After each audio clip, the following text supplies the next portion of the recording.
in the next world, but everything has a spirit form, rocks, trees, the food we eat, even the clothes we wear.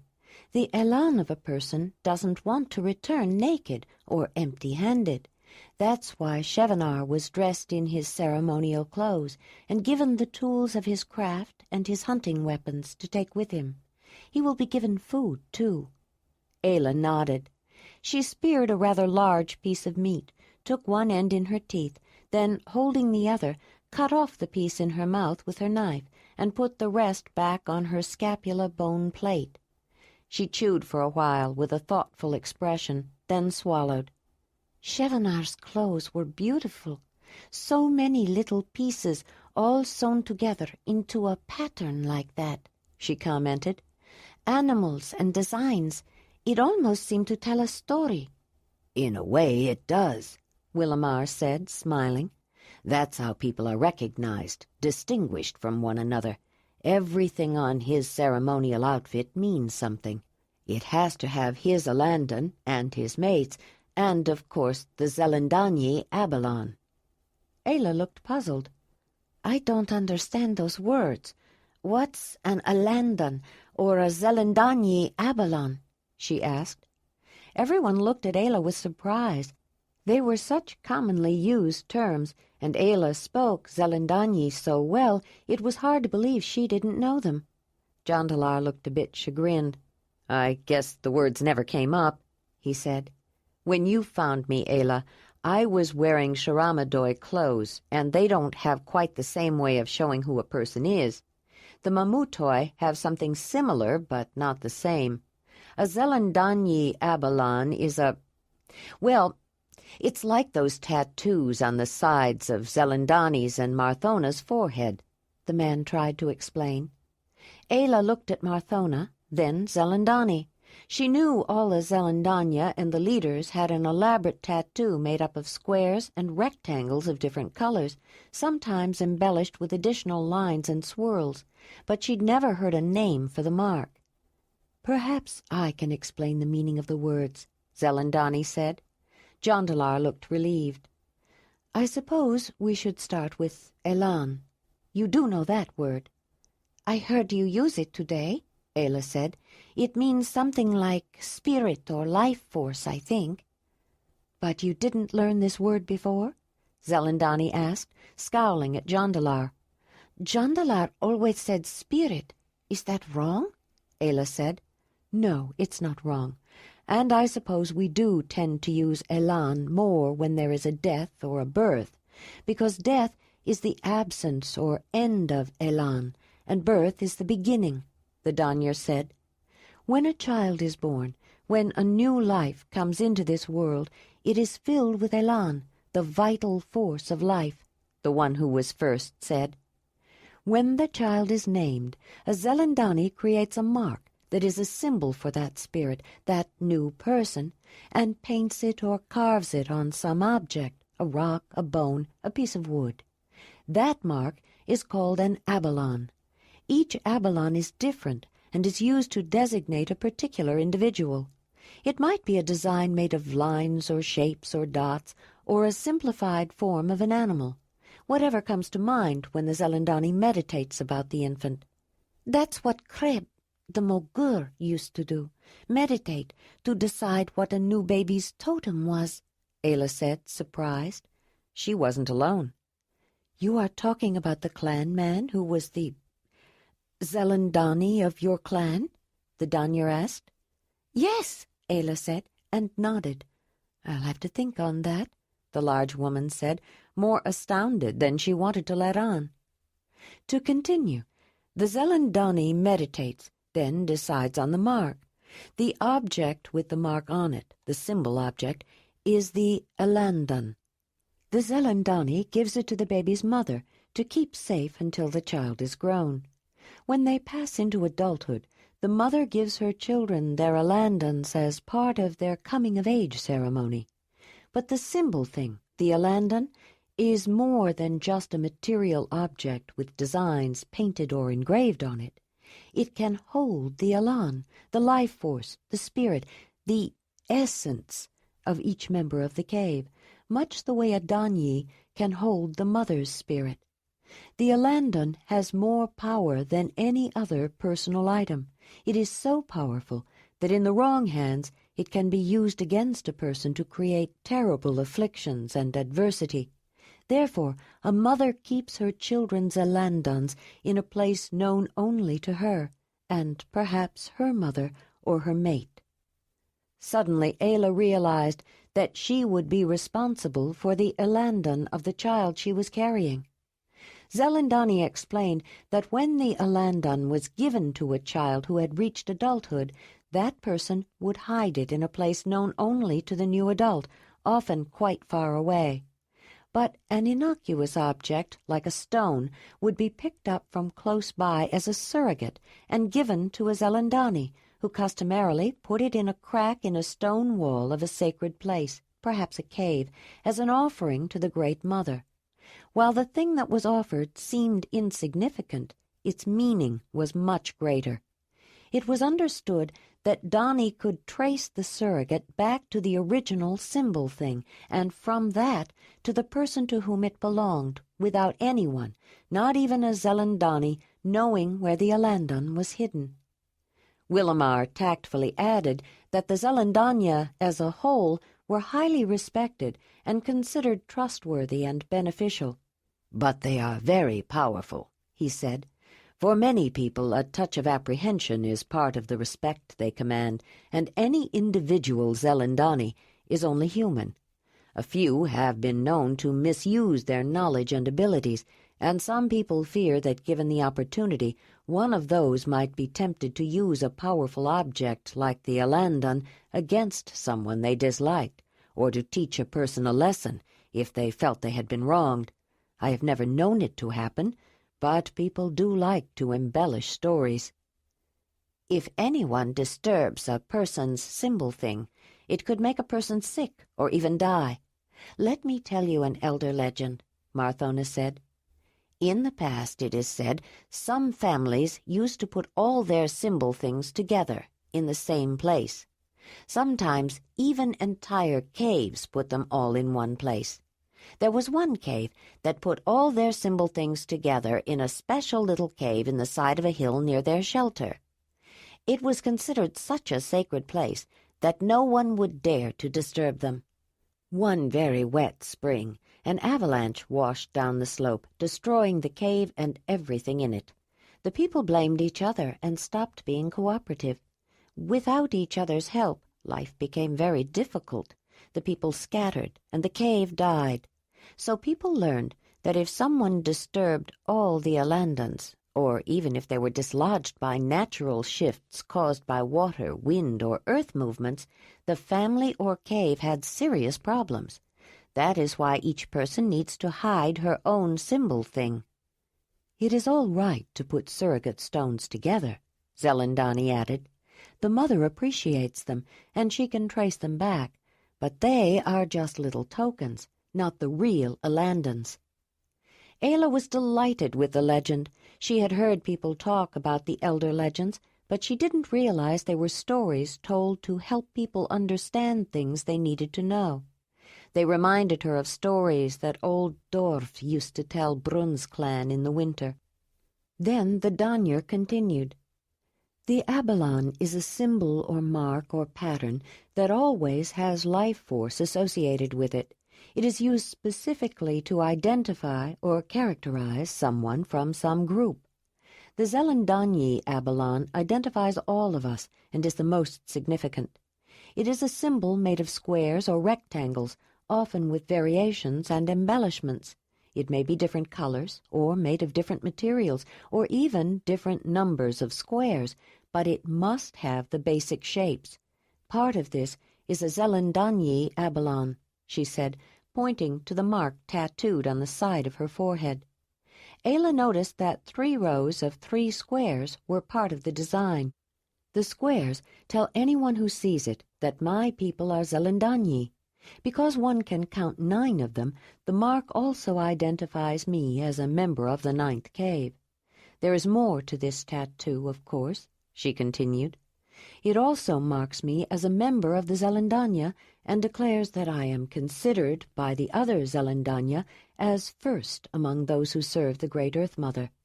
Although no longer as significant, a part of it is also my own personal Abalon. You will notice that Marthona's tattoo is different from mine, although parts of it are the same.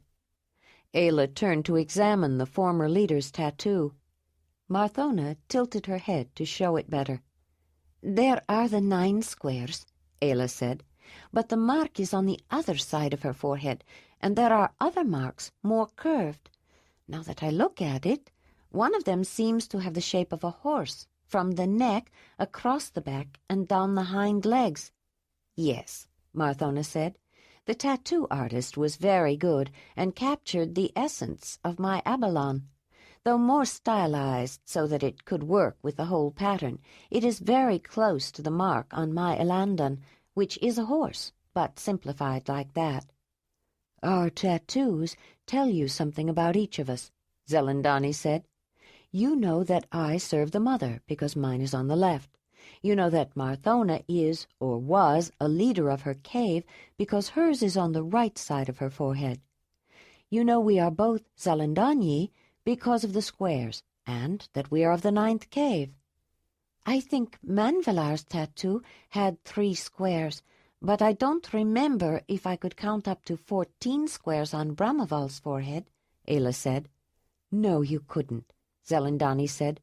"Caves are not always identified by the number of squares, but a person's cave is always identified in some way.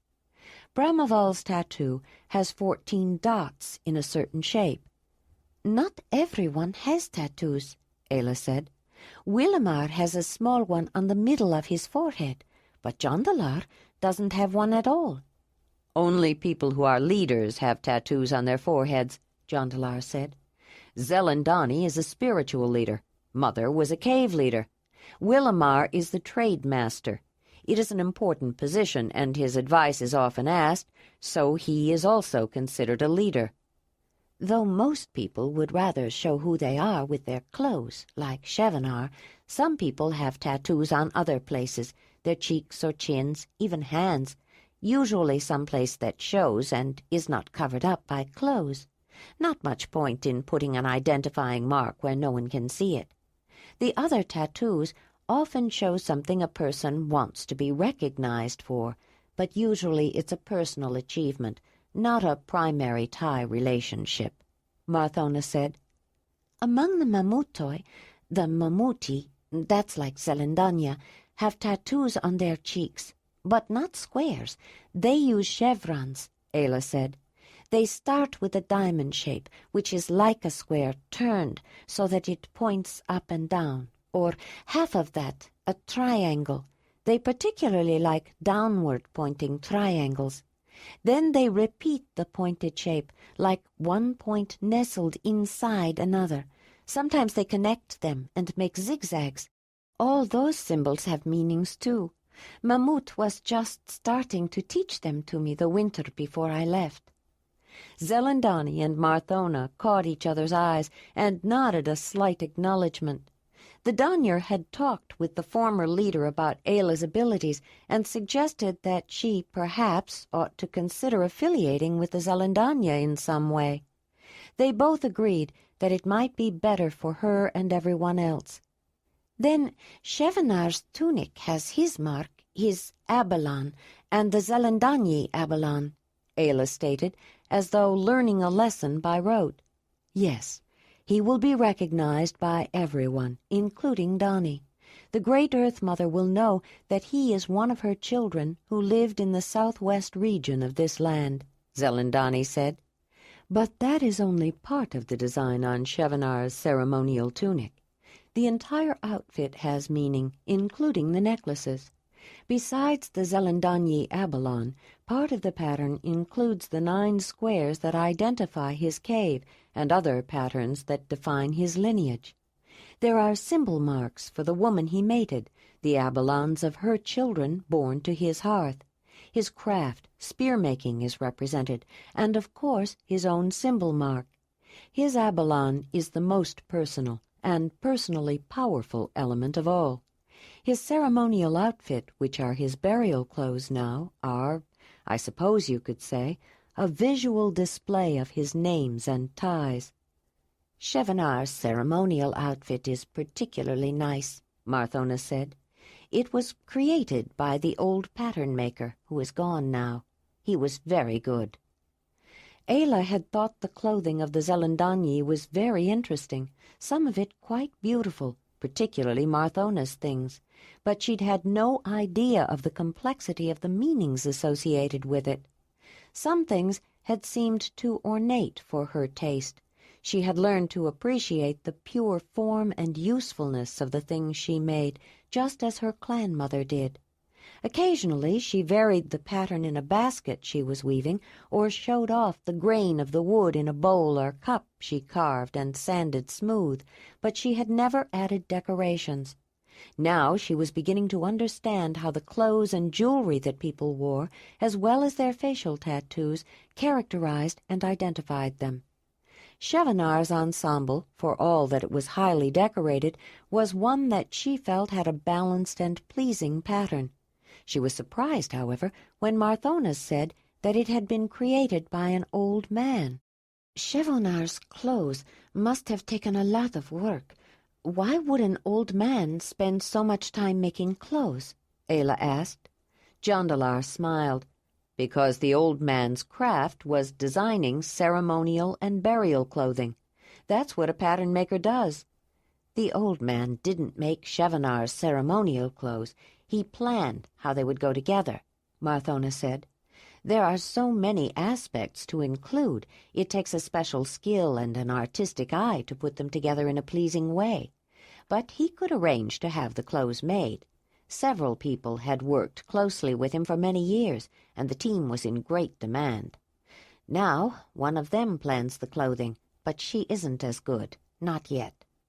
But why would the old man or anyone else do it for Chevanar? Ayla asked. He traded for it, Jondalar said. Ayla frowned. It was obvious she still didn't quite understand. I thought people traded with other camps or caves. I didn't know they traded with people in their own cave. But why not? Willamar said. Chevanar was a spear maker.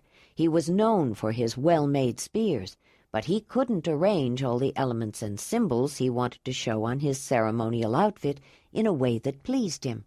So he traded 20 of his finest spears for that outfit, and he prized it greatly. It was one of the last the old man made, Marthona said.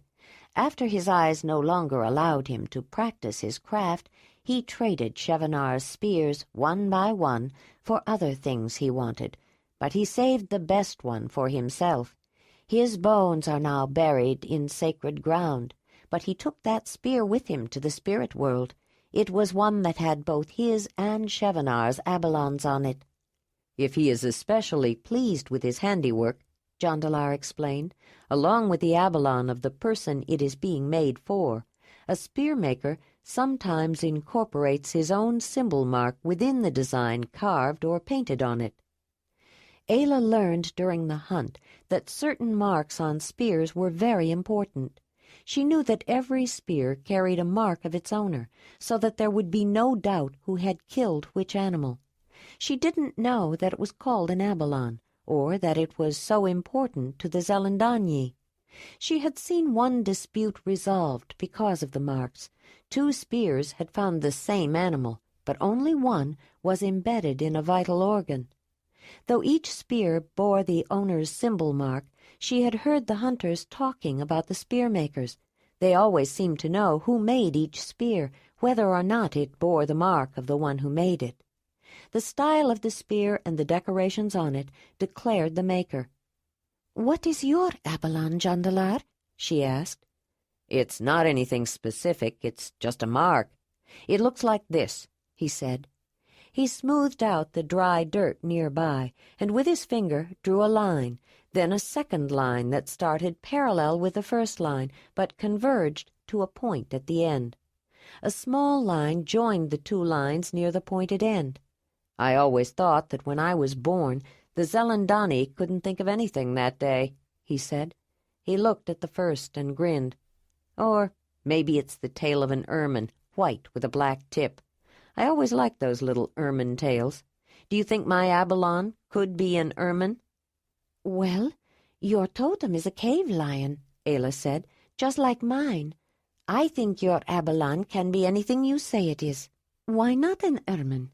Ermines are feisty little weasels, but pretty in winter, all white except for their black eyes and the black tips of their tails. Actually, their brown summer coats are not bad either. She thought for a moment, then asked, "What is Chevanar's Abalon?" "I saw one of his spears near his resting place," Jondalar said. "I'll get it and show you." He quickly got the spear and showed her Chevanar's symbol mark. It was a stylized representation of a mouflon, a mountain sheep with large, curved horns. "I should take that with me," Zelandonii said. "We'll need it to make a copy of his Abalon." "Why do you need to make a copy?" Ayla asked. "The same symbol that marked his spears, clothing, and other possessions will mark his grave post," Jondalar said.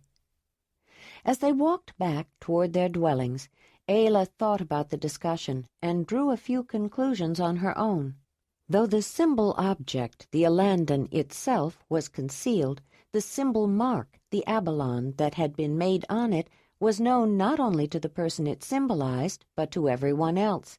It did possess some power, especially for the one to whom it belonged, but not for someone who might want to misuse it. It was too well known. Real power came from the unknown, the esoteric. The following morning, Joharan rapped on the post beside the entrance to Marthona's dwelling. Jondalar pushed the drape aside and was surprised to see his brother. "Aren't you going to the meeting this morning?" he asked. "Yes, of course, but I wanted to talk to you and Ayla first," Joharan said. "Come in, then," Jondalar said. Joharan stepped in and let the heavy entrance drape fall back. Marthona and Willamar came out of their sleeping room and greeted him warmly. Ayla was putting leftover food from breakfast into the wooden bowl she had designated as Wolf's. She looked up and smiled. "Joharan told me he wanted to talk to us," Jondalar said, looking at Ayla. "I won't take much time, but I've been thinking about those spear-throwing weapons of yours. If more of us had been able to cast a spear from the distance you did, Jondalar, we might have been able to stop that bison before it trampled Chevanar. It's too late to help him, but I want the rest of the hunters to have that safety measure. Would you, both of you, be willing to show everyone how to make one of those and how to use it?" Jondalar smiled. "Of course we will. That's what I was hoping all along. I could hardly wait to show how they worked, so everyone could see their advantage."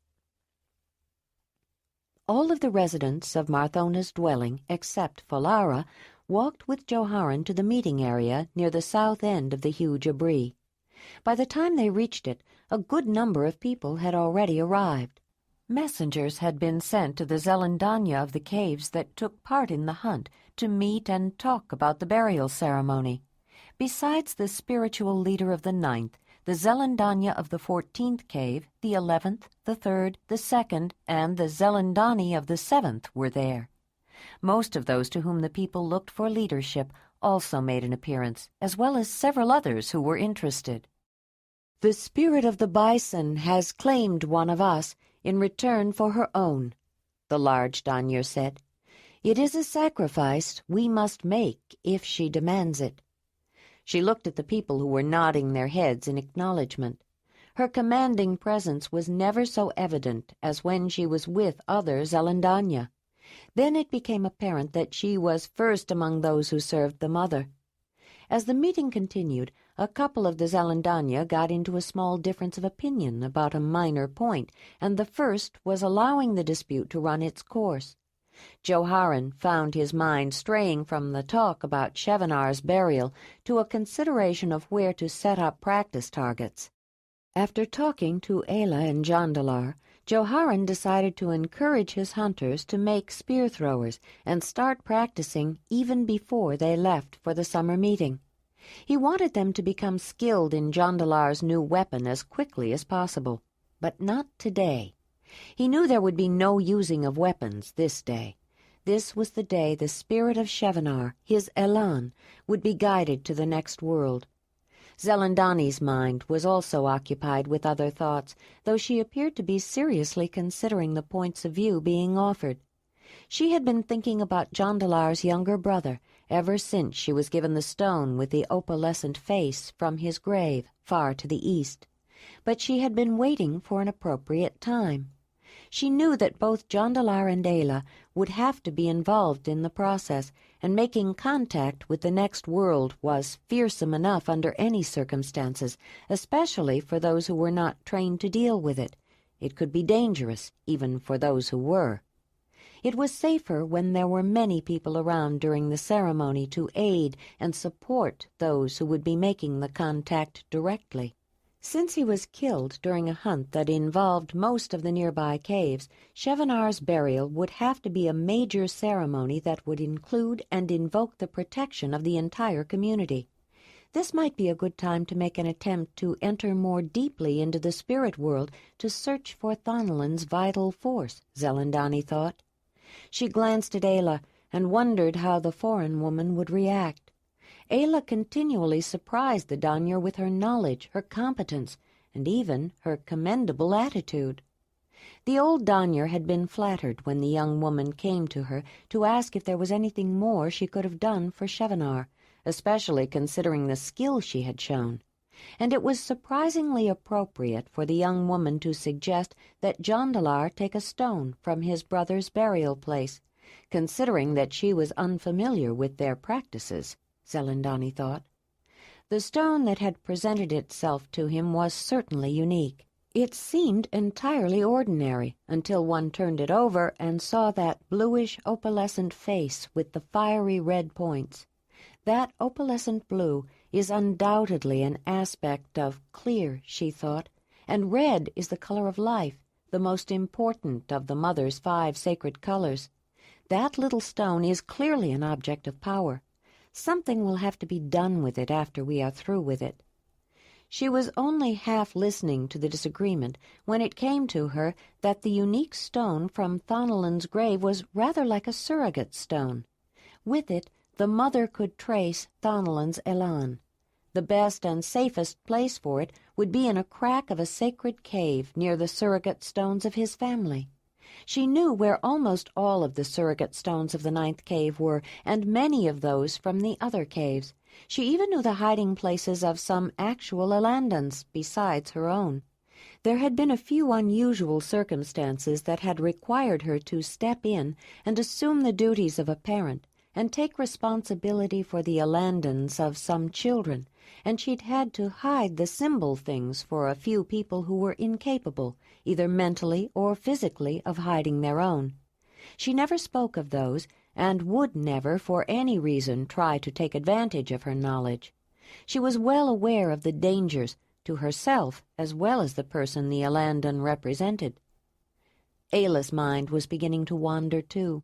She wasn't familiar with Zelandonii burial customs, and she was quite interested, but the present discussion, which seemed rather interminable, was beyond her grasp. She didn't even know some of the esoteric words they used. Instead, she was thinking about some of the things she had learned recently.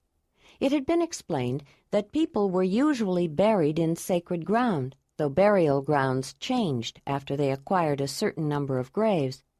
Too many lingering spirits in one place could give them too much power. Those who died at the same time might be kept together, or if they were especially close, but there was not one single burial ground. Instead, burying was done in small areas scattered throughout the landscape. Whatever place was chosen, the burial area was marked by posts set in the ground around the graves at close intervals and at the head of each grave. The posts were carved or painted with abalons of the people who were buried there, symbols that proclaimed the danger of entering the area. Spirits of the dead who no longer had a body to inhabit might lurk within the confines staked out, but could not go beyond the palisade. The Zelandonii made the exorcistic fence so that the spirits who could not find their way to the spirit world would not be able to cross the boundary and steal the body of someone still walking in this world. Without powerful protection, those who entered within the fenced area were in grave danger. Spirits began to gather even before a corpse was laid to rest, and they had been known to attempt to gain possession of the body of a living being and wage war with the person's own spirit for control. It was usually known by the drastic change of the person, who might do things that were out of character, or see things that were not seen by others, or cry out for no apparent reason, or become violent, or seem unable to comprehend the world around them and withdraw into themselves. After many years, when the poles had fallen down of their own accord and rotted into the earth, and vegetation had grown over the graves and refreshed the grave site, the sacred ground was no longer considered hallowed, no longer dangerous. The spirits were gone. It was said the great Earth Mother had claimed her own and given the place back to her children. Ayla and the others who had been musing immediately brought their attention back to the discussion when they heard the voice of the first. Since the disputing Zelandonii could not seem to work out their differences, the powerful Danyar decided it was time to step in. She made a decision that included aspects of all the points of view and explained it in a way that made it seem the only possible way. Then they went on to talk about the safeguards that would be needed for those who would be bringing Shevanar's body to the sacred burial ground, so they would be protected from the lost and wandering souls. There would be a feast to fortify everyone, so that each person's own spirit had the strength to fight off the lost souls, and of course everyone looked to Proliva to organize it. In addition, they talked about the food that would be placed in the grave, along with weapons and tools. The grave food would not be eaten, but the spirit of the food would nourish the free-floating spirit to give him strength to find his way. Everything possible was done so the departing soul would have no reason to turn back or linger too long. Later that morning, Ayla went out with the horses, riding on Whinny with Racer and Wolf following behind. Then she combed them, while checking them over to make sure everything was well with them. She was used to spending every day with the horses, but since they had arrived, she had been with Jondalar's people most of the time, and she missed the animals. The way they greeted her with such enthusiastic affection, she thought they probably missed her, and Jondalar, too. She stopped by Joharan's home on the way back and asked Proliva if she knew where Jondalar was. He went with Joharan, Rushamar, and Soliban to dig a pit for Shevanar, the woman said. Proliva had much to do, but at the moment was waiting for some others and had a little time. She had been wanting to get to know this woman with so many talents, who would soon be joined with her mate's brother, and asked, "Would you like some chamomile tea?" Ayla hesitated. "I think I should go back to Marthona's, but I'd love to have some tea with you another time." Wolf, who had enjoyed the outing as much as the horses, had followed Ayla in. Geradal, spying the animal, came running toward him. The wolf poked his nose at the youngster, wanting to be petted. Geradal chuckled delightedly and rubbed Wolf's head. "I have to tell you, Ayla," Proliva said, "I was very concerned at first when Geradal said he had touched your animal. It's hard to believe that a meat-eating, hunting animal like that can be so gentle with children. When Falara brought him in here and I saw Marsola crawl all over him, I couldn't believe it. She pulled his fur, poked at his eyes, even grabbed his jaw and looked inside his mouth, and Wolf just lay there like he loved it. I was absolutely amazed," Proliva said. Even Solova was smiling, though when she first saw her baby girl with that wolf, she was terrified. "Wolf has a special fondness for children," Ayla explained. "He grew up playing and sleeping with them in the earth lodge of the lion camp. They were his litter mates, and grown wolves are always protective and indulgent toward the young of their pack. He seems to think all young children belong to his pack." As Ayla and Wolf made their way toward Marthona's dwelling, something about Proliva was nagging at the back of her mind. It was the way she held herself, the way she moved, the way her loose tunic fit. Suddenly it came to her, and she smiled. Proliva was pregnant. She was sure of it. When Ayla went into Marthona's dwelling, no one was there. It made her wish she had stayed and had tea with Proliva, though she wondered where Jondalar's mother was. She wasn't with Proliva. Maybe she went to see Zelandonii, Ayla thought. They seemed close, or at least respected each other. They were always talking or giving each other knowing looks. If she went to look for Marthona there, it would give her a reason to call upon the Donyr, whom she definitely wanted to know better. Of course, I really don't have to find Marthona, and Zelandonii is very busy right now. Perhaps I shouldn't bother her, Ayla thought. But she had been feeling at loose ends and wanted something meaningful to do. Maybe I could help. At least I could offer. Ayla went to the dwelling of Zelandonii and tapped lightly on the panel near the entrance drape. The woman must have been standing nearby. She pushed aside the drape within a heartbeat or two. "Ayla," she said, looking rather surprised to see the young woman and the wolf. "Is there something I can do for you?" "I was looking for Marthona. She isn't at home, and she wasn't with Proliva. I wondered if she might have come here," Ayla said. "No, she's not here." "Well, I'm sorry to have bothered you. I know how busy you are. I shouldn't have taken up your time," Ayla said. "It's perfectly all right," the Donyr said. Then she noted that the young woman seemed tense, but eager and somehow hopeful. "Did you want Marthona for anything special?" "No, I was just looking for her. I thought she might need help with something." "If you're looking for something to do, perhaps you can help me," Zelandonii said, holding the drape open while she stepped back. Ayla's big, pleased smile made the older woman realize that was the real reason she had come. Is it all right for Wolf to come in?" Ayla said. "He won't disturb anything." "I know he won't. I told you we understood each other," the Donyr said, holding back the drape to allow the animal in after Ayla. "The red ochre you collected for me needs to be ground into powder. Here's the mortar," Zelandonii said, showing her a red-stained stone with a saucer-like depression formed by years of use. "And here's the rock for grinding. Jondalar will be here soon, and will need it to assist me in making a post with Chevanar's Abalon. He is my acolyte." "I met a man named Jondalar at the welcoming feast, but he said he was an artist." "Jondalar is an artist. He's also my acolyte. I think he's more artist than acolyte, though. He has no interest in healing, or even finding his way to the spirit world. He seems content to remain an acolyte, but he is young yet. Time will tell. He may yet feel the call. In the meantime, he is a fine artist, and he makes an excellent assistant," Zelandonii said, then added, "Most artists are also Zelandonii. Jondalar has been since he was very young, when he first showed talent." Ayla was glad to grind the red iron oxide into powder.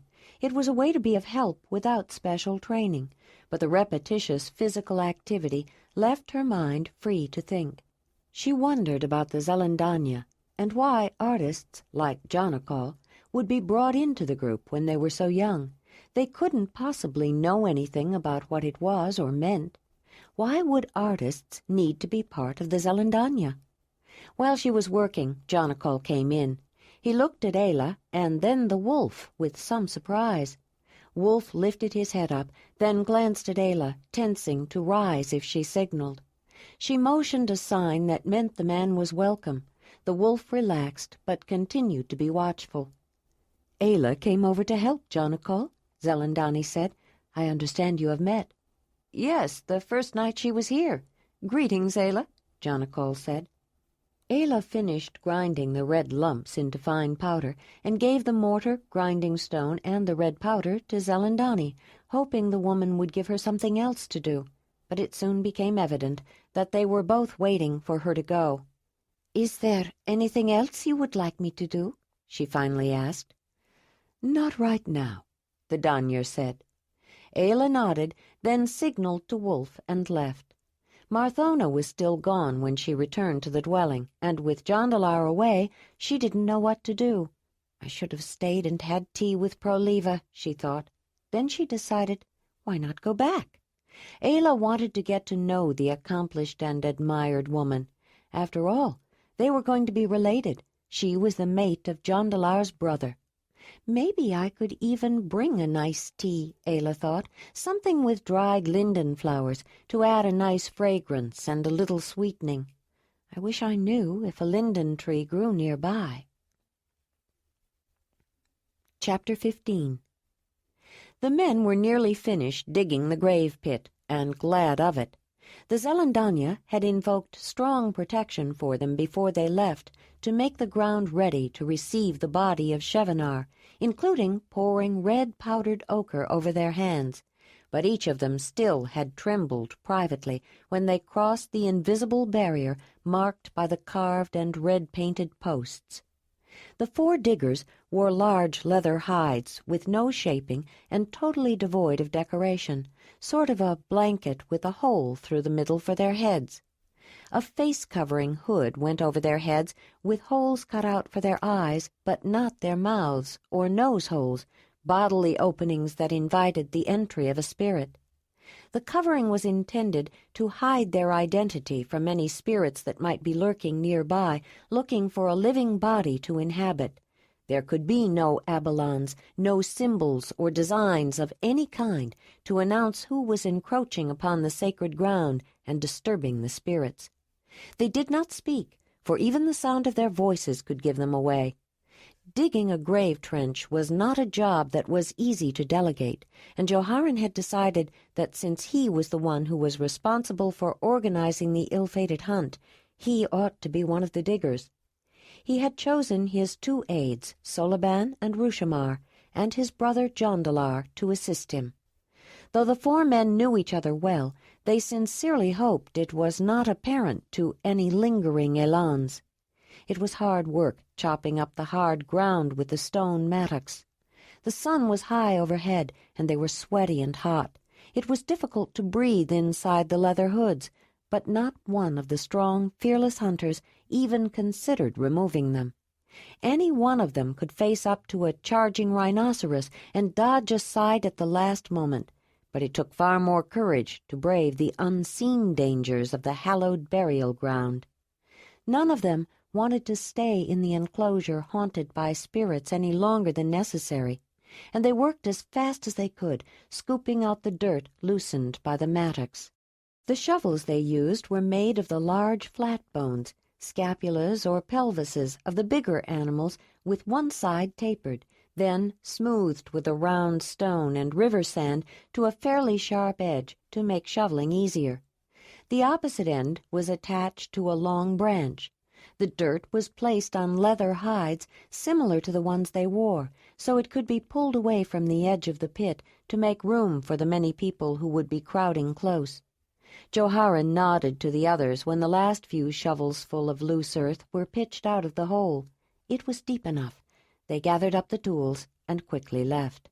Still not speaking, they walked far away from the living areas to a place that had been selected earlier, one seldom frequented by people. Joharan thrust the pick end of the mattock into the ground. Then the diggers dug a second hole, smaller than the first, took off the hoods and coverings, and threw them into it, then carefully filled the dirt back in.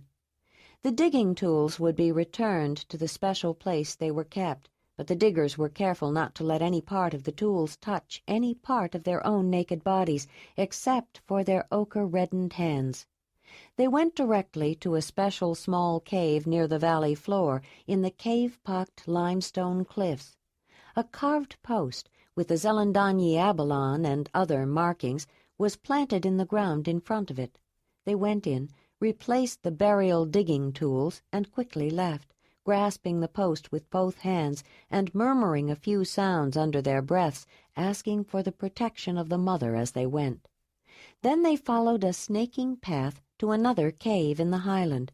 the one used primarily by the Zelandonii for ceremonies involving men and boys. The 6 Zelandonii of the caves that took part in the tragic hunt were waiting for them outside the cave, along with several acolytes. They had water heated almost to the boil with hot rocks, and several varieties of saponin-producing plants, generally referred to as soap roots. The foamy lather turned red from the ochre powder used to protect their hands and feet. Hot water, almost too hot to stand, was poured over their stained appendages into a small hole dug in the earth. The ablution was performed a second time, making sure no trace of red remained. They even cleaned under their fingernails with small pointed sticks. Then they washed a third time. They were inspected and, if necessary, washed again, until each Zelandonii was satisfied. Then each man took watertight baskets of warm water and more soap roots and washed his entire body, including his hair.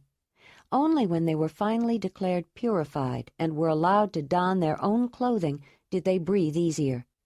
The one who was first gave each of them a cup of hot, bitter-tasting tea, instructing them to first rinse out their mouths, spit it out in a special hole, then drink the rest. They rinsed and swallowed hurriedly and left quickly, relieved that this part was over. None of them liked being so close to such powerful magic. Jondalar and the other men walked into Joharan's home, talking softly, still conscious of their close contact with the world of the spirits. "Ayla was here looking for you, Jondalar," Proliva said. "She left, then came back with some delicious tea. We talked a little, but then several people came to talk about the burial feast. She offered to help, but I told her next time. I'm sure Zelandonii has other plans for her. She left not long ago.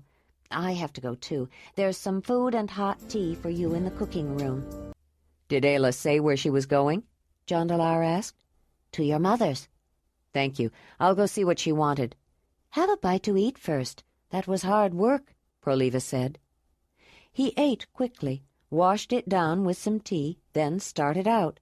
"Let me know when the Zelandonii are ready, Joharan," Jondalar said as he left. Everyone was sitting around the low table, drinking Marthona's wine, when he went into his mother's dwelling. "Get your cup, Jondalar," she said. "I'll pour you some. This has been a difficult day, and it's not over yet. I thought we should all try to relax a little."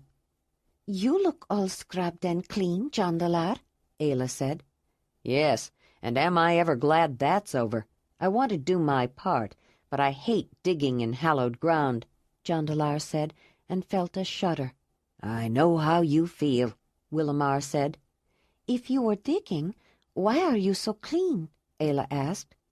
"He was helping to dig the burial pit," Willamar explained, "and he had to be completely purified after digging in the sacred burial ground and disturbing the spirits. The Zelandonii use hot water and lots of soap root and foam up several times." "That reminds me of the hot pool of the Zelandonii. Remember, Jondalar?" Ayla said. She noticed that his expression had changed to a suggestive smile, and she recalled one pleasurable afternoon with him in the natural hot spring. She looked away, trying not to smile back. "Do you remember that cleansing foam they made using rendered fat and ashes?" "Yes, it really foamed up and made things cleaner than anything I've ever seen," he said. "It even took all taste and smell away." His smile had grown, and she knew he was teasing her with double meanings. He had said then, when they shared pleasures, that he couldn't even taste her, but it was an interesting experience to feel so clean. "I was thinking," Ayla said, still avoiding Jondalar's amorous glances and trying to be serious, "that cleansing foam could be very good for purifying. Some Zelandonii women showed me how to make it, but it can be tricky and doesn't always work. Maybe I should try to make some to show Zelandonii." "I can't imagine how fat and ashes can make someone clean," Volara said. "I wouldn't believe it myself if I hadn't seen it," Ayla said. "But when you mix them together in a certain way, something happens, and you don't have fat or ashes anymore, but something else. You have to add water to the ashes, cook it a while, then let it cool before you strain it. It becomes very strong. It can even give you blisters if you are not careful. It is like the part of fire that burns you, but without heat. Then you add melted fat to it, about the same amount of fat as there is liquid, but both the fat and the strained liquid must have the same feeling of heat as the skin at the inside of your wrist. If you've done everything right, when you mix it around, it makes a foam that can clean almost anything. You rinse the foam away, and it takes the dirt with it. It can even take grease away. Why would someone decide to put fat and ash water together in the first place? Falara asked. The woman who told me about it said it was an accident the first time she did it, Ayla explained. She'd been cooking or rendering some fat over a fire pit when it started to rain very hard. She ran to get under cover. When she went back, she thought the fat was ruined. It had overflowed into the fire pit that had been full of ashes and had filled up with rain. Then she saw the wooden spoon she'd been using to stir it. It had taken a long time to carve and was a favorite of hers, so she decided to retrieve it. She reached through a slippery foam that she thought was ruined fat to get the spoon, and when she went to clean the foam off, she discovered it not only rinsed away easily, but it left her hand and the spoon clean. Ayla didn't know that the lye leached from wood ashes when mixed with fat at a certain temperature caused a chemical reaction that created soap. She didn't need to know why the process made a cleansing foam. She just knew that it did. It wasn't the first time, and it wouldn't be the last, that a discovery was made by accident. "I'm sure Zelandonii would be interested," Marthona said. She had been aware of the byplay between her son and the young woman. Jondalar wasn't as subtle as he thought, and she was trying to help Ayla keep the discussion in a more serious vein. After all, they would be going to a funeral soon. It was hardly the time to be thinking about pleasures. "I made a discovery like that once when I was making wine. Afterward, my wine always seemed to turn out well." "Are you finally going to tell your secret, Mother?" Jondalar said. "What secret?" "How you make wine that always turns out better than anyone else's wine and never goes to vinegar," Jondalar said with a grin. She nodded her head with a look of exasperation. "I don't think of it as a secret, Jondalar." "But you never would tell anyone how you did it." "That's because I was never sure if what I did really made a difference, or if it would work for anyone else," Marthona said. "I don't know why I did it the first time, but I watched Zelandonii do something similar with one of her medicinal drinks, and it seemed to give it a potent magic. I wondered if it might add some magic to my wine, too. It does seem to work," Marthona said. "Well, tell us," Jondalar said. "I always knew you did something special." "I watched Zelandonii choose some herbs when she made a certain medicine, so the next time I crushed the berries for wine, I chewed some and spit the juice into the mash before it began to ferment. I think it's strange that something like that should make a difference, but apparently it does." "Isa taught me that there are some medicines and some special drinks that must be chewed with the mouth to make them work," Ayla said. "Perhaps mixing the berries for wine with a little of the juices from the mouth adds some special ingredient." She had never thought of it before, but it was possible. "I asked Donnie to help make the fruit juice into wine, too. Maybe that's the real secret," Marthona said. "If you don't ask for too much, sometimes the mother will give you what you want. When you were little, it never used to fail for you, Jondalar. If you asked Donnie for it, you always seemed to get what you really wanted. Is that still true?" Jondalar reddened slightly. He didn't realize anyone else knew, but he should have guessed Marthona would. "Usually," he said, looking away from her direct stare. "Has she ever not given you what you asked for?" his mother pressed. "Once," he said, squirming with discomfort. She watched him, then nodded. "Yes, I imagine that was too much even for the great Earth Mother to let you have. I don't think you're sorry now, are you?" Everyone looked puzzled by the rather cryptic conversation between mother and son. Jondalar was noticeably disconcerted. Ayla watched them. Then it suddenly came to her that Marthona was talking about Zelandonii, or rather Zolina, the young woman she had been. "Did you know digging in hallowed ground is one thing only men do, Ayla?" Willamar said, changing the subject to cloak the awkward moment. "It would be too dangerous to expose the blessed of Dani to such dangerous forces." "And I'm glad, too," Falara said.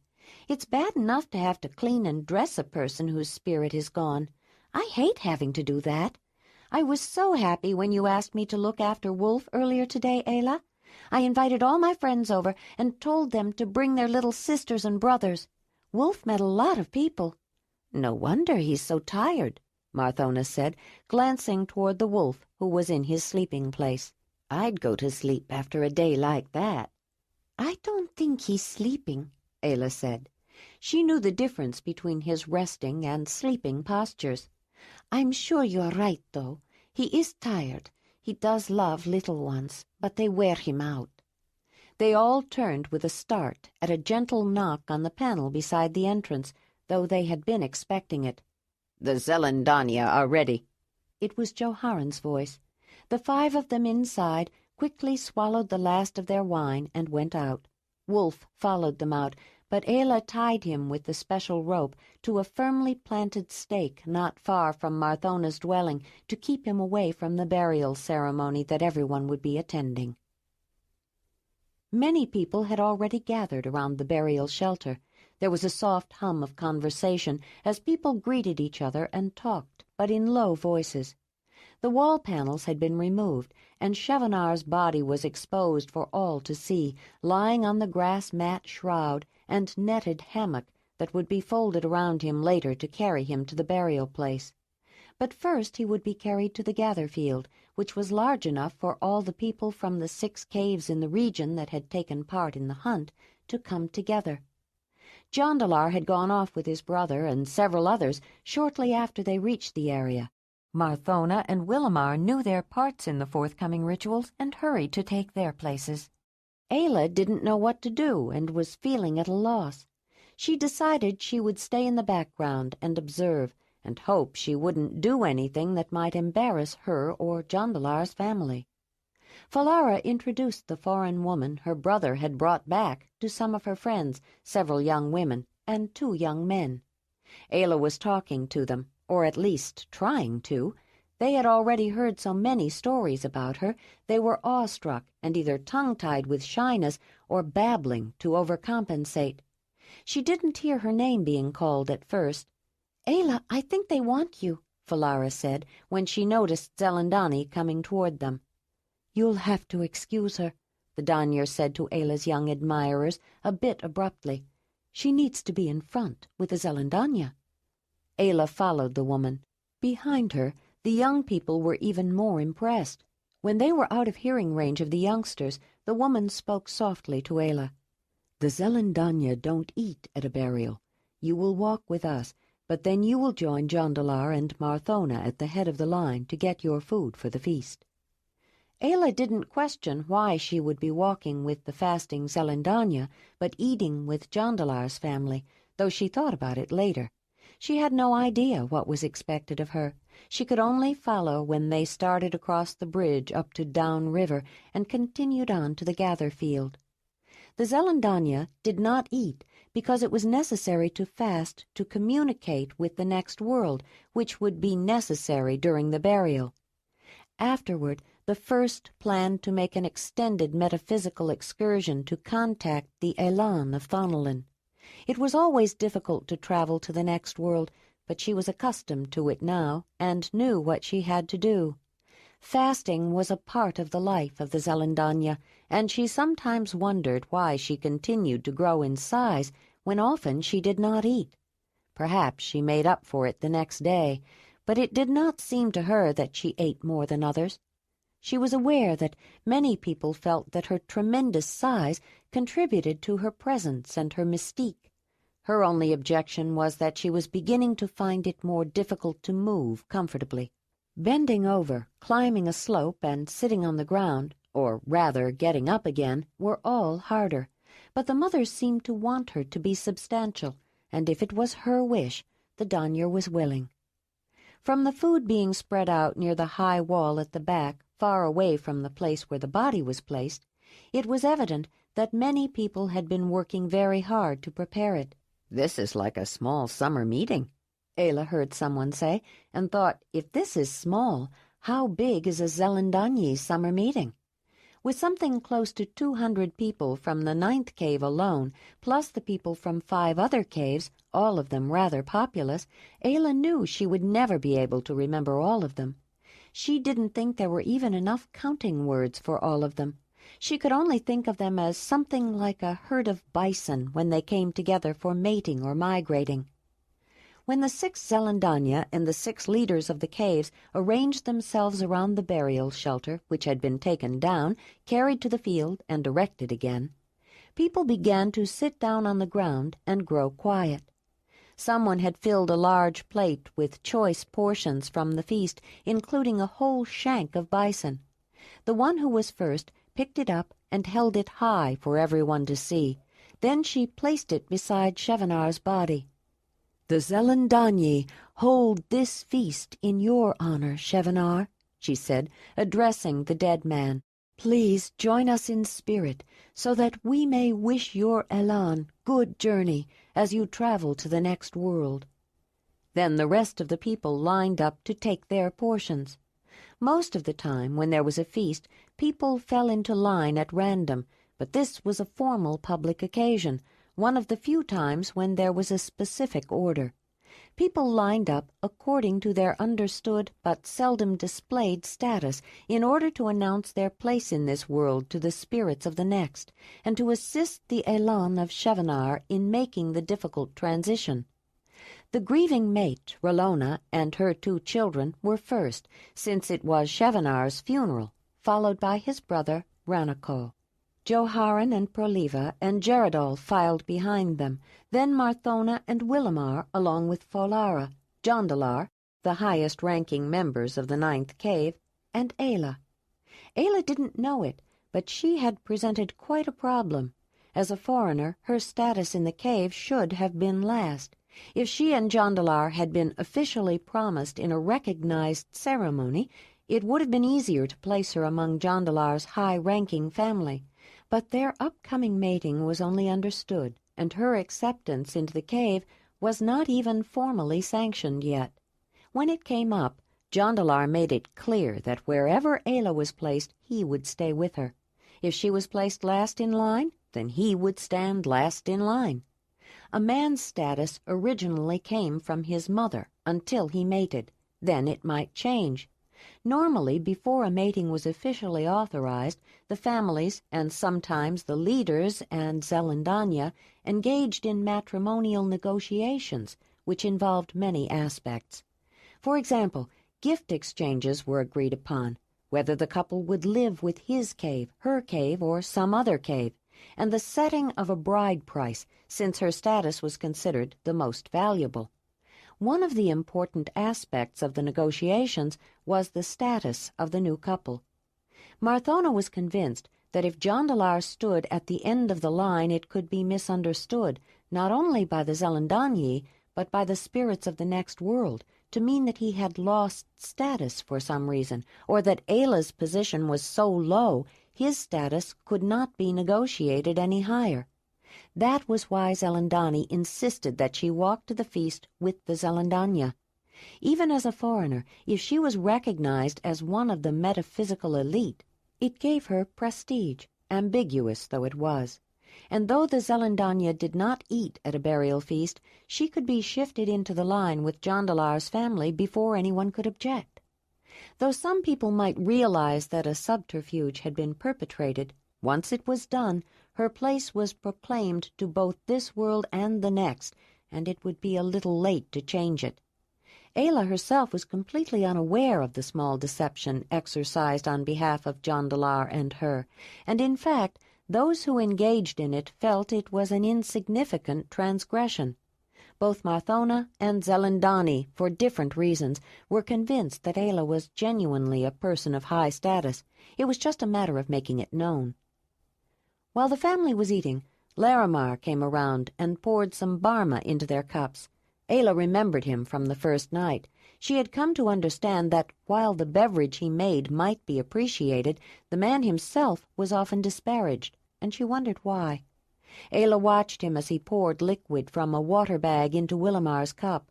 She noticed that his clothing was decidedly dirty and frayed, worn through where it could have been patched. "Can I pour some for you?" he said to her. She allowed him to fill her cup, and without staring directly, observed him more closely. He was an ordinary-looking man, with light brown hair and beard, and blue eyes, not tall or short, and not fat or thin, though he did have a pot belly, and generally a musculature that seemed softer, not as defined as that of most men. Then she saw that his neck was gray with grime, and she was sure that he seldom washed his hands. It was easy enough to get dirty, particularly in winter when water often had to be melted from ice or snow, and using fuel for water to wash with was not always wise. But in summer, when water was available and soap-root plentiful, most people she knew preferred to be reasonably clean. It was unusual to see anyone quite so filthy. "Thank you, Larimar," she said, smiled, and took a sip, though seeing the one who produced the brew made it less appetizing. He smiled back. She had the feeling he didn't smile often, and the distinct impression that this smile was insincere. She also noticed that his teeth were crooked. That wasn't his fault, she knew. Many people had crooked teeth, but it did add to his generally disagreeable appearance. "I was looking forward to your company," Larimar said. Ayla was puzzled. "Why were you expecting my company?" "At a burial feast, strangers are always at the end of the line, after everyone who belongs to a cave. But I noticed you were at the front," he said. Marthona was annoyed for a moment, and Ayla caught the fleeting look on her face. "Yes, she probably should have been at the back near you, Larimar," the woman said. "But you know, Ayla will soon belong to the 9th cave." "But she's not Zelandonii yet," the man said. "She is foreign. She is promised to Jondalar, and her status among her own people was quite high. Didn't she say she was raised by flatheads? I didn't know the status of flatheads counted for more than a Zelandonii," he said. "To the Mamutoi she was a healer and a daughter of their Mamut, their Zelandonii," Marthona said. The former leader was becoming irritated. She did not like having to make explanations to the lowest-ranked man of the cave, especially when he was right. "She didn't do much to heal Shevanar, did she?" Larimar said. "No one could have done more for him than Ayla did, not even the first," Joharan said, coming to her defense. "And she did help relieve his pain so he could hold on until his mate arrived." Ayla noticed that Larimar's smile had become malicious. He was taking great pleasure in upsetting Jondalar's family and putting them on the defensive, and it had something to do with her. She wished she understood what it was about, and planned to ask Jondalar when they were alone, but she was beginning to understand why people spoke of Larimar with such reproach.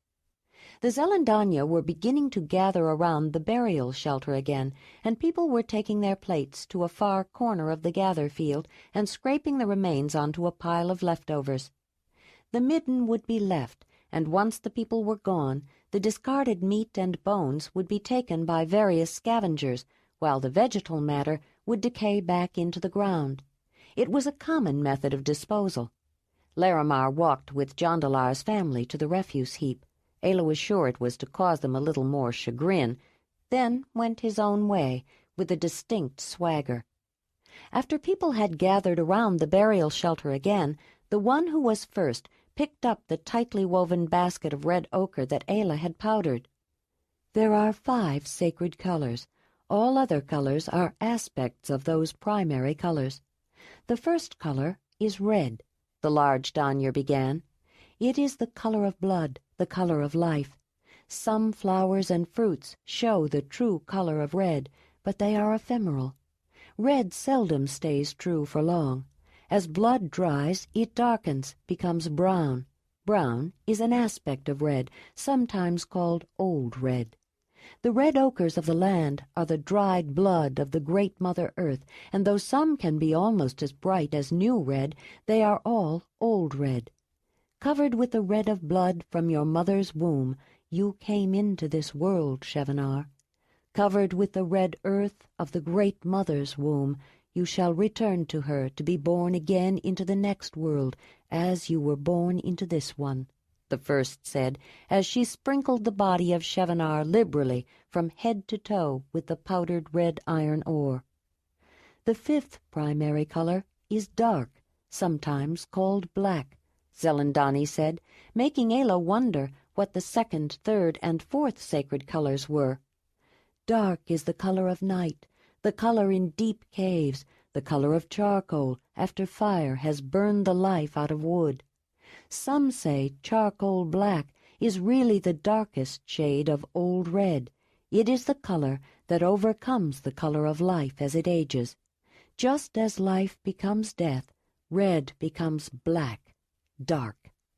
Dark is the absence of life. It is the color of death. It does not even have an ephemeral life. There are no black flowers. Deep caves show the color in its true form. Shevanar, the body your Elan inhabited, has died and will go into the black under the ground, will return to the dark earth of the mother. But your Elan, your spirit, will go to the world of the spirits, will return to the mother, the original source of life. Take with you the spirit of this food we have given you to sustain you on your journey to the spirit world." The large, impressive woman picked up the dish of food that had been left for him, held it up to show, then put it down beside him and sprinkled it with red ochre powder. "Take with you your favorite spear to hunt the spirit animals for sustenance." The Danyer put his spear beside him and sprinkled it with red ochre. "Take with you your tools to make new spears for the hunters of the next world." She put his spear-shaft straightener under his hand, stiffened with rigor mortis, and sprinkled it with the red powder. "Do not forget the skills you learned in this world. Make use of them in the next world. Do not grieve for your life here. Spirit of Shevanar, go freely, go confidently. Do not look back. Do not linger. Your next life awaits you." The grave goods were arranged around him. The food in its containers was placed on his stomach. Then the grass mat shroud was wrapped around him, and the cords that were threaded through the ends at the head and foot were pulled tight, making it look like a cocoon. The long cords were then wrapped around him, which kept everything together and gave the body and its accoutrements a lumpy definition. The netting was pulled up and attached to either end of a pole, which had recently been a small, straight tree. The bark, still on the tree, helped to keep the hammock with its macabre bundle from sliding. Then the same men who had dug a pit in the sacred burial ground lifted the body of Shevanar and carried it between them. Joharan was at the front with the pole resting on his left shoulder, and Rushamar, slightly behind him and on the other side, rested it on his right. Solaban was at the rear on the same side as Joharan, but the pole rested on padding on his shoulder, since he was not as tall as Jondalar, who followed him. The one who was first led the way toward the sacred burial ground. The men carrying the body followed her, and the rest of the Zelandonii placed themselves around the pallbearers. Rilona, with her 2 children, and then Ranakal, walked behind the swaying hammock. The rest of the people fell in behind in the same order they had assumed for the feast. Ayla again walked with Marthona near the front. She noticed Laramar watching her as he headed toward the last of the people of the 9th cave, which put him in front of the leaders of the 3rd cave. Although Manvalar tried to keep a slight distance behind the ninth to create a gap that would separate the two caves, Larimar, along with his tall, bony woman and her large brood of children, slowed down enough to keep the gap in front of him. Ayla became convinced that he did it on purpose, to give the impression that he was the first of the cave behind him, rather than the last of the one ahead, though of course everyone knew his status and to which cave he belonged. The long line of people followed the path in single file as it narrowed in front of Big Rock, then used the few well-placed, flattish stepping stones to traverse Fish Creek, which ran down the middle of Little Valley. As the path closed in again in front of High Rock, they stayed in line until they reached the crossing, but instead of continuing south after gaining the opposite bank as they had done before to go to Two Rivers Rock, they turned left, back toward the north, and followed another trail. No longer constrained by a narrow track between river and rock wall, they spread out and walked 2 or 3 abreast through the level field of the floodplain, then began to climb the slope of the rolling hills Ayla had seen across the river. The sun was descending in the west, nearing the tops of the cliffs behind when they came to an outcrop and a small, secluded, fairly level depression. The procession slowed and then stopped. Ayla turned and looked back the way they had come. The view swept down a field of fresh summer green that stopped at the shadow cast by the sun setting behind the steep cliffs. The natural soft yellow of the limestone, streaked with the black wash of leached-out impurities, was darkening to deep purple, and a somber gloom cloaked the water flowing at the foot of the stone ramparts. It stretched across the river to shroud the row of brush and trees that lined its bank, though the tops of the tallest trees still threw an abbreviated silhouette beyond the creeping darkness.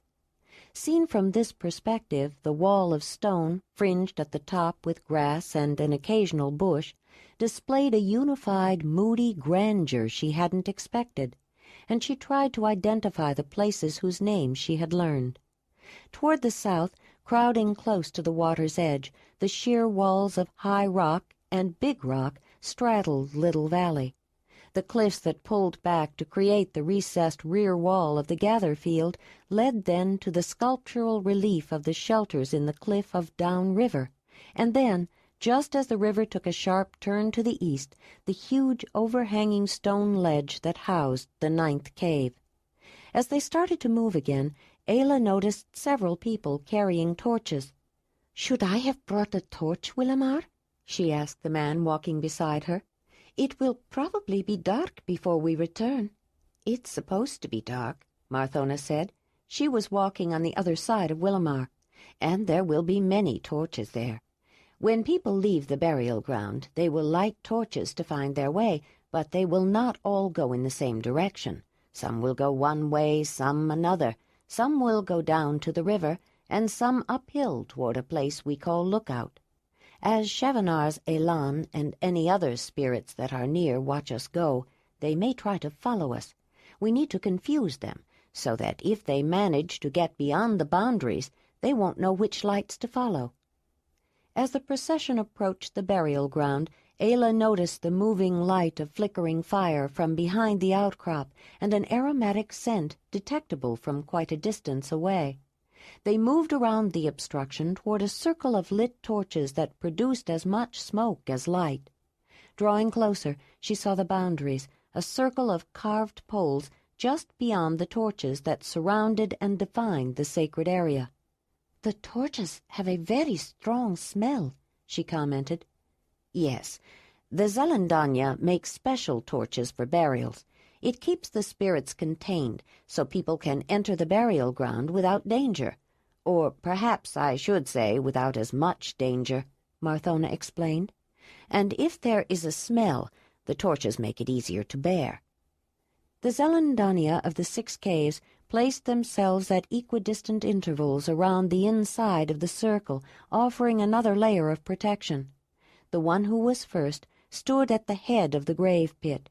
Then the 4 pallbearers with their sad burden carried the hammock into the area encircled by the torchlight.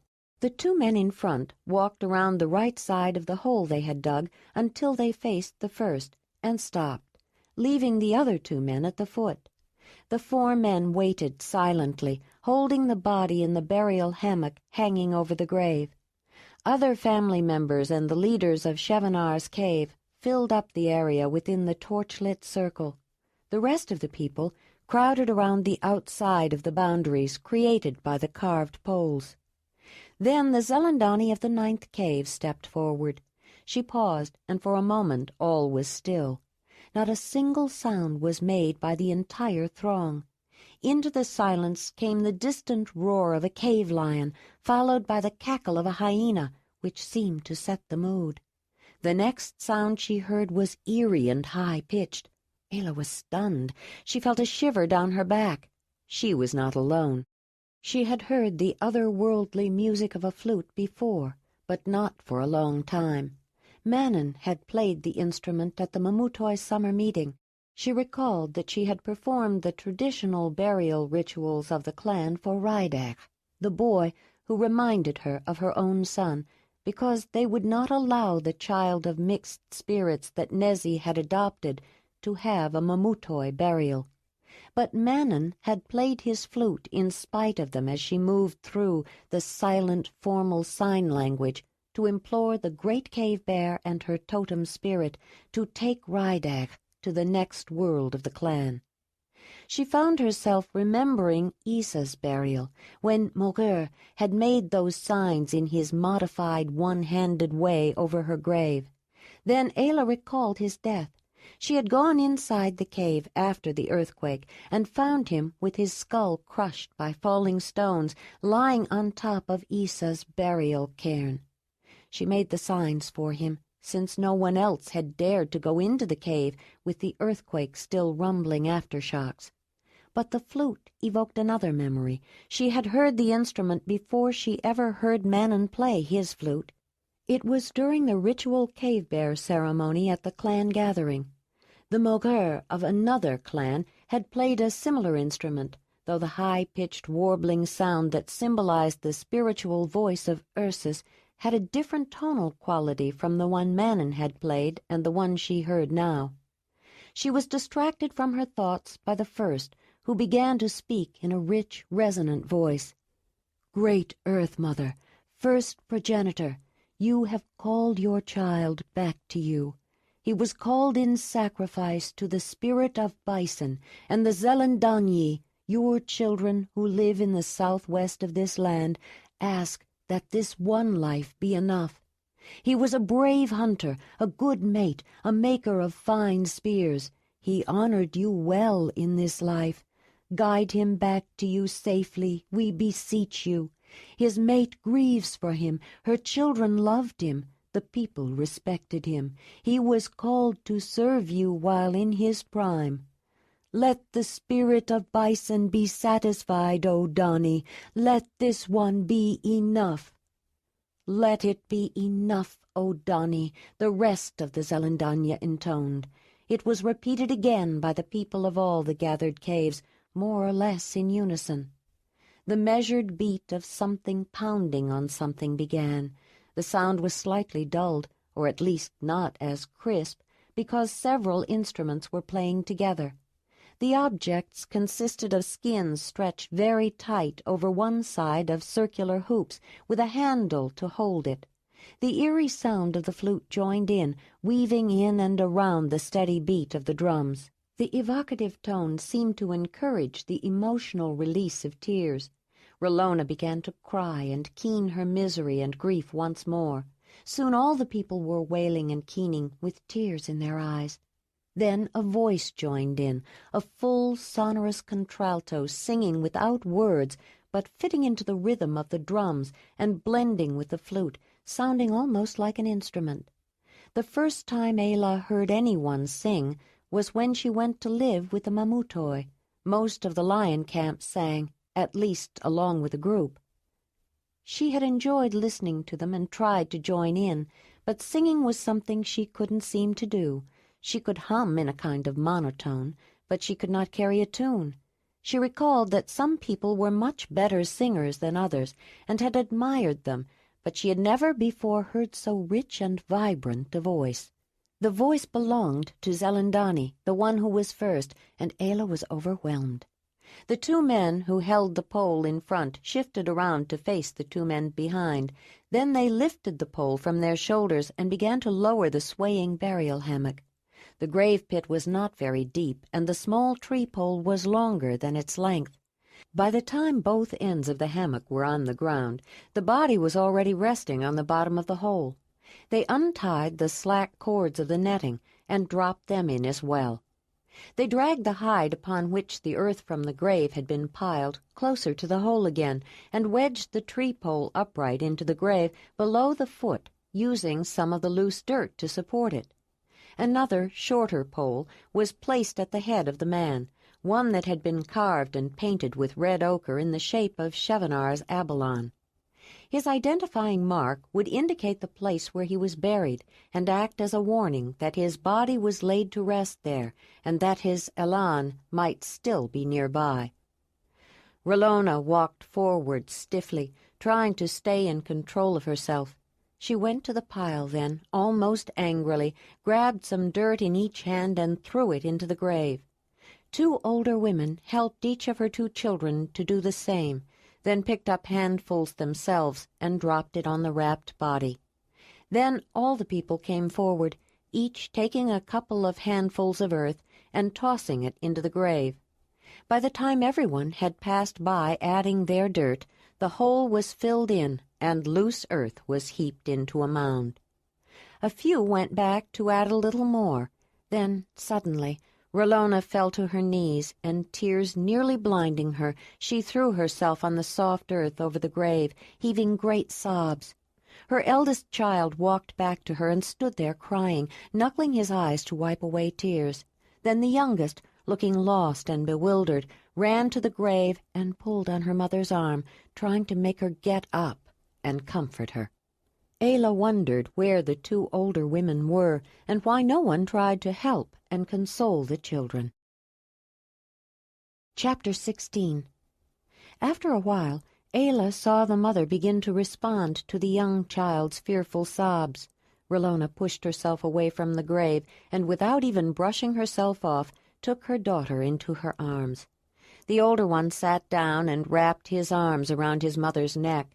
She put an arm around him, too, and all three sat there crying together. But the sound of these sobs seemed to have a different tone, Ayla thought, not so much of despair, but of mutual sadness and comfort. Then, at a signal from the first, the Zelandonii and several others, including Ranachal, Chevenar's brother, helped them all up and led them away from the grave. Ranachal's pain at the loss of his brother had been as great as R'hlona's, but he expressed it differently. He kept wondering why Chevenar had to make the sacrifice and not him. His brother had a family, and he didn't even have a mate. Ranachal couldn't stop thinking about it, but he didn't want to talk about it. He would have avoided the burial ceremony altogether if he could have, and throwing himself on the grave was the last thing he wanted to do. He just wanted to leave as soon as he could. "We have returned, Chevenar of the 9th cave of the Zelandonii, to your breast, great Mother Earth," Zelandonii intoned. All the people who had gathered together for the burial of Chevenar stood surrounding the grave, and Ayla sensed an anticipation. They were expecting something to happen and were focusing on the great donyr. The drums and flutes had continued to play, but the sound had become part of the environment, and Ayla hadn't noticed it until the tone of the music changed, and Zelandonii began to sing again. "Out of the darkness, the chaos of time, the whirlwind gave birth to the Mother Sublime. She woke to herself, knowing life had great worth. The dark, empty void grieved the great Mother Earth." The people responded in unison, some singing, some just saying the words. "The mother was lonely, she was the only." Then the one who was first sang alone again. From the dust of her birth she created the other, a pale, shining friend, a companion, a brother.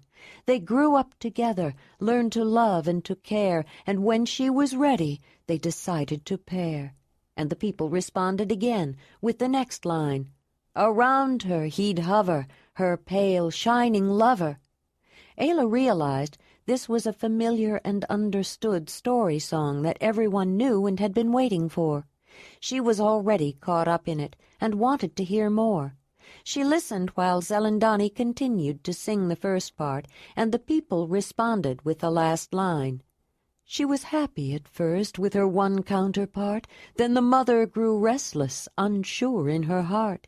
She loved her fair friend, her dear complement, but something was missing, her love was unspent. She was the mother, she needed another. She dared the great void, the chaos, the dark, to find the cold home of the life-giving spark. The whirlwind was fearsome, the darkness complete. Chaos was freezing and reached out for her heat. The mother was brave, the danger was grave. She drew from cold chaos, the creative source. Then conceiving within, she fled with life force. She grew with the life that she carried inside, and gave of herself with love and with pride. The mother was bearing, her life she was sharing. The dark empty void and the vast barren earth with anticipation awaited the birth. Life drank from her blood, it breathed from her bones, it split her skin open and sundered her stones. The mother was giving, another was living. Her gushing birth waters filled rivers and seas and flooded the land, giving rise to the trees. From each precious drop new grass and leaves grew, till lush, verdant plants made all the earth new. Her waters were flowing, new green was growing. In violent labor, spewing fire and strife, she struggled in pain to give birth to new life. Her dried, clotted blood turned to red ochred soil, but the radiant child made it all worth the toil. The mother's great joy, a bright, shining boy. Ayla's breath caught in her throat when she heard those words. They seemed to tell the story of her and her son Dirk. She remembered struggling in pain to give birth to him, and afterwards how it was all worth it. Dirk had been her great joy.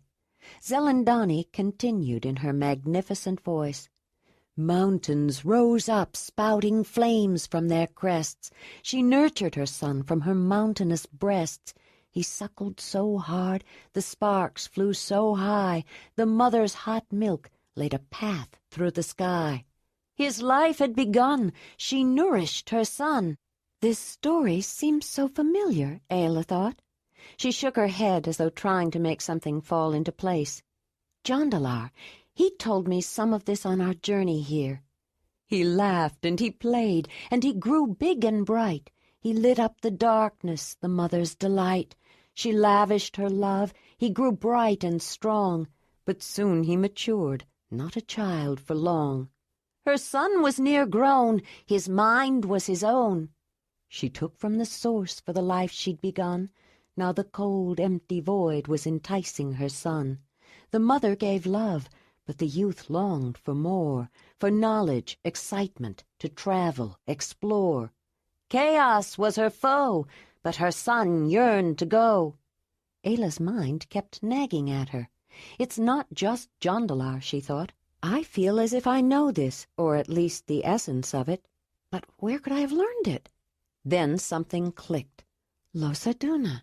I memorized all kinds of things he taught me. There was one story like this about the mother. Jondalar even recited parts of it during that ceremony. It wasn't exactly the same, and it was in their language, but Losaduna is close to Zelandonii. That's why I was able to understand what they said so fast. As she listened, she concentrated on bringing the memory of the mother's story back, and began to feel a sense of the similarities and differences. He stole from her side as the great mother slept, while out of the dark, swirling void chaos crept. With tempting inducements the darkness beguiled. Deceived by the whirlwind, chaos captured her child. The dark took her son, the young brilliant one. The mother's bright child, at first overjoyed, was soon overwhelmed by the bleak frigid void. Her unwary offspring, consumed with remorse, could not escape the mysterious force. Chaos would not free her rash progeny. But just as the dark pulled him into the cold, the mother woke up, reached out, and caught hold. To help her recover her radiant son, the mother appealed to the pale shining one. The mother held tight and kept him in sight. Ayla began to smile as she started anticipating the next verse, or at least the essential meaning of it. The Mother Earth tells her old friend the Moon the story of what happened to her son next, Ayla thought. She welcomed him back, her lover of old. With heartache and sorrow, her story she told. Her dear friend agreed to join in the fight to rescue her child from his perilous plight. And now the listeners say it their way, Ayla said to herself. That's how the story is supposed to be told. First, the Losaduna, or the Zelandonii, narrates it. Then the listeners answer or repeat it another way. She told of her grief and the dark, swirling thief. Then it's Zelandonii's turn again. The mother was tired. She had to recover. She loosened her hold to her luminous lover. While she was sleeping, he fought the cold force, and for a time drove it back to the source. His spirit was strong, the encounter too long. Her fair shining friend struggled hard, gave his best. The conflict was bitter, the battle hard pressed. His vigilance waned as he closed his great eye. Then darkness crept close, stole his light from the sky. Her pale friend was tiring, his light was expiring. When darkness was total, she woke with a cry. The tenebrious void hid the light from the sky. She joined in the conflict, was quick to defend, and drove the dark shadow away from her friend. But the pale face of night let her son out of sight. Trapped by the whirlwind, her bright fiery sun gave no warmth to the earth. Cold chaos had won. The fertile green life was now ice and snow, and a sharp, piercing wind continued to blow. The earth was bereft, no green plants were left. The mother was weary, grieving and worn, but she reached out again for the life she had borne. She couldn't give up. She needed to strive for the glorious light of her son to survive. She continued the fight to bring back the light. And her luminous friend was prepared to contest the thief who held captive the child of her breast. Together they fought for the son she adored. Their efforts succeeded. His light was restored. His energy burned. His brilliance returned. The great Mother Earth and the Moon have brought the sun back, but not all the way, Ayla was again anticipating.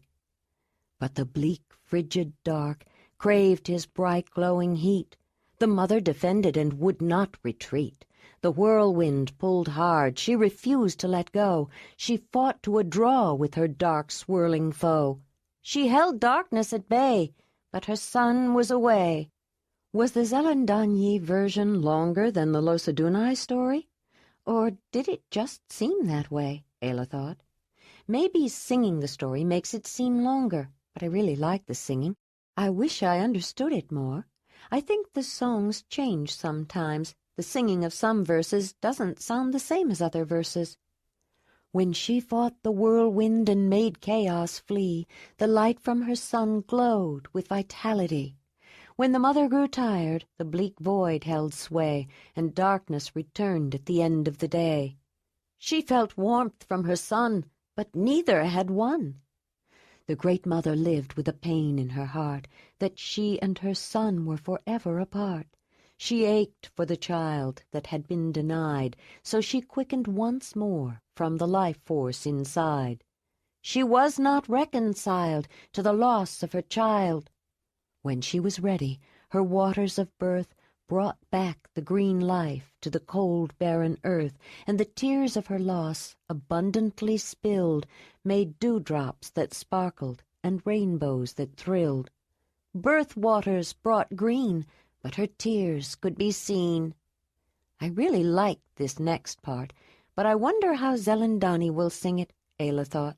With a thunderous roar, her stones split asunder, and from the great cave that opened deep under, she birthed once again from her cavernous room, and brought forth the children of earth from her womb. From the mother forlorn, more children were born. Each child was different. Some were large and some small. Some could walk and some fly. Some could swim and some crawl. But each form was perfect, each spirit complete. Each one was a model whose shape could repeat. The mother was willing, the green earth was filling. All the birds and the fish and the animals born would not leave the mother this time to mourn. Each kind would live near the place of its birth and share the expanse of the great Mother Earth. Close to her they would stay, they could not run away. They all were her children, they filled her with pride, but they used up the life force she carried inside. She had enough left for a last innovation, a child who'd remember who made the creation, a child who'd respect and learn to protect. First woman was born full grown and alive, and given the gifts she would need to survive. Life was the first gift, and like Mother Earth, she woke to herself knowing life had great worth. First woman defined, the first of her kind.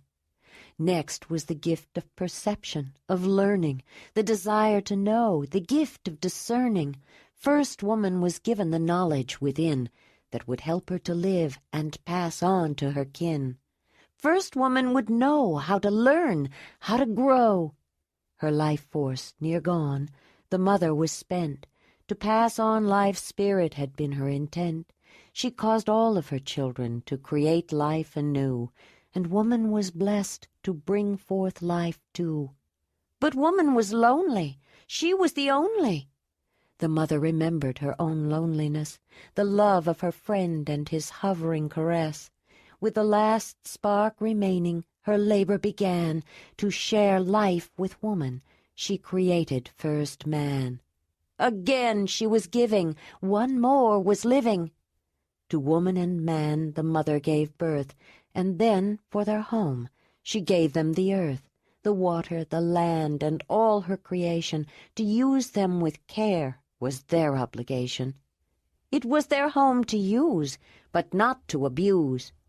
For the children of earth the mother provided the gifts to survive, and then she decided to give them the gift of pleasure and caring that honors the mother with the joy of their pairing.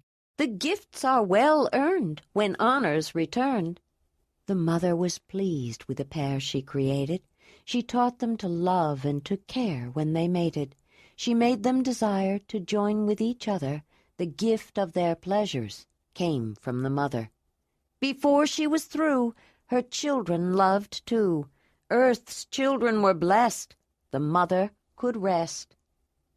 Ayla waited for more, but when there was only silence, she realized the mother's song had come to an end. People straggled back to their caves in twos and threes. Some would not return to their homes until the middle of the night. Some made plans to stay with friends or relatives. A few acolytes and Zelandonii remained behind at the gravesite, completing some of the more esoteric aspects of the ceremony, and would not be back until morning. Several people went home with Rolona and her children and stayed overnight in her dwelling, most sleeping on the floor. It was thought necessary for many people to surround her. The élans of deceased mates had been known to try to return to their homes before they understood that they no longer belonged to this world. The grieving mates were susceptible to invasion by the roaming spirits and needed the protection of many people to ward off malign influences. Older people in particular were sometimes tempted to follow their mates' élans to the next world shortly after one of them died. Fortunately, Rellona was young yet, and had young children who needed her. Ayla was one of those who stayed with the new widow, and Rellona seemed pleased that she did. Jondalar had planned to stay as well, but by the time he completed the last of his ceremonial duties, it was quite late, and when he looked inside the dwelling, there were so many people sprawled out he couldn't see any room to squeeze in his large frame. Ayla waved at him from the other side of the room. Wolf was with her, and probably because of him she had a little more room around her, but when he tried to step around people to reach her, he woke a few up. Marthona, who was closer to the entrance, told him to go home. He felt a bit guilty about it, but was grateful. Overnight vigils to ward off wandering spirits were not something he enjoyed. Besides, he'd had enough dealings with the spirit world for one day, and he was tired. He missed having Ayla beside him when he crawled into his sleeping roll, but he fell asleep quickly.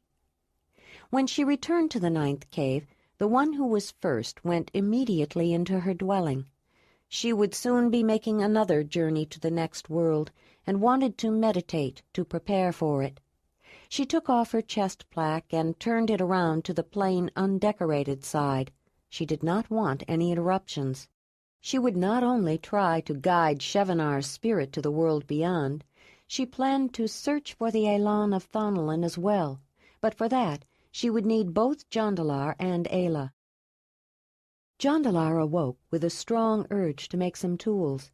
Although he might not have expressed it as such, he was still feeling uneasy about all the arcane events he'd recently been involved with. Flint knapping was not only his craft, it was something he enjoyed, and getting his hands on a solid piece of stone was a good way to forget about the ambiguous, intangible, and vaguely ominous spirit world. He took out the pack of flint that he had quarried from the Zelandonii flint mine. Dalinar had looked over the material that Jondalar had extracted from the outcrop, which contained the superior quality flint that the Zelandonii were known for. He made specific suggestions regarding what pieces to take with him, and helped him trim away excess material, so that all he'd had to carry with him were workable blanks and cores. Horses could carry a great deal more than people, but flint was heavy. There was a limit to the amount of stone that could be taken, but when he examined the flint he had, he appreciated again just how fine it was. He selected 2 of the trimmed stones and put the others back, then brought out his leather bundle of flint-working tools. He untied the cords and laid out several bone and antler hammers and retouchers and his hammer stones, then picked up each tool and inspected it carefully. Then he wrapped them back up along with the flint cores. By mid-morning he was ready to find a place to work his flint, somewhat out of the way. Chips of flint were very sharp and could be quite erratic in the way they flew. Serious workers of the stone always chose to stay away from the areas where people regularly walked, especially away from the bare feet of running children and their often harried mothers or distracted caretakers. Pushing aside the entrance drape, Jondalar walked out of his mother's dwelling. Looking toward the ledge, he noticed that the sky was overcast and gray. A dreary drizzle kept almost everyone under the rock shelter, and the large open area near the dwellings was in full use. There were no particular times for pursuing individual crafts and interests, but it was the kind of day that many chose to work on their various projects. Windbreaks of panels or hide strung over cords were put up to keep out wind and any rain it might blow in, and several fires provided additional light and warmth, though cold drafts made warm clothes essential. He smiled when he saw Ayla coming toward him. When they met, he greeted her with a touching of cheeks and noticed her womanly scent. It made him remember that he hadn't slept with her the night before. He felt a sudden desire to take her back to bed and do more than sleep. "I was just going to Marthona's to look for you," she said. "I woke up with an urge to work the stone I got from Dalinar's flint mine to make some new tools," he said, holding up his familiar leather bundle. "But it looks like everyone wanted to work on something this morning." He glanced toward the crowded, busy workspace. "I don't think I'll stay here." "Where will you go to work?" Ayla asked. "I thought I'd see to the horses, but I might come by later and watch."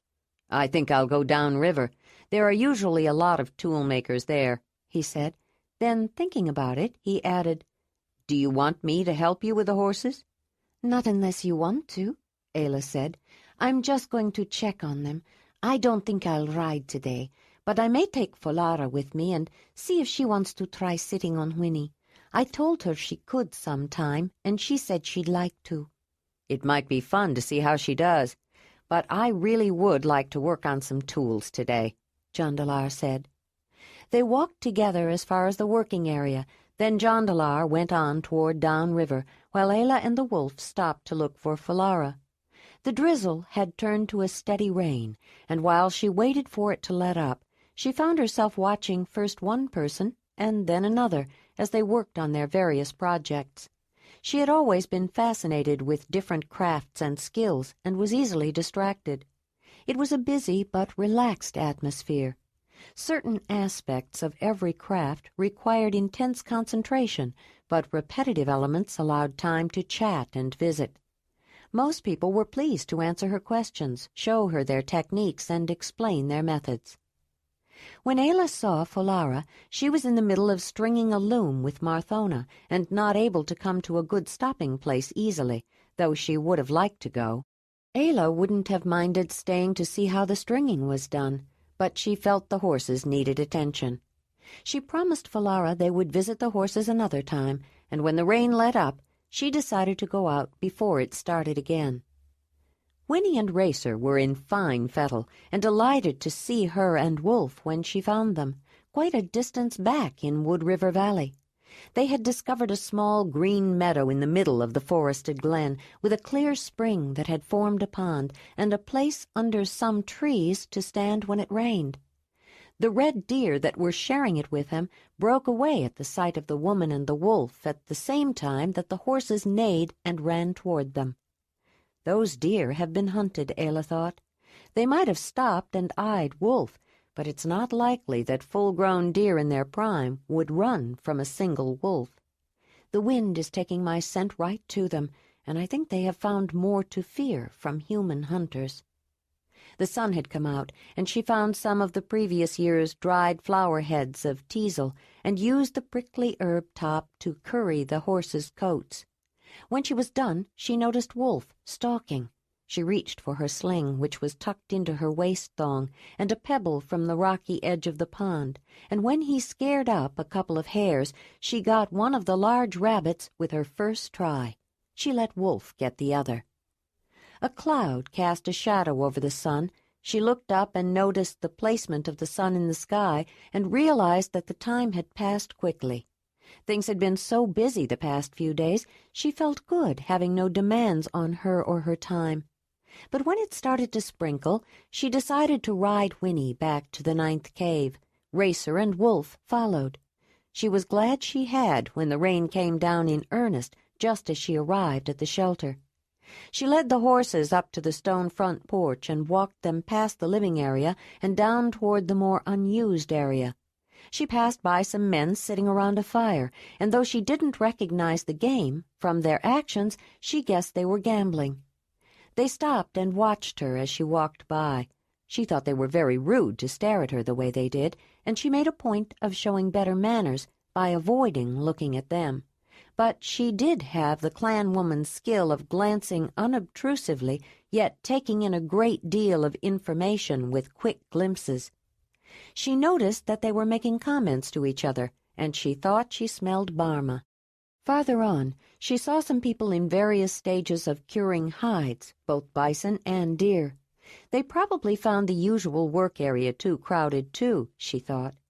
She brought the horses almost to the end of the ledge, near the small stream that separated the 9th cave from downriver, and thought that it could be a good place to build a shelter for them before winter.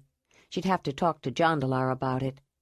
Then she showed them the trail that led down to the bank of the river, and left them to see what they would decide to do. Wolf decided to go with the horses when they started down the trail. Raining or not, they preferred grazing near the river to staying up on the barren ledge just to keep dry. She thought about going on to see Jondalar, then changed her mind, and went back to where they were working on hides. People were glad for an excuse to take a break, and for some of them to talk to the woman that a wolf followed and from whom horses didn't run away. She noticed that Portula was there. The young woman smiled at Ayla, still trying to make friends. She seemed genuinely sorry for her part in Morona's trick. Ayla had been wanting to make some clothing for Jondalar herself and the expected baby, and remembered that she had killed a young giant deer buck. She wondered where it was. But while she was here, she decided she could at least skin the hair that was hanging from her waist thong to make something for the baby. "If there's room, I'd like to skin this hair quickly," Ayla said to the group in general. "There's plenty of room," Portula said, "and I'd be glad to let you use some of my tools if you need them." "I would, Portula. Thank you for offering. I do have many tools. I live with Jondalar, after all," Ayla said with a wry smile. Several people smiled back knowingly, "but I don't have them with me." Ayla liked the feeling of having people around her all busily engaged in tasks at which they were skilled. What a difference from the lonely days in her cave in the valley. This was more like her childhood in Brun's clan, with everyone working together. She quickly gutted and skinned the hair, then asked, "Do you mind if I leave these here for now? I need to go down river. I'll pick them up on my way back." "I'll watch them," Portula said. "If you want, I'll take them back with me when I go, if you're not back yet." "That would be very nice of you," Ayla said. She was warming to the young woman, who was obviously trying hard to be friendly. "I'll be back later," Ayla said as she left. After she walked up the log bridge that crossed the creek, she saw Jondalar with several others under the shelter of the first abri. The place had obviously been used to knap flint for a long time. The ground was thick with the sharp-edged chips and flakes left from the process of knapping flint. It would not be wise to walk there with bare feet. "There you are," Jondalar said. "We were just getting ready to go back. Joharan was here and said Proliva has organized a meal using meat from one of the bison. She does that so well and so often, people are going to get used to it, I'm afraid.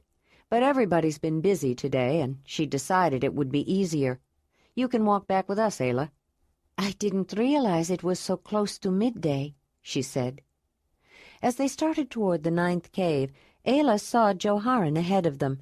She hadn't seen him coming this way. "He must have passed by me when I was talking to Portula and the others and skinning that hair," she thought. She noticed him heading toward the rude men who were sitting around the fire.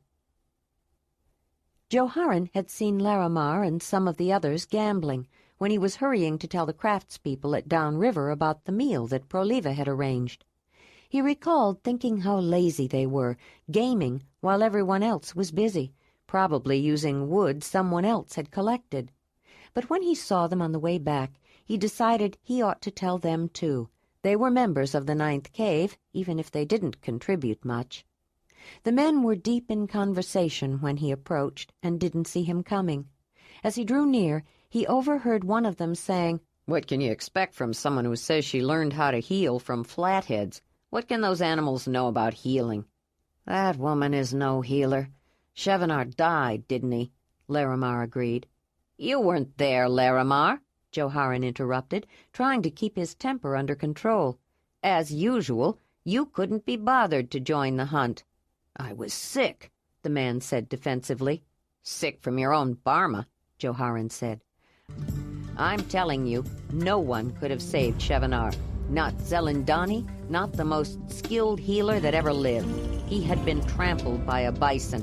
What man can bear the full weight of a bison? If it hadn't been for Ayla, I doubt that he would have survived until Rallona arrived.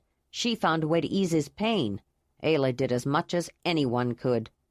Why are you spreading malicious rumors about her? What has she ever done to you?" They stopped talking when Ayla and Jondalar and several others walked past. "Why are you sneaking around, listening to private conversations?" Laramar countered, still defensive. "Walking up to you in full daylight is hardly sneaking, Laramar." "I came here to tell you that Proliva and some of the others have prepared some food for everyone, so you could share it," Joharan answered. "What I heard was said out loud. I couldn't exactly close my ears." Then he directed his comments to the others. "Zelandonii is convinced that Ayla is a good healer. Why not give her a chance? We should be glad to welcome a person with such good skills. You never know when you might need them yourselves. Now, why don't you all come and eat?" The leader looked at each man directly, letting them know that he recognized and would remember each one. Then he walked away. The tight little group broke up and followed him toward the other end of the ledge. Some of them agreed with Joharan, at least as far as giving Ayla a chance to prove herself, but a few didn't want to, or could not, overcome their prejudice. Laramar, though he had been agreeable with the man who had been talking loudly against her, really didn't care one way or the other. He tended to go along with whatever way was easiest. As Ayla walked with the group from downriver toward the work area, staying under the protective overhanging shelf when it started raining harder again, she thought about all the different talents and abilities that people enjoyed exercising to occupy themselves. Many people liked to make things, although the choice of materials they worked with were quite varied. Some, like Jondalar, liked to work with flint to craft tools and hunting weapons. Some liked working with wood or ivory or bone. Some liked working with fibers or hides. It came to her that some, like Joharan, enjoyed working with people. As they got closer and her nose detected wonderful cooking odors, Ayla realized that cooking and working with food was also a task some people enjoyed.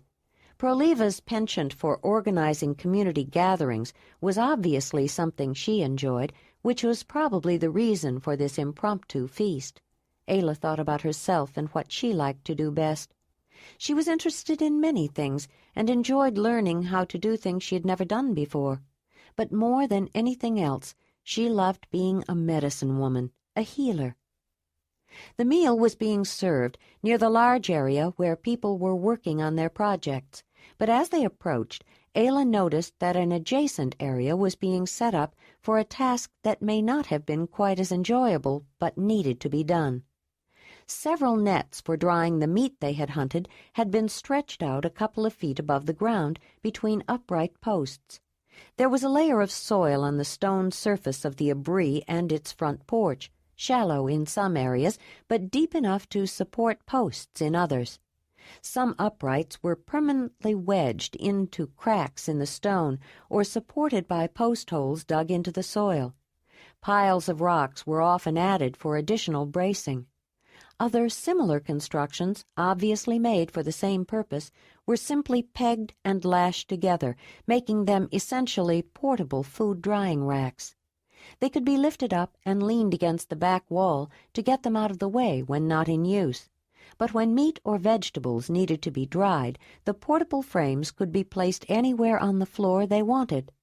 Occasionally meat was dried for preservation near the place it was killed, or on the grassy floodplain below. But when it rained, or just because people wanted to work closer to their homes, they developed ways to support drying cords or netting. A few small tongue-shaped pieces of meat were already hanging on the drying racks, and small, rather smoky fires were burning nearby to keep away insects and, incidentally, to add a flavor to the meat. Ayla thought that after they ate, she would offer her help to cut up the meat to dry. She and Jondalar had just selected their food and were deciding where to eat when she saw Joharan stalking toward them with a rapid stride and a grim expression. "Jondalar, does Joharan seem angry to you?" she asked. The tall man turned to look at his approaching brother. "I think so," he said. "I wonder what happened." He would ask later, he thought. They glanced at each other, then strolled over to join Joharan, Proliva, her son Jaredal, Marthona, and Willamar. They were greeted warmly, and a place was made for them. It did seem obvious that the leader was not happy about something, but he did not seem to want to talk about it, at least not with them. They all smiled in welcome when Zelandonii decided to join them too. She had spent the morning in her dwelling, but came out when people gathered to eat. "Can I get you something?" Proliva asked. "I have been fasting and meditating today, preparing myself to search and still limiting my food," Zelandonii said, and looked at Jondalar in a way that made him very uncomfortable. He was suddenly afraid that his association with other worlds was not over yet. "Majera is getting something for me. I asked Falara to help her. Majera is an acolyte of Zelandonii of the 14th Cave, but she is not happy with her and wants to come here with me to be my acolyte. I have to consider it, and, of course, ask if you would be willing to accept her into the 9th Cave, Joharan. She's quite shy and diffident, but definitely has some ability. I wouldn't mind training her, but you know I have to be particularly careful with the 14th, Zelandonii said. Then she looked at Ayla. She was expecting to be selected the first, the Danyar explained, but the Zelandanya chose me instead. She tried to stand up to me and force me to step down. It was my first real challenge, and even though she was the one who backed down, I don't think she has ever really accepted their choice or forgiven me. She addressed everyone again. I know she will accuse me of luring her best acolyte away if I accept Majera, but I have to consider what is right for everybody. If Majera isn't getting the training she should have to develop her talents, I can't worry about someone's hurt feelings. On the other hand, if one of the other Zelandanya would be willing to train her and can form a bond with her, perhaps I can avoid another confrontation with the 14th. I'd like to wait until after the summer meeting before making a decision. That seems wise, Marthona said, just as Majera and Falara joined them. The young acolyte was holding 2 bowls, and Jondalar's younger sister carried her bowl plus a water bag. She had put some eating implements in her carrying pouch. Majera gave a bowl of clear broth to the first, glanced gratefully at Falara, smiled timidly at Ayla and Jondalar, and then looked down at her food. There was a moment of uneasy silence. Then Zelandonii spoke. "I don't know how many of you know Majera." "I know your mother and the man of your hearth," Willamar said. "You have some siblings, don't you?" "Yes, a sister and a brother," Majera said. "How old are they?" "My sister is a little younger than me, and my brother's about his age," Majera said, indicating Proliva's son. "My name is Geradol. I'm Geradol of the 9th Cave of the Zelandonii. Who are you?" He said it with such careful precision as he had obviously been taught, everyone had to smile, including the young woman. "I am Majera of the 14th Cave of the Zelandonii. I greet you, Geradol of the 9th Cave of the Zelandonii." Geradol smiled with self-importance. She obviously understands boys his age, Ayla thought. "We are remiss. I think we should all make proper introductions," Willamar said. The introductions were made, and everyone greeted the shy young woman warmly. "Did you know the mate of your mother wanted to be a trader before he met her, Majera?" Willamar said. "He went on a few trips with me. Then he decided he didn't want to spend so much time away from her or you after you were born." "No, I didn't know that," she said, pleased to learn something about her mother and her mother's mate. No wonder he's a good trader, Ayla thought. He has a way with people. He can make anyone feel comfortable. Majera seemed a little more relaxed, but still a bit overwhelmed by all the attention. Ayla understood how she felt. "Proliva, I saw some people starting to dry meat from the hunt," Ayla said. "I'm not sure how meat is divided or who is supposed to preserve it, but I'd like to help if it's appropriate." The woman smiled. "Of course you can help if you want. It's a lot of work. We'd welcome your help." "I know I would," Falara said. "It can be a long, tedious job, unless there are a lot of people working on it. Then it can be fun." "The meat itself and half the fat is for everyone to use as they need," Proliva continued. "But the rest of the animal, the hide, horns, antlers, and all belongs to the person who killed it. I think you and Jondalar each have a Megasaurus and a bison, Ayla. Jondalar killed the bison who sacrificed Shevanar, but that one was given back to the mother. We buried it near his grave. The leaders decided to give both Jondalar and you another one. Animals are marked when they're butchered, usually with charcoal. By the way, they didn't know you're Abalon, and you were busy with Shevanar, so someone asked Zelandonii of the third. He made a temporary one for you, so your hides and other parts could be marked. Jondalar smiled. What does it look like? He was always conscious of his own enigmatic Abalon and curious about the name marks of others. I think he saw you as protective or sheltering, Ayla, Proliva said. Here, I'll show you. She took a stick, smoothed the dirt, and drew a line straight down. Then she added a line starting near the top and slanting down somewhat on one side, and a third line matching it on the other side. It reminds me of a tent or shelter of some kind, something to get under if it was raining. I think you're right, Jondalar said. It's not a bad Abalon for you, Ayla. You do tend to be protective and helpful, especially if someone is sick or hurt. I can draw my Abalon, Geraldal said. Everyone smiled indulgently. The stick was given to him, and he was allowed to make the drawing. Do you have one? He said to Majera. I'm sure she does, Geraldal, and she will probably be happy to show you. Later, Proliva said, gently reprimanding her son. A little attention was all right, but she didn't want him to get in the habit of demanding attention from the adults around him. What do you think of your Abalon, Ayla? Jondalar said. He wondered about her reaction to being assigned a Zelandonii symbol.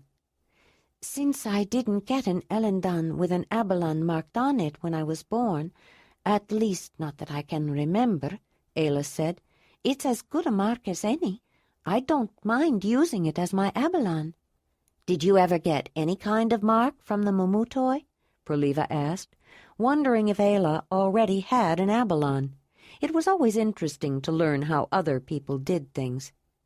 When I was adopted by the Mamutoi, Talut cut a mark on my arm to draw blood, so he could make a mark with it on the plaque he wore on his chest during ceremonies, Ayla said. But it wasn't a special mark, Joharan said. It was special to me. I still have the scar, she said, showing the mark on her arm. Then she added a thought that occurred to her. It's interesting how people use different ways of showing who they are and who they belong to. When I was adopted by the clan, I was given my amulet bag with a piece of red ochre in it, and when they name a person, the Mogur makes a line in red from the forehead to the end of the nose. That's when he tells everyone, especially the mother, what the baby's totem is, by making the totem mark with salve on the infant. Are you saying your people of the clan have marks showing who they are? Zelandonii said. Like Abalons? I guess they are like Abalons. When a boy becomes a man, the Mogur cuts the mark of his totem on him, then rubs in a special ash to make a tattoo. Girls are not usually cut on the skin, because when they grow up, they will bleed from the inside. But I was marked by the cave lion when he chose me. I have 4 marks from his claws on my leg. That's the clan mark for a cave lion, and that's how Mogur knew he was my totem, even though it's not usually a female totem mark. It is a man's, given to a boy who is destined to be a strong hunter. When I was accepted as the woman who hunts, Mogur made a cut here. She put her finger on her throat, just above the breastbone, to draw blood, and used it to mark over the scars on my leg. She showed the scars on her left thigh. Then you already have an Abalon. That's your mark, those 4 lines, Willamar said. I think you are right, Ayla said. I don't feel anything about the other mark, maybe because it's just a mark of convenience, so that people will know who to give some hides to. Even though my clan totem mark is not a Zelandonii sign, it is a mark that is special to me. It meant that I was adopted, that I belonged. I would like to use it as my Abalon. Jondalar thought about what Ayla said about belonging. She had lost everything. She didn't know to whom she was born or who her people were. Then she had lost the people who raised her. She had referred to herself as Ayla of no people when she'd met the Mamutoi. It made him realize how important belonging was to her. Chapter 17. There was an insistent tap on the panel beside the entrance drape. It woke Jondalar, but he lay in his sleeping roll wondering why someone wasn't answering it. Then he realized that no one but him seemed to be home.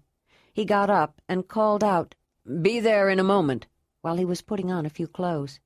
He was surprised to see Jondalar, the artist who was Zelandonii's acolyte, only because the young man seldom paid a visit without his mentor. "Come in." "The Zelandonii of the 9th cave says it is time," Jondalar said. Jondalar's brow creased. He didn't like the sound of that. He wasn't entirely sure if he understood what Jondalar meant, but he had a good idea, and he wasn't looking forward to it. He'd had his share of the other world. He didn't really want to have to deal with that place again. "Did Zelandonii say what it was time for?" Jondalar asked. Jondalar smiled at the tall man's sudden nervousness. "She said you would know." "I'm afraid I do," Jondalar said, resigning himself to the inevitable. "Can you wait until I find something to eat, Jondalar?" "Zelandonii always says it's best if you don't." "I suppose you're right," Jondalar said. "But I wouldn't mind a cup of tea to wash my mouth out with. I'm still tasting sleep." "They may have some tea for you to drink," Jondalar said. "I'll bet they do. But I don't think it's mint, and that's what I like first thing in the morning." "Zelandonii's teas are often flavored with mint." "Flavored, yes, but it's probably not the main ingredient." Jondalar just smiled. "All right," Jondalar said with a wry grin. "I'll come right away. I hope no one minds if I go to pass water first." "It's not necessary to hold your water," the young acolyte said, "but bring something warm to wear." When Jondalar came back, he was both surprised and pleased to see Ayla waiting with Jondalar, tying the sleeves of a warm tunic around her waist. Jondalar had probably told her to bring something warm, too. Watching her, it occurred to him that the night before last was the first time he had not slept with Ayla since he was captured by the Zelandonii on their journey, and it left him feeling rather unsettled. "Hello, woman," he whispered in her ear when he rubbed her cheek with his in greeting, then embraced her. "Where did you go this morning?" "To empty the night basket," Ayla said. "When I came back, I saw Jondalar, and he said Zelandonii wanted us, so I went to ask Folara if she would keep Wolf. She said she'd find some children to keep him occupied. I went down to check on the horses earlier. I heard some other horses nearby. I wonder if we should build a surround of some kind to keep them." "Perhaps," Jondalar said, "especially when it's time for Winnie's pleasures. I'd hate to have a herd try to capture her. Racer would probably try to follow her." "She'll have her foal first," Ayla said. Jondalar listened, interested in hearing about the horses. They had obviously gained knowledge in their association with them. Ayla and Jondalar left with Jondalar. When they reached the stone front porch of the 9th cave, Jondalar noticed that the sun was quite high. "I didn't know it was so late," he said. "I wonder why someone didn't get me up sooner." "Zelandonii suggested that you be allowed to sleep, since you may be up late tonight," Jondalar said. Jondalar took a deep breath and blew it out of his mouth as he shook his head. "Where are we going, by the way?" he said as they walked beside the acolyte along the ledge toward downriver. "To Fountain Rocks," Jondalar said. Jondalar's eyes opened wide with surprise. Fountain Rocks, a cliff that featured 2 caves, and the immediate area around it, was not the home of any particular cave of Zelandonii. It was much more important than that. It was one of the most sacred places in the entire region. Though no one lived there regularly, if any group could call it home, it was the Zelandonii, the ones who served, for this was a place blessed and sanctified by the great Earth Mother herself. "I'm going to stop for a drink of water," Jondalar said emphatically as they approached the bridge over the creek of fresh spring water that divided the 9th cave from downriver. He wasn't going to let Jonacol talk him out of quenching his thirst, even if he had let the man dissuade him from having his morning cup of mint tea. Near the streamlet, a few feet from the bridge, a post had been pounded into the ground. A drinking cup made of cattail leaves torn into strips and woven watertight was attached to it with a cord. If it wasn't attached, it was often lost. The cup was changed periodically as it became worn, but as long as Jondalar could remember, one had been there. It had been learned long ago that the sight of the fresh sparkling water invariably inspired thirst, and while a person could bend over and reach in with hands to get a drink, it was much easier to have a cup handy. They all had a drink, then continued along the well-used trail. They forded the river at the crossing, and at Two Rivers Rock turned into Grass Valley, crossed the second river, then followed the path alongside it. People from other caves waved and greeted them as they passed by, but made no attempt to delay them. All the Zelandonii of the area, including the acolytes, had already gone to Fountain Rocks, and everyone had a good idea where the two people with Zelandonii's acolyte were going. They also had some idea why. In the tight-knit community, word had gotten out that they had brought back something that might help the Zelandonii to find the wandering spirit of Jondalar's dead brother, Thonolin. Though they knew it was important to help guide a newly liberated Elan to its proper place in the world of the spirits, the idea of entering the next world before they were called by the Mother was not something most people wanted to do. It was fearful enough to think about helping Chevenar's Elan, who had just passed on and was probably nearby. But to look for the spirit of someone who had died far away and a long time ago was something they didn't even want to contemplate.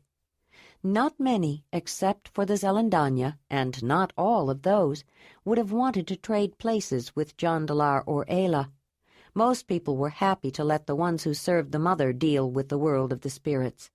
But no one else could do it. Only they knew where Jondalar's brother had died. Even the one who was first knew this would be an exhausting day, though she was intrigued and wondered if they would be able to find Thonolin's roving spirit. As Ayla, Jondalar, and Jonacol continued upstream, an imposing outcrop of rock loomed ahead on the left. Approaching it, the massive rock stood out with such prominence it seemed almost a monolith, but a closer look revealed that it was only the first spur of a progression of cliffs that pulled back in a line at right angles to Grass River. The stately stone at the head of the cliffs reared up from the valley floor, rounded to a bulge in the middle, narrowed toward the top, then abruptly flared out into a flat-topped, jaunty cap. Moving around to the front and looking straight on at the rock that extended out ahead, one could, with a little imagination, envision in the cracks and rounded shapes the cap as hair, a high forehead below the cap, a flattened nose, and two nearly closed eyes enigmatically looking over a slope of scree and brush. To those who knew how to look, the subtly anthropomorphic front view was understood to be a hidden face of the Mother, one of the few visages of herself she ever chose to show, and even that was well disguised. No one could ever look directly upon the face of the Mother, not so much as a likeness of it, and even mysteriously disguised, her face held unspeakable power. The row of cliffs flanked a smaller valley with a creek down the middle that ran into Grass River. The source of the small stream was a spring that bubbled out of the ground with such energy it created a small fountain with a deep pool surrounding it in the middle of a wooded glen. The common name was Fountain of the Deep, and the small waterway running from it was called Fountain Creek, but the Zelandonii had other names for them, which most people also knew. The spring and pool were the birth waters of the Mother, and the creek was the blessed water. They were known to have great powers to heal, and particularly to help women conceive, if used correctly. A path over 1,200 feet long climbed up the side of the stone wall, well beyond the leading spur, to a terrace not far from the top, with a small rock overhang that sheltered the mouths of 2 caves. The numerous cavities in this region of limestone cliffs were sometimes called caves, but were thought of as hollowed-out spaces in the rock, and often referred to as hollows as well. Conversely, an especially long or deep cave was sometimes referred to as a deep. The opening to the left on the small terrace penetrated the rock only 20 feet or so, and was used as a living space for those who stayed there from time to time, usually Zelandonii. It was generally known as Fountain Hollow, but some referred to it as Donnie's Hollow. The cave on the right led to a deep passage that went 400 feet into the heart of the huge cliff, with chambers, alcoves, niches, and other passages leading off the main corridor. This was the place that was so sacred that its esoteric name was not usually even voiced. The site was so well known and so revered, it wasn't necessary to declare its sanctity and power to the mundane world. If anything, those who knew its true meaning preferred to understate it, not to make an issue of it in ordinary existence.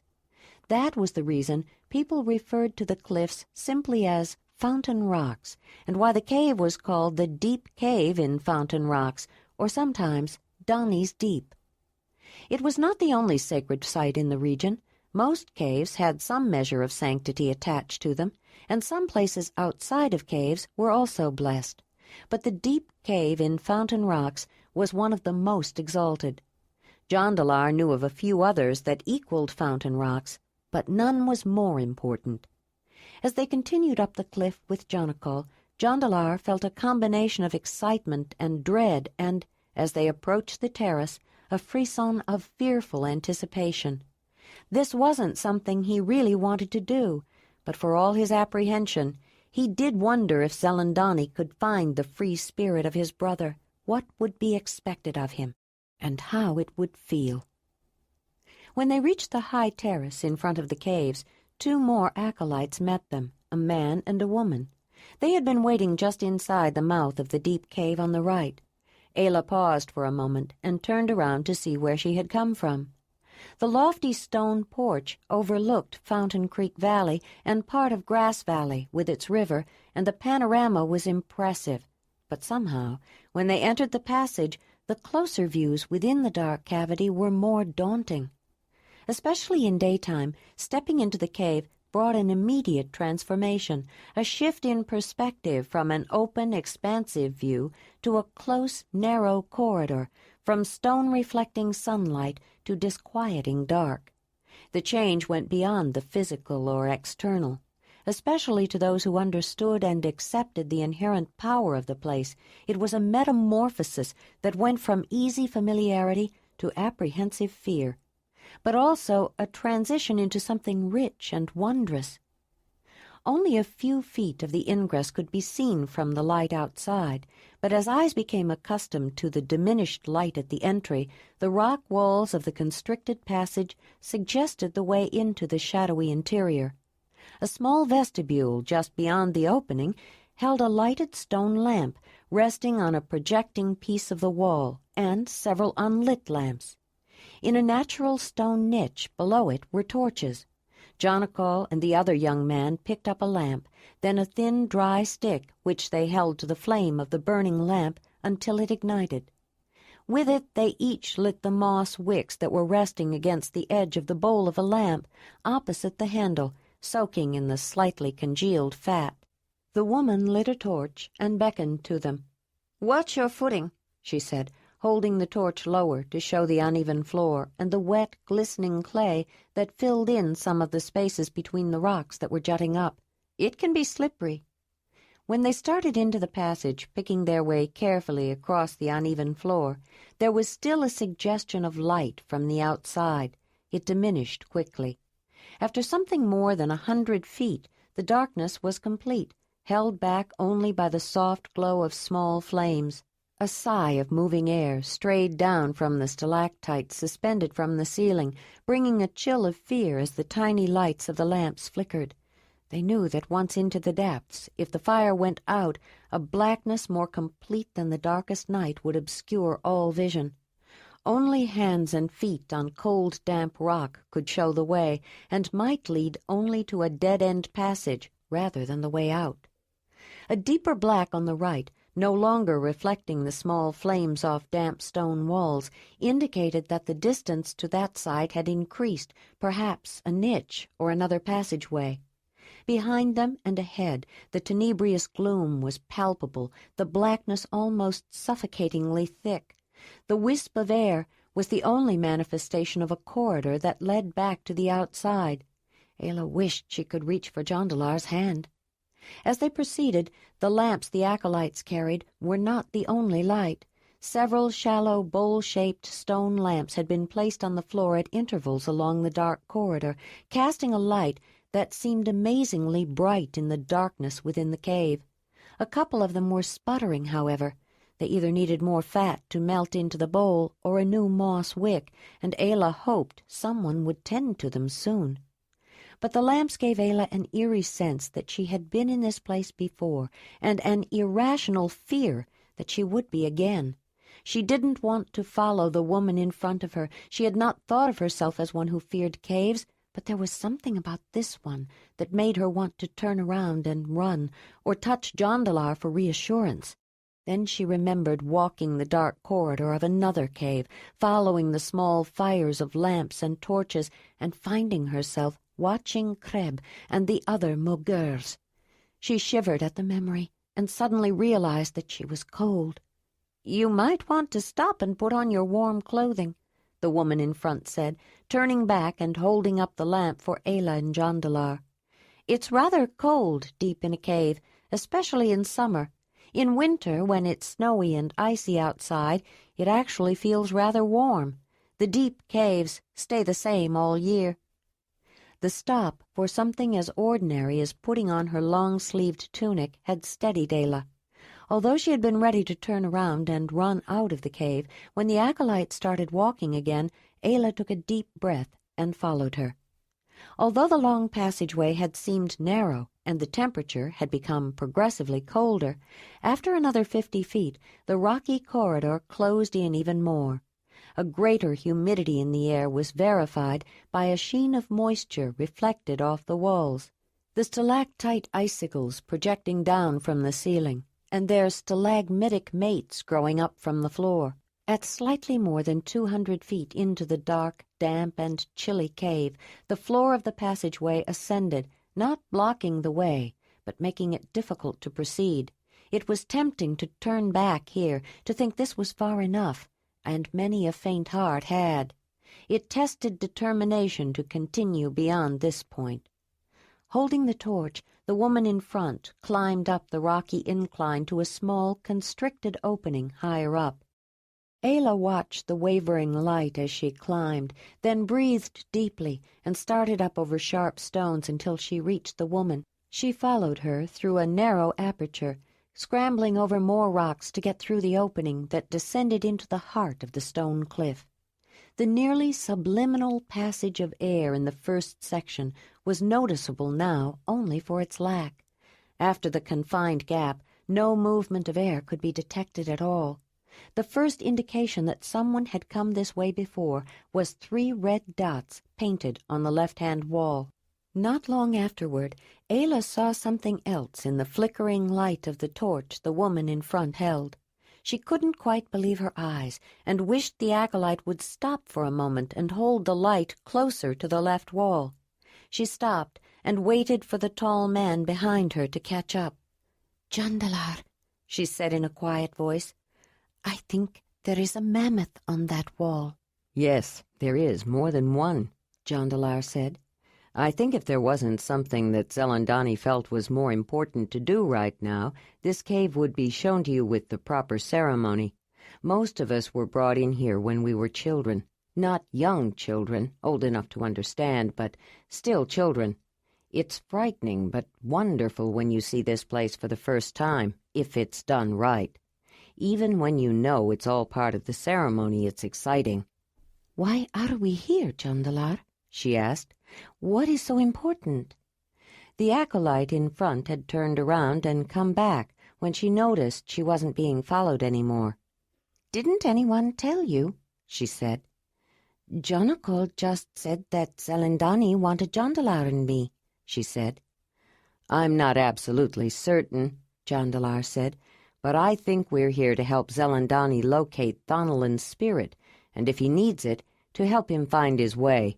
We're the only ones who saw the place where he died, and with the stone you wanted me to pick up, Zelandonii said that was a very good idea, by the way. She thinks we may," Jondalar said. "What is this place?" "It has many names," the woman said. Jondalar and the other acolyte had caught up with him. Most people refer to it as the Deep Cave in Fountain Rocks, or sometimes Donnie's Deep. The Zelandonii know its sacred name, and most people do too, though it's seldom mentioned. This is the entrance to the womb of the mother, or one of them. There are several others that are just as sacred. "Everyone knows, of course, that entrance implies exit," Jondalar added. "That means the entrance to the womb is also the birth canal." "So that means this is one of the birth canals of the great Earth Mother," the young male acolyte said. "Like the song Zelandonii sang at Shevanar's burial.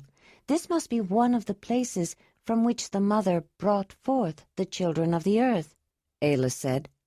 "She understands," the woman said, nodding toward the other two acolytes. "You must know the mother's song well," she said to Ayla. "The first time she heard it was at the burial," Jondalar said, smiling. "That's not entirely true, Jondalar," Ayla said. "Don't you remember? The Zelandonii have something like it, except they don't sing it, they just say the words. The Zelandonii taught it to me in their language. It's not exactly the same, but it's similar." "Maybe that's because Zelandonii can't sing like Zelandonii," Jondalar said. "Not all of us sing it," Jondalar said. "Many just say the words. I don't sing, and if you ever heard me, you'd know why. Some of the other caves have different music, and some of the words are not exactly the same either," the young male acolyte said. "I'd be interested in hearing the Zelandonii version sometime, especially if you can translate it for me, Ayla." "I'd be glad to. Their language is very close to Zelandonii. You might be able to understand it even without a translation," Ayla said. For some reason, all three acolytes suddenly noticed her unfamiliar accent. The older woman had always thought of the Zelandonii, the language and those who used it, as special. They were the people. They were Earth's children. It was hard to grasp the idea that this woman could think that people who lived all the way across the plateau glacier on the highland to the east could have a language that seemed similar to their own. The foreign woman must have heard many languages of people who lived far away that were very much different from Zelandonii to think so. It struck them all how different the language of this foreign woman was from theirs, and how much she knew about other people that they didn't. Jondalar, too, had learned much on his journey. In the few days since he had been back, he had already shown them many things. Perhaps that was the reason for journeys, to learn new things. Everyone knew about journeys. Almost all young people talked about making one, but few actually did. And even fewer of those went very far, at least not that came back. But Jondalar was gone 5 years. He had traveled far, had many adventures, but more important, he brought back knowledge that could benefit his people. He also brought ideas that could change things, and change wasn't always so desirable. "I don't know if I should show you the painted walls as we pass by. It might spoil the special ceremony for you, but you are bound to see at least part of them, so I suppose I could hold up the light and let you see them a little better," the woman in front said. "I would like to see them," Ayla said. The acolyte in front held the torch up high so the woman Jondalar had brought home with him could see the paintings on the walls. The first one, the mammoth, was painted showing a side view, the way most portrayals of animals that she had seen were made.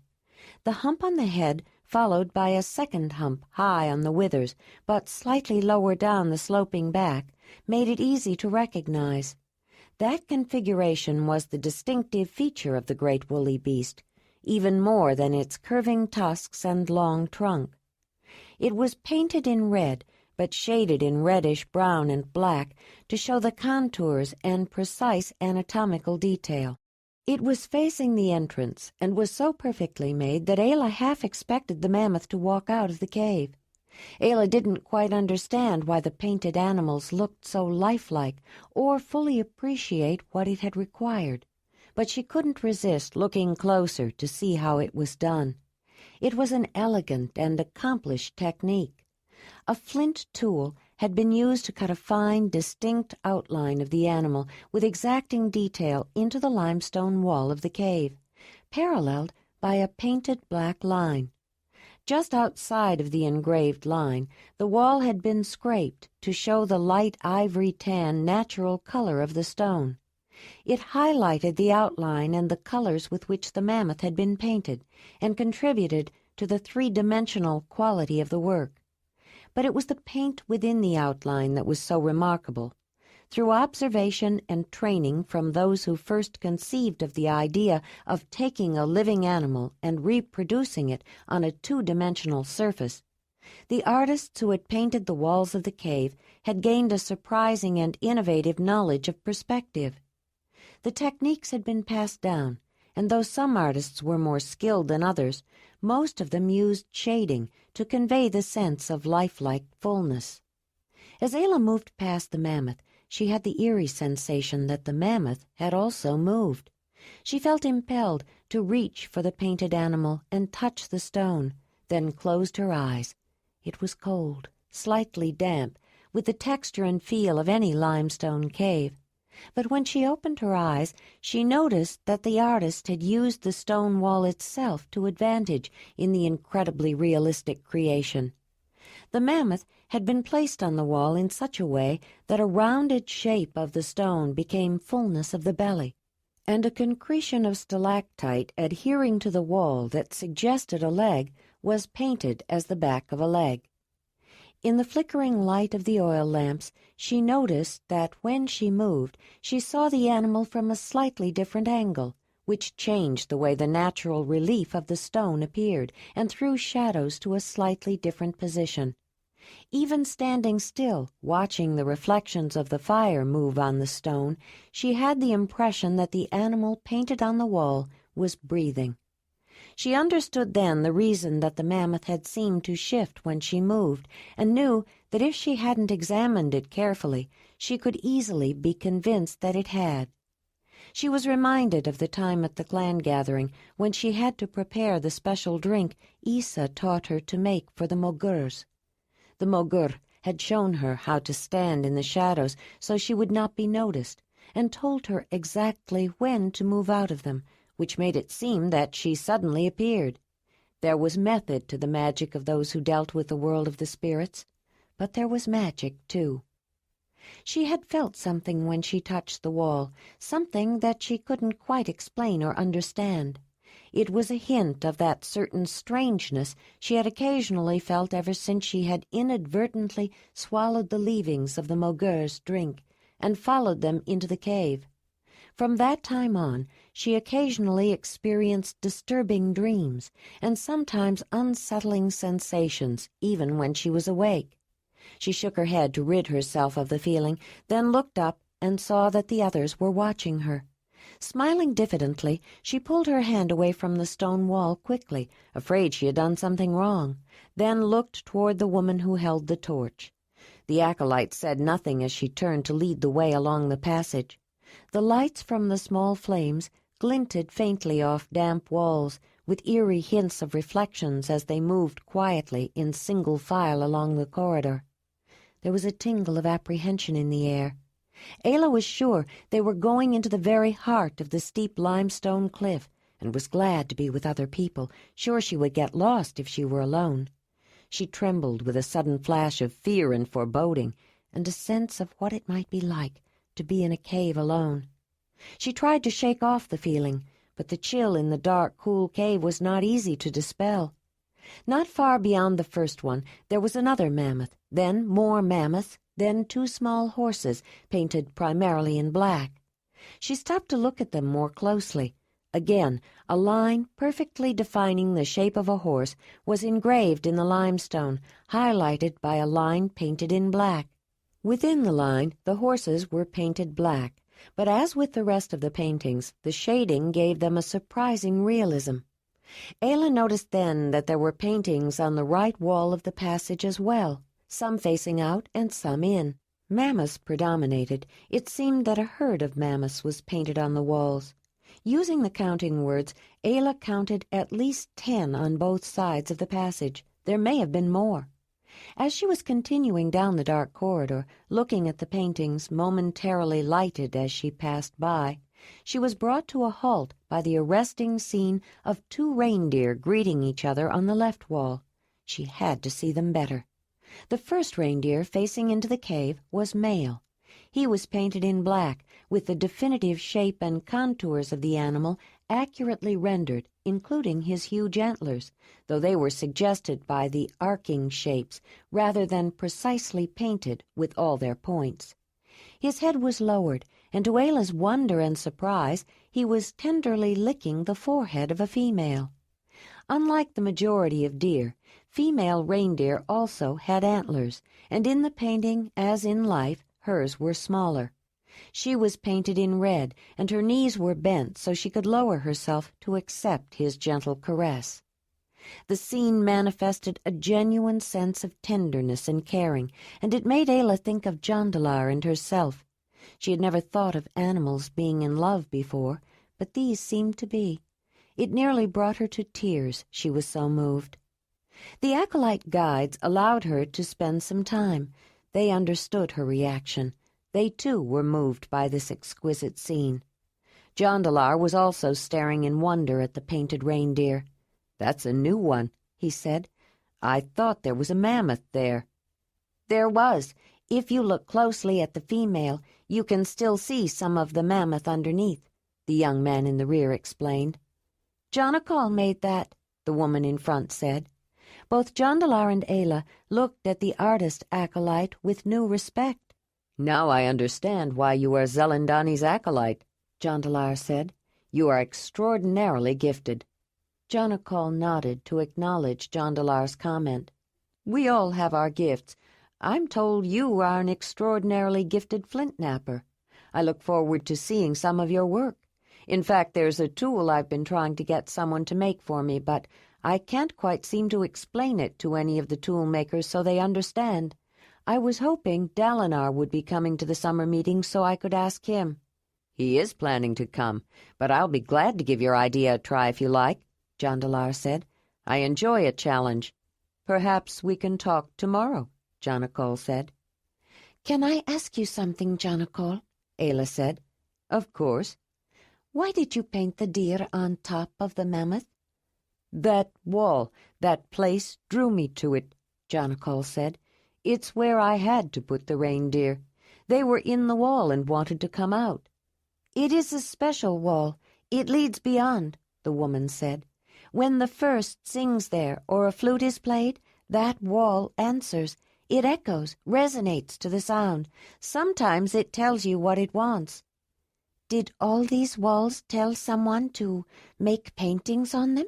Ayla asked, indicating the paintings they had passed by.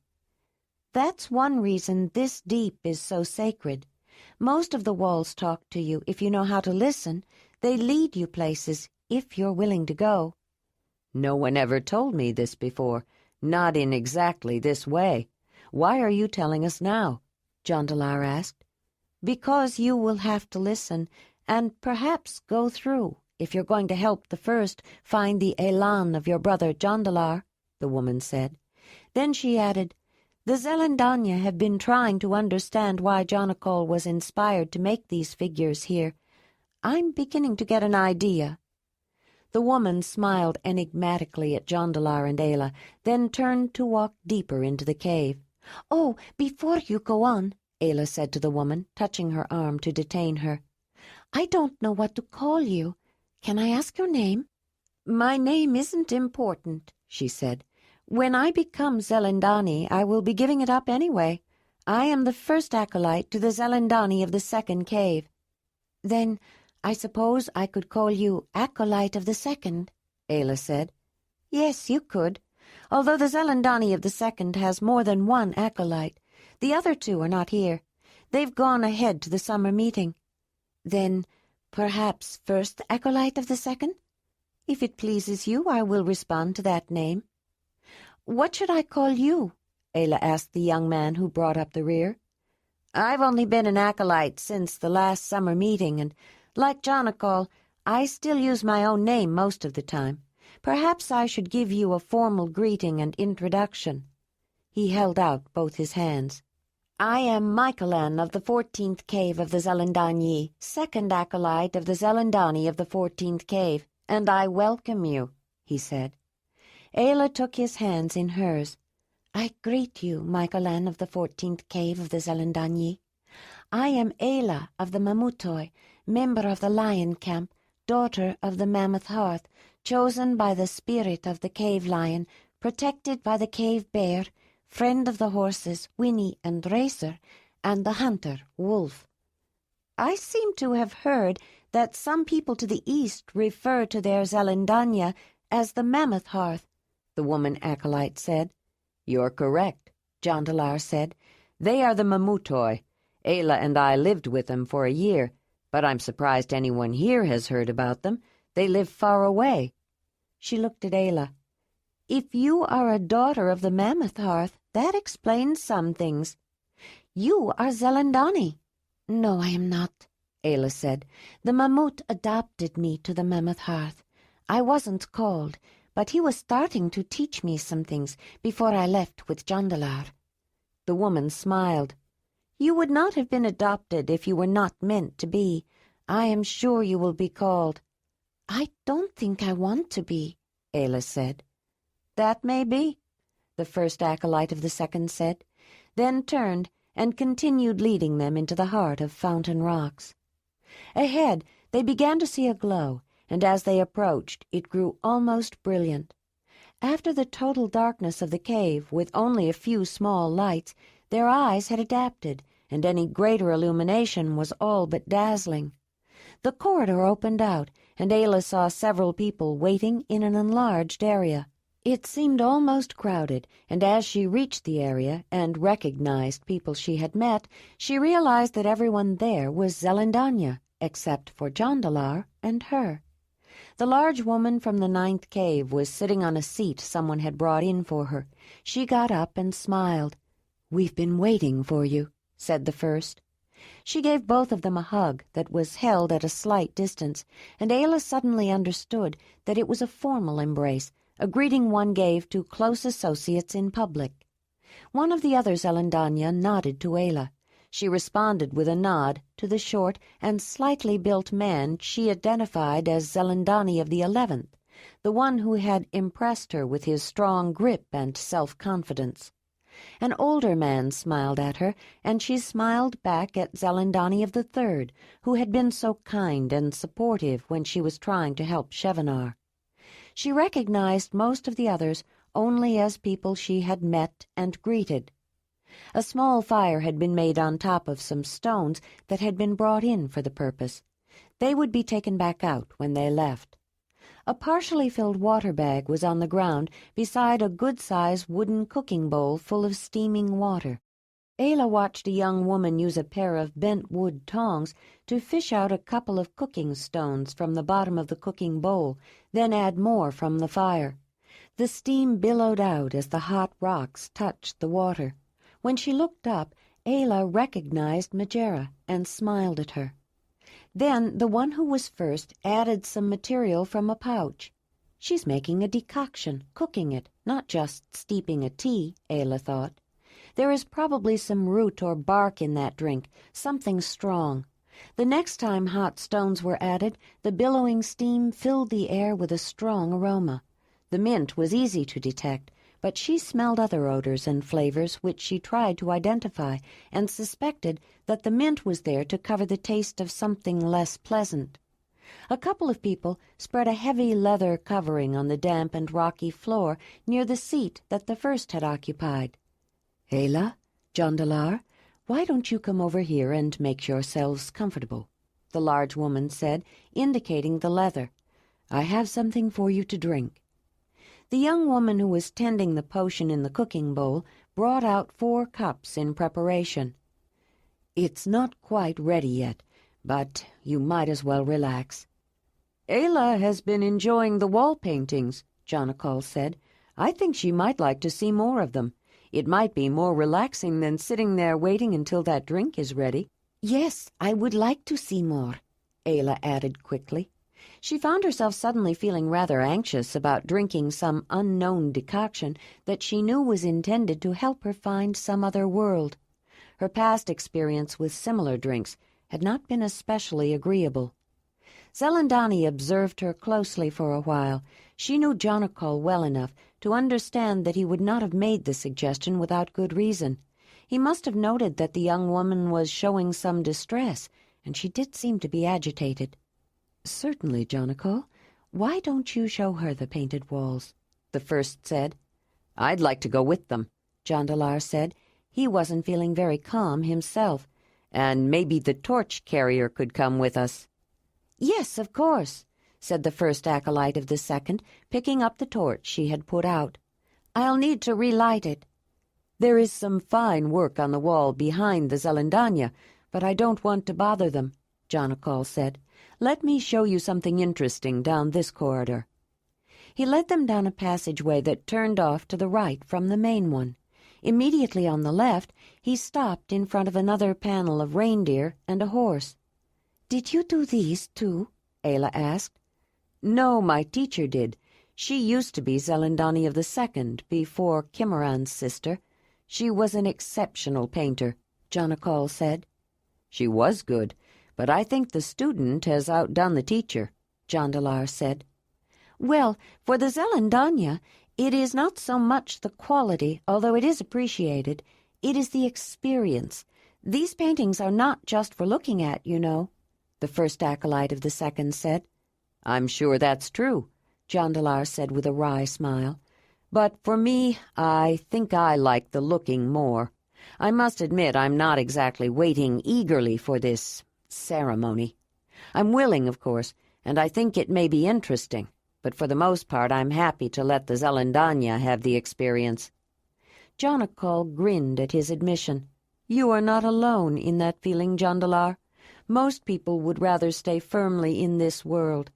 Come, let me show you something else before we have to get serious." The artist acolyte led them to another area on the right side of the passage where many more stalagmites and stalactites than usual had formed. The wall was covered with the calcareous formations, but on top of the concretions had been painted 2 horses that incorporated them to create the effect of a long, shaggy winter coat. The one behind was leaping in a very animated way. "These are very lively," Ayla said, quite intrigued. She had seen horses behave in similar ways. "When boys first see it, they always say this one in back is leaping for pleasure," Jondalar said. "That is one interpretation," the woman acolyte said. "That could be a male attempting to mount the female in front, but I believe it is purposely ambiguous." "Did your teacher paint these, Jondalar?" Ayla asked. "No, I don't know who made them," Jondalar said. "No one does. They were done long ago when the mammoths were painted. People say they were made by the ancestors, the forebears." "There is something I want to show you, Ayla," the woman said. "Are you going to show her the vulva?" Jondalar said with some surprise. "That is not usually shown on a first visit." "I know, but I think we should make an exception for her," the other acolyte said, holding up the lamp and leading the way to a place not far from the horses. When she stopped, she lowered the torch to throw light down on a very unusual formation of rock that extended out from the wall and parallel to the floor, but raised up from it. When Ayla first looked, she noticed an area of stone that had been enhanced with red, but it was only after looking carefully that she understood what it was. and then perhaps only because she had assisted more than one woman who was giving birth. A man might have recognized it before a woman. By accident or supernatural design, the concretion had naturally formed an exact replica of a woman's sexual organ. The shape, the folds, even a depression that matched the entrance to her vagina, everything was there. Only the red color was added to highlight it, to make sure they could find it easily. "It is a woman," Ayla said, astonished. "It is exactly like a woman. I have never seen anything like it." Now do you understand why this cave is so sacred? The Mother herself made this for us. It is proof that this cave is the entrance to the Mother's womb, said the woman who was training to serve the Great Earth Mother. "Have you seen this before, Jondalar?" Ayla asked. Only once. Zelandonii showed it to me, he said. It is remarkable. It is one thing for an artist like Jondalar to look at a cave wall, see the figure that is in it, and bring it to the surface for everyone to see. But this was here just as it is. The added color only makes it a little easier to see. There is one more place I want to show you, Jondalar said. He went back the way they had come, and when they reached the enlarged area where everyone was waiting, he hurried past and turned right, back into the main corridor. At what appeared to be the end, on the left, was a circular enclosure, and on the wall were concave depressions, the reverse of rounded-out bumps. In some of these, mammoths had been painted in a way that created an unusual illusion. At first glance, they didn't appear to be depressions. Instead, they took on the characteristic of a mammoth's stomach, rounded outward. Ayla had to look twice, then reach to touch to convince herself that they were actually concave, not convex, dips, and not bumps. "They are remarkable," Ayla said. "They are painted so that they seem to be opposite of what they are." "These are new, aren't they? I don't recall seeing them before," Jondalar said. "Did you paint them, Jondalar?" "No, but I'm sure you'll meet the woman who did," he said. "Everyone agrees she is exceptional," the woman acolyte said. "As is Jondalar, of course. We're lucky to have two artists who are so talented." "A few small figures are just beyond here," Jondalar said, looking at Ayla. "A woolly rhinoceros, a cave lion, an engraved horse, but it's a very narrow passage and hard to reach. A series of lines marks the end." "They're probably ready for us. I think we should go back," the woman said. As they turned around and were heading back, Ayla glanced up on the right wall, opposite the chapel-like enclosure with the mammoths, and back along the corridor a short way. A strange feeling of uneasiness came over her. She was afraid she knew what was coming. She had felt it before. The first time was when she made the drink from the special roots for the Mogurs. Isa had told her it was too sacred to be wasted, so she wasn't allowed to practice making it. She had already become disoriented, first from chewing the roots to soften them, then from the other preparations she had drunk during that night of special ceremony and celebration. When she noticed that there was some liquid left in the ancient bowl, she drank it, so it wouldn't be wasted. The potent concoction had become stronger from soaking, and the effect on her was devastating. In her confused state, she had followed the light of the fires into the honeycombed depths of the cave, and when she'd come upon Kreb and the other Mogurs, she hadn't been able to go back. Kreb was changed after that night, and she was never the same either. That was when the mysterious dreams started, and the waking moments of strange feelings and enigmatic visions that took her to some other place and sometimes came as warnings. They had been stronger and more prevalent on their journey. And now, as she stared up at the wall, the solid stone suddenly felt tenuous, as though she could see through it or into it. Instead of the firelights barely glinting off the hard surface, the wall was soft and deep and utterly black, and she was there inside that menacing nebulous space and couldn't find her way out. She felt exhausted and weak, and she hurt deep inside. Then suddenly Wolf appeared. He was running through the tall grass, racing to meet her, coming to find her. Ayla, are you all right?" Jondalar said. Chapter 18. Ayla! Jondalar said louder. What? Oh, Jondalar, I saw a wolf, she said, blinking her eyes and shaking her head to try to overcome her dazed confusion and vague sense of foreboding. What do you mean you saw Wolf? He didn't come with us, remember? You left him with Valara, Jondalar said, his forehead creased with fear and concern. I know, but he was there, she said, pointing to the wall. He came for me when I needed him. He has before, Jondalar said. He saved your life more than once. Maybe you were remembering. Maybe, Ayla said, but she didn't really think that was it. Did you say you saw a wolf there on that wall? Jonakol said. Not exactly on it, Ayla said, but Wolf was there.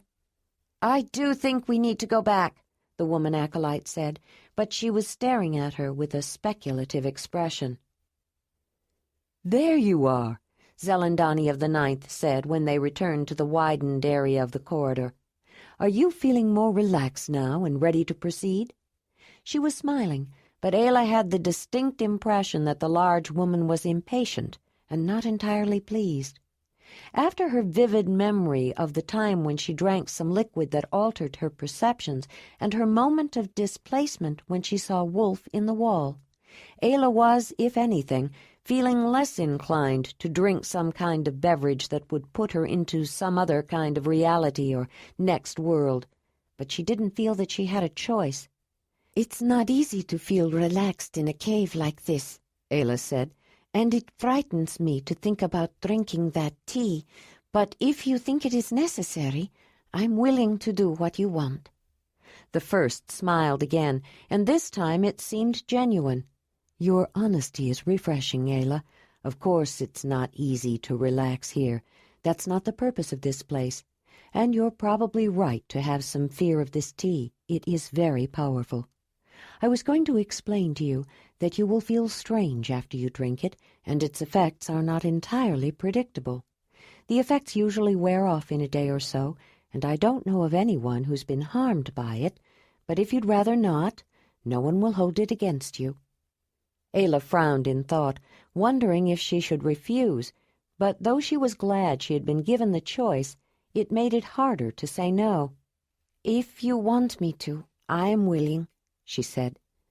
I'm sure your participation would be helpful, Ayla, said the Danyer.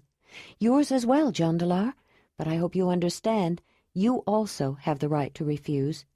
You know I've always been uncomfortable with the spirit world, Zelandonii, Jondalar said, and in the last couple of days, what with digging graves and everything, I've been much closer to that place than I want to be until the mother calls me.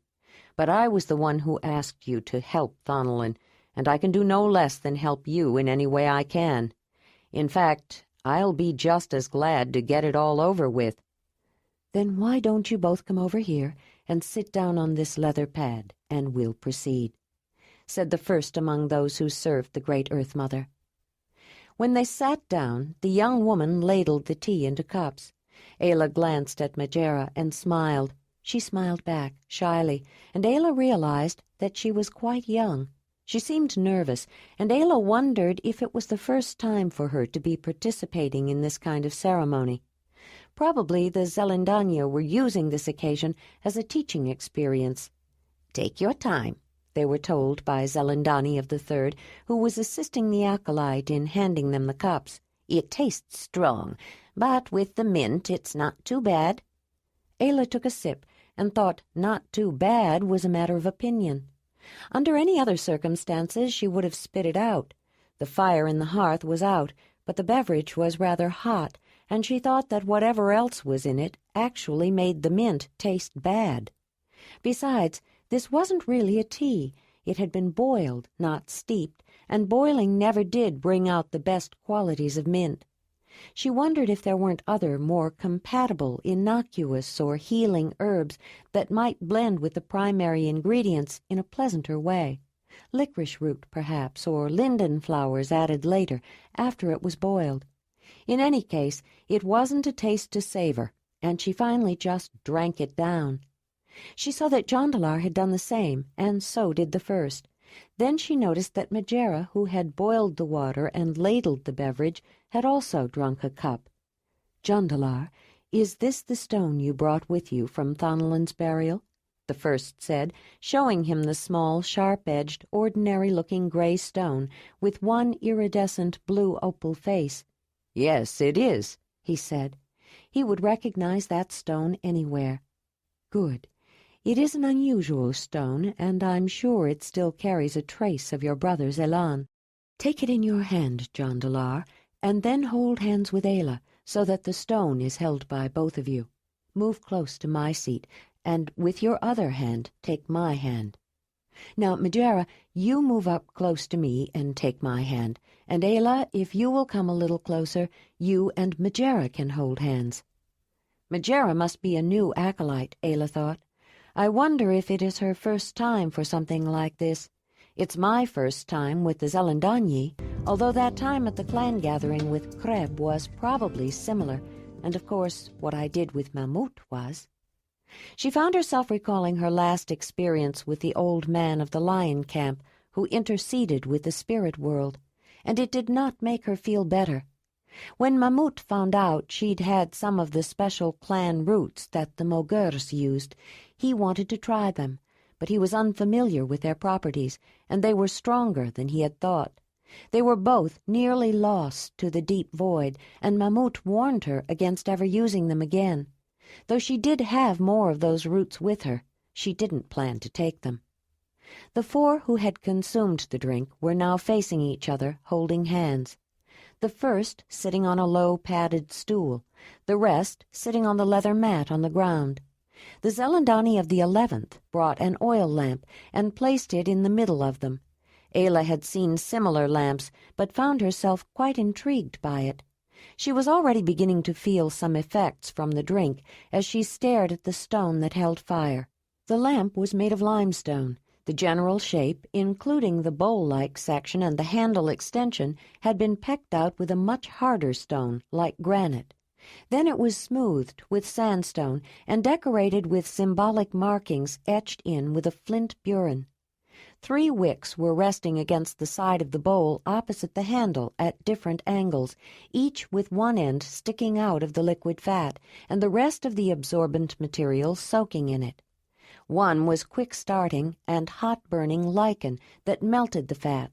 The second was a dried moss twisted into a sort of cord that gave good light, and the third was made of a dried strip of a porous fungus that absorbed the liquefied fat so well it kept burning even after the oil was gone.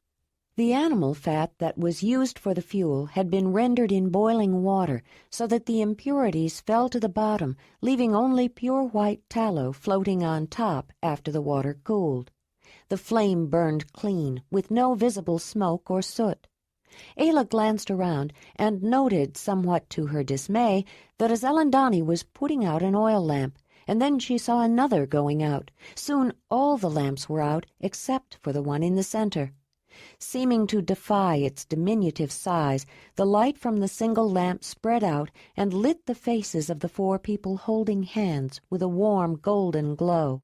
But beyond the circle, deep and utter darkness filled every cranny, every crack and hollow, with a black so complete it felt thick and stifling. Ayla began to feel apprehensive. Then she turned her head and caught the bare glimpse of a glow coming from the long corridor.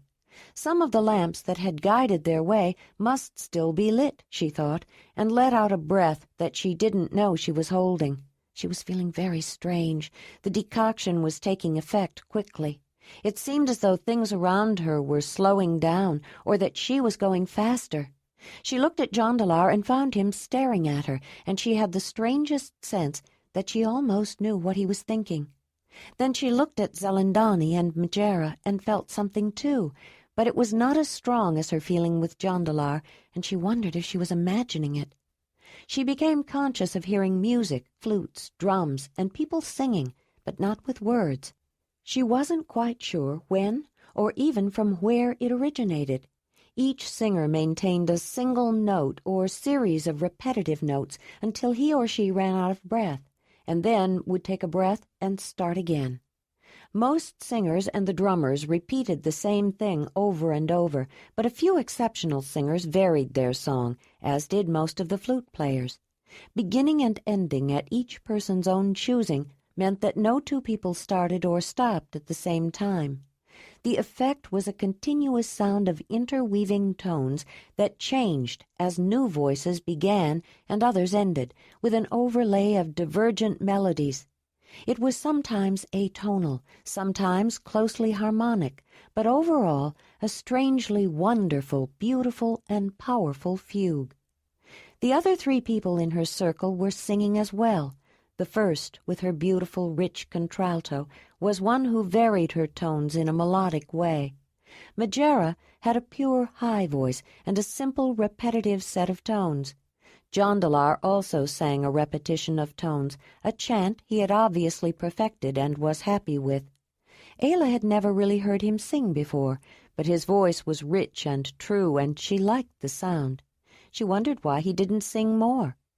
Ayla felt that she should join in, but she had attempted to sing when she lived with the mamutoi and knew she simply didn't know how to carry a tune.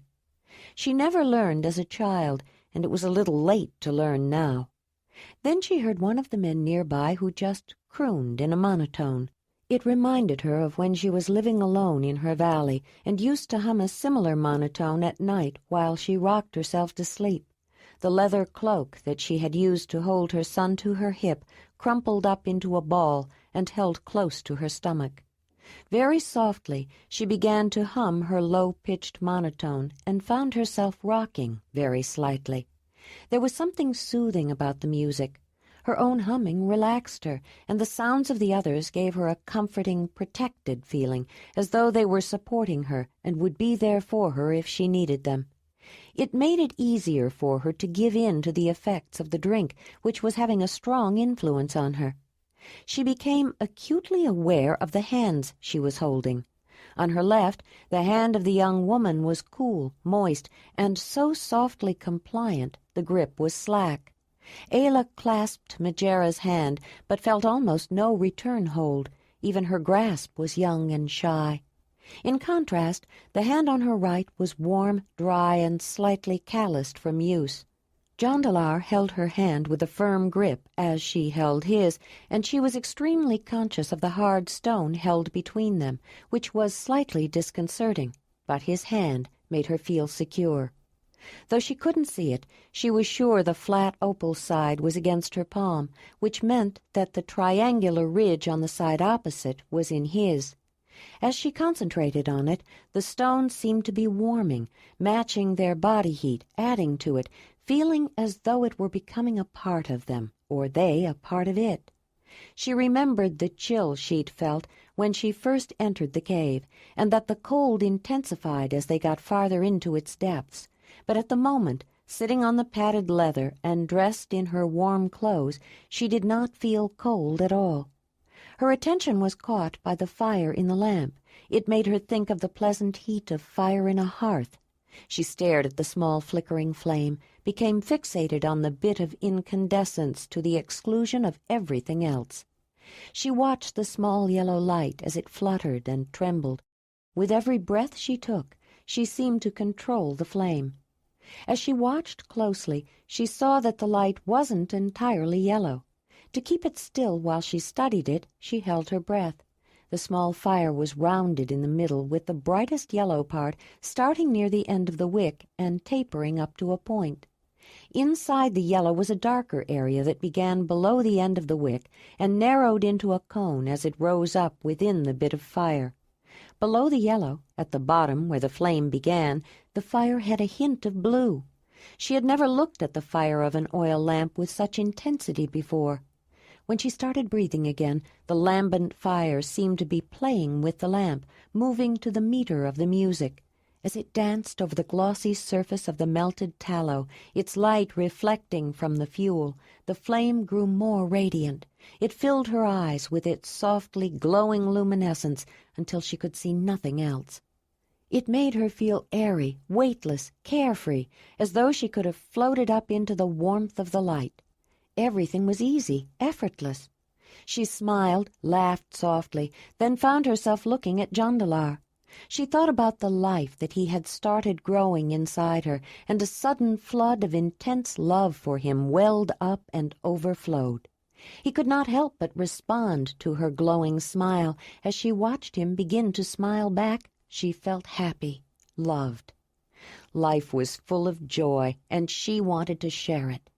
She beamed at Megera and was rewarded with a tentative smile in return, then turned to Zelandonii and included her in the beneficence of her happiness.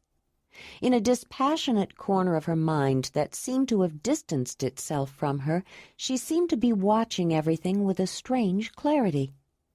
"I am getting ready to call Chevenar's Elan and direct him to the spirit world," the one who was first interrupted her singing to say. Her voice sounded far away, even to her own ears. "After we help him, I will try to find the Elan of Thonolin. Jondalar and Ayla will have to help me. Think about how he died and where his bones are resting." To Ayla, the sound of her words was full of music that grew louder and more complex. She heard tones resonating from the walls all around her and watched as the huge donier seemed to become a part of the reverberating chant she sang again, a part of the cave itself. She saw the woman's eyes close. When she opened them, she seemed to be seeing something that was far away. Then her eyes rolled back, showing only whites, and closed again as she slumped forward in her seat. The young woman whose hand she was holding was shaking. Ayla wondered if it was from fear, or if Megera was simply overwhelmed. She turned to look at Jondalar again. He seemed to be looking at her, and she started to smile, but then she realized that he, too, was staring into space, not seeing her at all, but something far away inside his mind. Suddenly, she found herself back in the vicinity of her valley again. Ayla heard something that chilled her blood and set her heart racing, the thundering roar of a cave lion and a human scream. Jondalar was there with her, inside her it seemed. She felt the pain of a leg being mauled by the lion. Then he lost consciousness. Ayla stopped, her blood pounding in her ears. It had been so long since she had heard a human sound, yet she knew it was human, and something else. She knew it was her kind of human. She was so stunned that she couldn't think. The scream pulled at her. It was a cry for help. With Jondalar's presence, unconscious, no longer dominant, she could feel the others there. Zelandonii, distant but powerful. Megera, closer but vague. Underlying everything was the music, voices and flutes, faint but supporting, comforting, and the drums, deep and resounding. She heard the growling of the cave lion and saw its reddish mane. Then she realized Winnie had not been nervous, and she knew why. "That's Baby! Winnie, that's Baby!" There were two men. She pushed aside the lion she had raised and knelt to examine them. Her main concern was as a medicine woman, but she was astonished and curious as well. She knew they were men, though they were the first men of the others she could remember seeing. She knew immediately that the man with the darker hair was beyond hope. He lay in an unnatural position, his neck broken. The tooth marks on his throat proclaimed the cause. Though she had never seen him before, his death upset her. Tears of grief filled her eyes. It wasn't that she loved him, but that she felt she had lost something beyond value before she ever had a chance to appreciate it. She was devastated that the first time she saw people of her own kind, one was dead. She wanted to acknowledge his humanity, to honor him with a burial, but a close look at the other man made her realize that it would be impossible. The man with the yellow hair still breathed, but his life was pumping out of him through a gash in his leg. His only hope was to get him back to the cave as quickly as possible so she could treat him. There was no time for a burial. She didn't know what to do. She didn't want to leave the man there for the lions. She noticed that the loose rock at the back of the blind canyon looked very unstable. Much of it had piled up behind a large boulder that was none too stable itself. She dragged the dead man to the back of the blind canyon near the slide of loose rock. When she finally got the other man wrapped into the travois, she returned to the stone ledge with a long, sturdy clan spear. She looked down at the dead man and felt sorrow for the fact of his death. With the formal, silent motions of the clan, she addressed the world of the spirits. She had watched Kreb, the old Mogur, consign the spirit of Issa to the next world with his eloquent, flowing movements. She had repeated the same gestures when she found Kreb's body in the cave after the earthquake, though she had never known the full meaning of the holy gestures. That wasn't important. She knew the intent. Using the sturdy spear as a lever in much the same way as she would have used a digging stick to turn over a log or extract a root, she prized free the large stone and jumped back out of the way as a cascade of loose rock covered the dead man. When they neared an opening between jagged rock walls, Ayla dismounted and examined the ground. It held no fresh spoor. There was no pain now. It was a different time, much later. The leg was healed. A large scar was all that remained of the wound. They had been riding double on Whinny. Jondalar got down and followed her, but she knew he didn't really want to be there. She led the way into a blind canyon, then climbed up on a rock that had split from the wall. She walked to a rock slide at the back. "This is the place, Jondalar," she said, and withdrawing a pouch from her tunic, gave it to him. He knew this place. "What is this?" he asked, holding up the small leather bag. "Red earth, Jondalar, for his grave." He nodded, unable to speak. He felt the pressure of tears and made no effort to check them. He poured the red ochre into his hand and broadcast it on the rocks and gravel, then spread a second handful. She waited while he stared at the rocky slope with wet eyes, and when he turned to go, she made a gesture over Thanalin's grave. They arrived at the blind canyon strewn with huge, sharp-angled boulders and started in, drawn to the slope of loose gravel at the far end. Time had passed again. They were living with the Mamutoi now, and the lion camp was going to adopt her. They had gone back to her valley, so Ayla could get some of the things she had made to give as gifts for her new people, and were returning. Jondalar stood at the foot of the slope, wishing there was something he could do to acknowledge this burial place of his brother. Perhaps Dani had already found him, since she called him back to her so young. But he knew Zelandonii would try to find this resting place of Thanalin's spirit and help guide him to the spirit world if she could. But how could he tell her where this place was? He couldn't even have found it without Ayla.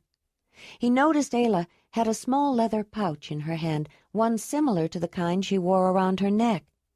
"You have told me his spirit should return to Dani," she said. "I don't know the ways of the Great Earth Mother. I only know of the spirit world of the clan totems. I asked my cave lion to guide him there. Maybe it is the same place, or maybe your Great Mother knows of that place. But the cave lion is a powerful totem, and your brother is not without protection." She held up the small pouch. "I made an amulet for you. You, too, were chosen by the cave lion. You don't have to wear it, but you should keep it with you. I put a piece of red ochre in it, so it can hold a piece of your spirit and a piece of your totems. But I think your amulet should hold one more thing." Jondalar was frowning. He didn't want to offend her, but he wasn't sure if he wanted this clan totem amulet. "I think you should take a piece of stone from your brother's grave. A piece of his spirit may stay with it, and you can carry it back in your amulet to your people." The knots of consternation on his forehead deepened, then suddenly cleared. Of course, that might help Zelandonii find this place in a spirit trance. Maybe there was more to clan totems than he realized. After all, didn't Dani create the spirits of all the animals? "Yes, I'll keep this and put a stone from Thanalin's grave into it," he said. He looked at the loose, sharp-edged gravel sloping against the wall in a tenuous equilibrium. Suddenly a stone, giving way to the cosmic force of gravity, rolled down amid a spattering of other rocks and landed at Jondalar's feet. He picked it up. At first glance, It appeared to be the same as all the other innocuous little pieces of broken granite and sedimentary rock. But when he turned it over, he was surprised to see a shining opalescence where the stone had broken. Fiery red lights gleamed from the heart of the milky white stone, and shimmering streaks of blues and greens danced and sparkled in the sun as he turned it this way and that. "Ayla, look at this," he said, showing her the opal facet of the small rock he had picked up. "You'd never guess it from the back. You'd think it was just an ordinary stone, but look here, where it broke off.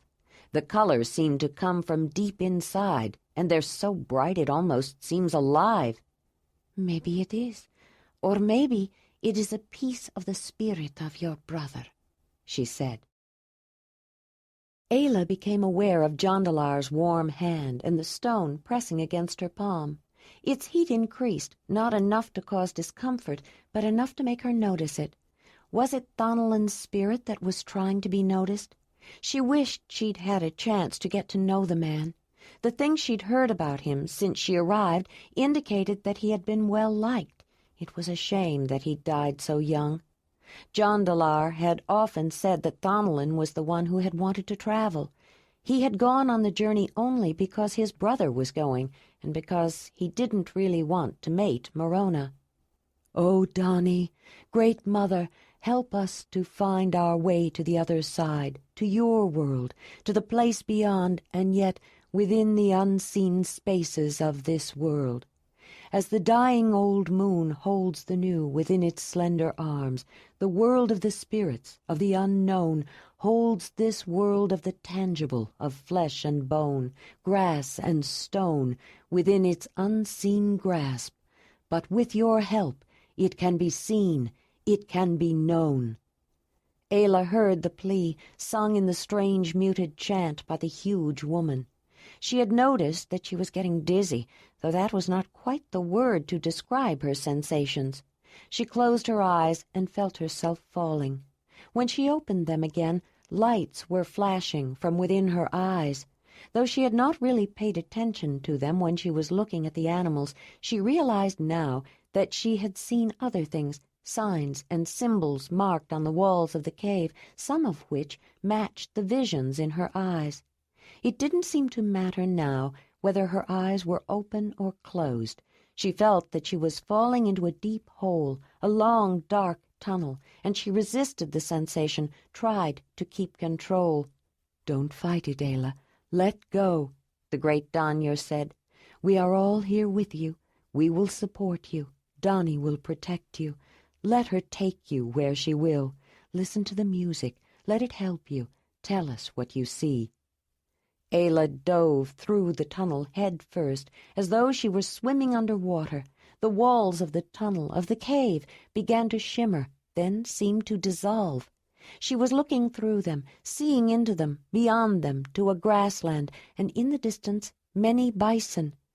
"I see bison, huge herds of bison on a large open plain," Ayla said. For a moment the walls solidified again, but the bison stayed. They covered the walls where the mammoths had been. "They are on the walls, painted on the walls, painted in reds and black and shaped to fit. They're beautiful, perfect, so full of life, the way Jondalar makes them. Don't you see them? Look, over there." The walls melted again. She could see into them, through them. "They're in a field again, a herd of them, heading toward the surround." Suddenly Ayla screamed. "No, Shevanar! No! Don't go there! It's dangerous!" Then, with sorrow and resignation, "It's too late. I'm sorry. I did everything I could, Shevanar." She wanted to sacrifice, to show respect, so people know that sometimes they too must give of their own, the first said. She was there with Ayla. "You cannot stay here any more, Shevanar. You must return to her now. I will help you. We will help you. We will show you the way. Come with us, Shevanar. Yes, it's dark, but see the light ahead? The bright, glowing light? Go that way. She waits for you there." Ayla held Jondalar's warm hand. She could feel that the strong presence of Zelandonii was with them, and a fourth companion, the young woman with the limp hand, Majera, but she was ambiguous, inconsistent. Occasionally she would manifest quite strongly, then would fade to uncertainty. "Now is the time. Go to your brother, Jondalar," the large woman said. "Ayla can help you. She knows the way." Ayla felt the stone they held between them, and thought about the beautiful, blue-toned, milky surface with fiery red highlights. It expanded, filling the space around her until she dove into it. She was swimming, not on top, but through the water, underwater, so fast that it felt as if she were flying. She was flying, speeding over the landscape, seeing meadows and mountains, forests and rivers, great inland seas and vast grassy steppes, and the profusion of animals those habitats supported. The others were with her, letting her lead. Jondalar was closest, and she felt him most strongly, but she sensed the proximity of the powerful Danyer as well. The other woman's presence was so faint it was hardly noticed. Ayla took them directly to the blind canyon on the rugged steppes far to the east. "This is the place I saw him.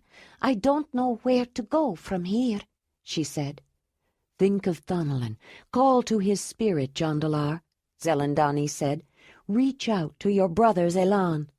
"Thonalin! Thonalin!" "I can feel him," Jondalar said. "I don't know where he is, but I can feel him." Ayla had a perception of Jondalar with someone else, though she could not discern who. Then she sensed other presences, at first just a few, then many, calling out to them. Out of the throng, 2 stood out. No, 3. One of them carried an infant. "Are you still traveling, still exploring, Thonalin?" Jondalar asked. Ayla heard no answer, but sensed laughter. Then she had the feeling of an infinity of space to travel and places to go. "Is Jatamia with you, and her child?" Jondalar queried. Again Ayla sensed no words, but felt a surge of love radiating from the amorphous form. "Thonalin, I know your love of travel and adventure." This time it was the first who spoke with her thoughts to the elan of the man. "But the woman with you wants to return to the mother. She has followed you only out of love, but she is ready to go. If you love her, you should go and take her and her infant with you. It is time, Thonalin. The great Earth Mother wants you." Ayla discerned confusion, a sense of being lost. "I will show you the way," the Danyer said. "Follow me." Ayla perceived herself being drawn along with the rest, speeding rapidly over a landscape that might have been familiar if the details were not so blurred and if it were not getting so dark. She held tight to the warm hand on her right and felt her left hand being fervently clutched. A brightness appeared before them in the distance that was like a great bonfire, but different. It grew more intense as they approached. They slowed. "You can find your way from here," Zelandonii said. Ayla sensed relief from the elans, and then separation. A somber darkness engulfed them, and with the absolute absence of light, a silence, pervasive and complete, surrounded them. Then, faintly in the unearthly quiet, she heard music, a fluctuating fugue of flutes, voices, and drums. She felt movement. They were accelerating at a tremendous rate, but this time it seemed to come from the hand on the left. Majera was clutching hard in fear, determined to return as fast as possible and dragging everyone else along in her wake. When they stopped, Ayla felt both hands holding hers. They were in the immediate presence of the music, back in the cave. Ayla opened her eyes, saw Jondalar, Zelandonii, and Majera. The lamp in their midst was sputtering, the oil almost gone, and only one wick burning.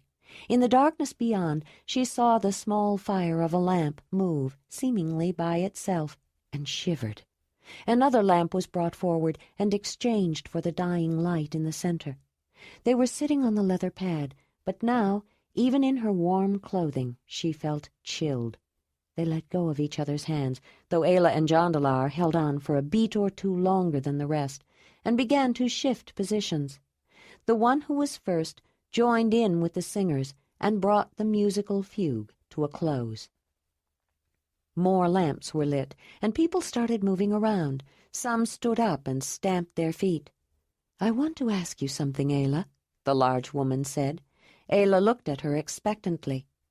"Did you say you saw bison on the walls?" "Yes, the mammoths had been covered over and made into bison, with the shape of the head and the hump on the back filled in and made to look like the large hump on a bison's withers, and then the walls seemed to disappear, and they became real bison. There were some other animals, the horses and the reindeer facing each other, but I saw this place as a bison cave," Ayla said. "I think your vision is because of the recent bison hunt and the tragedy surrounding it. You were in the midst of it, and you treated Chevenar," the first said. "But I think there is a meaning to your vision beyond that. They came to you in great numbers in this place. Perhaps the spirit of bison is telling the Zelandonii that there has been too much hunting of bison, and we need to suspend the hunting of them for the rest of the year to atone, to overcome the bad luck." There were murmurs of assent. It made the Zelandonii feel better to think they could do something to placate the bison spirit and remove the ill fortune the unexpected death presaged. They would inform their caves of the ban on bison hunting, almost grateful to have a message to bring them. The acolytes gathered up the things that were brought into the cave. Then the lamps were all relit and used to light their way out. The Zelandonii left the chamber and retraced their steps. When they reached the ledge outside the cave, the sun was setting in a brilliant display of fiery reds, golds, and yellows in the west. On the way back from Fountain Rocks, no one seemed inclined to talk much about their experiences in the deep cave. As the various Zelandonii left the group to return to their respective caves, Ayla wondered what the others had felt, and if it was the same thing that she had, but she was reluctant to bring it up. Though she had many questions, she wasn't sure if it was appropriate to ask, or if she really wanted to know the answers. Zelandonii asked Jondalar if he was satisfied that they had found his brother's spirit and helped his Elan to find his way. Jondalar said he thought Thonolin was content, and therefore he was, but Ayla thought it was more that he was relieved. He had done what he could, though it hadn't been easy for him. Now the burden of worrying about it was over. By the time Ayla, Jondalar, Zelandonii, and Jonakol reached the 9th cave, only the lonely flickering lights in the night sky and the small fires in their stone lamps and torches remained to light their way. Ayla and Jondalar were both tired when they reached Marthona's dwelling. Wolf was nervously excited and very happy to see Ayla. After comforting the animal and exchanging greetings, they had a light meal, and not long after went to bed. It had been a difficult few days. "Can I help you cook this morning, Marthona?" Ayla asked. They were the first to awake, and were enjoying a quiet cup of tea together while everyone else still slept. "I'd like to learn how you like food prepared, and where you keep things." "I'd be happy to have your help, Ayla, but this morning we've all been invited to share a morning meal with Joharan and Proliva. Zelandonii has been invited too. Proliva often cooks for her, and I think Joharan feels that he hasn't had much time to talk with his brother since he returned. He seems particularly interested in learning more about that new spear-throwing weapon," Marthona said. Jondalar woke up remembering the discussion about Abalons and how important it was to Ayla to feel that she belonged. Since she had no memory of her own people and no longer had any connection with the people who had raised her, it was understandable. She had even left behind the Mamutoi, who had made her one of them, to go home with him. The thought preyed on his mind all through the meal with Joharan's family. Everyone there belonged to the Zelandonii. They were all his family, his cave, his people. Only Ayla was not. It was true they would soon be mated, but she would still be Ayla of the Mamutoi, mated to Jondalar of the Zelandonii. After a discussion with Joharan about the spear-thrower, exchanging anecdotes with Willamar about traveling, and general conversation with everyone about the summer meeting, the talk turned to Jondalar and Ayla's mating at the first matrimonial. Marthona was explaining to Ayla that there were 2 mating ceremonies each summer. The first, and usually the biggest one, was held as early as reasonably possible. Most people who would be joined then had been making the arrangements for some time. The second one was conducted shortly before they left, and usually mated those who decided to tie the knot during the summer. There were also 2 womanhood ceremonies, one shortly after they arrived, and the second just before the summer meeting ended. Impulsively, Jondalar interrupted her explanations. I would like Ayla to belong, to become one of us. After we are mated, I would like her to be Ayla of the 9th cave of the Zelandonii, not Ayla of the Mamutoi. I know that is usually a decision that a person's mother or the man of her hearth makes when that person wants to change affiliation along with the leaders and Zelandonia. But Mamut gave the choice to Ayla when she left. If she is willing, can I have your agreement, Mother? Marthona was startled by the suddenness of his request and was caught off guard. "I would not refuse you, Jondalar," she said, feeling that her son had put her in an untenable position to ask such a thing in public without warning. "But it is not entirely up to me. I am happy to welcome Ayla to the 9th cave of the Zelandonii, but it is your brother and Zelandonii and others, including Ayla herself, who have a say in that decision." Falara grinned, knowing that her mother did not like to be taken by surprise like that. It rather pleased her that Jondalar had caught her without warning, but she had to admit Marthona had recovered well. "Well, I, for one, would not hesitate to accept her," Willamar said. "I would even adopt her, but since I am mated to your mother, Jondalar, I'm afraid it would make her a sister, like Falara, an unmateable woman. I don't think you would want that." "No, but I appreciate the thought," Jondalar said. "Why do you bring it up now?" Marthona asked, still a little miffed. "It seemed as good a time as any," Jondalar said. "We'll be leaving soon for the summer meeting, and I would like it settled before we go. I know we haven't been home very long, but most of you have gotten to know Ayla. I think she would be a valuable addition to the 9th cave." Ayla was more than a little surprised, too, but she said nothing. "Do I want to be adopted by the Zelandonii?" she asked herself. "Does it matter?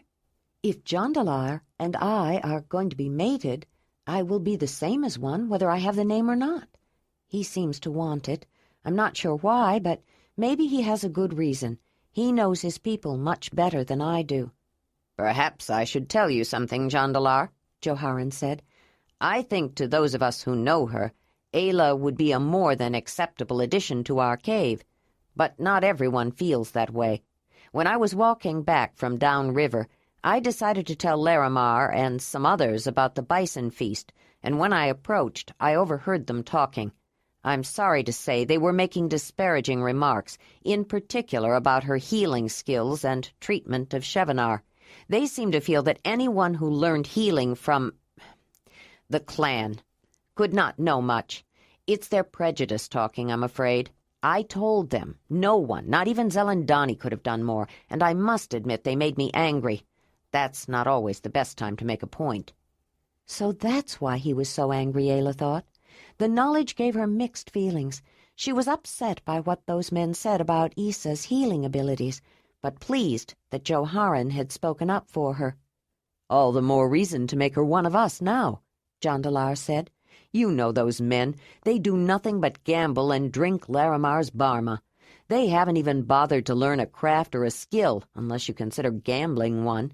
They're not even decent hunters. They're lazy, worthless men who contribute nothing unless they're shamed into it, and they have little shame. They'll do anything to avoid making an effort toward helping the cave, and everyone knows it. No one will pay attention to what they say if the ones people respect are willing to accept her and make her Zelandonii." He was obviously upset. He wanted Ayla to be accepted for herself, and this put a different character on it. "That's not entirely true about Larimar, Jondalar," Proliva said. He may be lazy about most things, and I don't think he likes to hunt much, but Larimar does have a skill. He can make a drinkable beverage out of almost anything that will ferment. I've known him to use grains, fruits, honey, birch sap, even some roots, and turn out a drink that most people like, and he makes it for almost every occasion when people get together. It's true some people overdo it, but he's just the provider." "I wish he was a provider," Marthona said with a scornful edge. "Then maybe the children of his hearth wouldn't have to beg for everything they need. Tell me, Joharan, how often is he too sick in the mornings to join a hunting party?" "I thought food was for everyone as they needed," Ayla said. "Food, yes. They won't starve.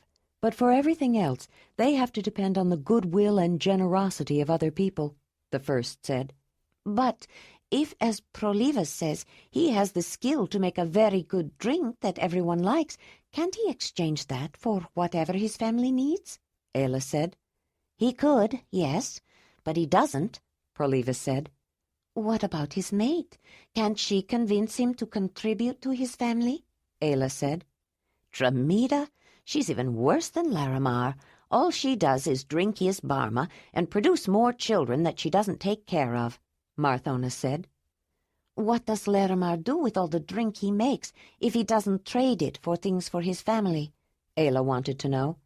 "I'm not sure," Willamar said, "but he would have to trade some of it for ingredients to make more." "It's true. He always manages to trade for what he wants, but he never has enough for his mate and her children," Prolivas said.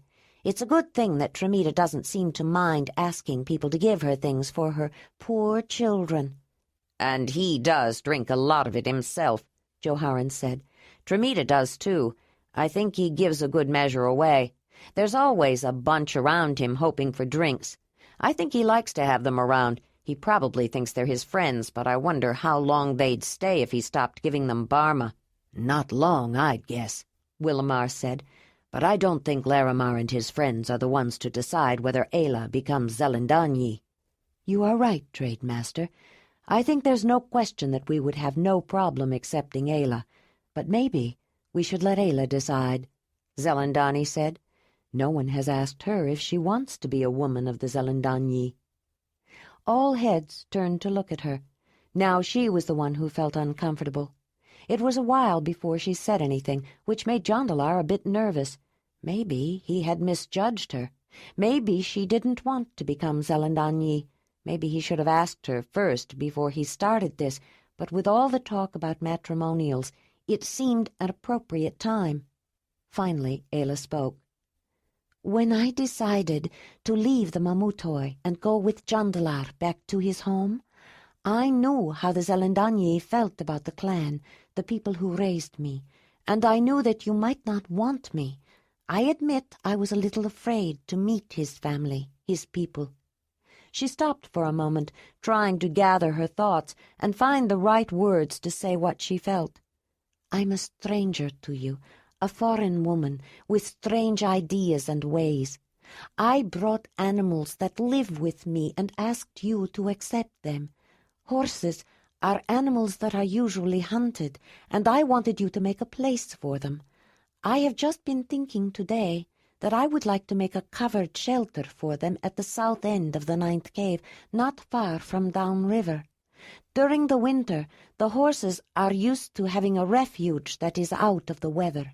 I also brought a wolf, a meat-eating hunter. Some of his kind have been known to attack people, and I asked you to allow me to bring him inside, to sleep in the same dwelling that I sleep in." She smiled at Jondalar's mother. "You didn't hesitate, Marthona. You invited me and Wolf to share your home. And Joharan, you allowed the horses to stay nearby and let me take them right up on the ledge in front of your dwellings. Brun, the leader of my clan, would not have.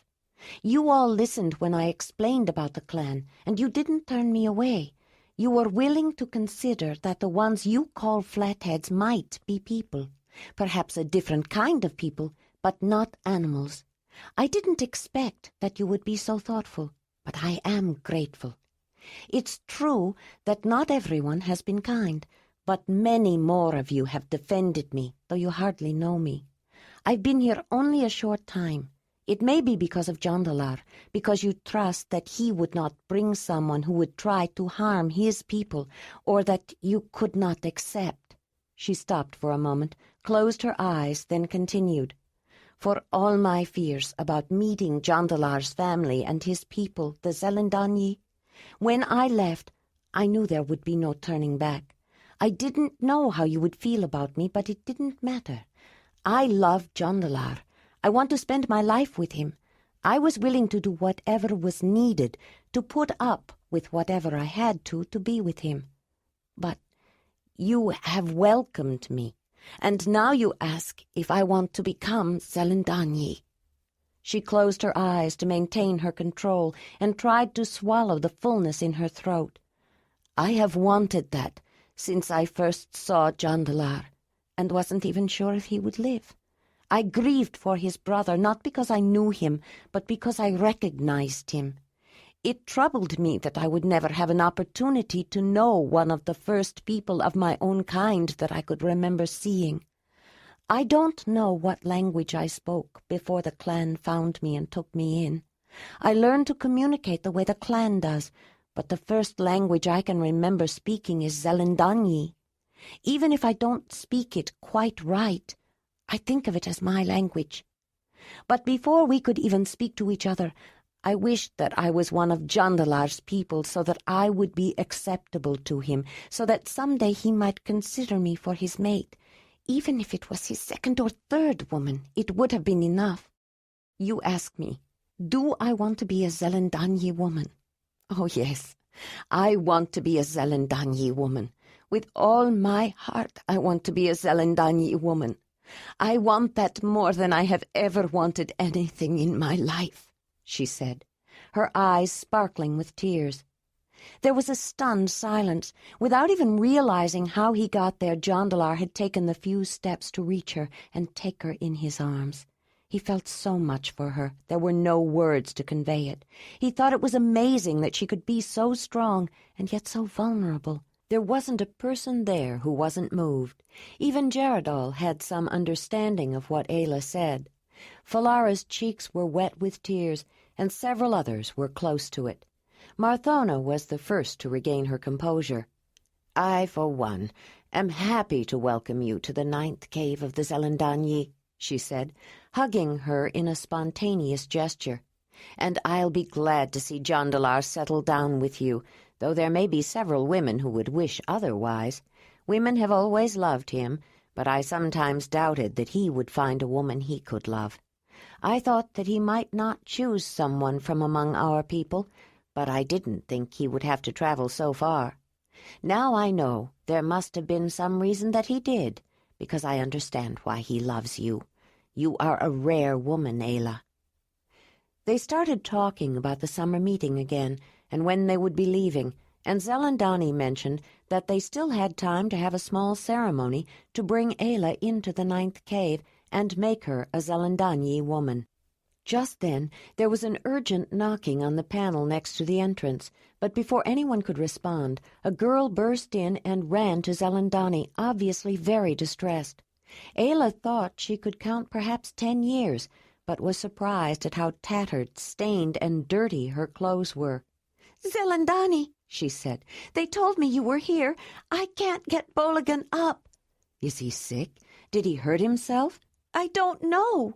"Ayla, why don't you come with me? This is Tramida's daughter, Lanoga. Boligan is her eldest brother," Zelandonii said. "Isn't Tramida Larimar's mate?" Ayla asked. "Yes," Zelandonii said as they hurried off together. Chapter 19.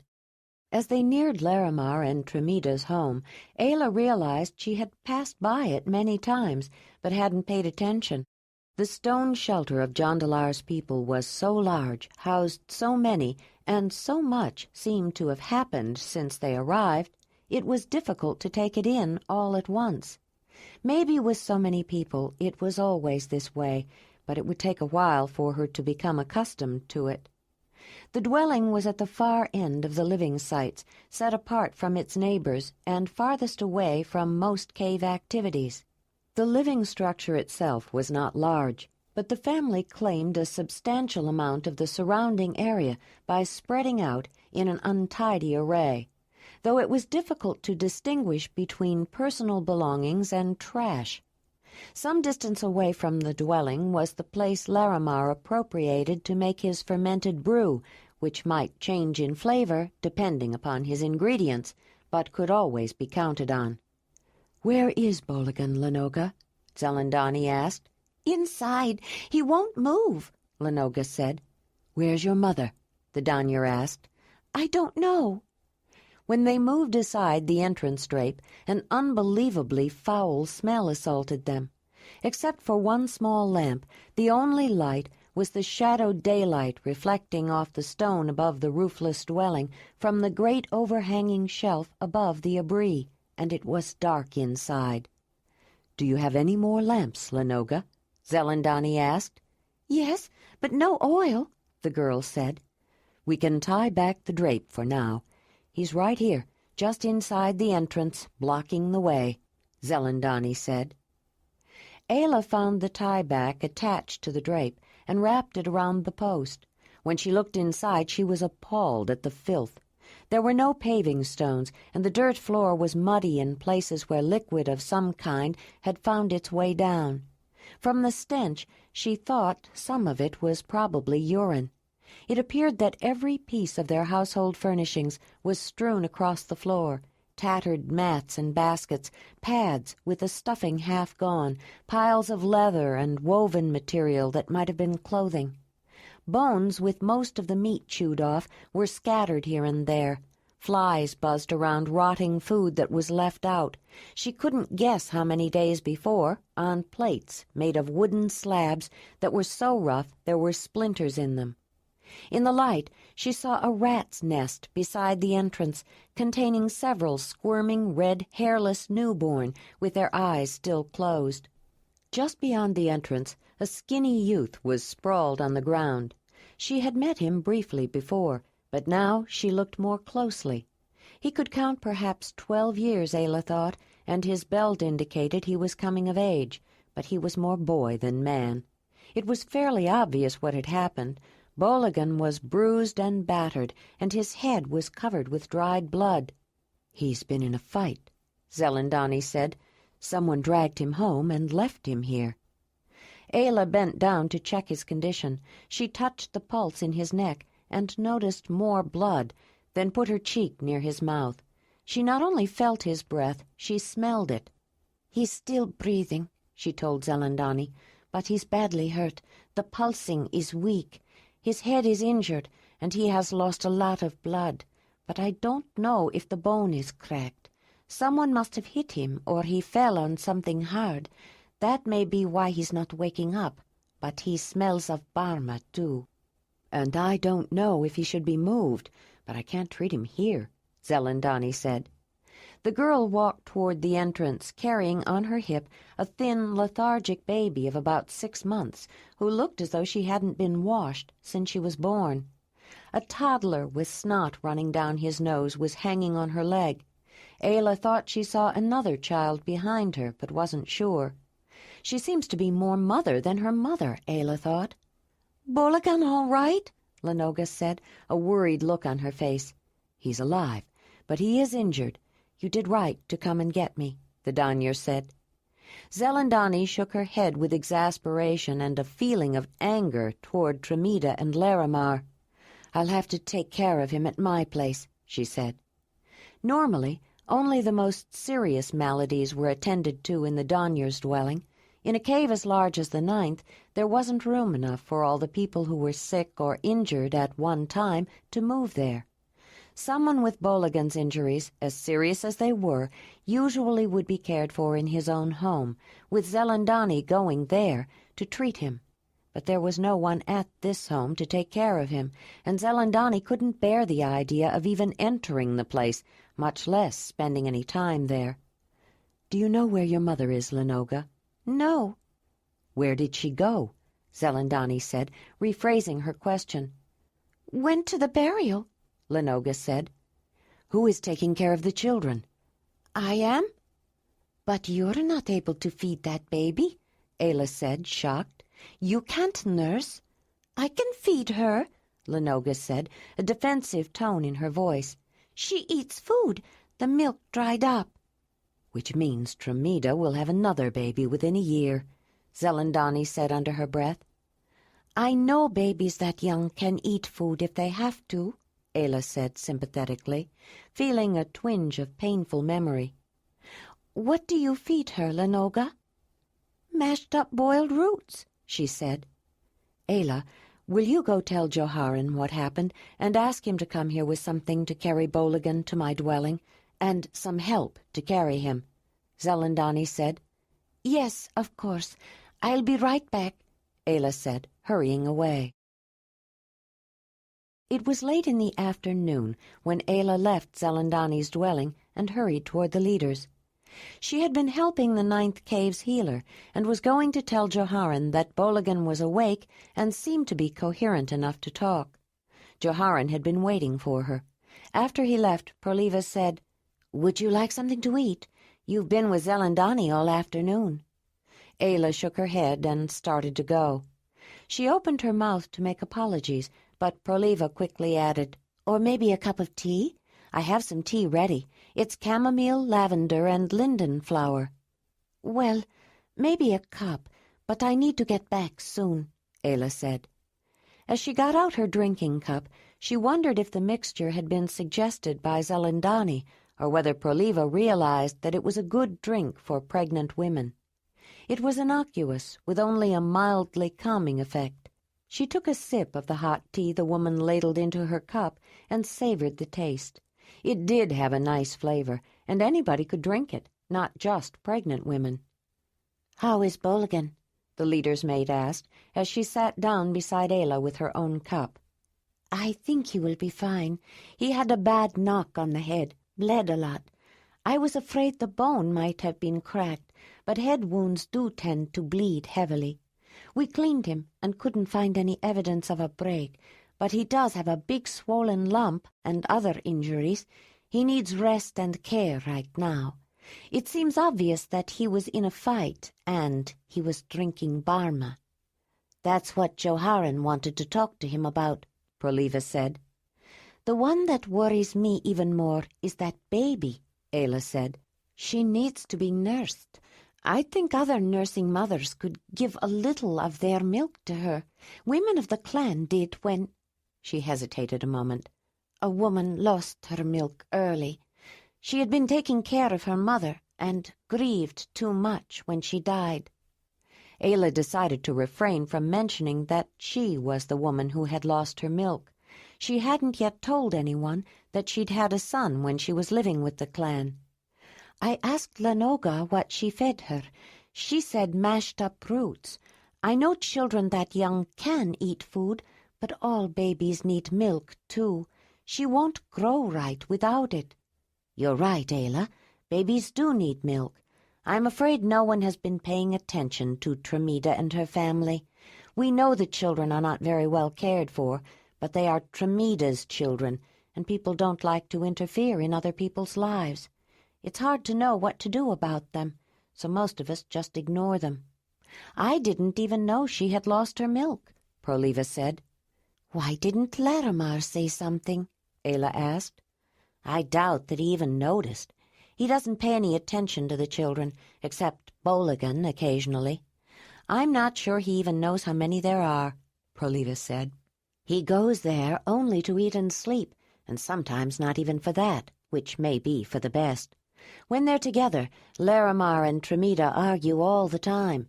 It often leads to real fights, which invariably she gets the worst of." "Why does she stay with him?" Ayla asked. "She could leave him if she wanted to, couldn't she?" "Where would she go? Her mother is dead, and she never mated, so there never was a man at their hearth. Tremida had an older brother, but he moved away before she grew up, first to another cave and then farther away. No one has heard anything about him in years," Proliva said. "Couldn't she find another man?" Ayla asked. "Who would have her?" It's true she manages to find some man to honor the mother with her at a mother festival, usually someone who's had too much barma or meadow mushrooms or something else. But she's not exactly a prize, and she has 6 children that need to be provided for. 6 children? Ayla said. I saw 4, or possibly 5. How many years can they count? Boligan is the eldest. He can count 12 years, Proliva said. I guessed that, Ayla said. Lenoga can count 10 years, Proliva continued. Then there's an 8-year, a 6-year, a 2-year, and the baby. She's only some moons, about a half-year. Tremita had another one who would be a 4-year, but he died. I'm afraid this baby will die. I examined her. She is not healthy. I know you said food is shared, but what about babies who need milk? Are Zelandonii women willing to share their milk? Ayla asked. If it were anyone but Tremita, I wouldn't hesitate to say yes, Proliva said. That baby is not Tremita, Ayla said. She's just a helpless infant. If my baby were here, I wouldn't hesitate to share my milk with her. But by the time mine is born, she may already be gone. Even by the time yours is born, it may be too late. Proliva bowed her head and smiled self-consciously. How did you know? I haven't told anyone yet. It was Ayla's turn to feel self-conscious. She hadn't meant to presume. It was usually the mother's prerogative to announce that she was expecting a child. I am a medicine woman, a healer, she explained. I have helped women give birth and know the signs of pregnancy. I didn't mean to mention it until you were ready. I was just concerned about Tremita's baby. I know. I don't mind, Ayla. I was getting ready to tell people anyway, Proliva said. But I didn't know you were expecting. That means our babies will be born close together. I'm glad. She paused for a while, thinking. Then she said, I'll tell you what I think we should do. Let me get together the women who have young infants or are almost ready to give birth. They're the ones whose milk hasn't yet adjusted to their own baby's needs and have extra. You and I can talk to them about helping to feed Tremita's baby. If several of them share it, it won't be too much of a drain on any one of them, Ayla said. Then she frowned. The trouble is, that baby really needs more than milk. She needs better care. How could Tremita leave an infant for so long with a girl who can count only 10 years, Ayla said. Not to mention all the rest of the children. It's too much to expect of a 10-year. They probably get better care from Lenoga than from Tremita, Proliva said. But that doesn't mean someone so young should have to do it, Ayla said. What's wrong with Laramar? Why isn't he doing something to help? Tremita is his mate, isn't she? They are the children of his heart, aren't they? Those are questions many of us have asked, Proliva said. We don't have answers. Many people have spoken to Laramar, including Joharan and Marthona. It makes no difference. Laramar doesn't care what anyone says. He knows that no matter what he does, people will want that drink he makes, and Tremita is just as bad in her own way. She is so often in a stupor from his barma, she hardly knows what goes on around her. Neither one of them seem to care about the children. I don't know why the great Earth Mother keeps giving her more. No one really knows what to do. There was frustration and sadness in the voice of the tall, handsome woman who was the mate of the leader. Ayla didn't have an answer, but she knew she had to do something. Well, there is one thing we can do. We can talk to the women and see about getting some milk for the baby. It's a start. She put her cup back in her carrying pouch and stood up. I should be getting back now. When Ayla left Proliva's, she didn't return directly to Zelandonii's place. She was concerned about Wolf and wanted to stop at Marthona's first. When she went in, the whole family was there, including Wolf. He rushed at her, so pleased to see her that Ayla was almost knocked down when the large wolf jumped up on his hind legs and landed with his paws in front of her shoulders. But she had seen him coming and managed to brace herself.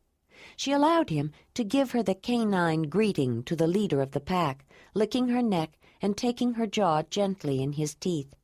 Then she held his head between both her hands by the thick fur of his ruff and gently bit his jaw.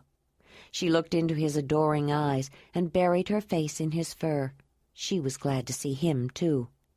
"It startles me when he does that to you, Ayla," Willamar said as he got up from a cushion on the floor. "It used to scare me, too," Jondalar said. "I trust him now. I'm not afraid for Ayla any more. I know he won't hurt her, and I've seen what he can do to someone else who might try. But I admit, that special greeting of his does surprise me sometimes." When Willamar approached, they greeted each other with a quick touching of right cheeks. By now, Ayla had learned that it was a customary informal greeting between family members or very close friends. "I'm sorry I couldn't go with you to see the horses, Ayla," Falara said, as they greeted each other the same way. "There's time for you to get to know the horses," she said, then touched Marthona's cheek with hers. The greeting with Jondalar was similar, but more lingering and closer, more like an embrace. "I have to go back and help Zelandonii," Ayla said, "but I was a little concerned about Wolf. I'm glad he returned here.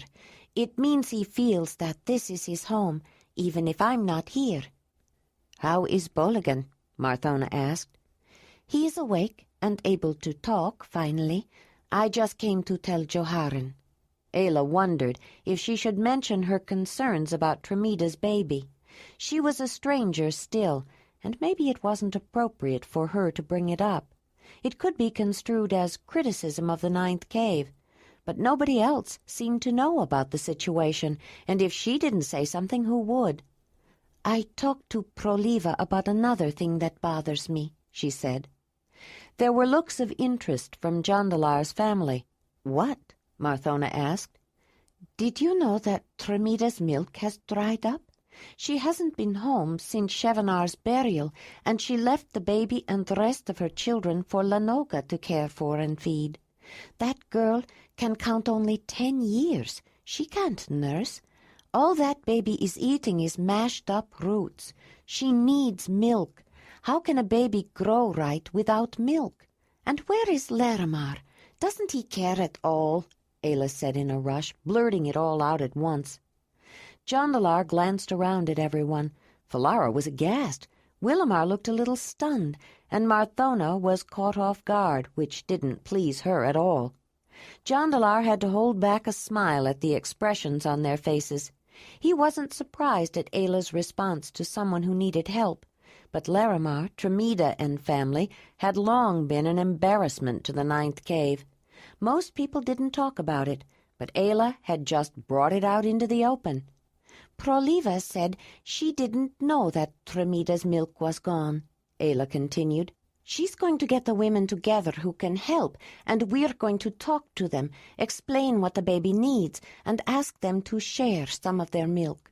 She thought the new mothers and the ones who are almost ready to give birth would be the ones to ask. This is such a big cave. There must be many women who could help feed that baby." Jondalar knew they could, but he wondered if they would, and he speculated about whose idea it was. He thought he knew. He was aware that women sometimes nursed children other than their own, but usually it was a sister or a close friend whose infant they were willing to share their milk with. "That sounds like an admirable idea," Willamar said. "If they're willing," Marthona said. "Why wouldn't they be?" Ayla said. "Zelandonii women wouldn't let a baby die for lack of a little milk, would they? I did tell Lanoga I would go there tomorrow in the morning and teach her how to make more than mashed roots for the baby." "What can a baby eat besides milk?" Falara asked. "Many things," Ayla said. "If you scrape cooked meat, you get a soft substance that a baby can eat, and they can drink the liquid left after you boil meat. Nuts ground to mush and mixed with some liquid, and grain that has been ground very fine and cooked is good for them. Any vegetable can be cooked until it's soft, and some fruit just needs to be mashed, though the seeds have to be strained out. I always poured fruit juice through bunched-up fresh cleavers. They're full of prickles and stick together easily and catch the seeds. Babies can eat almost anything their mothers can eat, if it's smooth and fine enough. How do you know so much about food that babies can eat? Folara asked. Ayla stopped and flushed with dismay. She hadn't expected the question. She knew babies were not limited to nursing because Isa had taught her how to make food for Uba when the woman got sick and lost her milk. But Ayla's knowledge had expanded many-fold when Isa died, and Ayla was so devastated by the loss of the only mother she knew, her milk dried up. Though the other women in Brun's small clan who were nursing all fed Durk, she'd had to supplement with regular food to keep him satisfied and healthy. But she wasn't ready to tell Jondalar's family about her son just yet. They had recently said they wanted to accept her into the Zelandonii, make her one of them, even though they knew she had been raised by the people they called flatheads and considered to be animals. She would never forget the pain she had felt at Jondalar's first reaction when she told him that she had a son who was a mixture of both, of mixed spirits. Because the spirit of one of those people he thought of as animals had mixed with hers to start a life growing inside her. He had looked at her as though she were a filthy hyena and called her an abomination. She was worse than the child because she had produced him. Jondalar had learned more about the clan since then, and he did not feel that way any more. But what about his people, his family? Her mind raced. What would his mother say if she knew that her son wanted to mate with a woman who was an abomination? Or Willamar, or Folara, or the rest of his family? Ayla looked at Jondalar, and though usually she could discern his feelings and know what he was thinking by interpreting his expression or his demeanor, this time she could not. She didn't know what he would wish her to say. She had been raised with the understanding that she had to answer a direct question with a truthful answer. Ayla had since learned that, unlike the clan, the others, her kind of people, could say things that were not true. They even had a word for it. It was called a lie. For a moment, she actually thought about saying a lie. But what could she say? She was sure they would know it if she tried. She didn't know how to lie. At most, she could refrain from mentioning, but it was hard not to reply when she was asked a direct question. Ayla had always supposed that his people were bound to find out about Durk sometime. He was often in her thoughts, and she knew there would come a moment when she would forget or decide not to refrain from mentioning him. She didn't want to avoid talking about Durk forever. He was her son, but this was not the time.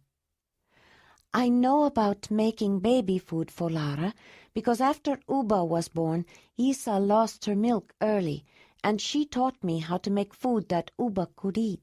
A baby can eat anything its mother can eat if you make it soft and easy to swallow, Ayla said. It was the truth, but it was not the whole truth. She refrained from mentioning her son. You do it like this, Lenoga, Ayla said. You pull the scraper across the meat. It gets the essence out and leaves the fibrous part behind. See? Now you try it. What are you doing here? Ayla jumped with a start at the voice, then turned to face Larimar. I'm showing Lenoga how to prepare some food that this baby can eat, since her mother has no more milk for her, she said. She was sure she detected a look of surprise flit across his face, so he didn't know, she thought. Why should you bother? I doubt that anyone else cares, Larimar said. Not even you, she thought, but held her tongue. People care. They just didn't know, Ayla said. We only found out when Lenoga came and got Zelandonii because Boligan was hurt. Boligan is hurt? What happened? This time there was concern in his voice. Perliva was right, Ayla thought. He does have some feelings for the eldest. He drank your Barma and... Drank my Barma? Where is he? I'll teach that boy to get into my Barma, Larimar stormed. You don't have to, Ayla said. Someone already did. He got in a fight. Someone hit him hard, or he fell and hit his head on a rock. He was brought back home and left. Lenoga found him unconscious and went to find Zelandonii. That's where he is now. He was badly hurt and lost a lot of blood, but with rest and care he should be fine. But he won't tell Joharan who hit him." "I'll take care of it. I know how to get it out of him," Laramar said. "I haven't lived with this cave very long, and it's not my place to say, but I think you should talk to Joharan first. He's very angry and wants to know who did it and why. Boligan was lucky. It could have been much worse," Ayla said. "You're right. It's not your place to say," Laramar said. "I'd rather take care of it myself." Ayla said nothing. There was nothing she could do about it except tell Joharan. She turned to the girl. "Come on, Lenoga. Get Lorela and we'll go," she said, picking up her mamutoi haversack. "Where are you going?" Laramar said. "We're going to take a swim and clean up a little before we go to talk with some of the women who are nursing, or will be soon, and ask them if they will share some of their milk with Lorela," Ayla said. "Do you know where Tremida is? She should come to this meeting too." "Isn't she here?" Laramar said. "No. She left the children with Lenoga and hasn't returned since she went to Chevanar's burial," Ayla said. "In case you're interested, the rest of the children are with Ramara, Salova, and Proliva right now." It was Proliva who had suggested that she get Lenoga and the baby cleaned up a little. Women with infants might not want to hold such a grimy baby for fear she might soil their own child. As Lenoga picked up the baby, Ayla signaled Wolf, who had been lying down watching the activities, partly hidden by a log. Laramar hadn't seen the animal, and when Wolf stood up, his eyes widened with surprise as he became aware of what a large, powerful carnivore he actually was. The man backed off a few steps, then gave the foreign woman an insincere smile. "That's a big animal. Are you sure it's safe to bring him around people, especially children?" he asked. He doesn't care about children, Ayla thought, reading his subtle body language. He's talking about children and implying that I am doing something that might harm people to hide his own fear. Other people had voiced a similar concern without offending her, but she disapproved of Laramar because he had so little concern for the children for whom he should have been responsible. She didn't like the man, and his objections evoked a negative reaction in her. "Wolf has never threatened a child. The only person he ever harmed was a woman who attacked me," Ayla said, looking directly into his eyes. Among the people of the clan, such a direct glare would have been construed as a threat, and a subliminal impression of that was communicated. "Wolf killed the woman," she added. Laramar took another step back, grinning nervously. That was not a smart thing to say, Ayla thought, as she walked toward the front terrace with Lenoga, the baby, and Wolf. Why did I say it? She looked down at the animal trotting confidently beside her. I was acting almost like a wolf leader, making a lower-ranked pack member back down. But this is not a wolf pack, and I am not a leader. He's already talking against me.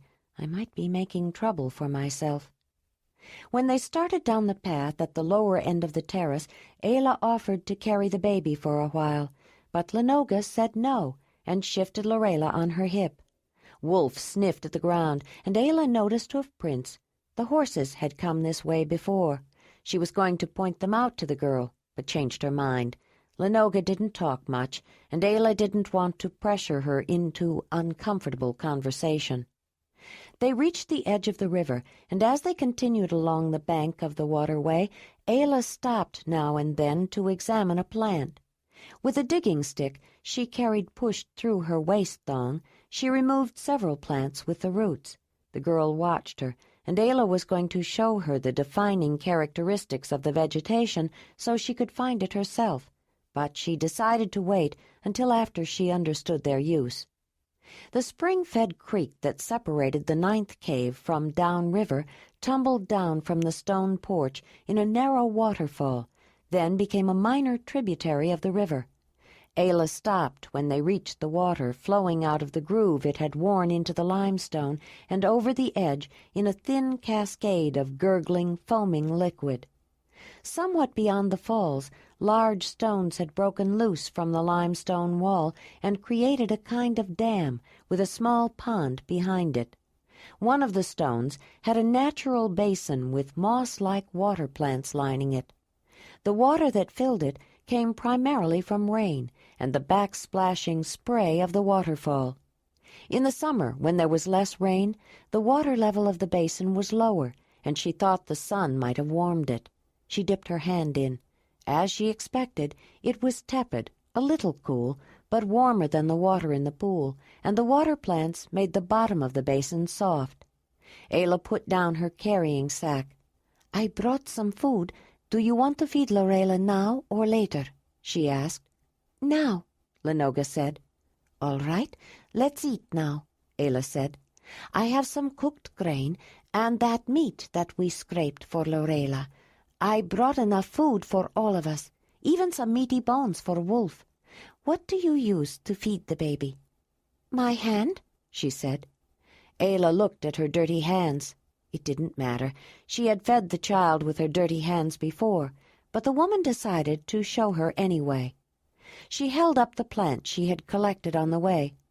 "Lenoga, I'm going to show you what these plants are for," Ayla said. The girl looked at them. "They are called soaproot. There are several different kinds, and some work better than others. First I will wash the dirt off of them in this little stream," she explained, showing Lenoga how to clean them. Then she looked for a round, hard stone and a level place on one of the fallen boulders near the basin. "Next, you need to crush the roots. They will work if you just crush them, but soaking draws out more of the slippery juice." The girl watched closely, but said nothing.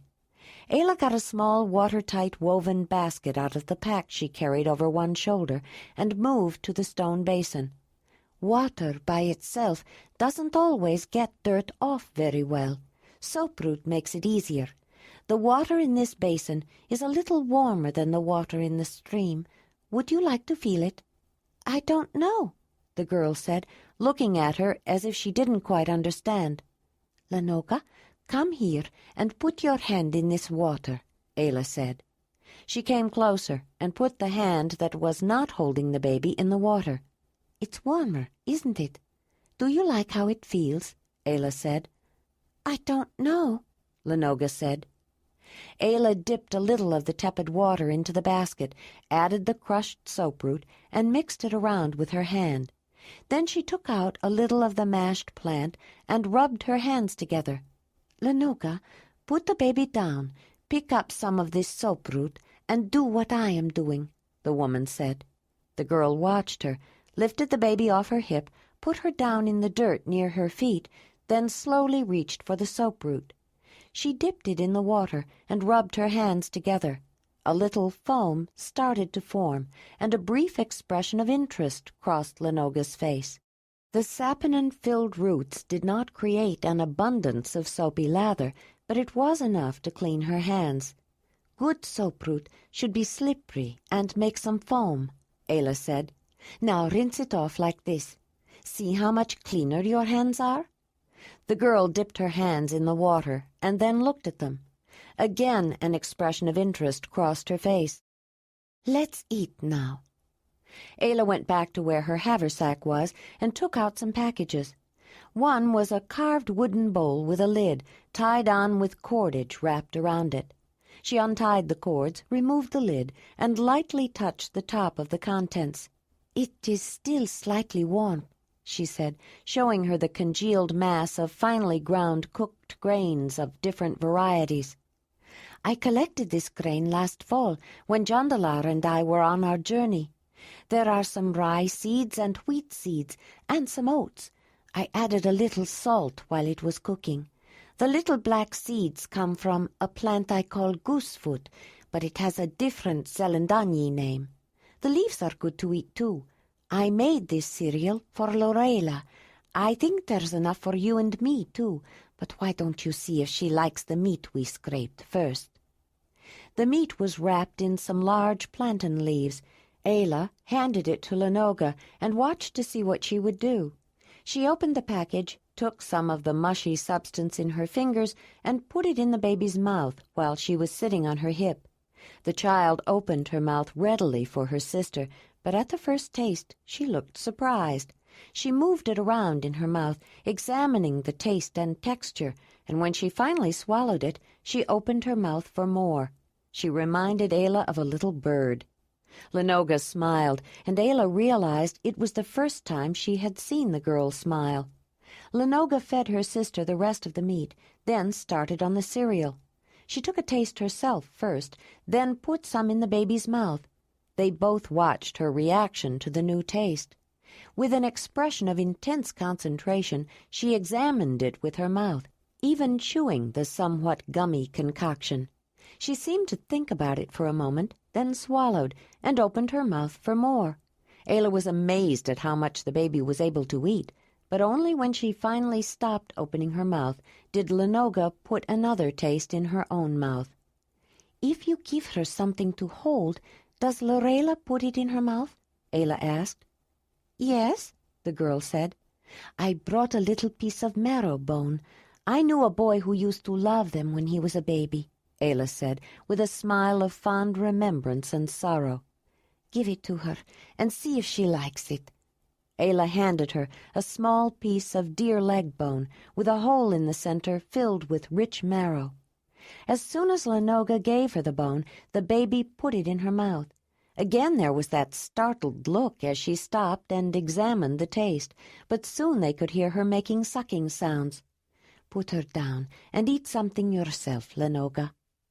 Wolf had been watching the baby from the place a few feet away where Ayla had motioned him to stay. Making little yearning whines, he crept slowly toward the infant as she was sitting on a patch of grass. Lenoga watched him a moment, then turned toward Ayla with a look of concern. She hadn't even acknowledged the presence of the animal before. "Wolf loves children," Ayla said. "He wants to play with her, but I think that marrow bone might distract him a little. If she drops it, he might think she is giving it to him and take it. I brought a bone with some meat on it for him. I'll give it to him over there by the river while we have our meal." Ayla pulled a rather large leather-wrapped package out of her haversack and opened it to reveal some dried pieces of cooked bison and one good-sized raw bone with some hard, dry pieces of brownish meat clinging to it. She got up, signaled Wolf to follow her, and walked toward the large stream, then gave him the bone. He seemed content to settle down with it. When she returned, she started taking several more things out of her carrying pack. She had brought a variety of foods. Besides the meat and cereal, she had several things left over from her journey. There were some dried pieces of a starchy root, some roasted pine nuts from stone pines, some hazelnuts in their shells, and slices of small dried apples, tart and tasty. As they were eating, Ayla talked to the girl.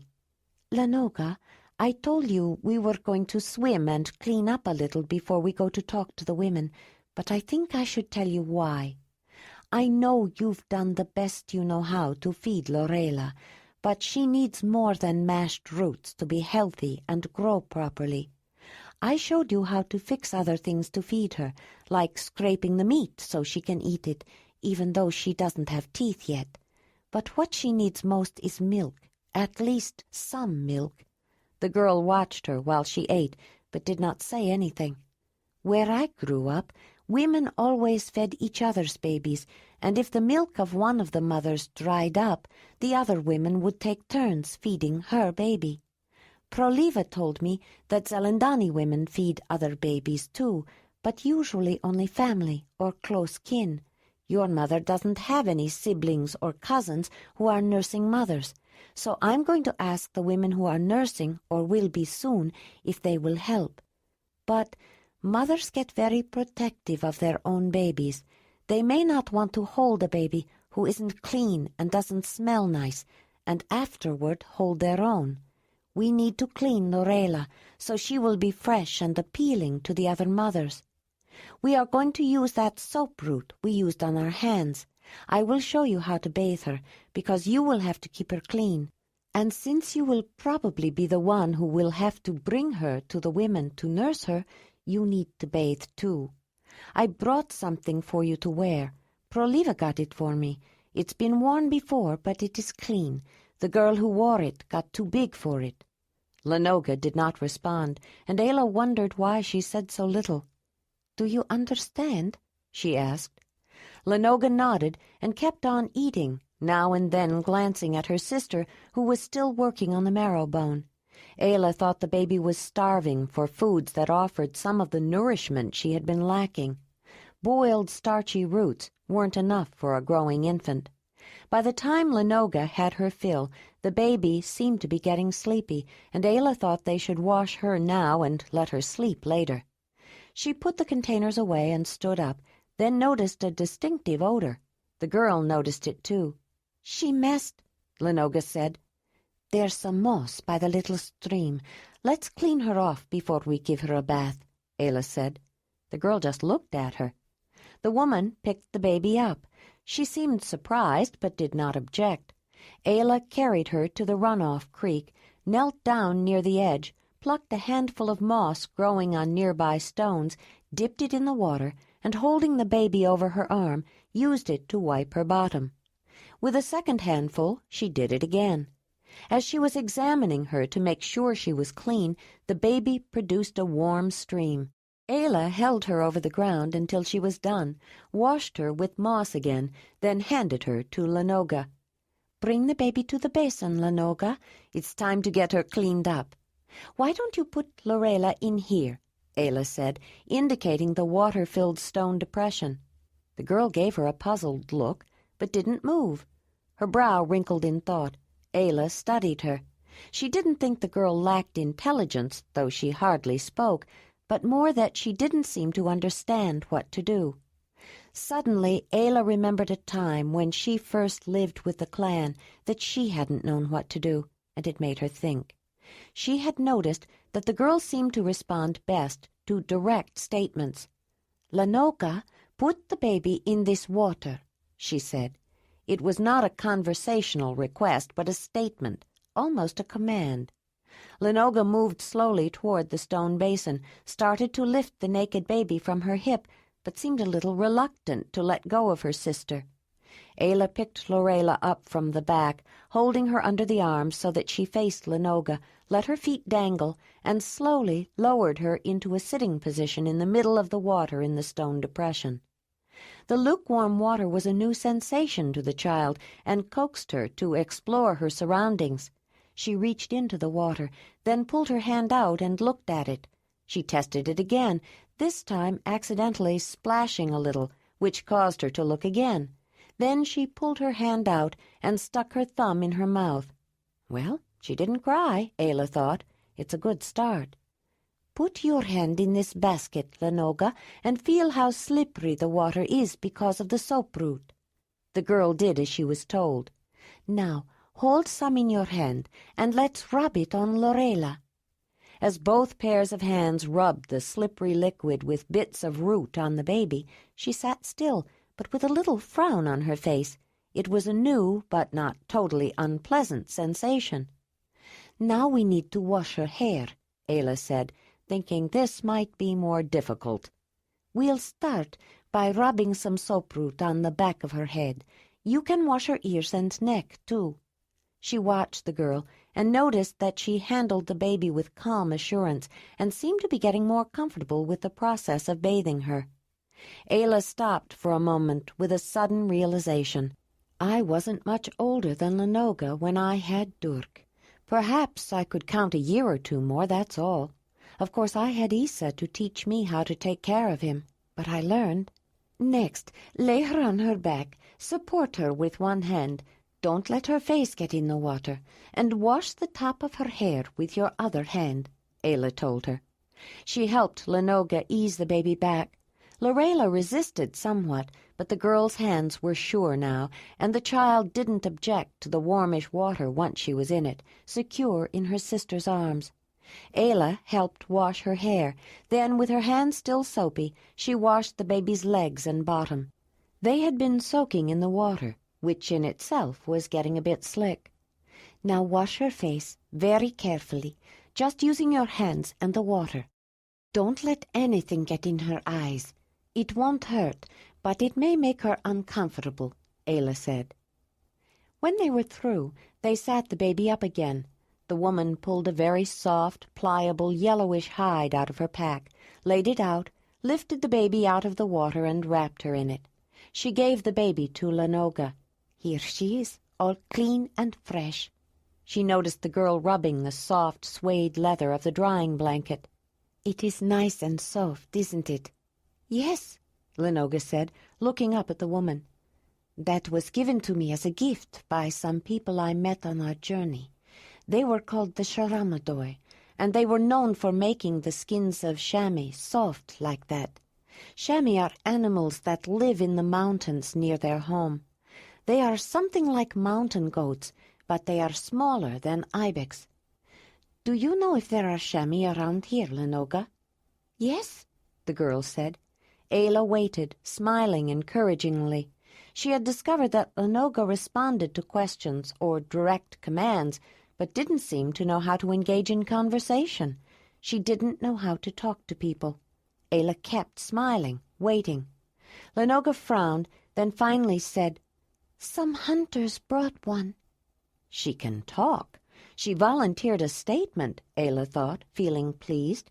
She just needed some encouragement. "You can keep that hide if you want." Lenoga's face showed a range of expressions the woman didn't expect. First her eyes lit up, then showed doubt, and then fear. Then she frowned and shook her head. "No, can't." "Do you want the hide?" The girl looked down. "Yes." "Then why can't you keep it?" "Can't keep it," the girl said, then hesitated. "Won't let me. Someone will take it." Ayla began to understand. "All right, let's do it this way. You keep it for me. Then you will have it when you want to use it." "Someone will take it," Lenoga repeated. "Tell me if someone takes it. Then I will go and take it back," Ayla said. Lenoga started to smile, then frowned and shook her head again. "Someone will get mad." Ayla nodded. "I understand.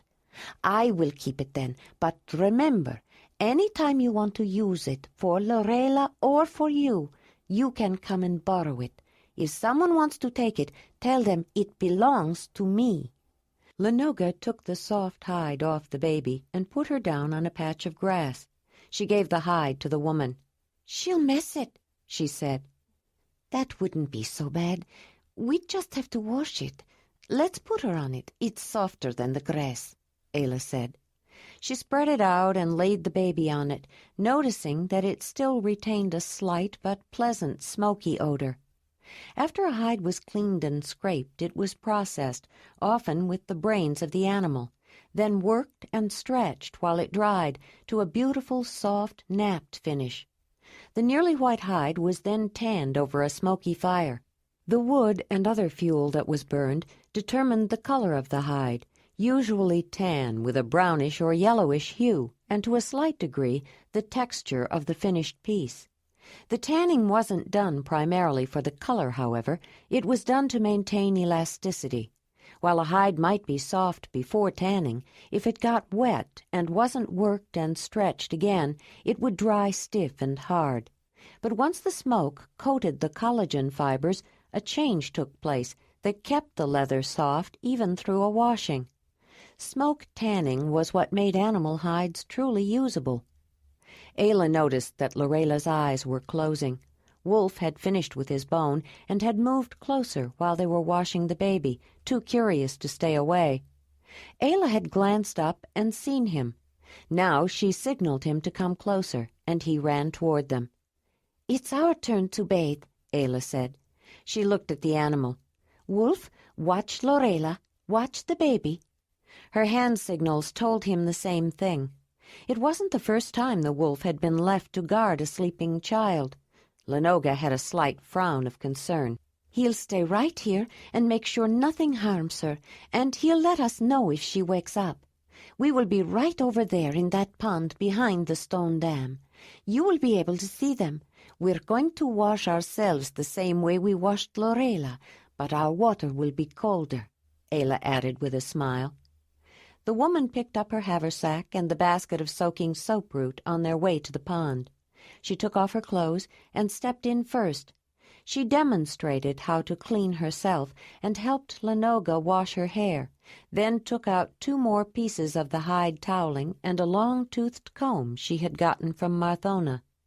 After they dried, she worked the snarls and tangles out of Lenoga's hair, and with a second comb did her own. Then, from the bottom of the carrying pack, she took out a tunic.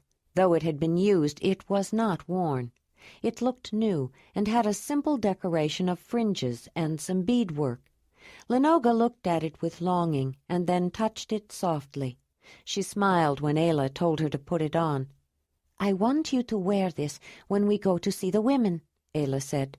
Lenoga did not object, did not say a word, in fact, and did not hesitate to put it on. "We should go now.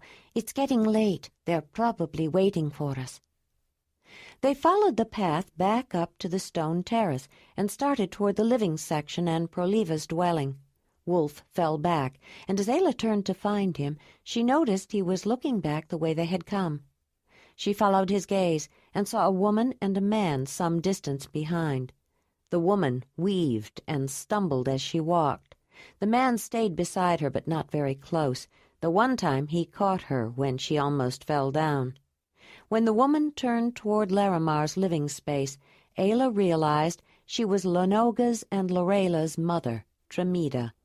For a moment, Ayla wondered if she should try to bring her to the meeting with the women, but she decided against it. The women were likely to be much more sympathetic toward a pretty girl carrying a clean baby than they would be if a woman who had probably drunk too much Barma was with them. Ayla started to go on, but her eye was caught by the man. He did not turn in with the woman, but kept on coming. There was something about his shape and the way he moved that seemed familiar. He saw her and kept looking at her while he approached. As he drew closer, Ayla identified the man, and watching him, suddenly knew what she had recognized. The man was Brukeval, and though he might not like it, what Ayla saw was the sturdy shape and confident, effortless movement of a man of the clan. Brukeval smiled at her as though he was genuinely glad to see her, and she smiled back before she turned around and hurried Lenoga and the baby toward Proliva's dwelling. She glanced back for a moment and noticed that his smile had turned to a look of anger, as though she had done something to displease him, and she wondered what it was. "She saw me coming and then turned away," Brukeval thought. "She couldn't even wait to exchange a greeting. I thought she would be different." Chapter 20. "She's coming now," Proliva said. She had stepped out of her dwelling to look for Ayla and was glad to see her. She was afraid the women she had invited were getting bored and would soon be making excuses to leave, curious as they were. She had told them only that Ayla wanted to talk to them. The fact that the mate of the leader had asked them into her home was an added incentive. Proliva held the drape open and beckoned Ayla and the children in. Ayla signaled Wolf to go home, then urged Lenoga with the baby to go first. There were 9 women inside, making the dwelling feel rather small and cramped. 6 of them held infants, all newborn or slightly older. 3 were in the late stages of pregnancy. In addition, 2 toddlers played on the floor. They all knew each other, more or less, some only in passing, though 2 were sisters, but conversation flowed easily. They compared babies and discussed the intimacies of birth, nursing, and learning to live with a new and often demanding individual in their households. They stopped talking and looked up at the new arrivals, showing various expressions of surprise. "You all know who Ayla is, so I won't go through a long formal presentation," Proliva said. "You can introduce yourselves later." "Who's the girl?" a woman said. She was older than most of the others, and one of the toddlers got up and walked to her at the sound of her voice. "And the baby?" someone else asked. Proliva looked at Ayla, who had felt rather overwhelmed by all the mothers when she first walked in, and it was obvious they were not shy, but their questions gave her a way to begin. "This is Lanoga, Tramida's oldest daughter. The baby is her youngest, Lorela," Ayla said. Sure, some of them should have known the children. "Tramida," the older woman said. "Those are Tramida's children?" "Yes, they are. Don't you recognize them? They belong to the 9th cave," Ayla said. There was a murmur among the women as they spoke to each other under their breaths. Ayla caught comments both about her unusual accent and the children. "Lanoga is her second child, Stelona," Proliva said. "You must remember when she was born, you helped. Lanoga, why don't you bring Lorela and sit down here next to me?" The women watched as the girl lifted the baby from her hip and walked toward the leader's mate, then sat down with Lorela on her lap. She would not look at the other women, but watched only Ayla, who smiled at her. "Lanoga came to get Zelandonii because Bologan was hurt. He had been in a fight and had a head injury," Ayla began. "It was only then that we discovered a more serious problem. This baby can count only a few moons, and her mother's milk has dried up. Lanoga has been taking care of her, but she only knew how to feed her mashed-up cooked roots. I think you all know that no baby can live or grow if all she has to eat is cooked roots." Ayla noticed that the women hugged their infants to them more closely. It was a reaction almost anyone could interpret, and now they were beginning to get an idea of what Ayla was leading up to. "I come from a place far from the land of the Zelandonii, but no matter where or with whom we are raised, there is one thing all people know: a baby needs milk. Among the people I grew up with, when a woman lost her milk, the other women helped to feed her baby." They all knew Ayla was talking about the ones that they called flatheads, considered to be animals by most Zelandonii. "Even those with older children, who didn't have much extra, would offer her breast to the baby now and then. Once, when a young woman lost her milk, another woman who had more than enough for her own baby treated the other baby almost as her own and fed them as though they were two born together," Ayla said. "What about a woman's own baby? What if she doesn't have enough milk left for her?" one of the pregnant women asked. She was quite young, and it was likely her first. Ayla smiled at her, then looked at the other women and included them. "Isn't it wonderful how a mother's milk will increase with her need? The more she nurses, the more milk she makes." "That's entirely correct, especially in the beginning," said a voice from the entrance that Ayla recognized. She turned and smiled at the tall, rotund woman coming in. "I'm sorry I couldn't get here sooner, Proliva. Larimar came to see Bologan and began questioning him. I didn't approve of his methods and went to get Joharan, but between them they did finally get some answers out of that young man about what happened." The women began an excited murmuring among themselves.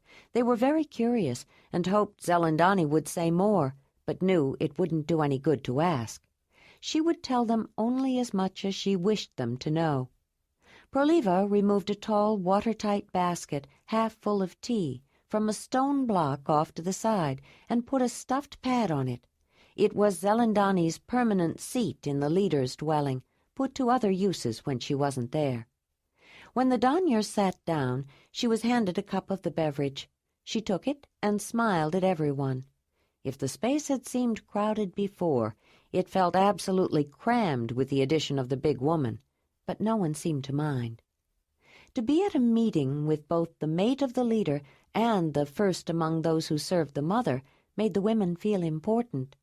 Ayla got a sense of their feeling, but she hadn't lived among them long enough to understand the full sense of the occasion for the women. She thought of Proliva and Zelandonii as a relative and a friend of Jondalar. The Donyar looked at Ayla, encouraging her to continue. "Proliva told me that among the Zelandonii all food is shared. I asked her if Zelandonii women would be willing to share their milk. She told me they often do with relatives and close friends, but Tremida has no kin that anyone knows of, and definitely not a sister or cousin who is nursing," Ayla said, not even mentioning close friends. She beckoned to Lenoga, who got up and came slowly toward her, carrying the baby. "Though a 10-year may be able to care for a baby, she can't nurse her. I have started to show Lenoga how to make other foods that a baby can eat, besides mashed roots. She is quite capable. She just needs someone to teach her. But that's not enough." Ayla stopped and looked at each one of the women.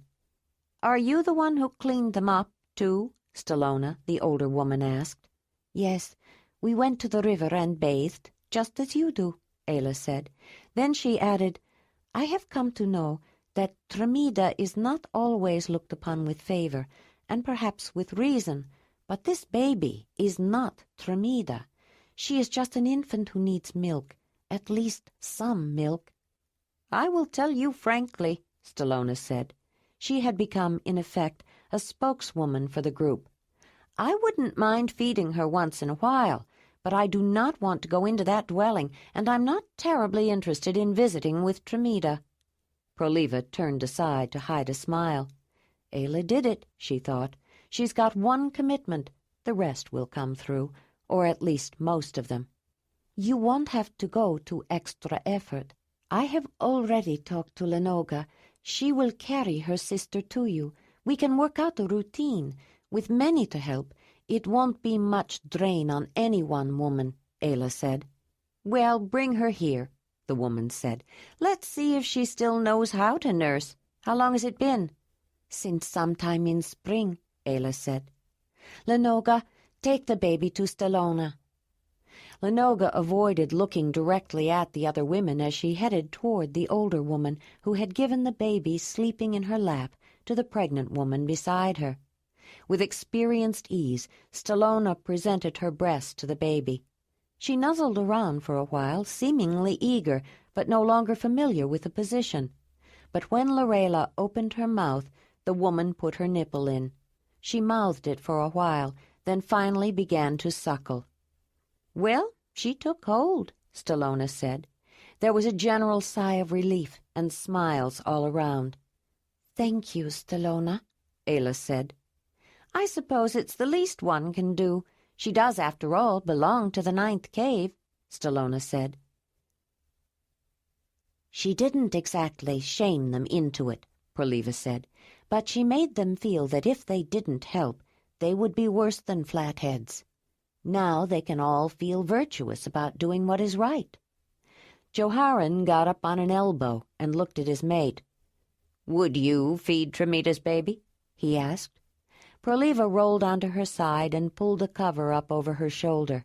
"Of course I would," she said, "if someone asked, but I admit I might not have thought of working out a routine for everyone to share the task, and I'm ashamed that I didn't know that Tremida had gone dry. Ayla said Lenoga was capable. She just needs someone to teach her. Ayla's right. The girl is capable. She kept that baby going. And she's more mother to the rest of those children than their mother. But a girl who can count only 10 years should not have to be mother to that brood. She hasn't even had her first rites yet. The best thing would be if someone would adopt that baby, and maybe some of the other young ones, too," Proliva said. "Maybe you can find someone who'll take them at the summer meeting," Joharan said. "I thought I would try, but I don't think Tremida is through having babies. The mother tends to give more to those women who have had children, but she usually waits until a woman is through nursing one before giving her another. Now that she's not nursing, Zelandonii says Tremida will probably be pregnant again within a year." "Speaking of pregnant, how are you feeling?" Joharan asked, smiling at her with love and a look of delight. "Good," she said. "I seem to be past the sickness, and I won't be too big during the heat of summer. I think I will start telling people. Ayla already guessed." "I can't see any sign yet, except you're more beautiful," he said, "if that's possible." Proliva smiled warmly at her mate.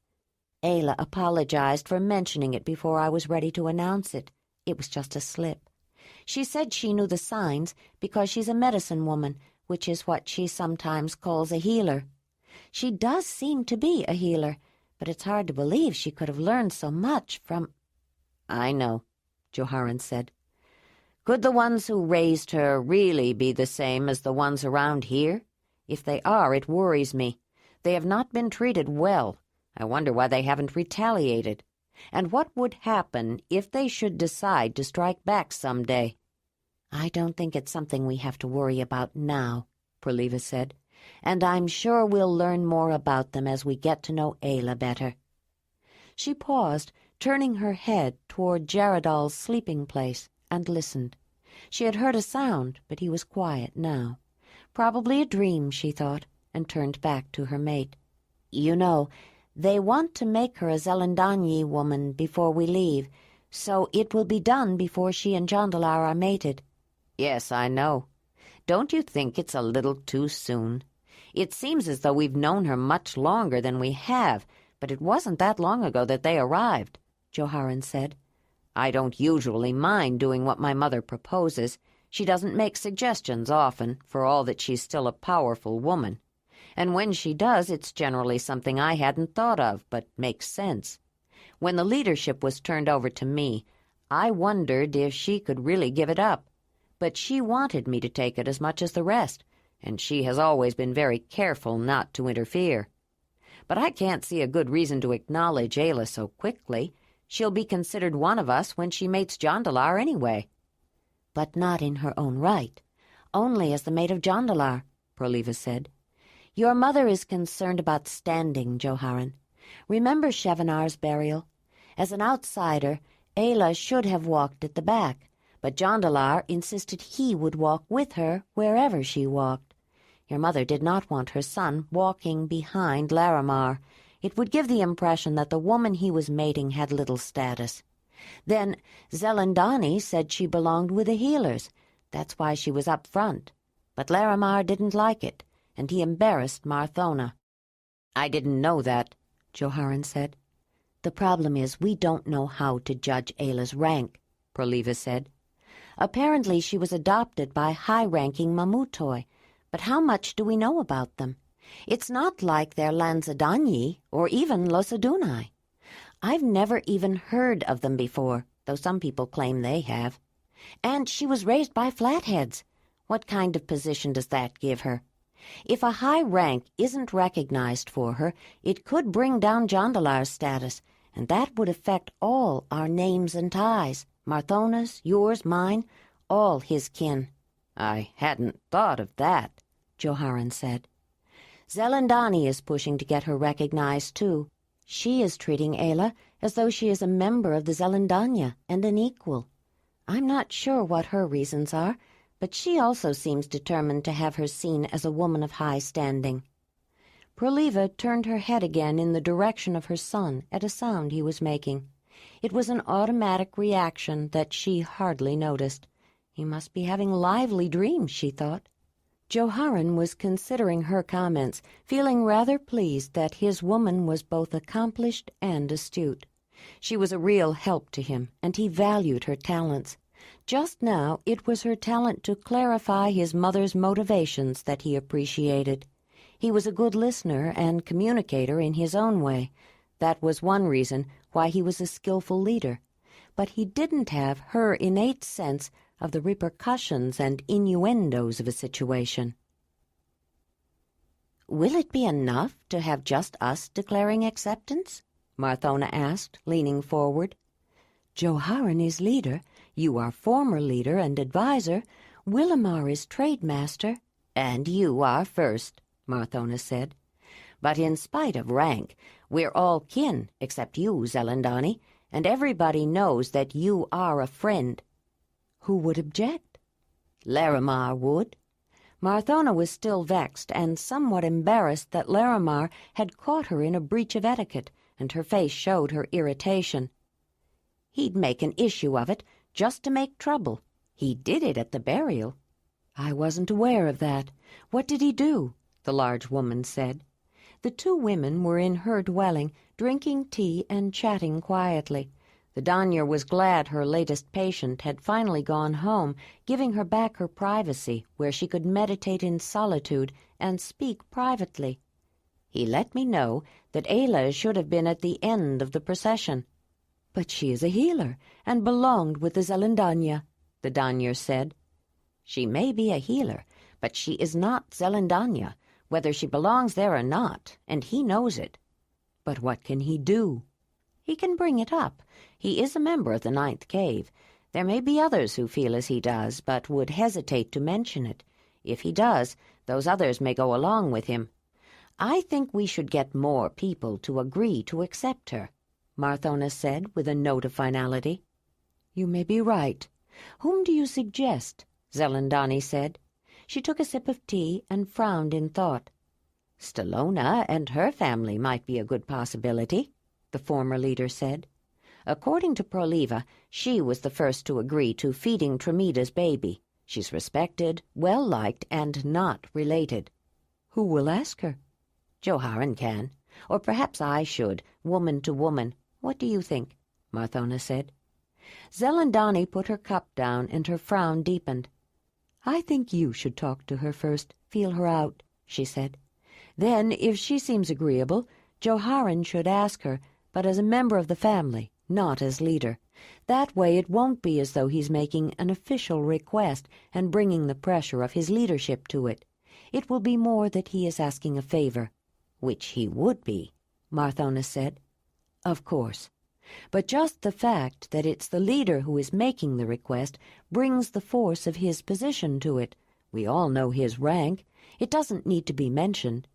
And she might consider it a compliment that he would ask her. How well do you know her?" the first said.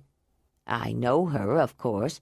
Stelona is from a reliable family, but we haven't had occasion to associate on a personal level. Proliva knows her better. She's the one who asked her to come when Ayla wanted to talk about Tremida's baby. I do know she has been very cooperative whenever there are gatherings to organize or food to be prepared, and I always see her helping out when there's work to be done," the older woman said.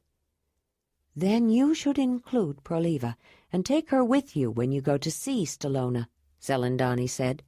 "Find out what she thinks would be the best way to approach her. If she likes to cooperate and is willing to help, you might appeal to that side of her." The two women were silent for a time, sipping their tea and thinking. Then Marthona asked, "Do you want to keep the acceptance ceremony simple or make it more dramatic?" Zelandonii looked at her and realized the woman had a reason for raising the question. "Why do you ask?" she said. "Ayla showed me something that I think could make quite an impact if it was handled properly," Marthona said. "What did she show you?" "Have you ever seen her make fire?" The large woman hesitated only a moment, then sat back and smiled. "Only the time she started one to get some water boiling for a calming drink for Willamar when he came home and found out about Thonelin. She did say she was going to show me how she did it so fast, but I admit it slipped my mind, what with the burial and planning for the summer meeting and everything else that's been going on. The fire was out when we got home one night, and she and Jondalar showed us. Willamar, Thalara, and I have been making it her way ever since. It requires something she calls a firestone, and apparently they have found some nearby. I don't know how many, but enough to share with some of the others," Marthona said. "Why don't you come over this evening? I know they planned to show you they could do it then. In fact, why don't you share a meal with us? I still have a little of that last batch of wine left." "I'd enjoy that. Yes, I will come." "As usual, Marthona, that was very good," Zelandonii said, putting an empty cup down beside a nearly clean bowl. They were sitting on cushions and stuffed pads around the low table. Jondalar had been glancing and smiling at everyone all through the meal, as though he were anticipating something especially delicious.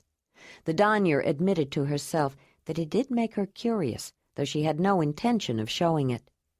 She had lingered over her meal, regaling them with stories and anecdotes, encouraging Jondalar and Ayla to talk about their journey, and inducing Willamar to tell of his travel adventures. It had been a thoroughly enjoyable evening for everyone, except that Falara looked as if she would burst with anticipation, and Jondalar was so smug and pleased with himself it made the woman want to smile. Willamar and Marthona were more accustomed to waiting until the time was right. It was a tactic often used in trade negotiations and dealings with other caves. Ayla also seemed content to wait, but it was hard for the one who was first to fathom her real feelings. She didn't know the foreign woman well enough yet. She was an enigma, but that made her intriguing. "If you are finished, we'd like you to move closer to the hearth," Jondalar said with an eager smile.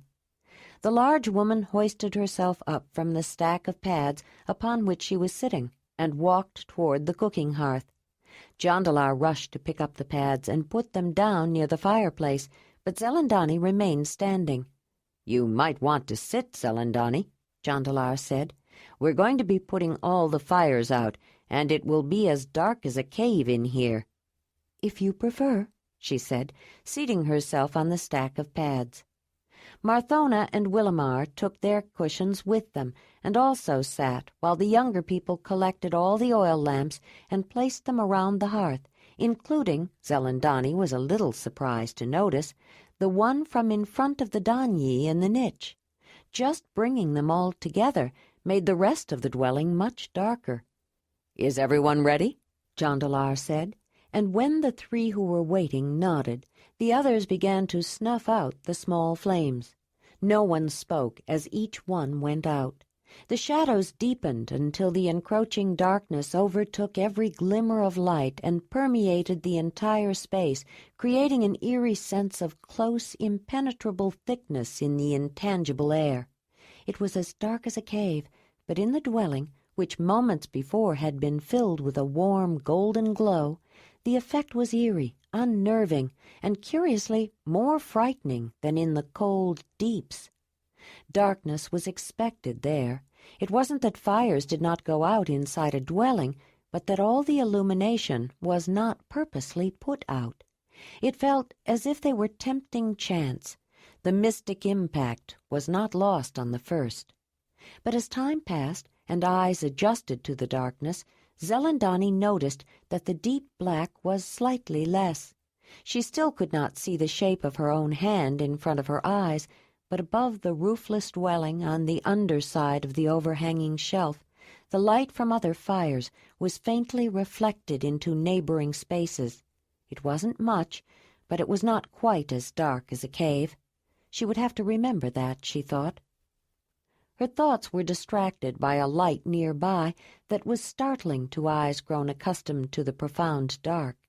It held for a long moment, highlighting Ayla's face, then went out.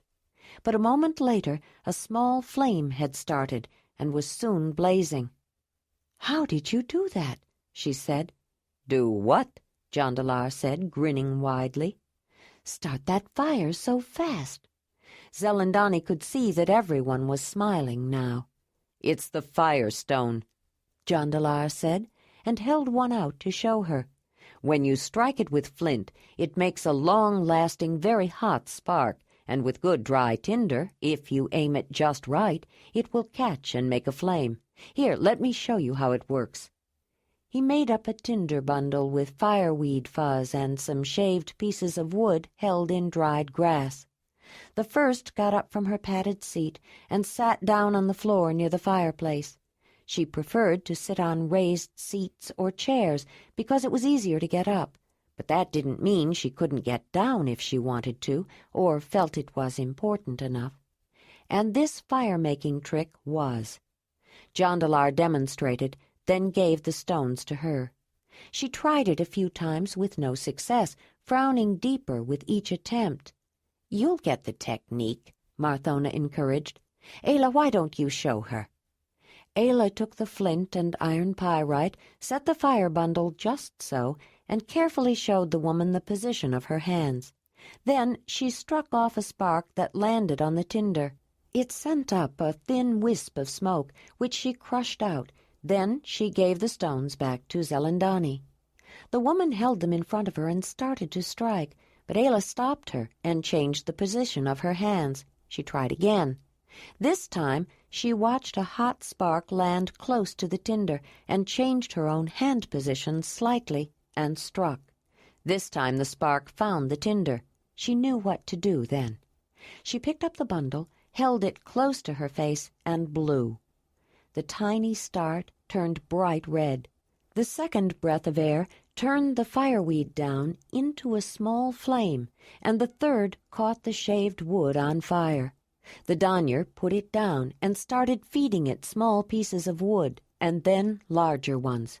Then she sat back and smiled, pleased with her accomplishment. Everyone else was smiling too, and offering comments of approval all at once. "You caught on fast," Falara said. "I knew you could do it," Jondalar said.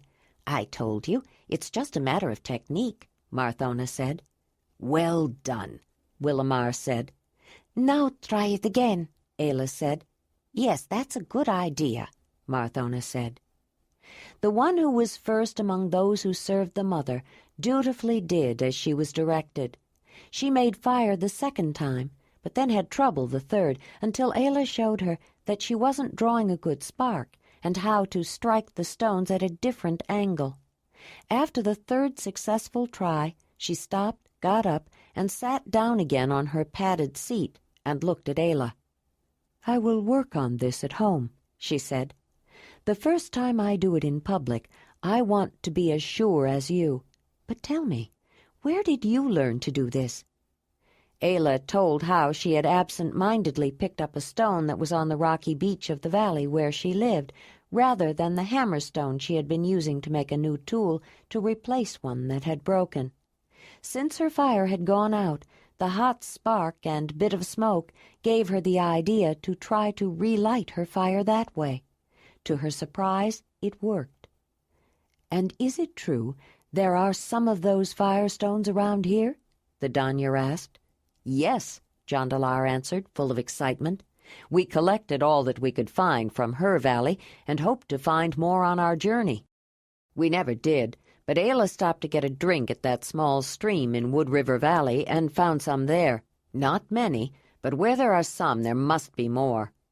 "That seems logical. I hope you're right," Zelandonii said. "They would be exceptional for trading," Willamar said. Zelandonii frowned slightly.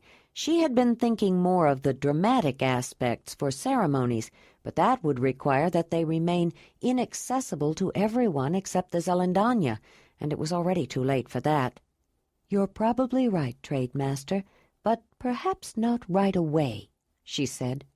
"I would rather the knowledge of these stones be kept secret for the time being." "Why?" Ayla said. "They could be useful for certain ceremonies," Zelandonii said. Suddenly Ayla remembered the time Talut held a meeting to present the idea of the Mamutoi adopting her.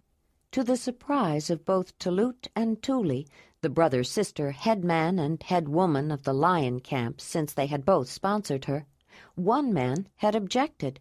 It was only when they had made an impromptu but dramatic demonstration of fire-making with a firestone and had promised to give him one that Freebeck relented. "I suppose they could," she said. "But when can I show my friends?" Falara implored. "Mother made me promise not to tell anyone yet, but I've been yearning to show them." "Your mother was wise," Zelandonii said. "I promise you'll have a chance to show them, but not yet. This is too important and needs to be presented properly. It really would be better if you wait. Will you?" "Of course, if you want me to, Zelandonii," Falara said. "It seems like there have been more feasts and ceremonies and gathers in the few days since they came than in all of last winter," Solaban said. "Proliva asked me to help, and you know I won't refuse her," Ramara said, "any more than you'd refuse Joharan. Jaradal always plays with Robinin anyway. I don't mind watching him." "We'll be leaving for the summer meeting in a day or so. Why can't it wait until we get there?" her mate complained. He had an array of objects spread out on the floor of their dwelling and was trying to decide what to take with him. He did not relish the job. It was the part of going to the summer meeting that he always put off until the last moment, and now that he'd finally gotten into it, he wanted to finish without children playing around and disturbing things. "I think it has to do with their mating," Ramara said. She thought about her own matrimonial and glanced at her dark-haired mate. His hair was probably the darkest of anyone in the 9th cave, and when she met him, she liked the contrast he made with her own pale blonde coloring.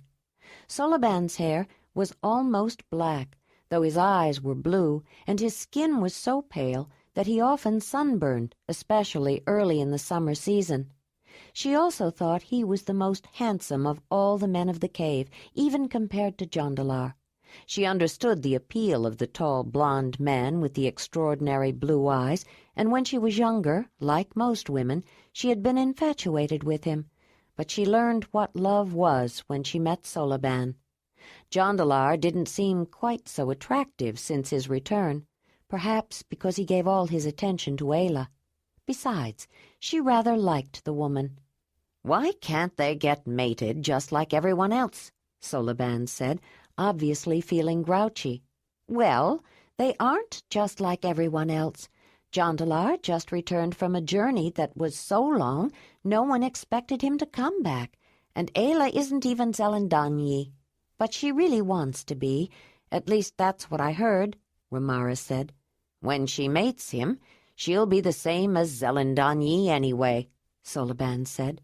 "Why do they need to bother with an acceptance ceremony for her?"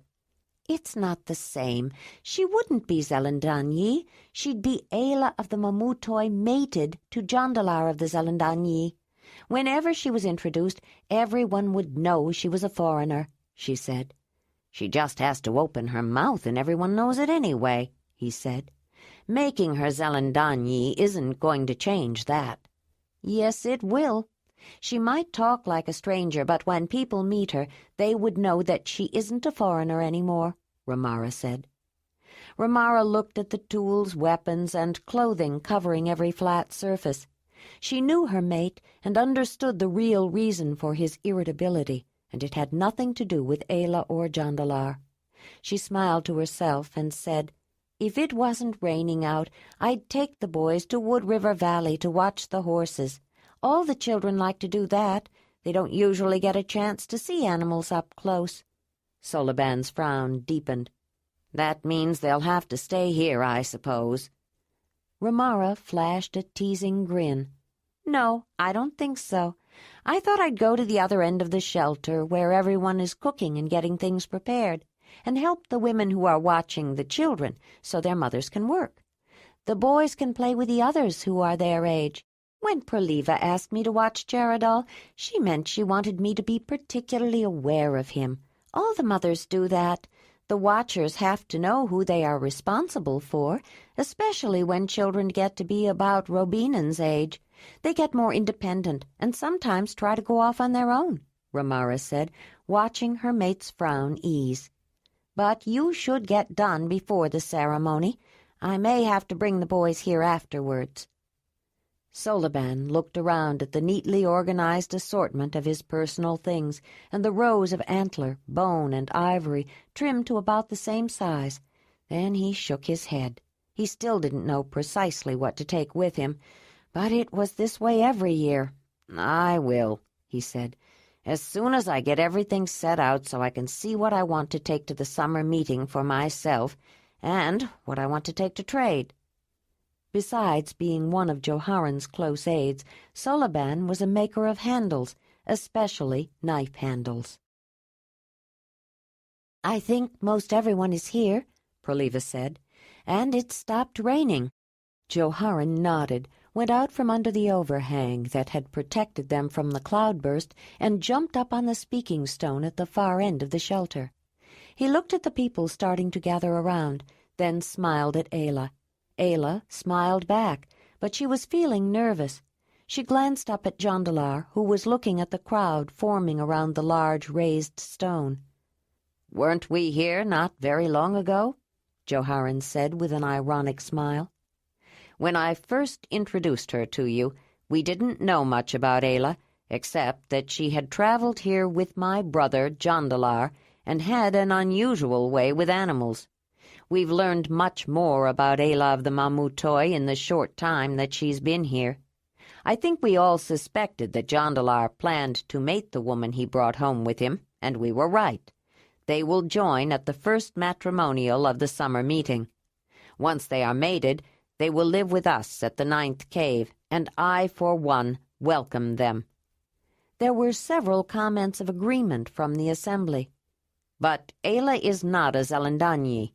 Whenever a Zelandonii mates someone who is not one of us, there are usually negotiations and other customs that need to be worked out between us and the other people. In Ayla's case, however, the Mamutoi live so far away we'd have to travel a year just to meet her people, and to be honest, I'm getting too old to make such a long journey." Laughter and comments greeted his remark. "Getting long in the tooth, Joharen?" a young man called out. "Wait till you've lived as many years as I have, then you'll know what old is," a white-haired man said. When things settled down, Joharen continued. "Once they are mated, most people will think of her as Ayla of the 9th cave of the Zelandonii. But Jondalar suggested that the 9th cave accept her as Zelandonii before the matrimonial. In effect, he has asked that we adopt her. It would make the matrimonial ceremonies easier and less confusing, and we wouldn't have to get special dispensations from everyone at the summer meeting if we do it before we go." "What does she want?" a woman asked. Everyone turned to look at her. Ayla swallowed hard, and then, concentrating on saying the words as correctly as she could, she said, "More than anything in this world, I want to be a Zelandonii woman and mated to Jondalar." Though she tried, she couldn't prevent the unusual quality of the way she spoke, and no one who heard her could mistake her foreign origins. But the simple statement, spoken with such sincere conviction, won most people over. "She did travel a long way to get here." "She'll be the same as Zelandonii anyway." "But what is her status?" Larimar asked. "She will have the same status as Jondalar," Marthona said. She had expected him to make trouble, and this time she was ready. "Jondalar has a high position in the 9th cave because you are his mother, but we don't know anything about her, except that she was raised by flatheads," Larimar said loudly.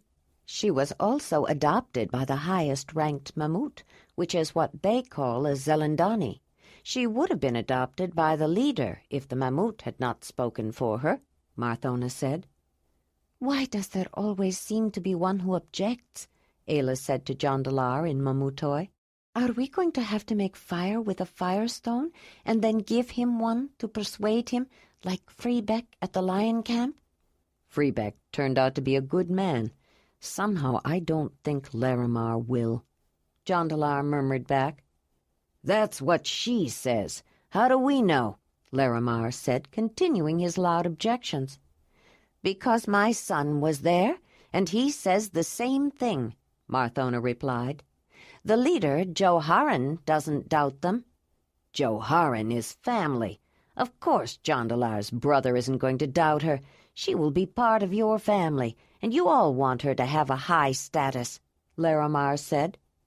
"I don't know why you are objecting, Larimar," a voice from another quarter spoke out.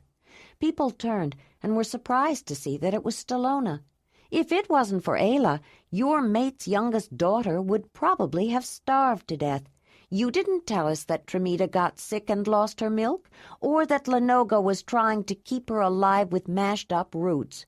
Ayla did. I wonder if you even knew. Zelandonii don't let Zelandonii starve. Several of us mothers are feeding the baby, and Lorela is already getting stronger. I would be more than willing to sponsor Ayla if she needs one.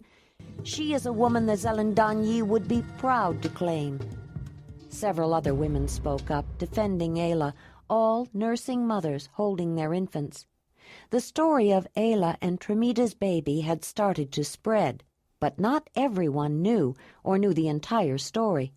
Most people understood what kind of sickness Tremita had, but in any case her milk was gone, and they were glad the baby was being fed. "Do you have any more objections, Larimar?" Joharen said. The man shook his head and backed away. "Does anyone else have any objections to accepting Ayla into the 9th cave of the Zelandonii?" There was a background murmur, but no one spoke up. He reached down and gave Ayla a hand to help her up onto the level stone. Then they turned to face the people. "Since several people are willing to sponsor her, and there are no objections, let me introduce Ayla of the 9th cave of the Zelandonii, formerly a member of the lion camp of the Mamutoi, daughter of the mammoth hearth, chosen by the spirit of the cave lion, protected by the cave bear, friend of the horses, Winnie and Racer, and the four-legged hunter, Wolf." He had spoken to Jondalar to make sure he got her names and ties right and memorized them. "And soon to be mated to Jondalar," he added. "Now, let's go eat." They both got down from the speaking stone, and as they made their way toward the food, they were stopped by people introducing themselves again, commenting on Tremita's baby, and in general welcoming her. But one person had no wish to welcome her. Larimar was not a man who was easily embarrassed, but he had been thoroughly chastened and was not happy about it. Before Larimar left the group, he glared at Ayla with a look so full of anger it left her chilled. He didn't know Zelandonii had seen it too. When they reached the place where the food was being served, they noticed that Larimar's barma was being offered, but the one who was pouring it was his mate's oldest son, Bologan. As people were beginning to eat, it started raining again. They found places beneath the deep overhanging shelf to enjoy their food, some sitting on the ground, others on logs or blocks of stone that had been brought in at various times and left for future use. Zelandonii caught up with Ayla as she was walking toward Jondalar's family. "I'm afraid you have an enemy in Larimar," she said. "I'm sorry about that," Ayla said. "I didn't mean to cause problems for him." "You didn't cause his problems. He was trying to cause you problems, or rather, trying to humiliate Marthona and her family, and brought problems on himself instead. But now I think he will blame you," Zelandonii said. "Why should he want to make trouble for Marthona?" "Because he is the lowest-ranked member of the 9th cave, and she and Joharen are the highest, and he managed to catch her in a slight mistake the other day. As you may already know, that is hard to do. I think it may have given him a temporary illusion of triumph, and he liked it so well he thought he'd try it again," the Danyar said. Ayla's frown deepened as Zelandonii explained. "It may not be just Marthona he wanted to get the better of," Ayla said. "I think I made a mistake the other day, too." "What do you mean?" "The day I went there to show Lanoga how to make food for the baby and give her a bath and clean herself, Larimar came home. I'm sure he didn't know the baby had no milk. He didn't even know about Bologan's injuries. It made me angry. I don't like him. Wolf was with me, and I know when Larimar saw him he got scared. He tried to cover up his fear, and I found myself feeling like a wolf pack leader, wanting to put a lower-ranked wolf in his place. I knew I shouldn't have done it. It just gave him bad feelings toward me," Ayla said. "Do leaders of wolf packs really put lower-ranked wolves in their place?" Zelandonii said. "How do you know?" "I learned to hunt meat-eaters before I learned to hunt meat," Ayla said. "I'd spend whole days watching them. That may be why wolf can live with people. Their ways are not so different from ours." "How amazing," Zelandonii said. "And I'm afraid you're right.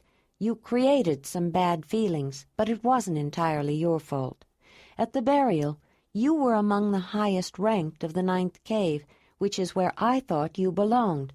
Marthona and I agreed. He wanted you in the place he thought you belonged, which was behind him. Traditionally, he was correct. At a burial, all the members of a cave should go before anyone who is visiting.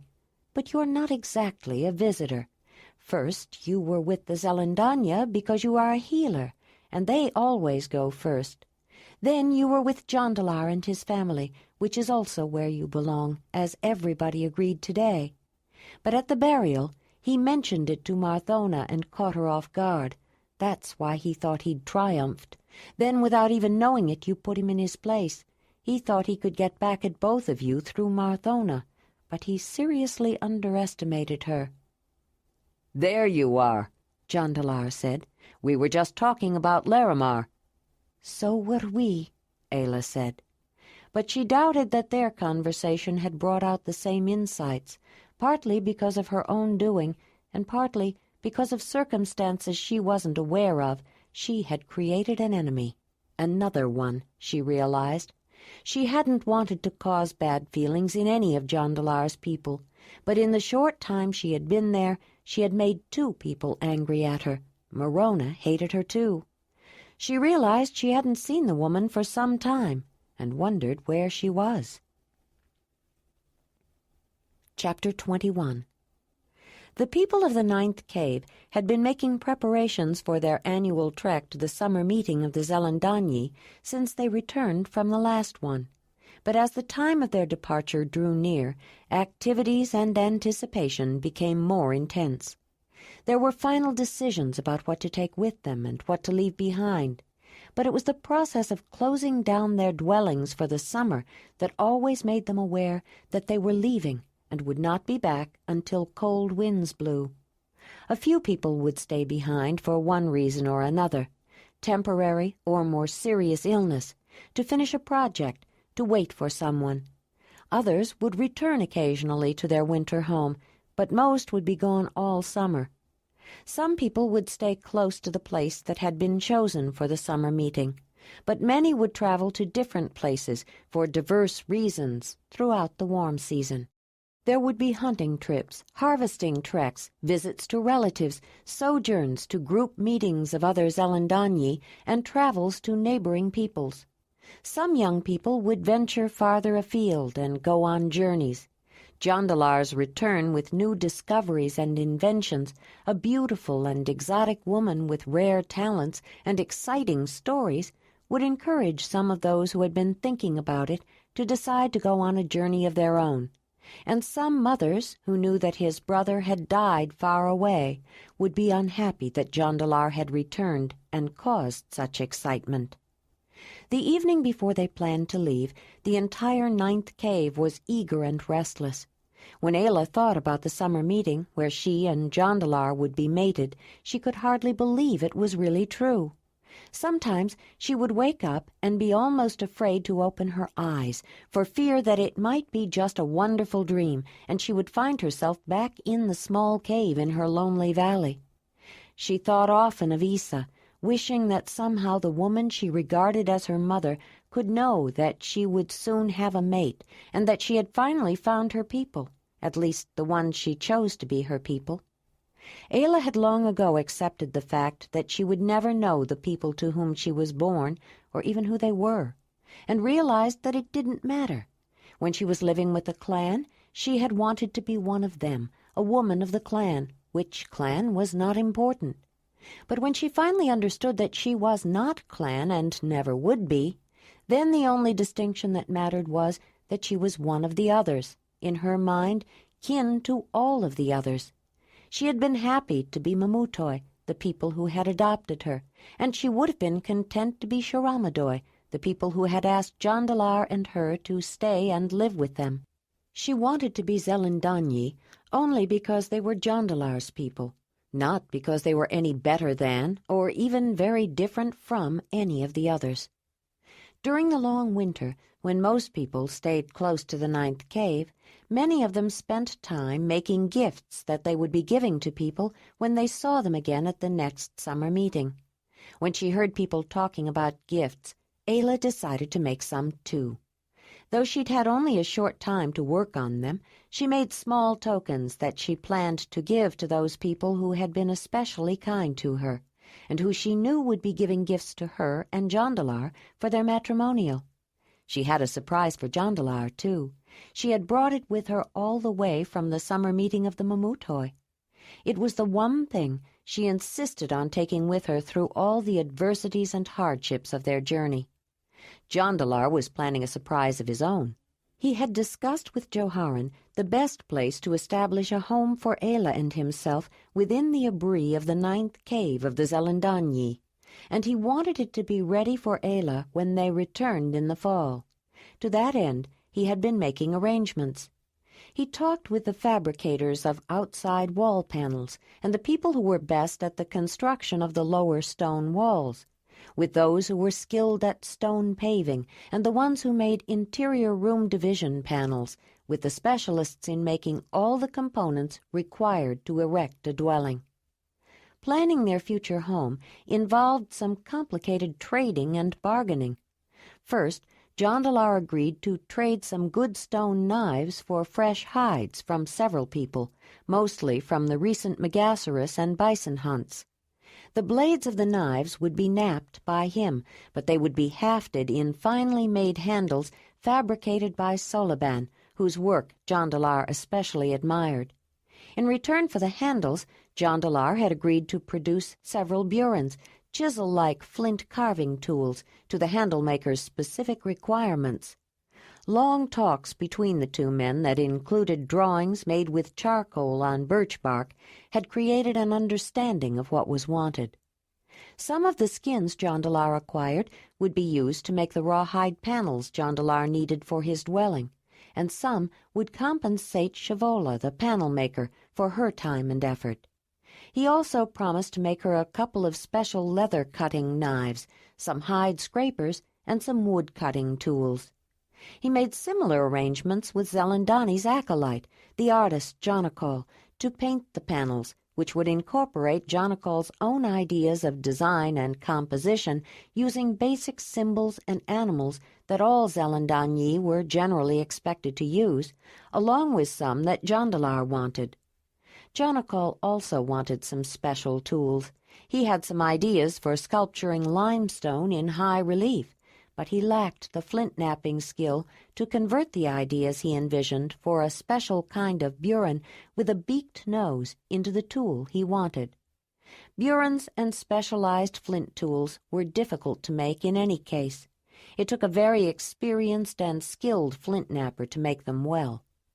Once the materials and various components were ready, it would take relatively little time to actually construct the dwelling. Jondalar had already persuaded several of his relatives and friends to make a trek back with him to the 9th cave from the summer meeting, along with the skilled workers, but without Ayla, to help him build it. He smiled to himself every time he imagined how pleased she would be when they returned in the fall to find she had a home of her own. Though it took several long afternoons for Jondalar to barter his skill at making flint tools with all the other people who could make the elements that would be needed for him to construct a place to live, the bargaining was often enjoyable.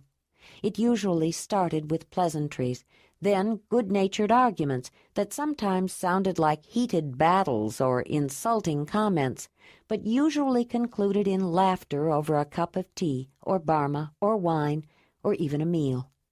Jondalar was careful to make sure Ayla was not present when he was bargaining for the dwelling, but that did not mean she wasn't exposed to the practice. The first time she heard people bargaining, she didn't understand the nature of the loud, colorfully vilifying exchange. It was between Proliva and Salova, Rushamar's maid, who was a maker of baskets. Ayla thought they were really angry, and she hurried to get Jondalar, hoping he could do something to stop it. "You say Proliva and Salova are having a terrible disagreement? What are they saying?" Jondalar asked. Proliva said Salova's baskets were ugly and poorly made, but it's not true. Her baskets are beautiful, and Proliva must think so too. I've seen several in her dwelling. Why would she say such a thing to her?" Ayla said. "Can't you do something to stop them from fighting like that?" Jondalar understood her genuine concern, but he was having trouble suppressing a smile. Finally, he could not hold back any longer and laughed out loud. Ayla, Ayla, they are not fighting, they're enjoying themselves. Proliva wants some of Salova's baskets, and that's the way it's done. They'll come to an agreement and both will be happy. It's called bargaining, and I can't stop it. If I could, they'd feel cheated of their fun. Why don't you go back and watch them? You'll see. Before long they'll be smiling, each thinking she's made a good trade. "Are you sure, Jondalar? They seem so angry," Ayla said. She could hardly believe Proliva just wanted some of Salova's baskets and that this was the way they went about it. She went back and found a place to sit nearby to watch and listen. If this was the way things were done among Jondalar's people, she wanted to be able to bargain too. After a few moments, she noticed that several other people were watching the confrontation, smiling and nodding to each other. She soon realized the two women were not really angry, but she doubted that she would ever be able to say something was so dreadful if she really believed it was beautiful. She shook her head in wonderment. What a strange way to behave. When the bargaining was concluded, she went to find Jondalar. "Why do people enjoy saying such terrible things when they don't mean them? I'm not sure if I'll ever learn to bargain like that." Ayla, both Proliva and Salova knew that each didn't really mean what the other said. They were playing a game with each other. As long as both of them know it's a game, there's no harm, Jondalar said. Ayla thought about it. There is more to it than it seems, she thought, but she couldn't quite think what it was. The night before they were to leave, after bundles had been packed, the tent checked and repaired, and traveling gear readied, everyone in Marthona's home was so excited no one wanted to go to bed. Proliva stopped by with Jaradol to see if any help was needed. Marthona invited them to come in and sit for a while, and Ayla volunteered to make a nice tea. After a second tapping at the entrance, Folara admitted Joharan and Zelandonii. They had arrived together from different directions, both with offers and questions, but actually wanting to visit and talk. Ayla added more water and extra herbs to the tea. "Did the traveling tent need repairs?" Proliva asked. "Not many," Marthona said. "Ayla helped Folara with it. They used Ayla's new thread puller." The traveling tents that would be set up each evening were large enough to accommodate several people, and Marthona's family tent would be shared by all of them. Marthona, Willamar, and Folara, Joharan, Proliva, and Jaradol, and Jondalar and Ayla. Zelandonii would be traveling with them as well, Ayla was pleased to learn. She seemed like a member of the family, like an ant without a mate. The tent would have one other occupant, the four-legged hunter, Wolf, and the two horses would be nearby. "Did you have any trouble getting poles?" Joharan asked. "I broke an axe cutting them down," Willamar said. "Could you resharpen it?" Joharan asked. Though tall, straight trees had been cut for tent poles, they would still need wood for fires along the way and after they arrived at the site of the summer meeting, and axes to cut trees down, though unpolished stone axes had their own way of being used. "It's shattered. I couldn't sharpen it. I couldn't even get a blade out of it," Willamar said. "It was a bad piece of flint," Jondalar said, "full of small inclusions." "Jondalar made a new axe and resharpened the others," Willamar said. "It's good to have him back. Except now we're going to have to watch out for stray chips of flint again," Marthona said. Ayla noticed she was smiling and understood that she wasn't really complaining. She was glad he was home, too. He did clean up the flakes he knocked off to sharpen the axes, not like when he was a boy. I didn't see a single sharp sliver of stone. Of course, I don't see as well any more. "The tea is ready," Ayla said. "Does anyone need a cup?"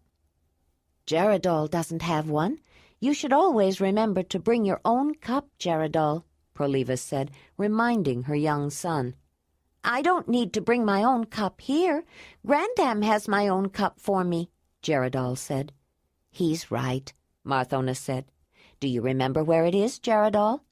"Yes, Thona," he said, getting up and running to a low shelf and returning with a small cup, shaped and hollowed out of wood. "Here it is." He held it high to show everyone, causing delighted smiles from the assembled group. Ayla noticed that Wolf had moved from his customary spot near the entrance and was wriggling on his belly toward the boy with his tail held high, every motion of his body expressing his yearning to reach the object of his desire. The boy spied the animal, drank down his tea in a few gulps, then announced, "I play with Wolf now," though he was watching Ayla to see what her reaction would be. Geraldal reminded her so much of Dirk. She couldn't help but smile. The boy headed toward the animal, who made a whining yelp as he got up to meet him, then started licking Geraldal's face. Ayla could tell that Wolf was beginning to feel comfortable with his new, though very large, pack, especially the child of the extended family and his friends. For Wolf's sake, she almost felt sorry that they would be leaving so soon. She knew it would be hard on him to be faced with the many new people they would meet. It would be hard on her, too. Her excitement about the summer meeting was tinged with trepidation. "This is very good tea, Ayla," Zelandonii said. "You sweetened it with licorice root, didn't you?" Ayla smiled. "Yes, it's calming for the stomach. Everyone is so excited about leaving. I thought I should make something calming." "And it tastes good." Zelandonii paused, considering her words. "It occurs to me, since we are all here, that perhaps you should show Joharan and Proliva your way of making fire. I know I asked everyone not to tell anyone else about it yet, but we are all going to be traveling together, and they will see it anyway." Jondalar's brother and his mate glanced at the others with questioning looks, and then at each other. Falara smiled. "Should I put the fire out?" "Yes, why don't you?" the Danyer said. "It is more impressive to see it that way the first time." "I don't understand. What's this about fire?" Joharan said. "Ayla discovered a new way to start a fire," Jondalar said, "but it's easier to show you." "Why don't you show them, Jondalar?" Ayla said. Jondalar asked his brother and Proliva to come to the cooking hearth, and after Falara smothered the fire and other people put out the lamps that were near them, Jondalar used the firestone and flint and soon had a small fire started. "How did you do that?" the leader asked. "I've never seen anything like it." Jondalar held up the firestone. "Ayla discovered the magic in these stones," he said. "I've been meaning to tell you about them, but there's been so much going on I haven't had time yet. We just showed Zelandonii and, not long ago, Marthona, Willamar, and Falara." "Are you saying anyone can do that?" Proliva said. "Yes, with practice, anyone can do it," Marthona said. "Yes, let me show you how the stones work," Jondalar said. He went through the process, and Joharan and Proliva were amazed. "One of those stones is flint. What is the other one, and where does it come from?" Proliva said. "Ayla calls it a firestone," Jondalar said, and explained how she happened to discover its properties. "We looked, but didn't see any on the way back. I was beginning to think they could be found only in the east. Then Ayla found some not far from here. If there are some nearby, there should be more. We'll keep looking. We have enough for all of us, but they could be significant gifts, and Willamar thinks they would be good to trade. Jondalar, I think we're going to have some long talks. I wonder just what else you haven't told me. You go off on a journey and return with horses that carry you on their backs, a wolf that lets children pull his fur, powerful new throwing weapons, magic stones that make instant fire, stories about intelligent flatheads, and a beautiful woman who knows their language and learned healing from them. Are you sure there isn't something else you've forgotten to tell me?" Joharan said. Jondalar smiled wryly. "Not that I can think of right now," he said. "When you put it all together like that, I guess it does sound rather unbelievable." "Rather unbelievable? Listen to him," Joharan said. "Jondalar, I have a feeling your rather unbelievable journey is going to be talked about for many years." "He does have interesting stories to tell," Willamar admitted. "It's all your fault, Willamar," Jondalar said with a grin, then looked at his brother. Don't you remember staying up late listening to him telling stories about his travels and adventures, Joharan? I always thought he was better than many of the traveling storytellers. Did you ever show Joharan the gift he just brought you, Mother?" "No, Joharan and Proliva haven't seen it yet," Marthona said. "I'll go get it." She went into her sleeping room and returned with a flat section of palmate antler and gave it to Joharan. It was carved with two streamlined animals apparently swimming. They were fish-like, but not fish. "What did you say these were, Willamar?" "They're called seals," he said. "They live in the water, but they breathe air and come to shore to give birth." "This is remarkable," Proliva said. "Yes, it is, isn't it?" Marthona said. "We saw some animals like those on our journey. They live in an inland sea far to the east," Jondalar said. "Some people think they are spirits of the water," Ayla added. "I saw another creature that lives in the great waters of the west that is thought of as a special spirit helper of the mother by the people who live nearby," Willamar said. "They are even more fish-like than seals. They give birth in the sea, but it is said they breathe air and nurse their young. They can stand on top of the water on their tails. I saw one do it, and it's said they speak their own language. The people who live there call them dolphins, and some of them claim they can speak dolphin language. They made high squeaking sounds to show me. They tell many stories and legends about them," Willamar continued. "It's said they help people to fish by driving them into nets, and they've saved the lives of people whose boats have capsized far from shore who would otherwise have drowned. Their elder legends say that all people once lived in the sea. Some of them returned to the land, but the ones who stayed behind became dolphins. Some call them cousins, and their Zelandonii says they're related to people. She's the one who gave this plaque to me. They venerate the dolphin almost as much as the mother.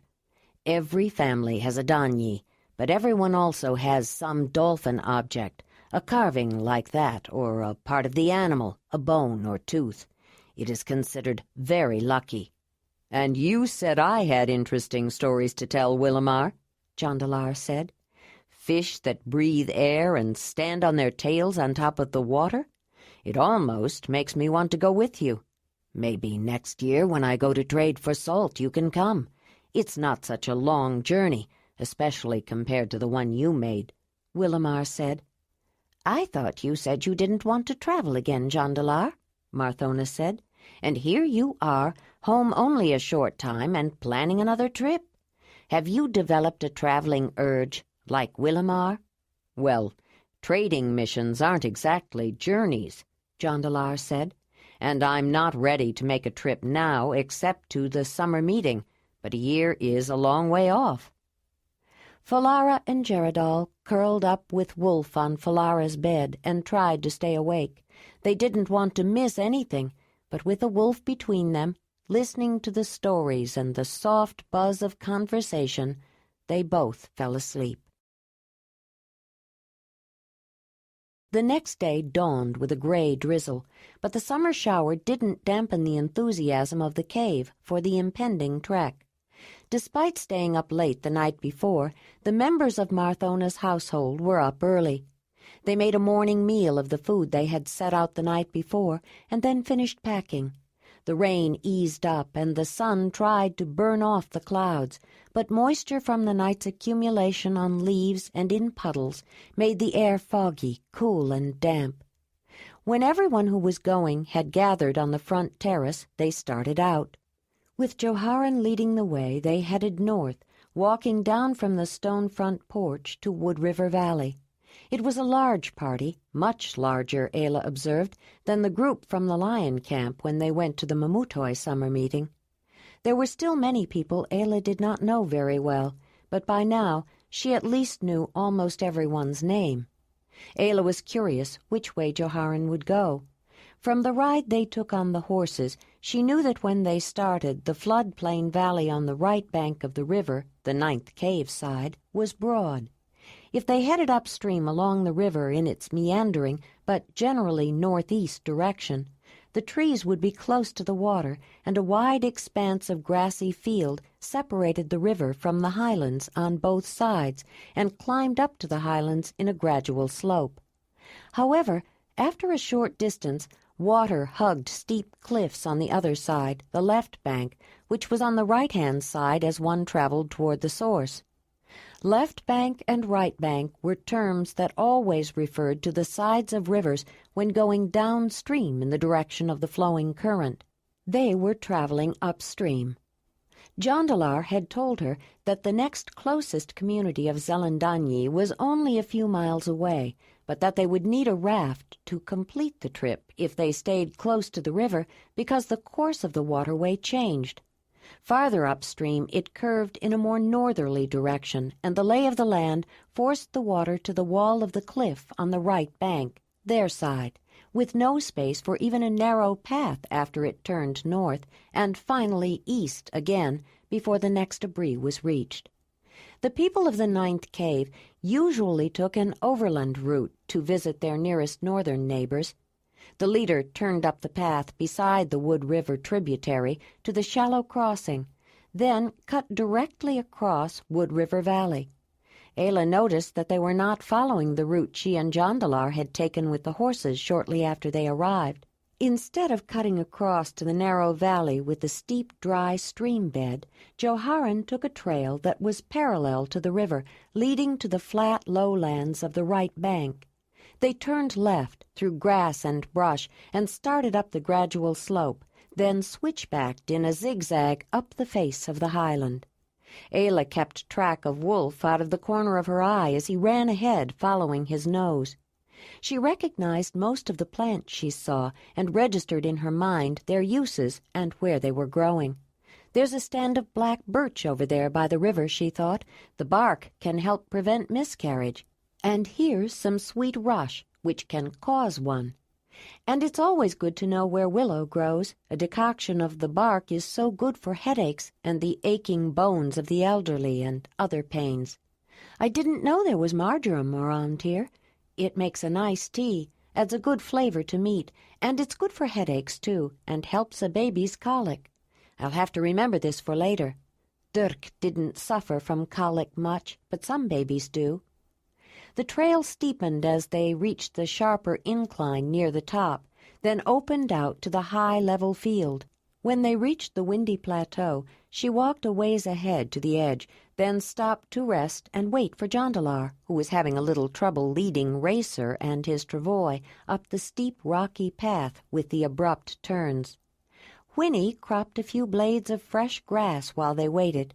Ayla adjusted the mare's pole drag and checked the load she carried in panniers on her back, then stroked her and talked to her in the special horse language.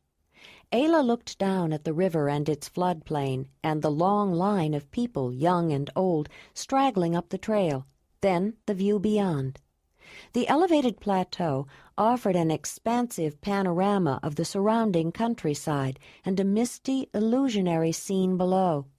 A few wisps of fog were still tangled in the trees near the water, and a shroud of soft white concealed the river in places, but the veil was lifting, revealing shafts of light from the brilliant orb glinting from the surging stream. Across in the distance, the fog thickened, and the limestone hills faded into a gray-white sky. When Jondalar arrived with Racer, they started across the high plateau together. Walking with the tall man with whom she had journeyed for so long, with the wolf at her heels and the horses pulling the pole drags following close behind, Ayla was euphoric. She was with the ones she loved most, and could hardly believe the man beside her would soon be her mate. She remembered only too well her feelings during the similar trek they had made with the lion camp. Then she had felt that every step she took brought her closer to an inevitable destiny she did not want. She had promised to mate a man she truly cared for and might have been happy with if she hadn't met and loved Jondalar first. But Jondalar had become distant, didn't seem to love her any more, and there was no doubt that Rainik not only loved her, but wanted her desperately. Ayla had no such adverse feelings now. She was so filled with happiness she felt sure it overflowed and suffused the air around her, permeating the ground she walked upon. Jondalar was also remembering the trip to the Mamutoi summer meeting. The problem had been his jealousy and his fear of facing his people with a woman who might not be acceptable. He had resolved his problems and was no less full of joy than she. Then he had been sure Ayla was lost to him forever, but here she was beside him, and every time he looked at her, she looked back at him with eyes full of love. They followed the trail across the level highland that took them to another viewpoint at the cliff's edge, where they had stopped when they were there alone. Before they crossed the small stream, they paused to watch the thin waterfall dropping over the edge into the river directly below. The people of the cave had spread out across the high field, some making their own trail. The walkers took with them only what they could carry, though packs could be heavy, and some planned to go back to get a second load, usually of items they wanted to trade. Ayla and Jondalar had talked to Joharan and offered to the cave the hauling services of the 2 horses. The leader spoke to several people, but he decided to load up the horses with meat from the recent deer and bison hunts. When he originally planned the hunts, he had expected that several people would need to make an extra trip back to the 9th cave to bring the meat to the site of the summer meeting.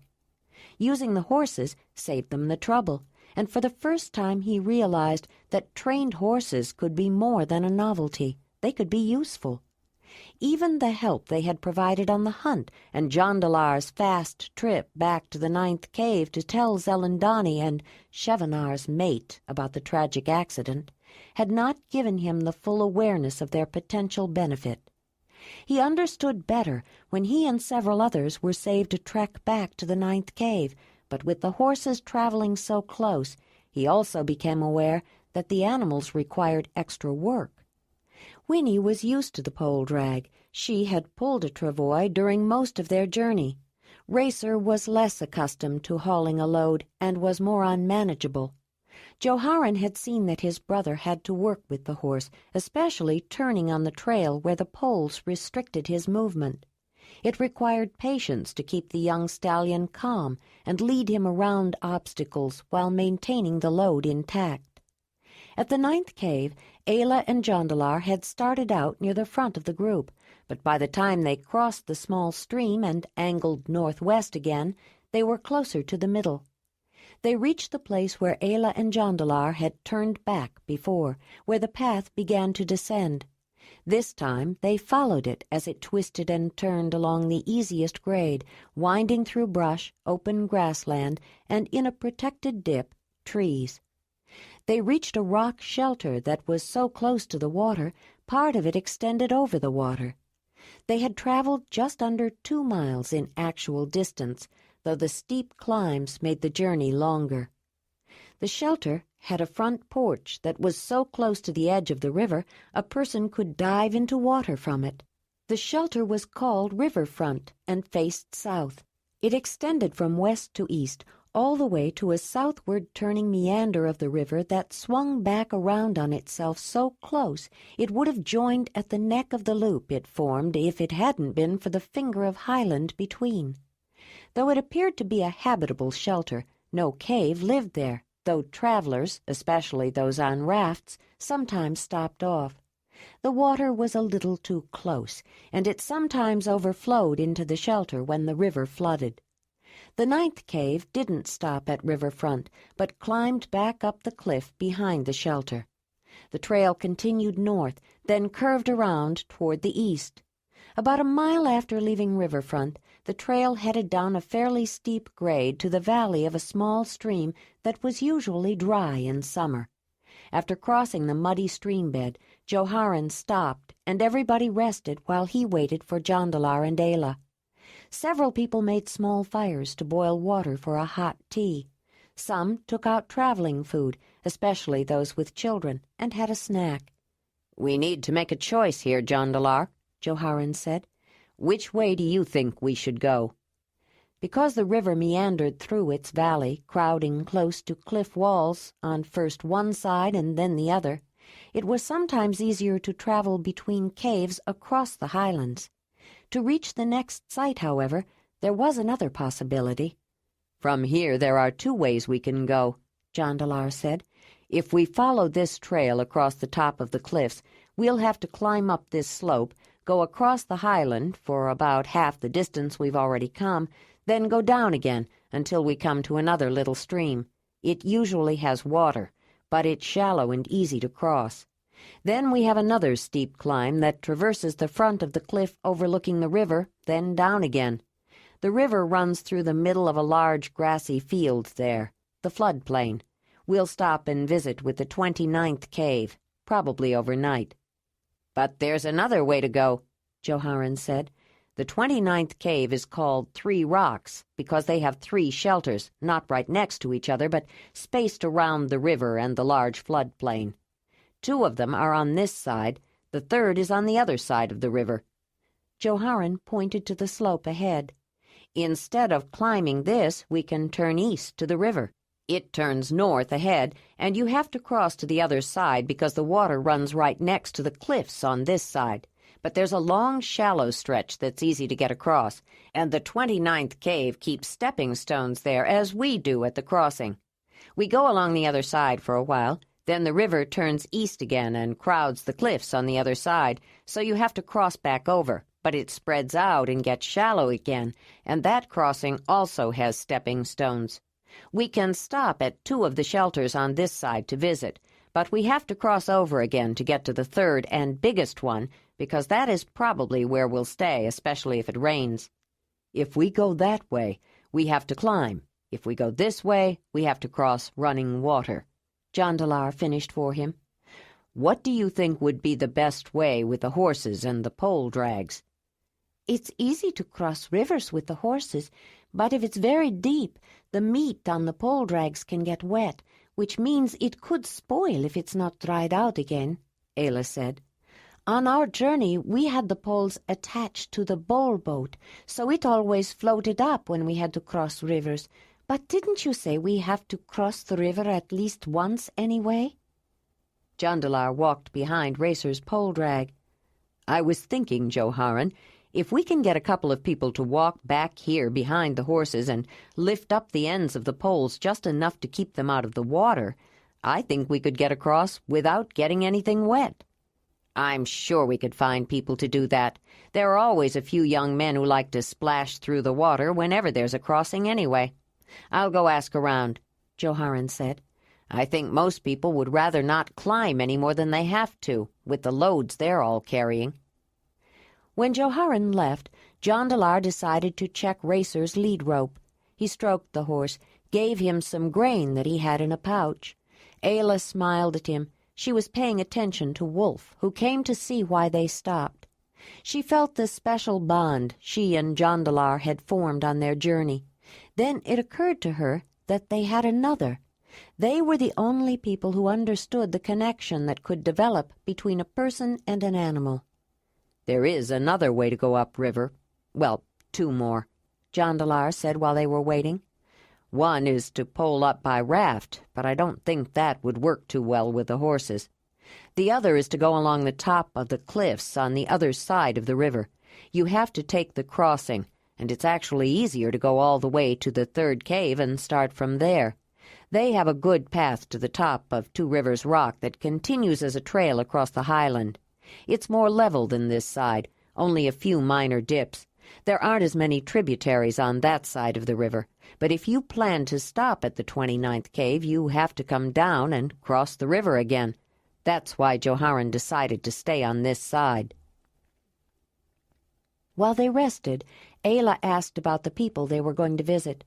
Jondalar described the unusual arrangement of the people of the 29th cave of the Zelandonii. 3 Rocks consisted of 3 separate settlements of stone shelters in 3 separate cliffs that formed a triangle around the floodplain of the meandering river, all within 1.5 miles of each other. "The histories say that they used to be separate caves, numbered with earlier counting words, and there were more than 3, Jondalar explained. But they all had to share the same field and rivers, and they were always disputing rights. arguing about which cave could use what and when. I guess it got rather bitter. Some men actually started fighting with each other. Then the Zelandonii of South Face got the idea to join together into one cave, work together, and share everything. If a herd of aurochs migrated through, it wouldn't be the hunters of all the different caves going after them separately, but one hunting party from all the caves working together. Ayla thought for a while. But the 9th cave works together with neighboring caves. On that last hunt, the hunters from the 11th, the 14th, the 3rd, the 2nd, and a few people from the 7th all hunted together, and everyone shared the food. That's true, but all of our caves don't have to share everything, Jondalar said. The 9th cave has Wood River Valley, and animals sometimes move along the river right in front of the porch. The 14th has Little Valley. The 11th can raft to a big field right across the river. The 3rd has Grass Valley, and the 2nd and 7th share Sweet Valley. When we get back, we'll go and visit them. We can all work together when we want, but we don't have to. All the caves that joined to become the 29th had to share the same hunting area. They now call it Three Rocks Valley, but it is a part of the River Valley and North River Valley. He explained that the river took an eastward turn, cutting through the middle of the large grassy floodplain. It was joined on the north by a healthy tributary and its valley. 2 of the settlements were on the right bank of the river, the one to the west that could be reached overland from riverfront, and another to the north. A 3rd massive cliff with several stories of rock shelters was to the south, across the river on the left bank. It was one of the few inhabited rock shelters with a north-facing front. The western settlement, or the west holding of the 29th cave of the Zelandonii, consisted of several small rock shelters in the side of a hill. Jondalar told her they also maintained a more or less permanent campsite of lean-tos, fireplaces, and drying racks, and in summer, tents and other temporary shelters near West Holding. It was at the opening of a sheltered valley of stone pines, whose pine nut-filled cones were a source of vegetable oil so rich it could be burned in lamps. Though it was so delicious, it was seldom used for that purpose. People from the entire community of Three Rocks, and others that were invited to help in return for a share, gathered for the pine nut harvest. That was the primary purpose for the outdoor camp.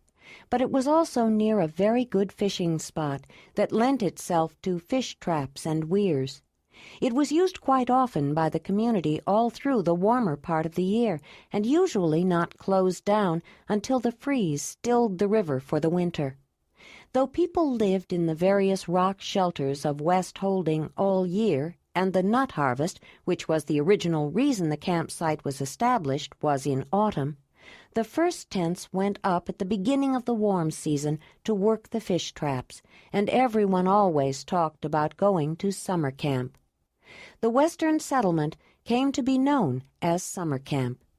"Their Zelandonii is a good artist," Jondalar said.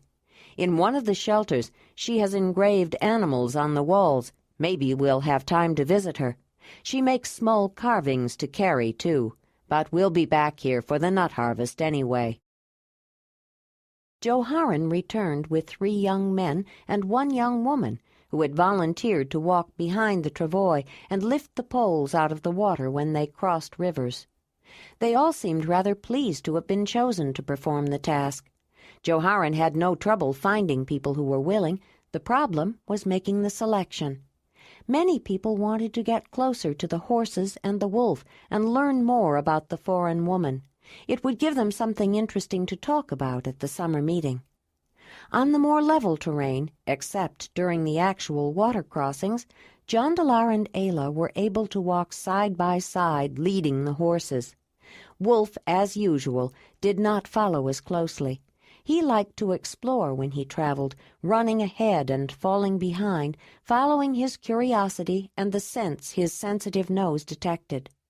Jondalar used the opportunity to tell Ayla more about the people they would be staying with and their territory.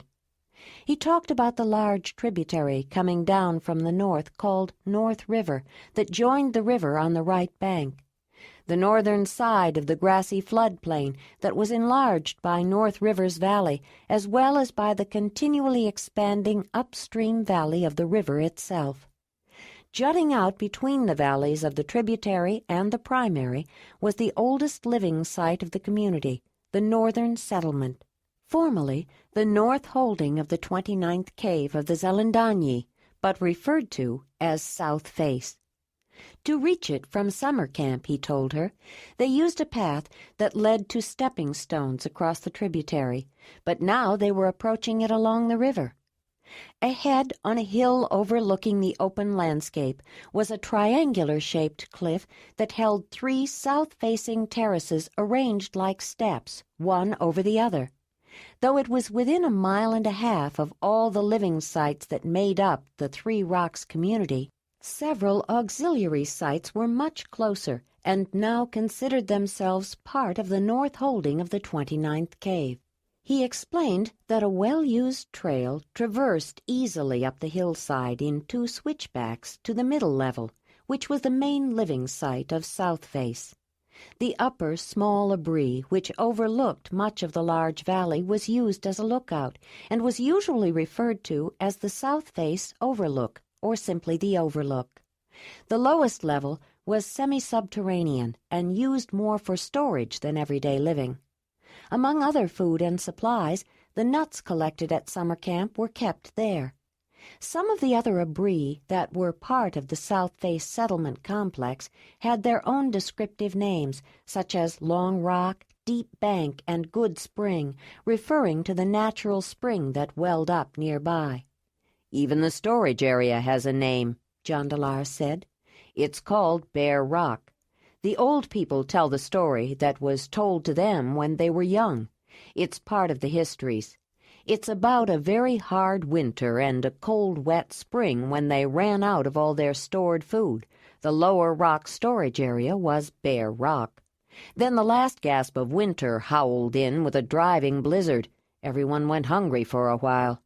The only thing that saved them from starvation was a large cache of pine nuts stored by squirrels in the lower rock shelter that a young girl happened to find. It's amazing how much those little nut chasers can pile up. But even when the weather cleared enough to hunt, the deer and horses they managed to kill had been starving too, Jondalar continued. The meat was lean and tough, and it was a long time before the first greens and roots of spring. The next fall, the whole community gathered many more of the nuts from the stone pines as a hedge against future hard winters and hungry springs, and started the tradition of collecting them.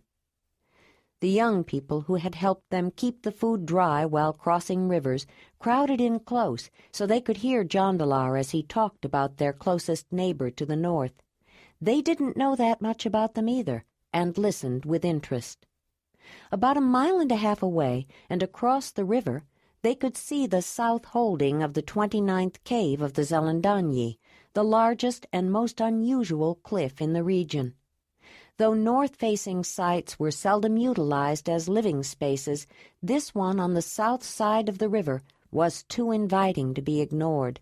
The cliff face, 1/2 mile in length, rose vertically 250 feet from the river in 5 levels and held nearly 100 caves and cavities, plus overhanging rock shelters and terraces.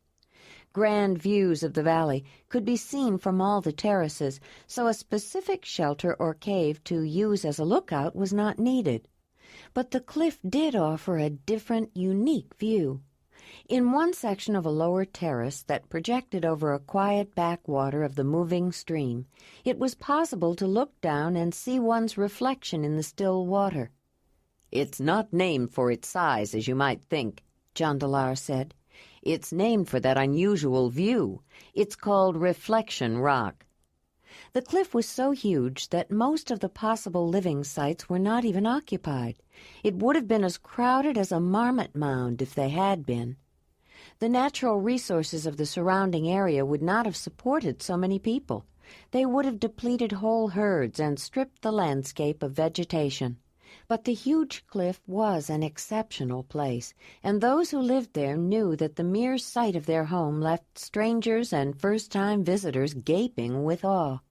It could even dazzle those who were familiar with it, Jondalar realized, as he looked at the extraordinary natural formation. The 9th cave, with its magnificent overhanging stone shelf sheltering a spacious and comfortable area, was certainly remarkable in its own right, and in most ways offered more livability. That it primarily faced south was a tremendous advantage. But he had to admit that the extensive and imposing cliff ahead was impressive. The people who were standing on the lowest level terrace were feeling a touch of awe themselves at the sight that was approaching them. The welcoming gesture of the woman who was standing somewhat ahead of the others was more tentative than usual. She was holding her hand up with her palm facing her, but her beckoning motion was not very vigorous. She had heard of the return of Marthona's wandering second son and the foreign woman he brought back. She had even heard that they had horses and a wolf with them. But hearing it was not the same as seeing it, and seeing 2 horses walking calmly amid the people of the 9th cave behind a wolf, a big wolf, a tall, blonde, unfamiliar woman, and the man she knew as Jondalar, was unnerving, at the very least.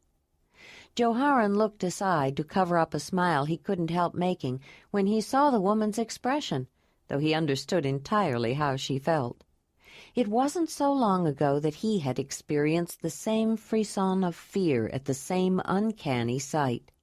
He was amazed, when he thought about it, how quickly he had gotten used to it. So quickly that he hadn't anticipated the reaction of his neighbors, and he knew he should have. He was glad they had stopped. It gave him a hint of the effect they would very likely have on people when they reached the summer meeting. Chapter 22. If Joharan hadn't decided to set up the tent in the field, I think I would have stayed out anyway, Ayla said. I want to be close to Winnie and Racer while we're traveling, and I didn't want to bring them up on that cliff. They wouldn't have liked it. I don't think Dinana would have liked it much either, Jondalar said. She seemed exceptionally nervous around the animals. They were riding upstream through the valley of the tributary called North River, giving the animals and themselves a break from the close association of so many people. They had gone through the formality of meeting all the leaders, and Ayla was still trying to sort them out. Dinana, who was the leader of Reflection Rock, the South Holding, was the acknowledged leader of the 29th Cave, but Summer Camp and South Face, the West and North Holdings, also had leaders.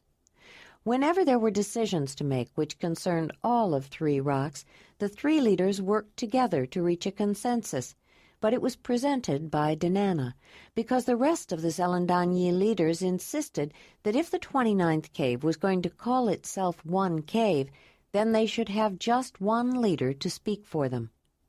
The Zelandonii had a slightly different set of requirements. West, North, and South Holdings each had their own Zelandonii, but the Zelandonii of the 3 holdings were assistants to a 4th Danyer, who was the Zelandonii of the 29th.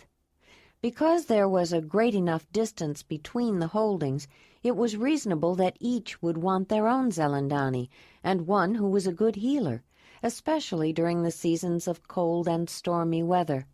But the primary relationship of any individual Zelandonii was to the Zelandonii as a whole, although the cave they served was of almost equal and in some ways greater importance. The Zelandonii of Reflection Rock was such a good healer that even women during childbirth were glad to have him assist. The Zelandonii of the 29th, who also lived at Reflection Rock to be close to the nominal leader, was not a particularly good healer, but she was a good mediator who could work diplomatically with the 3 other Zelandonii and the 3 leaders, and soothe the sometimes prickly feelings of all of them. Some people felt that if it were not for Zelandonii of the 29th, the whole complex arrangement called the 29th Cave would not hold together. Ayla was happy to have the excuse of the horses needing care and attention to get away from the rest of the formal greetings, feasting, and other rituals. She had spoken to Joharan and Proliva before meeting their neighbors of the next cave to the north, and told them it was essential for the well-being of Whinny and Racer that she and Jondalar tend to them. The leader said he would make their excuses, and the leader's mate promised to save some food for them. Ayla was conscious of being watched while they unhitched the pole drags and removed the rest of the loads, and when she examined both horses carefully to make sure they had not sustained any injuries or developed any sores. They rubbed down and combed both animals. Then Jondalar suggested that they take Whinny and Racer out and let them run after the day of slow and careful walking. Ayla's beautiful smile of gratitude made him glad he had. Wolf leaped ahead when he saw them heading out. He seemed pleased, too. Joharan was among those who watched them with the horses. He had often seen them doing the same thing before, but this time he understood it as one more element of the care they required. Horses obviously didn't need that kind of attention when they were living with their herds, but when they did the work that people wanted, perhaps they did. Yes, the potential benefit of using horses to help in various ways was there, but was it worth the amount of work they required? It was a question he was pondering while he watched Ayla and his brother ride off. Ayla felt herself relax almost as soon as they left. There was a sense of release, of freedom to riding away by themselves. They had grown accustomed to traveling together with just the animals on their long journey, and they both found respite in returning to their habit. When they reached the North River Valley and saw the long open grassland ahead, they looked at each other simultaneously, grinned, then urged the horses on until they were galloping across the field full tilt. They didn't notice when they passed a couple of people returning to the 29th cave from a quick trip to the site of the summer meeting, but the people noticed them. They stared with mouths agape at a sight they had never seen before and weren't sure they wanted to see again. People racing along on the backs of horses left them uneasy. Ayla stopped beside a small creek. Jondalar pulled up at the next step. With tacit agreement, they both turned and followed it. The source was a spring-fed pool with a large willow hovering over it, as though protecting its birthright of water for itself and its offspring. A collection of smaller willows crowding close to the large, overflowing basin. They dismounted, took the riding baskets off the horses, and spread them out on the ground. The horses drank from the creek. Then both of them decided it was a good time for a roll. The young couple couldn't help laughing at the animals squirming on their backs with their legs in the air, feeling comfortable and safe enough to enjoy a good back scratch. Suddenly Ayla reached for the sling wrapped around her head, unwrapped it quickly, and glanced down toward the pool for stones. She grabbed a couple of rounded pebbles, fit one into the pocket of the hurling weapon, and let it fly.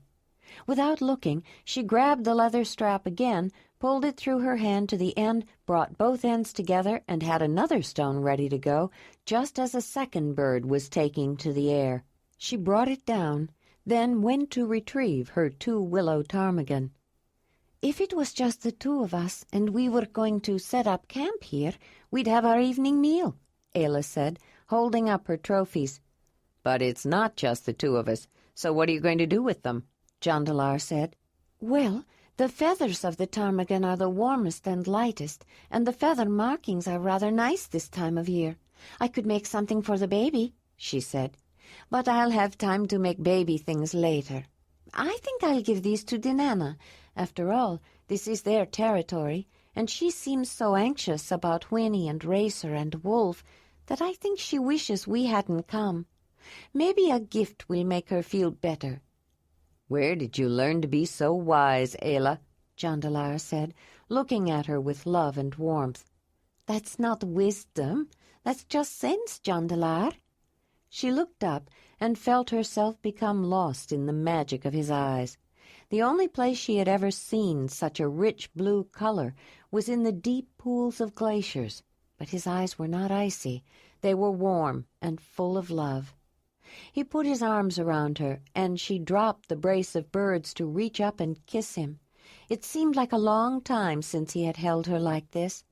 Then she realized it had been a long time, not since he had kissed her, but since they had been alone in an open field, with the horses grazing contentedly, and Wolf poking his inquiring nose into every bush and hole in the ground, and no one else around. Soon they would have to go back and continue the trek to the summer meeting, and who knew when they would have a moment like this again? When Jondalar began nuzzling her neck, Ayla responded eagerly. His warm breath and moist tongue sent shivers through her, and she gave herself to them, letting the sensation overcome her. He blew in her ear and nibbled her lobe, then pulled his hands forward to hold the fullness of her breasts. Even more full now, he thought, reminding him that she was carrying new life inside her, new life that she said was as much his as hers. At the least, the life had to be of his spirit. Of that he felt sure. For most of their journey, he had been the only man around for the mother to take an élan from. She untied her waist-thong, from which hung various objects and pouches that were secured by loops or strings, and laid it down beside the riding blanket, making sure all the things that were attached to it stayed in place. He sat down on the edge of the leather covering that smelled strongly, though not unpleasantly, of horse. It was a smell he was used to, and that carried with it enjoyable associations. Quickly he began untying and unwrapping the thongs of his foot coverings from around his legs, then stood up and untied the waistband that held closed the overlapping front of his leggings, and pulled them off. When he looked up, Ayla had done the same. He looked at her and liked what he saw. Her shape was more full, not only her breasts, but her stomach, which was rounder, starting to show the new life growing. He felt his manhood respond, snatched off his tunic, then helped Ayla with hers. He felt a cool breeze on his bare skin, saw chill bumps raise on hers, and took her in his arms, feeling her warmth and trying to keep her that way. "I'm going to wash in the pool," she said. He smiled, feeling that it was an invitation for him to pleasure her the way he liked. "You don't have to," he said. "I know, but I want to. All the walking and climbing made me sweaty," she said, walking toward the pond. It was cold, but she usually washed in cold water and found the chill, tingling sensation stimulating most of the time. In the mornings it woke her up. It was a shallow pond except for the end near the spring. There she found it dropped off quickly until her feet no longer touched the rocky, silty bottom. She treaded water, moving out of the deep part and back toward the stony bank. Jondalar followed her in, though he liked cold water far less than she did. He was up to his thighs, and when she got close, he splashed her. She squealed and sloshed the water around, roiling it up, and with both hands splashed a wave toward him that caught him in the face and soaked him from the shoulders down. "I wasn't ready for that," he said, sputtering with a sudden shiver, and slapped the water back at her. The horses looked up at the commotion they were making in the water. She grinned at him, he reached for her, and the noisy water play stopped as they stood together with arms entwined and lips pressed together. "Maybe I should help you wash," he murmured in her ear as he reached between her legs and felt himself respond. "Maybe I should help you," she said, reaching for his hard, erect member, and with the water she rubbed her hand up and down, exposing the head from the foreskin. The cold liquid ought to have cooled his ardor, he thought, but her cool hand on his warm organ was strangely, intensely stimulating. Then she knelt down, and when she took the head of his manhood in her mouth, it felt hot. He moaned as she moved back and forth, working her tongue around the head, and he felt such urgency it caught him by surprise. Suddenly, before he could control it, he felt his ardor rise and burst forth as waves of release washed through him. He pushed her back. "Let's get out of this cold water," he said. She spit out his essence and rinsed her mouth, then smiled at him. Taking her hand, he led her out. When they reached the riding blanket, they sat down. Then he pushed her back and lay down beside her, raising up on an arm to look at her. "You caught me by surprise," he said, feeling relaxed but slightly flustered. It had not turned out the way he had planned. She smiled. It wasn't often that he gave up his essence so quickly. He was always the one who liked to maintain control. Her smile turned to a grin of delight. "You must have been more ready than you thought," she said. "You don't have to look so pleased with yourself," he said. "It's not often that I can surprise you," she said. "You are the one who knows me so well it surprises me and always makes me feel so pleasured." He couldn't help but smile back at her delight. He leaned over to kiss her, and she opened her mouth slightly, welcoming him. He enjoyed touching her, holding her, kissing her in any case. He probed inside her mouth, gently, tentatively, and she did the same. Then he felt just the hint of an urge start to rise again, and felt pleased. He might not be entirely spent yet, and there was no hurry to get back. He spent time just kissing her, then running his tongue over her lips. He found her neck and her throat, nibbling and kissing them. It tickled, and she had to restrain herself to keep from moving aside. She was already stimulated, and holding herself still added to the experience.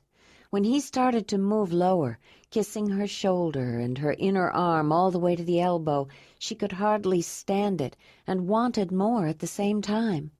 Without her realizing it, her breathing increased, which encouraged him. Then, suddenly, he took a nipple in his mouth, and she gasped as streaks of fire flashed inside to her inner place. His manhood was growing again. He felt the roundness of her breast, then took the contracted, upright nipple of her other breast in his mouth and suckled hard. He reached for the first nipple with his hand, squeezing and manipulating it between his fingers. She pushed against him, feeling the intensity and wanting more. She did not hear the breeze in the willows or feel the coolness of the air. Her entire attention was focused inside, on the sensations he caused her to feel. He, too, was feeling the heat rise inside himself and his tumescent manhood. He moved lower, settled himself between her thighs, and opening her folds, bent down for his first sample. She was still wet from the water, and he reveled in the cold and the wet and the warmth and the salt and the familiar taste of Ayla, his Ayla. He wanted all of her, all at once, and reached up for her nipples as he found her hard, pulsing nodule. She moaned and cried out, arching up to him as he suckled and manipulated her with his tongue. She was not thinking, just feeling. Then, before she knew it, she was there, feeling the surge grow and expand until suddenly it washed over her as he felt the wetness. Then she was reaching for him, making little cries of need, wanting to feel him inside her. He rose up, found her opening, and pushed himself in, then pulled his manhood out and pushed in again. She was meeting him, pushing closer and pulling back, arching and turning her body to feel him just where she needed him. His urge was there, but not quite as demanding as it sometimes was. Rather than having to control, he just let it build, rocking with her, moving with her, feeling the tension grow, plunging deeply with joy and abandon. She was calling out, and her wordless sounds gained in pitch and intensity. Then it reached the peak, and with words and sounds increasing, they felt a great release swell up and gush forth. They held for a moment, then pushed in and pulled out a few more times, and lay still, panting to catch their breath. As she lay there with her eyes closed, Ayla heard the wind soughing through the trees and a bird calling to its mate, felt the cool breeze and the delicious feeling of his weight on her, smelled horse from the blanket and the scent of their pleasures, and remembered the taste of his skin and his kisses. When he finally pulled himself up and looked at her, she was smiling, a dreamy, half-dozing, warm smile of contentment. When they finally got up, Ayla went back into the pond to clean herself, as Isa had taught her long ago. Jondalar did too. It seemed to him that if she did, he ought to, though it hadn't been his habit until he met her. He really didn't like the cold water. As he was rinsing off, however, he thought if there were many more days like today, he could learn to like it. On the way back to the south holding of the 29th cave, Ayla found she was not looking forward to seeing the neighbors, which seemed somewhat inimical. Though she felt accepted by Jondalar's kin and the members of the 9th cave, she realized she wasn't especially eager to see them either. As much as she had wanted their journey to come to an end and to have the company of other people around her, she had grown used to the pattern she and Jondalar had established while they were traveling, and she missed them. When they were with the cave, there was always someone who wanted to talk to either Jondalar or her or both. They were both glad for the close warmth of the people, but sometimes young lovers wanted to be alone. In their sleeping rolls in the family tent that night, with everyone much closer together, Ayla was reminded of the sleeping arrangements within the Mamutoi Earth Lodge, and found herself thinking about them. When she first saw it, she had been amazed at the semi-subterranean longhouse the lion camp had constructed. They used mammoth bones to support the thick walls of sod and thatch covered by clay, which kept out the intense wind and winter cold of the mid-continental periglacial regions. She remembered thinking that it was as if they had built their own cave. In a sense they had, since there were no habitable caves in their region, and she was right to be amazed. It was a remarkable feat. Though the families that lived in the longhouse of the lion camp had had separate living areas around hearths aligned in a row down the center and drapes to close off their sleeping platforms, everyone shared the same shelter. They lived less than an arm's length away from the next family and had to pass through each other's living space to come and go. In order to live in such a confined space, they practiced a tacit courtesy that allowed privacy and was learned as they grew up. Ayla hadn't thought the Earth Lodge was small when she lived there, only since she had begun sleeping in the 9th cave's huge shelter. She recalled that each family of the clan had had separate hearths too, but there were no walls, only a few stones to indicate boundaries. The people of the clan also learned early to avoid looking into another family's living space. To them, privacy was a matter of convention and consideration. Though the dwellings of the Zelandonii had walls, they did not keep out sounds, of course. Their homes did not have to be as sturdily built as the earth lodges of the Mamutoi.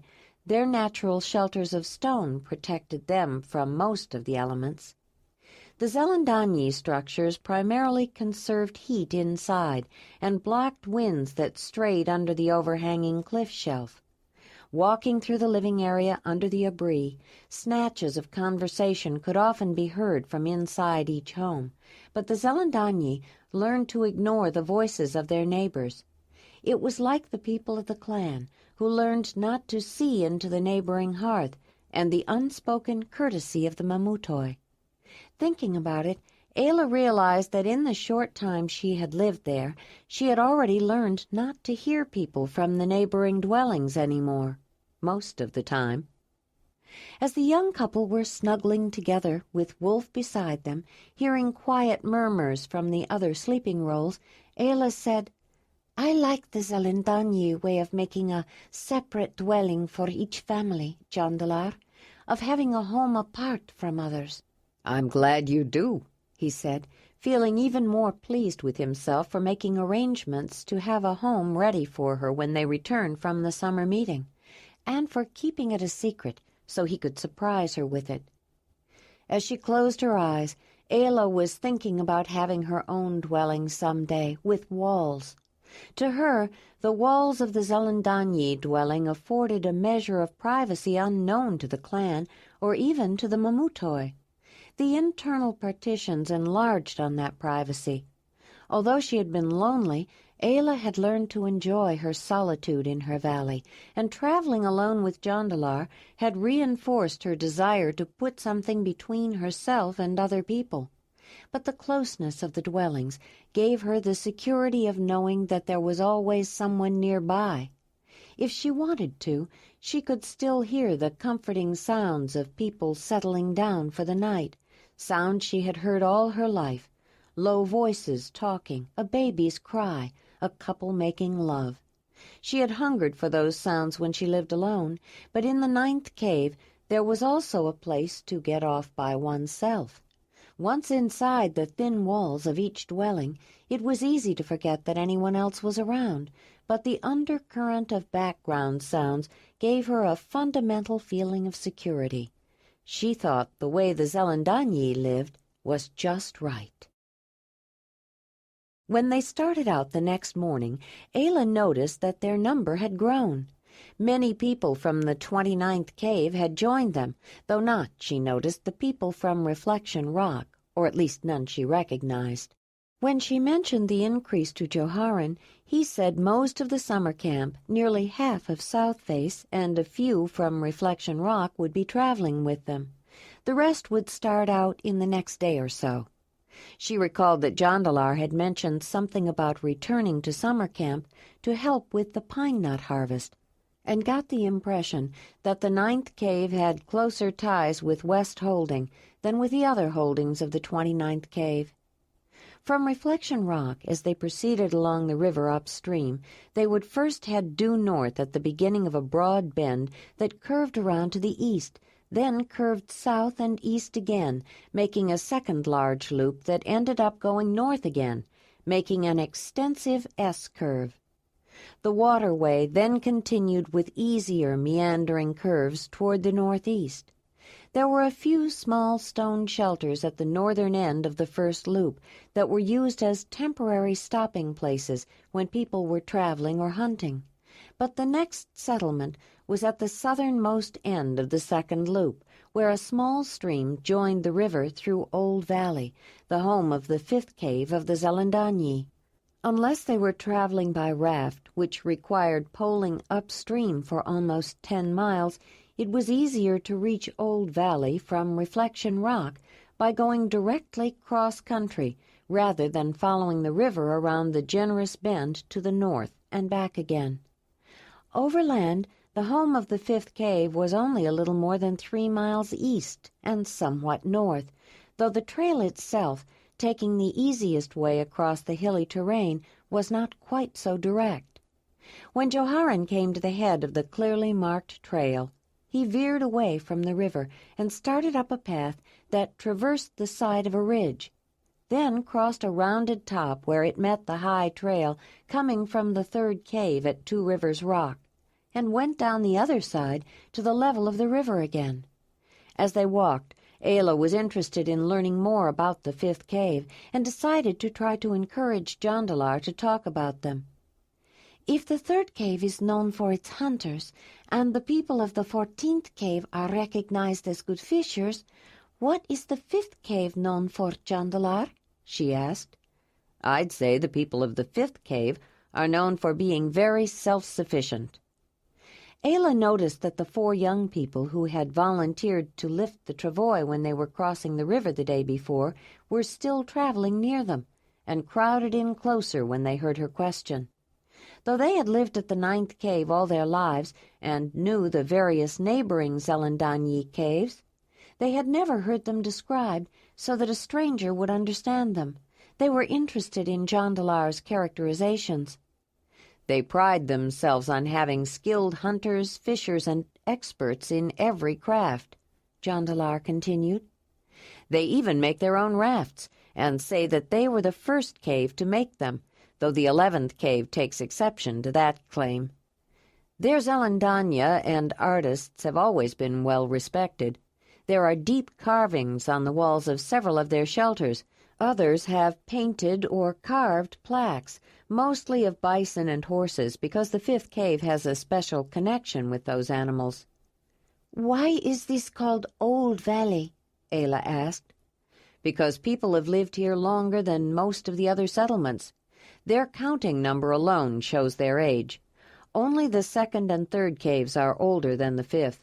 The histories of many caves speak of ties to the fifth cave. Most of their wall carvings are so old they don't really know who made them. One is of 5 animals that was carved by an ancestor so long ago it's mentioned in the elder legends and is a symbol of their number, Jondalar said. and the Zelandonias say 5 is a very sacred number. What do they mean by sacred? It has a special meaning to the mother. Ask Zelandonii to tell you about the number 5 sometime, Jondalar said. What happened to the first cave? Ayla paused for a moment to mentally go through the counting words. And the fourth cave? There is a lot about the first cave in the histories and elder legends.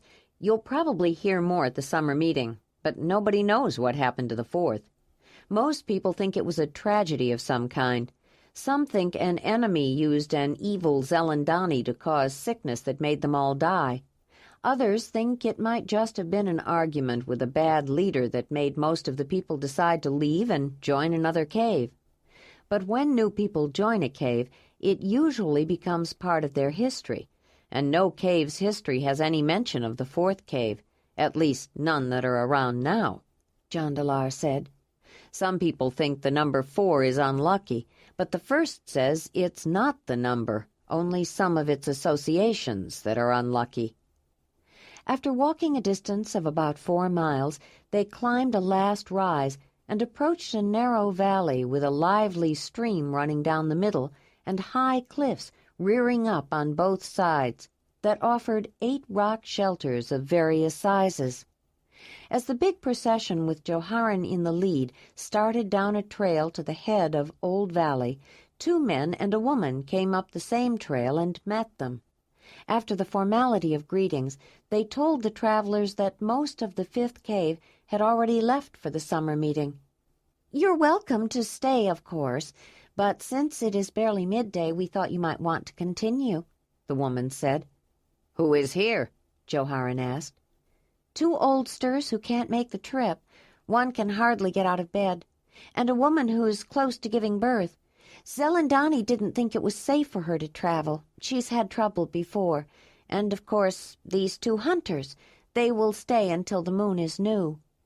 "You are first acolyte of Zelandonii of the 5th, I believe," the one who was first said. "Yes, I am. I stayed to help with the birth." "I thought I recognized you. Is there anything we can do to help?" "I don't think so. She's not ready yet. It will be several days, and her mother and aunt stayed too. She should be fine." Joharan called for a consultation with people from the 9th cave as well as from the caves who had joined them. "The best places to set up camp may already be taken," he said. "I think we should keep going rather than stop over here." The others quickly agreed, and it was decided to push ahead. The river's course straightened out somewhat after the big S-curve as it veered toward the northeast. There were several shelters that were home to small caves along the next stretch of river. All but one had already left for the summer meeting, and that one joined them, falling in behind the party of travelers. Joharan became even more concerned about finding a desirable location for his large cave to settle for the summer. It surprised Ayla that there were so many people in the region and so close together. Like the Zelandonii, the people she grew up with foraged for all their needs. They gathered, hunted, and fished for their food and clothing, used natural shelters they found, or manufactured protection from the elements, along with their tools and hunting weapons, out of the materials at hand.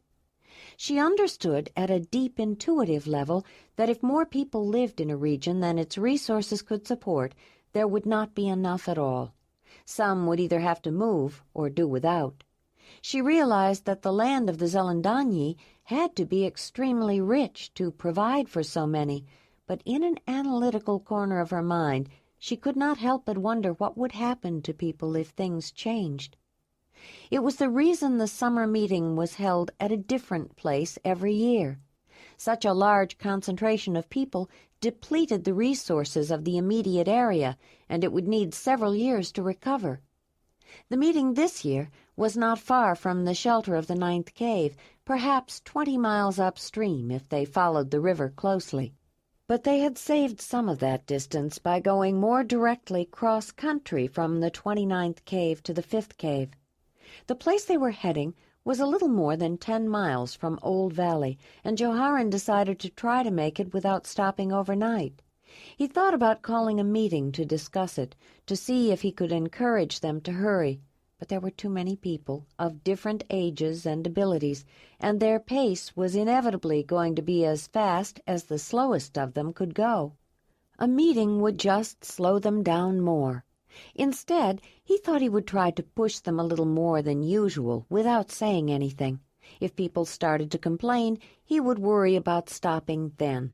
They did take a break for a midday meal, but when Joharan started out again, people fell in behind him.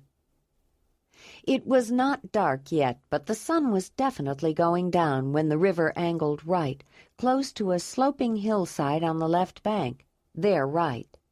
They turned inland, away from the river, and ascended a moderate hill along a well-used path. As they climbed, a view of the surrounding countryside opened out, showing a wide panorama for some distance. But when they reached the crest, Ayla caught her breath at the sight of a different view, an enormous horde of people in the valley below. She knew there were already more Zelandonii here than the total number who had attended the Mamutoi summer meeting, and not everyone had arrived yet. Even if she counted every person she had ever met, she was sure she had never seen so many people, much less all in one place. Though there were not as many, to her, the only sight that came close were the tremendous herds of bison or reindeer that congregated in the thousands each year. But this was a teeming, seething herd of humanity. The group that had started out from the ninth cave had enlarged considerably, but the ones who had joined them along the way quickly dispersed looking for friends and relatives and a place to establish their camp. Zelandonii headed for the main camp area where the Zelandania had their own special lodge in the center of everything. They always played a major role at the summer meeting. Ayla hoped that the ninth cave would find a place somewhat away from the major activities. It would be easier to take the animals out for exercise if they didn't have to be led through crowds of curious people. Jondalar had already spoken to his brother about the needs of the animals and their nervousness around so many people. Joharan had nodded and said he would keep it in mind, but privately he felt that the needs of the people of the ninth cave were more important than those of the animals. He wanted to be close to the centers of activity, and he hoped to find a spot near a river so it would not be such a burden to carry water, perhaps close to a tree or two for shade, and not too far from the wooded area that would supply firewood. He knew, however, that the large woods near the encampment would be denuded before the end of the season. Everybody needed firewood. But when he, Solaban, and Rushamar started looking, Joharan quickly realized that the good, close-in spots near the woods and water were already taken. The ninth was a sizable cave with more people than other caves. They needed more space for their camp, and he wanted to find a place before it got too dark. It forced Joharan to inspect the periphery of the summer meeting area. The large waterway had narrowed around the turn of the last bend, and he'd noticed that the banks were steeper on the downriver side of the campsite, making it harder to reach the water. The three men went back to the river and started walking upstream. After a short distance, they saw a small runoff creek that flowed through a grassy meadow and emptied into the main river, and they turned to follow it. Somewhat back from the river, they noticed an open stand of trees. As they neared, they saw that the woodland was a gallery forest lining both sides of the small stream. They headed into the woods. As they walked along the little stream, Joharan became aware that the creek was curving around the base of a hill, and the wooded area was growing thicker, becoming an actual forest that was bigger and went deeper than it seemed at first. After some time they came to the source of the creek, A small spring that bubbled up from underground, overhung with trailing branches of willow that were framed by birch, spruce, and a few larch. A deep pool fed by the same source was on the other side of the spring. The entire countryside was full of natural springs, and like many others, this one created a small tributary to the river. Behind the trees on the other side of the pool was a fairly steep rock-strewn slope littered with stones of all sizes, from tiny pebbles to massive boulders. In front of the pool was a grassy glen that led to a small open beach of soil, fine sand, and smooth water-rounded stones, with a screen of dense brush along the near side of the pool. It was an agreeable place, and Joharan thought that if he were by himself or with just a few people, he would set up camp right there. But with the whole cave, they not only needed more room, they needed to be closer to the main campsite. The three men headed back along the creek, and when they reached the meadow beside the river, Joharan stopped. "What do you think?" he asked. "It's a little farther away from everything." Rushamar dipped his hand in the creek and took a taste of the water. It was cool and fresh. "This will have good water all summer. You know that by the end of the season, both the stream through the main campsite and the river in front of the camp and downstream will not be fresh and clean anymore." "And everyone else will be using the big woods for firewood," Soliban said. "This area won't get as much use, and there's more here than it seems." The ninth cave set up their camp on the grassy level meadow between the woods and the river, close to the small stream. Most people agreed it was a good enough campsite. No other cave was likely to set up their lodges upstream from them and muddy their water. It was too far from the center of activities. Their water would stay clean for their own swimming, bathing, and washing of clothes. The spring-fed stream would provide clear drinking water, no matter how befouled the river might become after hundreds of people used it for their needs. The woods offered shade and firewood, and it appeared small enough that it would not draw too many people in search of the same resources, at least not for a while. Most would head for the larger grove of trees farther downstream. The woods, along with the meadow, also provided wild vegetables, berries, nuts, roots, leaves, and small game. Fish were plentiful in the river, as were fresh-water mollusks. The site had many advantages. Its major disadvantage was the distance people would have to walk to reach the area where most of the activities would take place. Some people did think it was too far, primarily those who had family or close friends in other caves that had already made their camp in places they thought were more desirable. Several of those decided to camp with others. In a way, Jondalar was glad. It would make room for Dalinar and the Zelandonii when they arrived, if they wouldn't mind being somewhat out of the way. To Ayla it was perfect. The animals would have a place away from the thronging masses of people, with a meadow for them to graze in. The animals were already the objects of increased attention, which meant, of course, that Ayla was too. She remembered how skittish Winnie, Racer, and Wolf had been when they had first arrived at the Mamutoi gathering, though they seemed to accept large numbers of people more easily now, perhaps even better than she did. People spoke out openly, and Ayla couldn't help hearing. They seemed to be especially astonished at how well the horses and the wolf tolerated each other. They actually appeared to be friends, and how well they all responded to the foreign woman and Marthona's son. She and Jondalar rode up the stream and found the idyllic glen with its pond. It was exactly the sort of place they loved. It was so perfect for them, it made them feel it was theirs, though of course anyone could use it, but Jondalar doubted that it would be used much. Most people came to the summer meeting for the group activities and had less need for moments of solitude than Ayla or the animals, or, he had to admit, himself. She was delighted to discover that the dense brush was mostly hazelnut shrubs, one of her most favorite foods.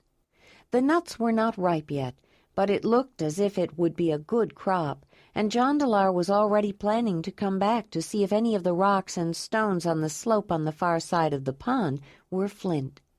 After the people settled in and began surveying their location, most thought it was a choice spot. Joharen was pleased to have arrived soon enough to lay claim to it. He felt it would have been chosen sooner had there not been a second and somewhat larger tributary that meandered through the middle of the large field that encompassed the summer meeting. Most of the earlier arriving caves had arranged themselves along the banks of that stream, knowing the waters of the river would soon become polluted from overuse. It was the area Joharen first tried, but he was pleased now that he had looked farther afield. Jondalar thought that his conversation with his brother had made him consider looking for a place that would be comfortable for the horses, and mentioned that he appreciated it. Joharen didn't correct him. He knew he had been concerned for the comfort of the people, but perhaps the comment about the animals had stayed in the back of his mind and helped him find the place. He couldn't say it wasn't true, and if it made his brother feel a little indebted to him, he didn't mind. It could be hard enough leading such a big cave, and he never knew when he might have to call upon Jondalar for assistance. Since it was so late, they decided to wait until morning to erect their summer lodges, and used their traveling tents that night. Once the camp was established, a few people went to the main area seeking friends or relatives they had not seen since the last summer meeting, and to see what was planned for the next day. But most people were tired and decided to stay close by. Many looked over the local area, deciding exactly where they wanted to situate their camp and their individual lodges, and to locate where various vegetation grew, particularly the materials they would need to construct their summer residences. Ayla and Jondalar tethered the horses near the woods and stream, feeling it would be best to keep them secured, more to protect them from people than to restrain them. They would have liked to give them more freedom, but perhaps, after the entire encampment was familiar with them and would not be tempted to hunt them, they could let them wander as they wished, as they did near the 9th cave. In the morning, after they were sure the horses were settled down, Jondalar and Ayla accompanied Joharen as he went to the summer meeting's main area in search of other leaders. Decisions needed to be made about hunting, foraging, and sharing the products of those excursions, and to plan activities and ceremonies, including the first summer matrimonial. Wolf paced alongside Ayla. Everyone had heard of the woman who had an uncanny control over animals, but hearing was not the same as seeing. As they threaded their way between campsites, stares of consternation followed them. And if a person didn't happen to see them approach and was suddenly confronted with the sight, the first response was shock and fear. Even people who knew Joharen and Jondalar gaped instead of calling out greetings. They were walking behind some low bushes which hid the wolf when a man approached them. "Jondalar, I heard you were back from your journey and brought a woman with you," he called out, running up. "I'd like to meet her." His speech had a strange impediment that Ayla couldn't quite place. Then she realized he spoke somewhat like a child, but with a man's voice. He had a lisp. Jondalar looked up and frowned. The man was not someone he was particularly happy to see. In fact, it was the one person of all the Zelandonii that he hoped he would not see, and he did not like the assumed friendliness. But he felt he had no choice but to make the introduction. "Ayla of the Mamutoi, this is Ladraman of the 9th cave," he said, not realizing that he had introduced her with her former status. Jondalar's voice was as neutral as he could make it, but Ayla immediately detected the disapproving undertone and glanced at him. The tension of his jaw showed he was just short of gritting his teeth, and the stiff, unwelcoming posture gave her further clues that this was not someone he was pleased to see. The man held out both hands and smiled, showing his 2 missing front teeth as he moved toward her. She thought she knew who he might be, but the empty space in the front of his mouth confirmed it. This was the man Jondalar had fought with. Jondalar had hit this man and knocked out those 2 front teeth. As a result, Jondalar had had to leave the ninth cave and went to live with Dalinar for a while, which, as it turned out, was probably the best thing that could have happened. It gave him a chance to get to know the man of his hearth and to learn the skill he ultimately grew to love, knapping flint, from the one who was acknowledged the best. Ayla had learned enough about the tattooed facial markings to realize that the man was an acolyte, training to become a Zelandonii. Then, to her surprise, she felt Wolf brush against her leg as he moved forward to put himself between her and the stranger, and she heard his low, warning growl. The only time the wolf ever did that was when he felt she was threatened. Maybe he's sensing Jondalar's stiffness and rejection, she thought, but for some reason Wolf did not like this man either. The man hesitated, stepping back, his eyes opened wide with fear. "Wolf, stay back," she said in Mamutoi as she stepped ahead to respond to the formal greeting. "I greet you, Ladraman of the ninth cave." She took both his hands. They were damp. "It's not Ladraman any more, or the ninth cave. I am Madraman of the fifth cave of the Zelandonii now, and an acolyte in the Zelandonia. You are welcome here, Ayla of the... what was that name? Mutoni," he said, watching the wolf, whose growl had increased in volume. He immediately let go of her hands. He had noticed her accent, but the wolf had so disconcerted him he hardly paid attention. "And she is not Ayla of the Mamutoi any more, Madraman," Joharan corrected. "She is now Ayla of the ninth cave of the Zelandonii." "You've been accepted by the Zelandonii already? Well, Mamuto or Zelandonii, I'm glad we happened to meet, but I have to go to a meeting now," he said, backing away as fast as he could. He turned around and almost ran back the way he had come. Ayla looked at the two brothers. They were grinning with almost identical smiles. Joharan saw a group of the people he was looking for. Zelandonii was among them. She motioned the three over, but it was the fourth, Wolf, who got most of the attention. Ayla signaled him back while formal introductions were made. She didn't know if he would react to someone else the way he had to Madraman. Several people were surprised when the foreign woman with the strange accent was introduced as Zelandonii, formerly Mamutoi. But it was explained that since there was no question about where she would live after she and Jondalar were mated, the ninth cave had already accepted her.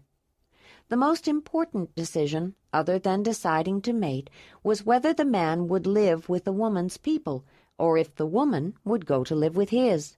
In either case, acceptance by both caves was necessary, but most especially by the people who would have a new member living with them. Because they knew where Jondalar and Ayla would live, the ninth cave's acceptance of her settled the matter. Ayla kept the wolf close while she and Jondalar listened to the secular and spiritual leaders discuss plans. It was decided to have a ceremony the following night to find out the best direction to go for the first hunt. If all went well, the first matrimonial would be held not long after. Ayla had learned that there were always 2 matrimonials each summer. The first was to mate those couples, usually from the same region, who had decided to mate during the previous winter. The second was held shortly before they left in the fall. Most of those couples were from more widespread caves who made their decision during the summer meeting, perhaps having met only that year or a season or 2 before. "Speaking of the matrimonial," Jondalar said, "I would like to make a request. Since Dalinar is the man of my hearth, and he is planning to come, I would like to ask if the first ceremony can be delayed until he arrives. I would like to have him here for my mating." "I wouldn't object to a delay of a few days. But what if Dalinar doesn't come until much later?" a Zelandonii asked. "I would prefer to mate during the first ceremony, but if Dalinar is delayed too long, I would be willing to wait for the second. I would like him to be present when we're joined," Jondalar said. "That's acceptable," the Zelandonii who was first said. "But I think we have to decide just how long we can hold off the first matrimonial, and that depends on the others who want to mate now." An older woman with Zelandonii markings on her face rushed to join them. "I understand Dalinar and the Zelandonii will be joining us this season," she said to Joharan. "He sent a messenger to Zelandonii of the 19th, since they're the closest to the summer meeting campsite, to let everyone know. The daughter of his mate is to be joined this summer, and he wants a full matrimonial for her. I understand that he would like to find a danyar for his people. This could be a real opportunity for an experienced acolyte or new Zelandonii." "Jondalar told us, Zelandonii of the 14th, Joharan said. "That's one reason he's bringing his Zelandonii here this year," Jondalar explained. "They don't have a healer, although Jerica has some knowledge, and they don't have anyone to perform ceremonies for them. He doesn't feel they can hold a proper matrimonial until they have a danyar of their own. We visited on our way here. Joplea promised while we were there. She is going to mate with Echazar." "Dalinar is going to allow Joplea to mate a man whose mother was a flathead? A man of mixed spirits?" Zelandonii of the 14th interrupted. "How could he do that? His own daughter! I know Dalinar has accepted some unusual people into his cave, but how can he take in those animals?" "They are not animals," Ayla said, frowning in anger at the woman. Chapter 23. The woman turned to look at Ayla, surprised that the newcomer had spoken out, and even more, that she had contradicted her so brazenly. "It is not your place to speak," she said. "It is not your concern what we say at this meeting. You are a visitor here, not even Zelandonii." She knew the foreign woman was supposed to become the mate of Jondalar, but she apparently needed to be corrected and to learn proper behavior. "Forgive me, Zelandonii of the 14th, the one who was first interjected. Ayla was introduced to the others. I should have introduced you to her when you first came. Actually, Ayla is Zelandonii. The 9th cave accepted her before we left." The woman turned toward the first, and her hostility was almost palpable. Ayla discerned that the animosity was of long standing, and she recalled something about a Zelandonii who had expected to be named first, but was passed over in favor of Zelandonii of the 9th. She guessed this was the one. "Ayla and Jondalar tell us flatheads are people, not animals. I think it's something we need to talk about, and I plan to bring it up," Joharan said, stepping forward, trying to calm the situation. "But I don't know if this is the best time. We have other things to discuss first." "I don't know why we have to talk about them at all," the woman retorted. "I think it's important, if only for our own safety," Joharan said. "If they are intelligent people, and Ayla and Jondalar have nearly convinced me they are, and we have been treating them like animals, why haven't they objected?" "Probably because they are animals," the woman said. "Ayla says it's because they choose to avoid us," Joharan said, "and for the most part we avoid them. But if we think of them only as animals, perhaps not hunting them, but claiming all the land as ours, as Zelandonii territory, hunting grounds, gathering fields, everything, what if they start resisting? And what should we do if they decide to change and start to claim some of it for themselves? I think we need to be prepared. At least we ought to talk about the possibility." "I think you are making too much of it, Joharan. If flatheads haven't made claims to territory before, why should they start now?" Zelandonii of the 14th said, dismissing the entire concept. "But they do make claims to territory," Jondalar said. "On the other side of the glacier, the Zelandonii understand that the land north of the Mother River is flathead country. They stay south, except for some young ruffians who've been stirring up trouble, and I'm afraid the clan won't put up with it much longer, especially the younger ones." "What makes you say that?" Joharan said. "You never mentioned this before." "Shortly after we started out, when Thonelin and I got down off the other side of the glacier over the highland to the east, we met up with a band of flatheads, men of the clan, probably a hunting party," Jondalar said, and had a small confrontation." "What kind of confrontation?" Joharan asked. Everyone else was paying close attention, too. "A young one threw a stone at us, I think because we were on their side of the river, in their territory. Thonelin threw a spear back when he saw someone moving in the woods where they were hiding. Suddenly they all stepped forward and showed themselves. 2 of us against several of them. The odds were not good. To tell you the truth, I don't think the odds would be good 1-on-1. They may be short, but they are powerful. I wasn't at all sure how to get out of it. It was their leader who resolved it." "How could you tell they had a leader?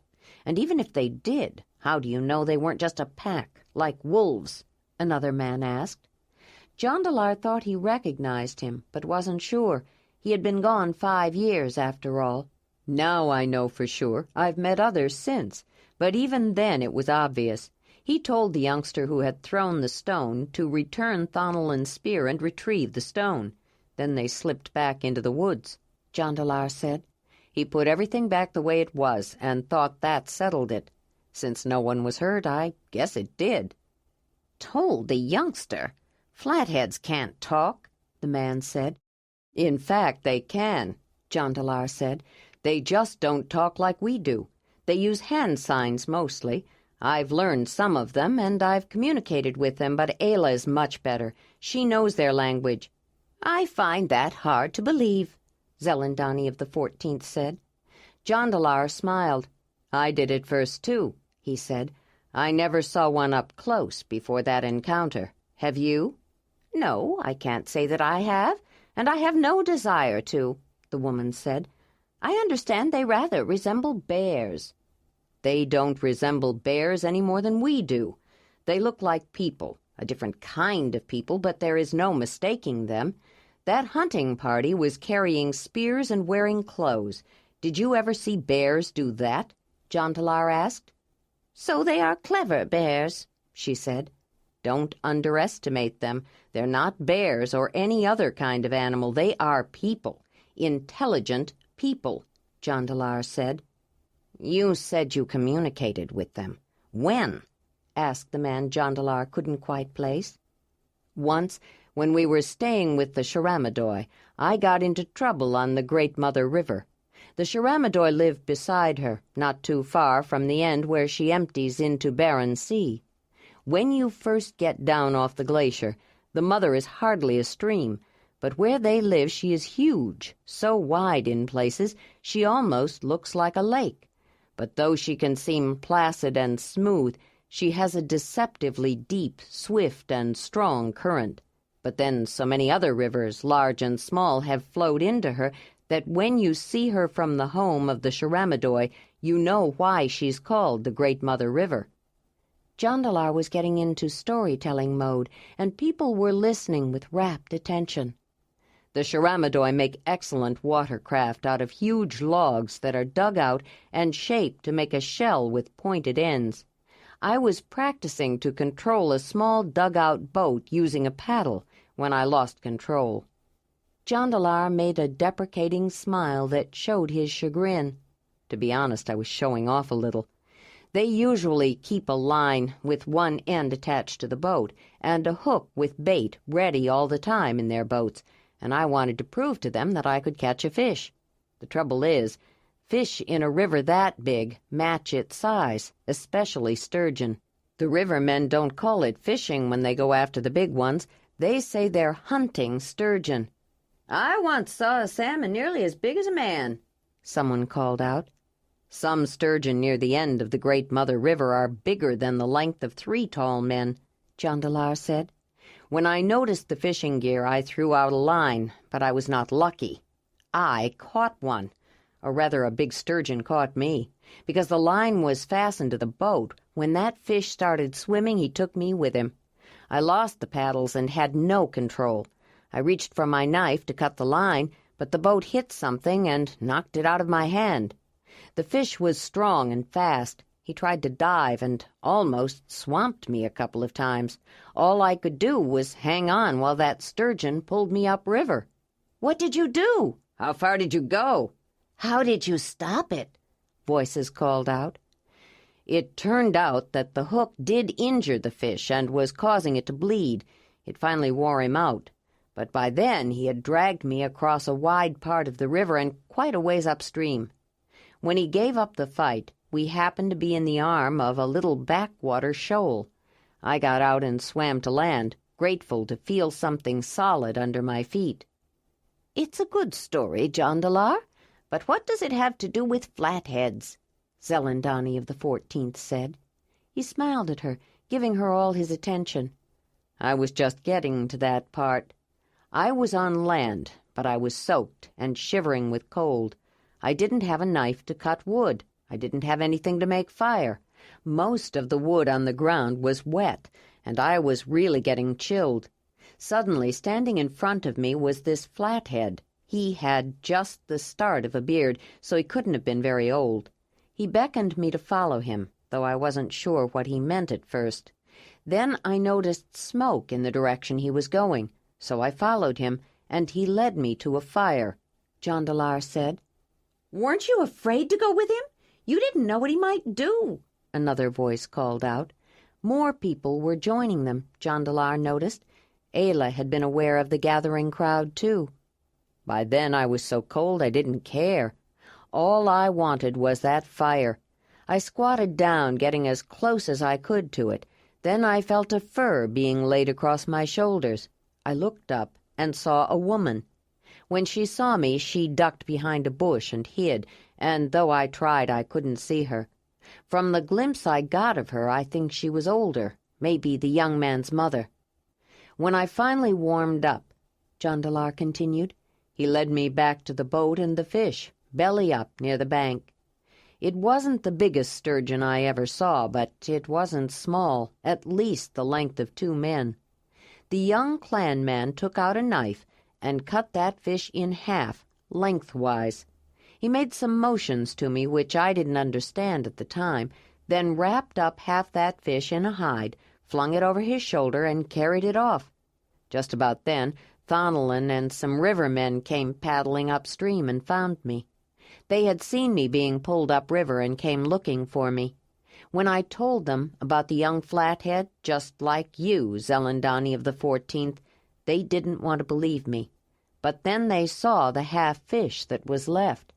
Those men never stopped teasing me about going fishing and only getting half a fish, but it took 3 of them to drag the other half-fish into the boat, and that young flathead picked it up and carried it away alone.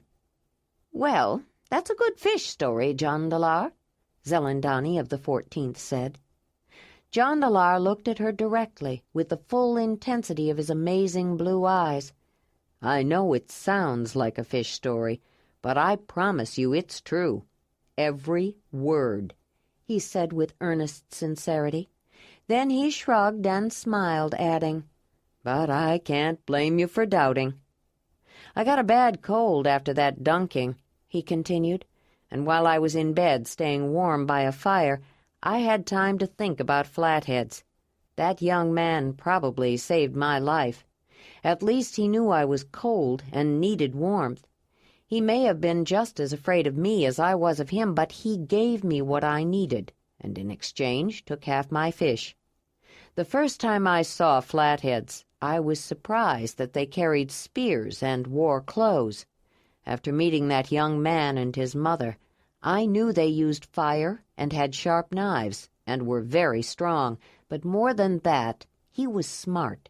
He understood I was cold, and he helped me, and for that he thought he had a right to a share of my catch.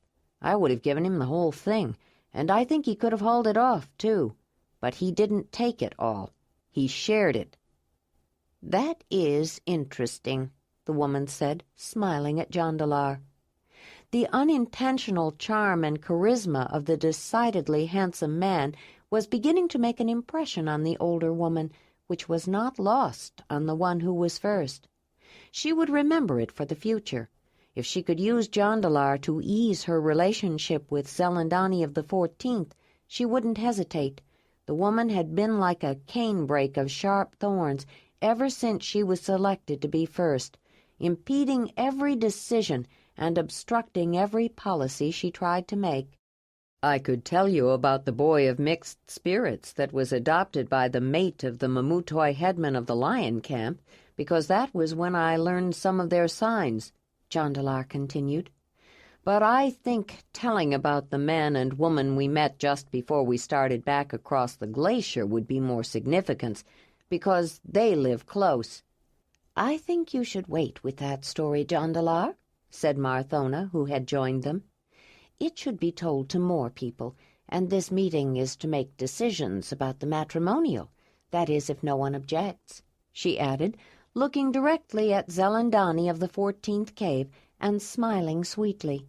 She, too, had seen the effect of her captivating son on the older woman, and she was more than aware of the problems the 14th had given the first. She had been a leader herself and understood. "Unless you're really interested in hearing all the discussion and details," Joharan said to Jondalar and Ayla, "this might be a good time to look for a place to demonstrate your spear thrower. I'd like you to do it before the first hunt." Ayla wouldn't have minded staying. She wanted to learn as much as she could about Jondalar's, and now her, people, but he was eager to follow up on the suggestion. He wanted to share his new hunting weapon with all the Zelandonii. They explored the campsite of the summer meeting, Jondalar greeting friends and introducing Ayla. They found themselves the object of attention because of Wolf, but they expected it. Ayla wanted to get the initial disturbance over with as soon as possible. The sooner people started getting used to seeing the animals, the sooner they would begin to take them for granted. They decided on an area that they thought would work for the spear thrower demonstration.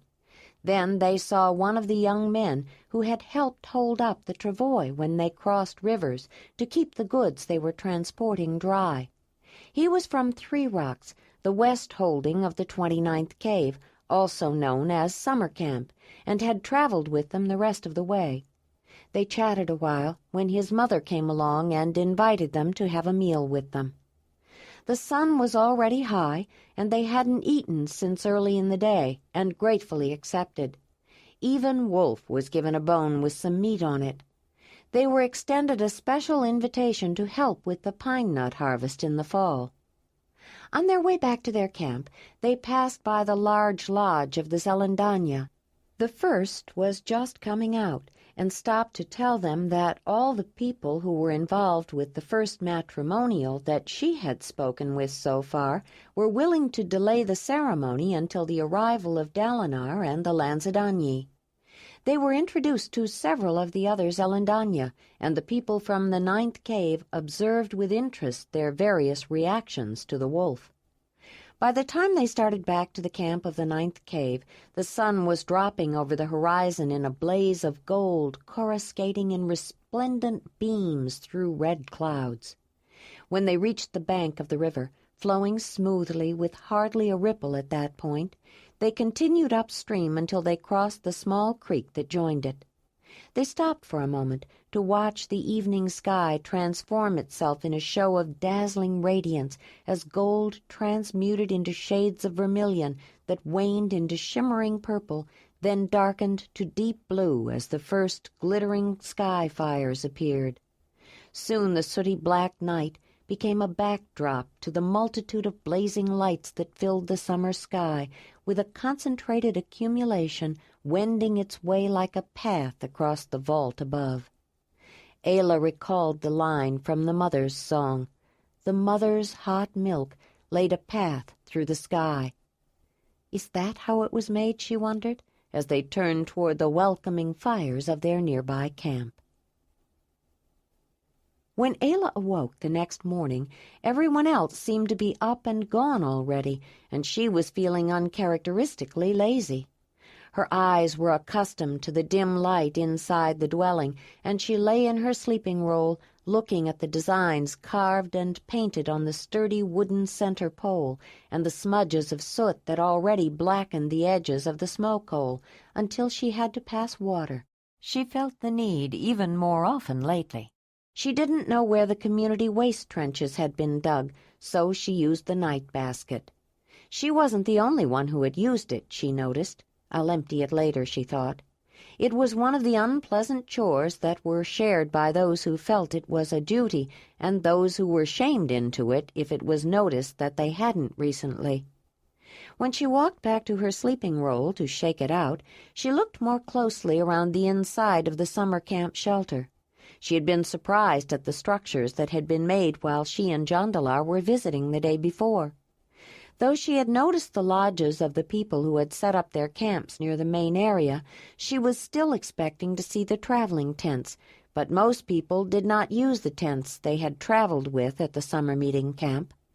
During the warm season, the traveling tents would be used by various people for temporary treks to hunt or gather produce, or visit as they ranged over their territory. The summer lodge was a more permanent structure, a circular, straight-sided, rather substantial dwelling. Though made differently, Ayla understood they were similar in purpose to the lodges used by the Mamutoi during their summer meetings. Though it was dark inside, the only light came from the open entrance and an occasional sliver of sunlight that found its way through cracks in the wall where pieces joined. Ayla saw that, besides the center pole of pine, the dwelling had an interior wall of panels woven out of flattened bulrush stems and painted with designs and animals. They were attached to the inside of poles that encircled the center pole and provided a fairly large enclosed space that could be left open or divided into smaller areas with movable interior panels. The ground was covered with mats, which were made of bulrushes, tall phragmite reeds, cattail leaves or grasses, and sleeping rolls were spread out around a slightly off-center fireplace. The smoke escaped through a hole above it near the center pole. A smoke hole cover could be adjusted from the inside with short poles that were attached to it. She was curious about how the rest of the structure was made and stepped outside. First, she glanced around the camp, which was composed of several large circular lodges surrounding a central fireplace, and then she walked around the outside of the dwelling. Poles were lashed together in a way that was similar to the fence of the surround that was erected to capture animals. But instead of the freestanding, flexible construction that could yield when an animal bumped or butted into it, the summer lodge fencing was attached to widely spaced anchoring poles of alder that were sunk into the ground. A wall of sturdy vertical panels made of overlapped cattail leaves which shed rain was attached to the outside of the poles, leaving an air space between the outer and inner walls for extra insulation to make it cooler on hot days and, with a fire inside, warmer on cool nights. It also avoided accumulation of moisture condensation on the inside when it was cold out. The roof was a fairly thick thatch of overlapping reeds that sloped down from the center pole. The thatch was not particularly well made, but it kept the rain out and was required only for a season. Parts of the lodge were brought with them, in particular the woven mats, panels, interior walls, and some of the poles. Generally, each person who was sharing a dwelling carried some sections or pieces, but much of the material was gathered fresh from the surrounding area each year. When they returned home in the fall, the structures were partially dismantled to retrieve the reusable parts, but left standing. They seldom lasted through the heavy snows and winds of winter, and by the following summer there were only collapsed ruins, which disintegrated back into the environment before the same location was used again for a summer meeting. Ayla remembered that the Mamutoi had different names for their summer camps than they did for their winter dwellings. The lion camp, for example, was the cattail camp at the summer meeting, but the same people who lived at lion camp lived there. She asked Jondalar if the ninth cave had a different summer name. He explained that their location was just called the Camp of the Ninth Cave, but living arrangements at Zelandonii summer meetings were not quite the same as they were in winter in the shelters of stone. Each summer dwelling accommodated more people than usually shared the roomier, more permanent structures under the large overhang of the Ninth Cave. As a rule, family members, including those who had separate dwellings in winter, shared a lodge. But some people didn't even stay at the same camp. Instead, it was not uncommon for some to spend the summer with other relatives or friends. For example, young matrons who had moved to their mates' caves often liked to take their children and spend the summer with their mothers, siblings, or childhood friends, and their mates usually accompanied them. In addition, young women who would be having their first rites that year lived together in a separate dwelling near the large central dwelling of the Zelandonii, at least for the first part of the summer. Another dwelling nearby was set up for the women who chose to be Danyi women that year, to be available for the young men who were approaching puberty. Most young men who were past puberty, and some men not so young, often chose to band together separately away from their home camps and set up lodges of their own. They were required to be on the periphery of the camp, as far away as possible from the very desirable young women who were being prepared for first rites. For the most part, the men didn't mind. They would have liked to ogle the women, but they rather liked the privacy of being off by themselves, so no one could complain if they were a little loud or rowdy. As a consequence, the men's dwellings were called the far lodges, usually shortened to falages. The men who stayed in a falage were usually unmated or between mates, or wished they were. Since he didn't rush to greet her when she went out, Ayla assumed that Wolf was with Jondalar. There were not many people outside. Most were probably somewhere around the central area, the main focus of the summer meeting, but she found some leftover tea near the camp's fireplace. She noticed that the fireplace was not shaped like a big round bonfire, but more like a trench. She had seen the evening before that more people could get closer to a fire if it was extended, and longer logs and branches, cut down or deadfall, could be used without having to hack them into smaller pieces. While she was drinking the tea, Silova, Rushamar's mate, came out of her lodge, holding her baby daughter. "Greetings, Ayla," she said, putting her baby down on a mat. "Greetings, Silova," Ayla said, coming closer to see the baby. She held out a finger for the infant to grab and smiled at her. Silova looked at Ayla, hesitated, then asked, "Would you mind watching Marsola for a while? I gathered some materials to make baskets and have some of them soaking in the creek. I'd like to get them and sort them out. I promised some people I would make baskets for them." "I'd love to watch Marsola," Ayla said, smiling at her, then turned back to the baby. Silova was a little anxious around the foreign woman and kept up a nervous chatter. "I just fed her, so she shouldn't be any trouble. I've got plenty of milk. Giving a little to Lorela isn't any trouble at all. Lenoka brought her around last night. She's getting nice and plump, and smiles now. She didn't used to smile at all. Oh, you haven't eaten yet, have you? I have some soup left over from last night with some good pieces of deer meat in it. You're welcome to it if you want. It's what I ate this morning. It's probably still warm." "Thank you. I think I will have a little soup," Ayla said. "I'll be right back," she said, then hurried away. Ayla found the soup in a large aurochs stomach container that had been mounted on a wood frame and placed over some hot coals at the edge of the long community fireplace to simmer. The coals had almost died, but the soup was still hot. A stack of odd bowls was nearby, some tightly woven, some carved out of wood, a couple of shallow ones shaped out of some large bone. A few used bowls were scattered around where people had left them. Ayla scooped out some soup with a ladle made of a curved sheep horn, then took out her eating knife. She saw that there had been vegetables in it, too, though they were rather soft by now. She sat on the mat beside the baby, who was lying on her back, kicking her feet into the air. Some deer dew claws had been tied to one ankle, and they rattled whenever she kicked up her feet.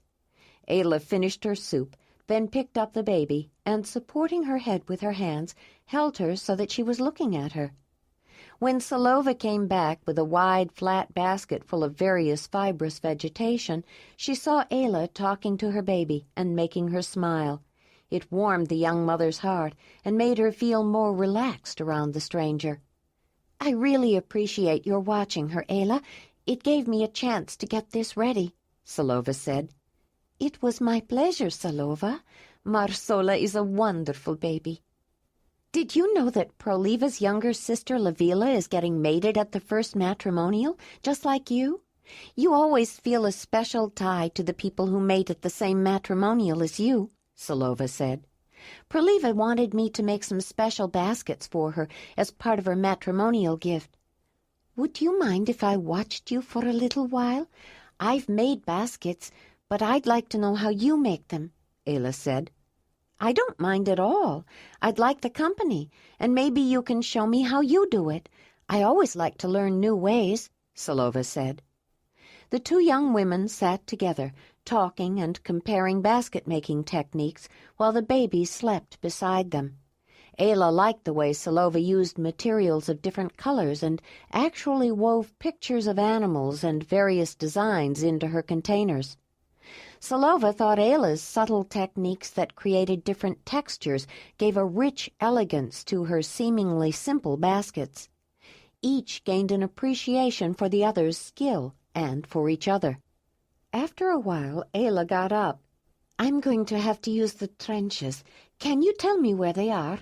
I should empty the night basket, too, and I might as well wash these bowls," she added, picking up the used ones that were scattered around. "And then I should go check on the horses." "The trenches are over there," Salova said, pointing in a direction away from the creek and the camp. "And we've been washing the cooking and eating things at the end of the creek, where it empties into the river. There's some clean sand for scouring nearby.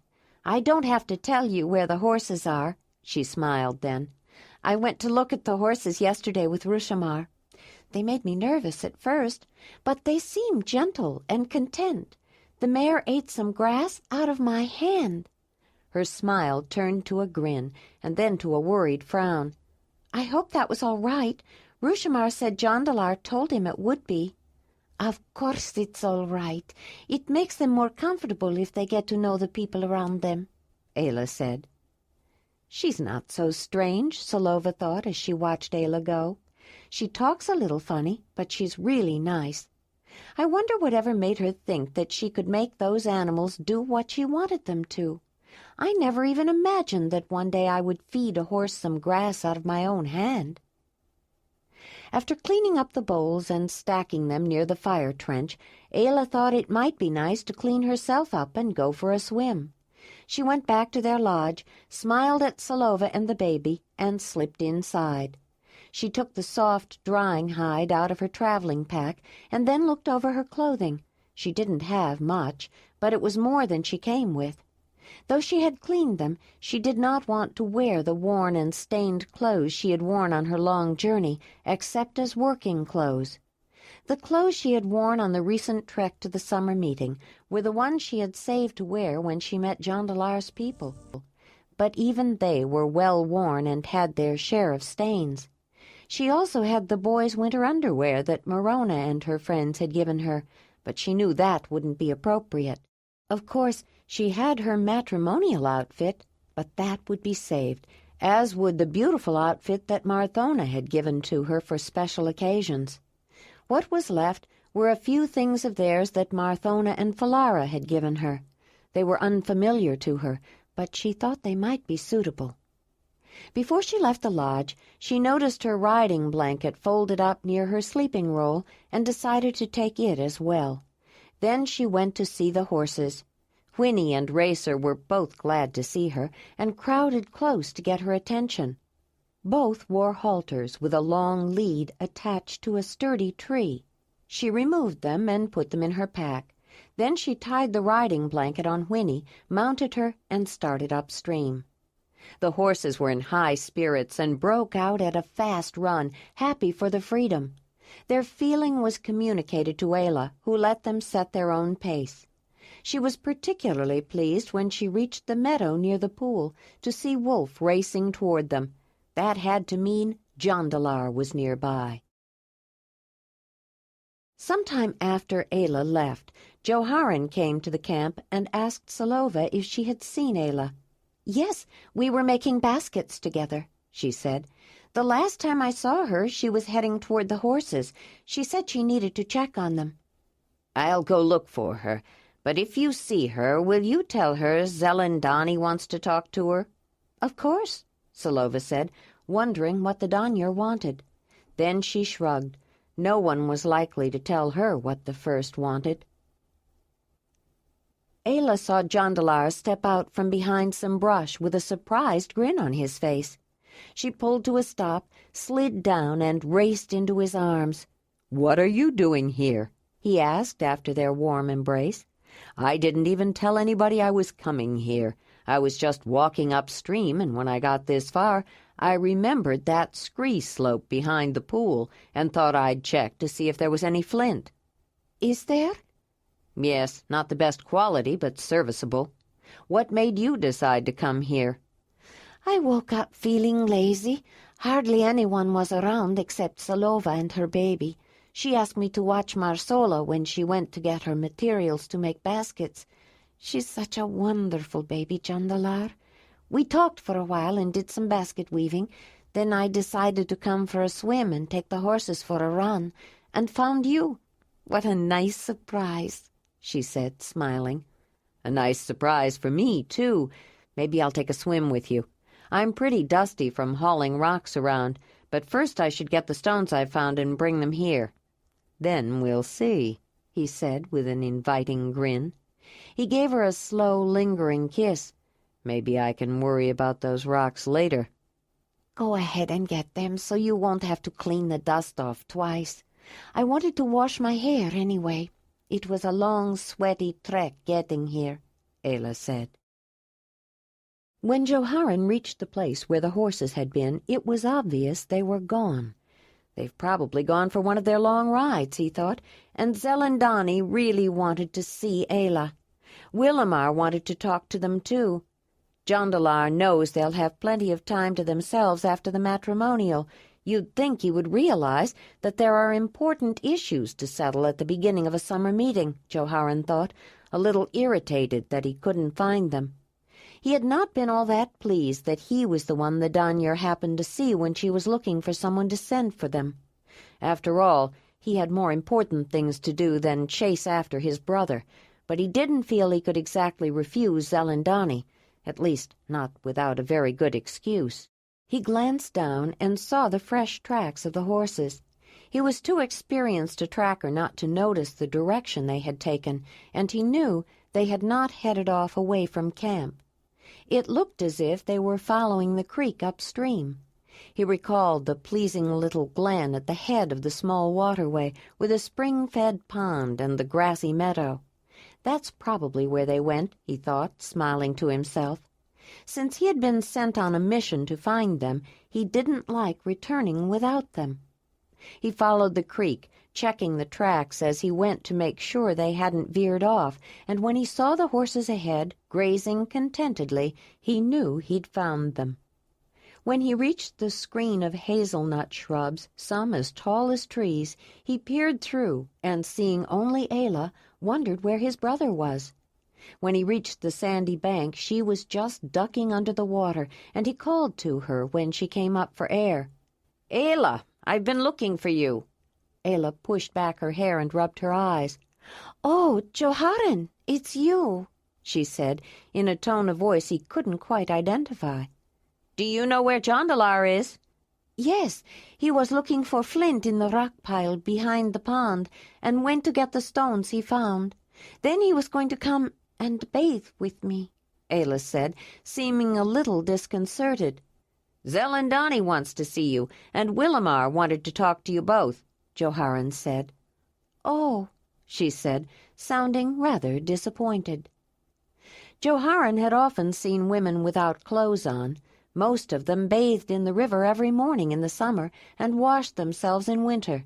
Nakedness by itself was not considered especially suggestive. Women wore special clothing or accoutrements that were meant to be inviting when they wanted to show interest in a man, or behaved in certain ways, especially at a festival to honor the mother. But as Ayla started out of the water, it occurred to him that she and his brother had had other plans which he'd interrupted. The thought made him aware of her body as she approached him, walking out of the water. She was tall, with shapely curves and well-defined muscles. Her large breasts still had the firmness of a young woman, and he'd always found a woman with a slightly rounded stomach appealing. Morona has always been considered the beauty of the bunch, he thought. No wonder she took such a dislike to Ayla from the beginning. She looked good in that winter underwear she got tricked into wearing, but that was nothing compared to really seeing her. Morona doesn't compare. My brother is a lucky man, he thought. Ayla is a fine-looking woman, but she's going to get a lot of attention at mother festivals, and I'm not sure how Jondalar will like that. Ayla was looking at him with a puzzled expression, and it made Joharan realize that he'd been staring. He flushed slightly and looked away, and saw his brother coming, carrying a heavy load of stones. He went to help him. "What are you doing here?" Jondalar said. "Zelandonii wants to talk to Ayla, and Willamar would like to talk to both of you," Joharan said. "What does Zelandonii want?" "Can't it wait?" Jondalar said. "She didn't seem to think so. Chasing down my brother and his promise is not the way I planned to spend the day either." "Don't worry, Jondalar," Joharan said with a conspiratorial grin. "You'll just have to wait a while. And she's worth waiting for, isn't she?" Jondalar started to make protests and denials of his innuendos. Then he relaxed and smiled. "I waited a long time to find her," he said. "Well, now that you're here, you can help me carry these stones back. I did want to take a swim and clean up a little." "Why don't you leave the stones here for now? They won't go away, and then you'll have an excuse to come back later," Joharan said. "And I'm sure you'll have time for a swim, if that's all you do." It was near midday by the time Ayla and Jondalar and Wolf found their way to the main camp area, and from their air of relaxed contentment, Joharan suspected they had found time for more than a quick swim after he left. He'd told Zelandonii he had found them and passed on her message, and he had encouraged his brother to hurry. It wasn't his fault if Jondalar dallied, not that he could blame him. Several people from the 9th cave had gathered around the long cooking hearth near the Zelandonii lodge, and just as Ayla was approaching the entrance to let the Danyar know she was there, the large woman who was first came out, followed by several others, with the distinctive tattoos on their foreheads of those who served the mother. "There you are, Ayla," Zelandonii said when she saw her. "I've been expecting you all morning." "We were upstream from the camp when Joharan found us. There is a nice spring-fed pond there. I wanted to give the horses a run and brush their coats. They get nervous around so many people until they get used to them, and brushing calms them, and I wanted to take a swim and clean up after the trek here," Ayla said. Everything she said was entirely true, though it may not have included all of her activities. The Danyar regarded her, clean and dressed in the Zelandonii clothing that Marthona had given to her. Then she saw Jondalar, also looking fresh and clean, and raised her eyebrows in a knowing look. Joharan was watching the one who was first and the woman his brother had brought home with him, and realized that Zelandonii had a pretty good idea what had delayed them, and that Ayla didn't seem to care that she hadn't rushed. The large woman had an authoritative bearing, and he knew she intimidated many, but she didn't seem to daunt the stranger. "We were just stopping for a meal," Zelandonii said, walking toward the large cooking hearth, compelling Ayla to fall in beside her. "Proliva has organized the preparation and just informed us it was ready. You might as well join us. It will give me a chance to talk to you. Do you have one of your firestones?" "Yes, I always keep a fire-making kit with me," Ayla said. "I would like you to demonstrate your new fire-making technique to the Zelandonii. I think it should be introduced to the people, but it is important that it be shown in the right way, with appropriate ritual." "I didn't need a ritual to show it to Marthona or you. It's not that difficult once you see how it's done," Ayla said. No, it's not difficult, but it is a new and powerful technique, and that can be disturbing, especially for those people who don't accept change easily and resist it, the Danyer said. You must know people like that. Ayla thought of the clan with their lives based on tradition, their reluctance to change, and their inability to cope with new ideas. Yes, I know people like that, she said. But the people I've met recently seem to enjoy learning new things. All the others she had met seemed to adapt so easily to changes in their lives, to thrive on innovation. She hadn't realized that there might be some who were not comfortable with a different way of doing things, who actually resisted it. It gave her a sudden insight, and she frowned at the thought. That could explain certain attitudes and incidents that had puzzled her, such as why some people seemed so unwilling to accept the idea that the clan were people. Like that Zelandonii, the one from the 14th cave who kept calling them animals. Even after Jondalar explained, she acted as if she didn't believe him. I think she didn't want to change her opinion, Ayla thought. It is true. Most people do like to learn a better or quicker way of doing something, but sometimes it depends upon how it's presented, the first said. For example, Jondalar has been away for a long time. He matured while he was gone and learned many new things. But the people he knows weren't there to see it, so some of them still think of him the way he was when he left. Now he has returned, and he's eager to share what he's learned and discovered, which is commendable. But he didn't learn everything all at once. Even his new weapon, which is a valuable tool for hunting, takes practice to use. Those who've been successful and are comfortable with the weapons they know may not be willing to put forth the effort it will take to learn the new one, though I have no doubt it will be used by all hunters one day. Yes, the spear thrower does take practice, Ayla said. We know it now, but in the beginning we worked at it. And that is only one thing, the Danyer continued, while she picked up a plate made from the shoulder bone of a deer and put some slices of meat on it. What kind of meat is it? She asked a woman who was standing nearby. That's mammoth. Some hunters from the 19th cave went north on a hunting trek and got a mammoth. They decided to share some. I understand they got a woolly rhinoceros, too. I haven't had mammoth for a long time, Zelandonii said. I'm going to relish this. Have you tasted mammoth? The woman asked Ayla. Yes, she said. The Mamutoi, the people I lived with before, are known as mammoth hunters, although they hunted other animals too. But it's been some time since I've had any. I too will enjoy this. Zelandonii thought about introducing Ayla to the woman, but once she started there would be no end, and she still wanted to talk to her about a ceremony using the firestone. She turned back to Ayla while she added some round white roots and ground nuts to her plate, and cooked greens, nettles, she thought, mixed with pieces of brown-capped, spongy boletus mushroom. Jondalar also brought you and your animals, Ayla. You must know how astonishing that is.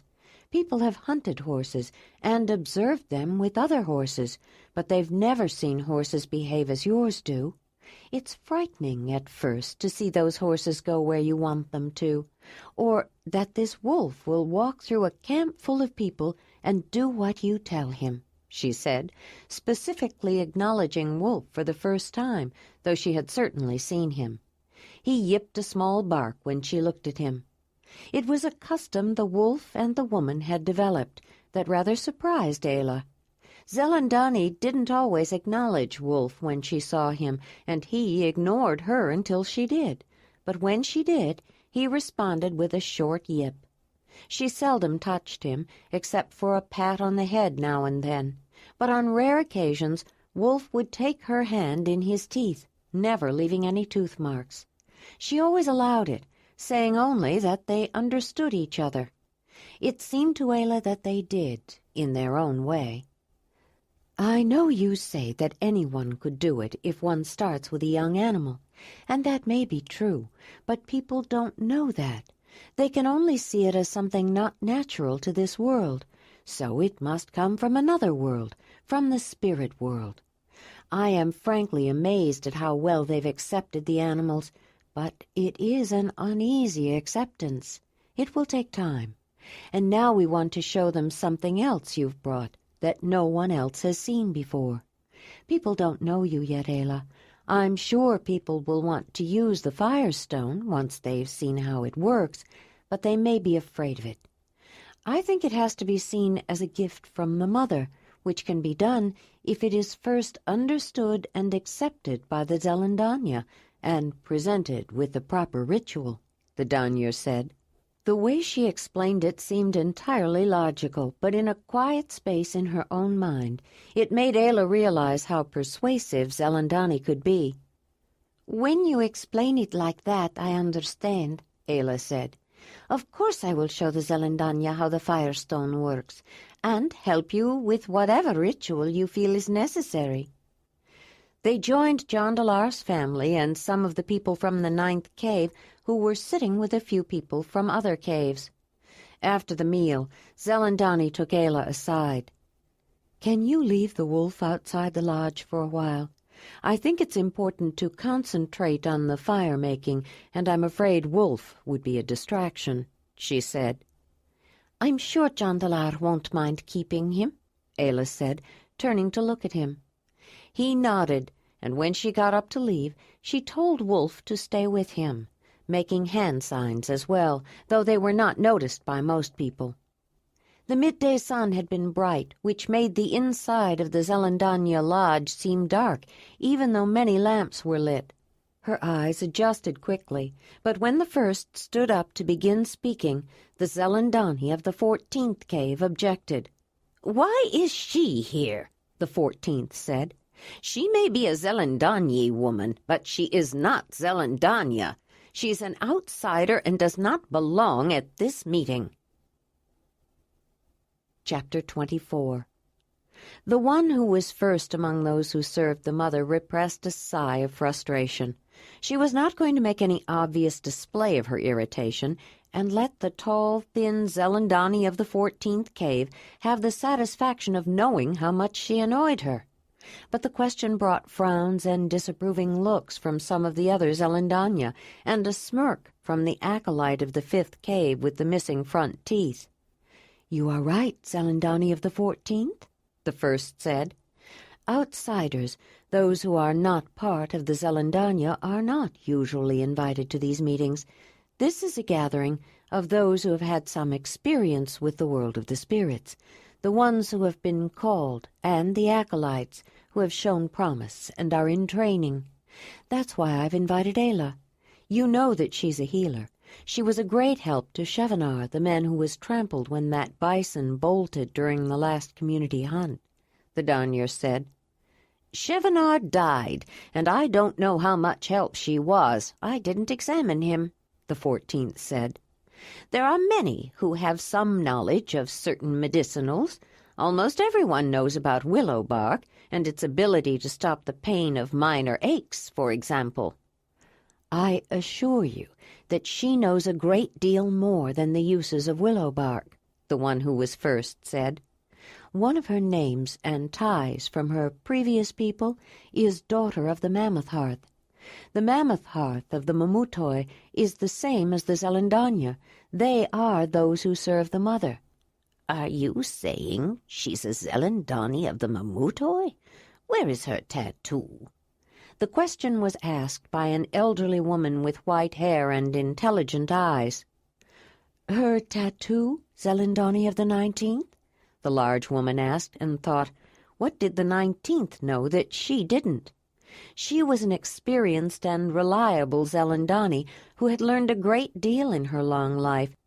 It was a shame she'd been having so much trouble with arthritis during the past years. The time was drawing near when she would not be able to walk to the summer meetings.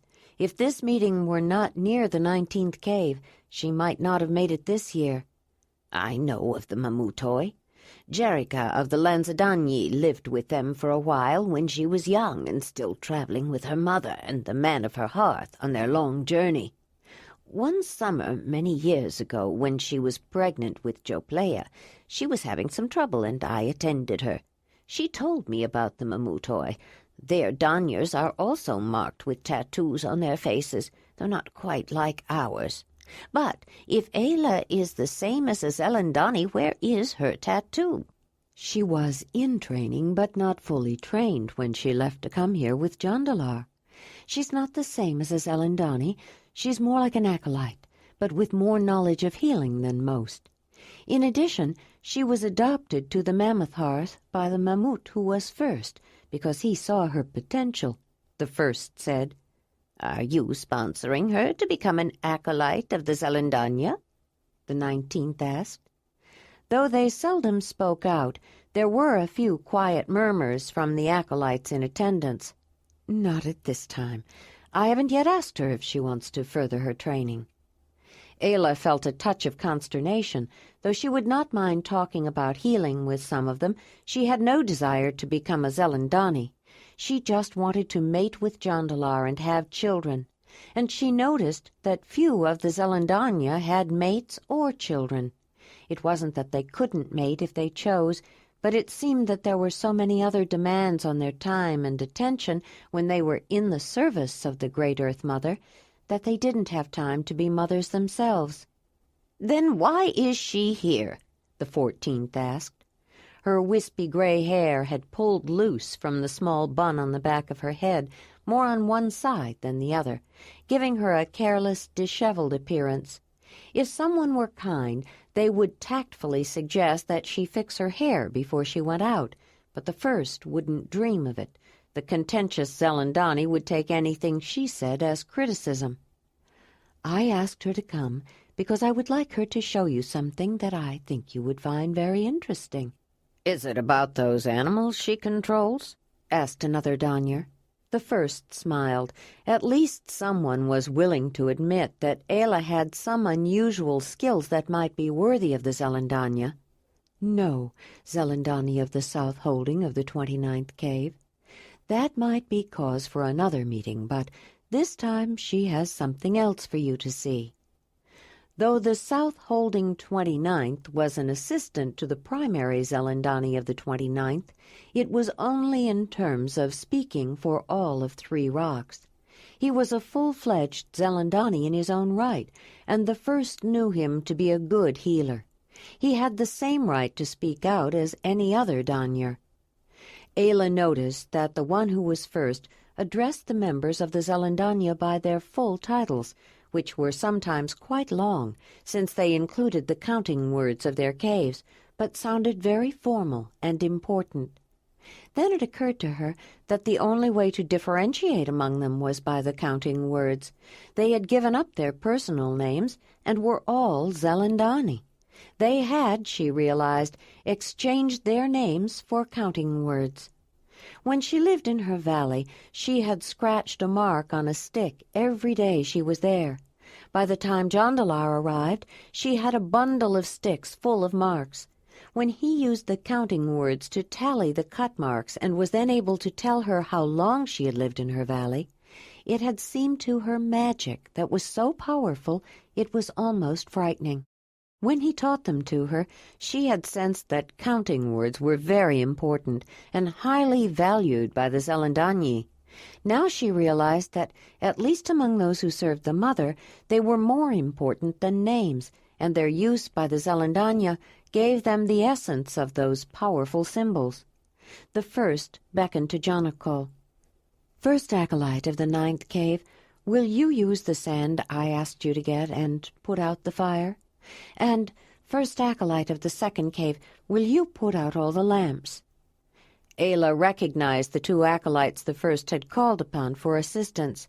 They had guided her when she visited the deep cave with the animals painted on the walls at Fountain Rocks. She heard comments and questions of curiosity from the assembled group who knew the first was setting them up for something dramatic.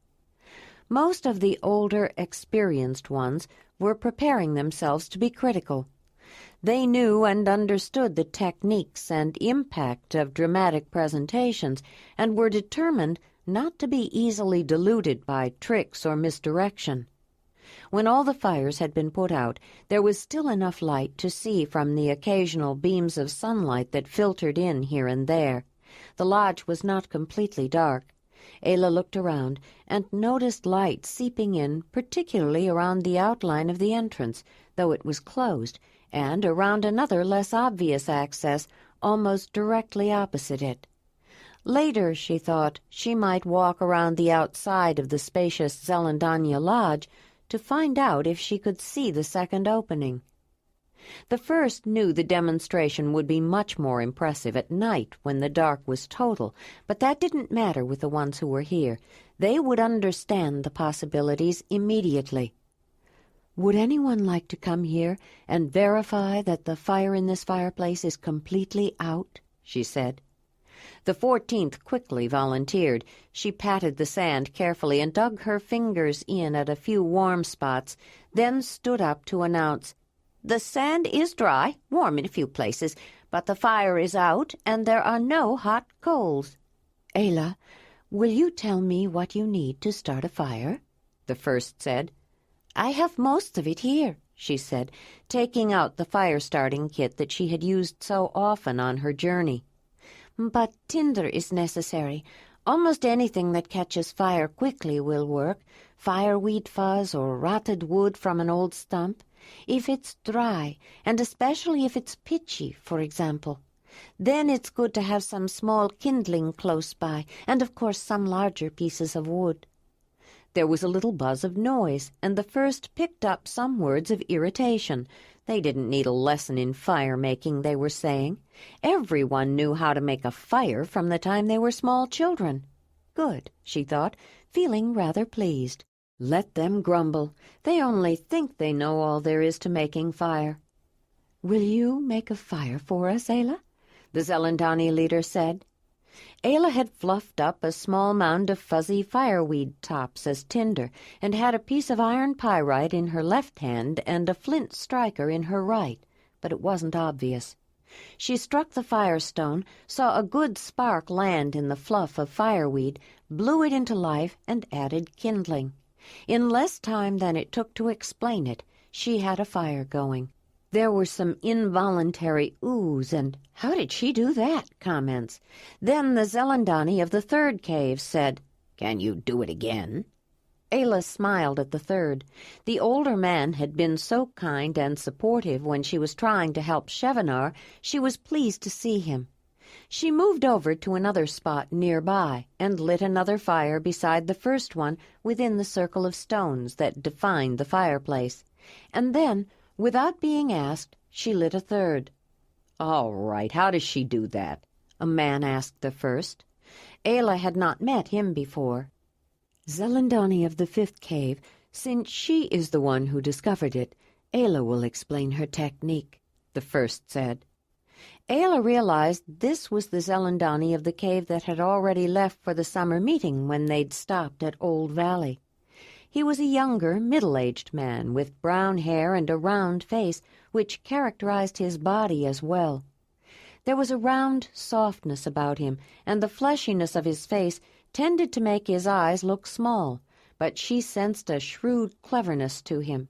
He could see there might be some benefit to her fire-making technique, and wasn't too proud to ask. Then she recalled that the acolyte with the missing front teeth that Jondalar didn't like and Wolf had threatened was also from the fifth cave. "First acolyte of the second, will you light the lamps again? And Ayla, would you demonstrate how you make fire to the Zelandonii?" the large woman said, fighting to keep from gloating. She noticed that her acolyte Jondalar was grinning with delight. He loved to see his mentor outmaneuver the rest of the wise, canny, intelligent, strong-willed, and sometimes arrogant Zelandonii. "I use a firestone like this and strike it with a piece of flint."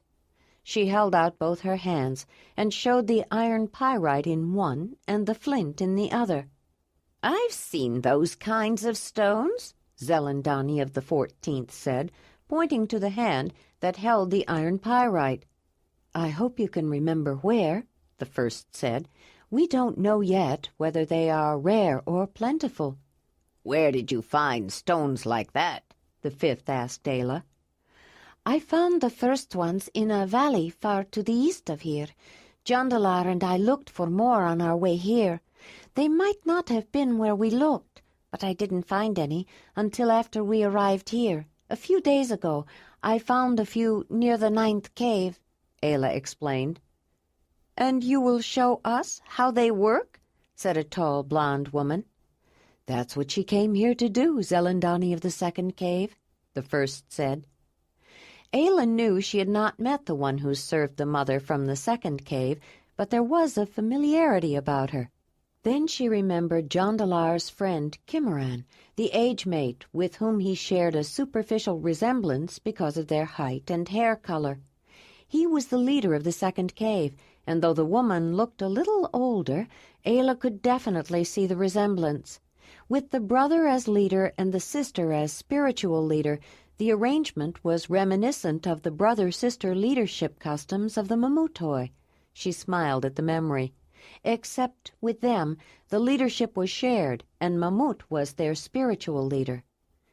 "I have only 2 firestones with me," Ayla said, "but we have more at camp. If Jondalar is nearby, perhaps he can bring some so several people can try it at once." The large woman nodded, and Ayla continued. "It's not hard to do, but it takes a little practice to get the knack of it. First, make sure you have some good tinder nearby. Then, if you strike them together right, you can draw a long-lived spark that you can blow into a flame." While Ayla demonstrated how to use the firestones to the crowd gathered around her, the one who was first sent Michaelan, the 2nd acolyte of the 14th cave, to look for Jondalar. As the leader of the Zelandonii watched, she noticed that no one held back. There were no more doubts or questions. This new technique for starting a fire was not a trick. It was a legitimate new way to make fire quickly, and they were all eager to learn, as she knew they would be. Fire was too important not to know everything they could about it. To the people who lived in that cold, ancient paraglacial region, fire was essential. It was the difference between life and death.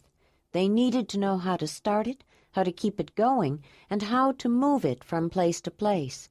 Though it could be intensely cold, the broad expanse of territory surrounding the massive sheets of glacial ice stretching far south of polar regions was rich with life. The brutally frigid and dry winter conditions inhibited the growth of trees, but at the middle latitudes climate was still seasonal. It could even be hot during the summer, which fostered extensive grasslands that supported vast herds of a great variety of grazing and browsing animals. They, in turn, provided high-energy food to carnivorous and omnivorous animals. All the species of animals that lived near the ice had adapted to the cold by growing dense, warm, furry coats, except for one. The bare-skinned, furless human animal was a tropical creature who could not live in the cold unassisted. Humans came later, drawn by the rich food supply, but only after they learned how to control fire. Using the fur of the animals they killed for food, they could survive for a while exposed to the elements, but to live they needed fire, to keep them warm when they rested and slept, and to cook their food, both meat and vegetable, to make it more digestible. When materials to burn were available, they tended to take fire somewhat for granted, but they never forgot how indispensable it was. And when fuel was scarce, or the weather was wet or snowy, they knew how much they depended on fire. After several people had used one of the 2 firestones to make a fire and passed it on to the next one waiting to try, Jondalar arrived with more of them. The first personally took the firestones from him at the entrance, counted them to herself, and brought them to Ayla. The training sessions went faster after that. Once all the Zelandonii had each made at least one fire, the acolytes were invited to learn the technique, the more confident Danyers helping Ayla to teach their apprentices. It was the Zelandonii of the 14th who brought up the question that everyone wanted to ask. "What do you plan to do with all these firestones?" she asked. "From the beginning, Jondalar talked about sharing them with his people," Ayla began. "Willamar has also talked about using them for trade. It depends on how many we find. I don't think it's for me alone to say." "Of course, we can all look for some, but do you think there are enough so that each cave at this summer meeting can have at least one?" the first Zelandonii asked. She had counted them and knew the answer. "I don't know how many caves are at this summer meeting, but I think there may be enough," Ayla said. "If there's only one for each cave, I think it should be entrusted to the Zelandonii of that cave," the 14th said. "I agree, and I think we should keep this way of making fire with firestones to ourselves. If only we can make a fire like that, imagine how awe-inspiring it would be. Think how a cave will react to seeing instant fire created by a Zelandonii, especially if it's really dark," said Zelandonii of the 5th cave. His eyes were full of enthusiasm. "We would command much more authority, and it could be a very effective way to make ceremonies more meaningful." "You're right, Zelandonii of the 5th, the 14th said, adding her agreement. "That's a good idea."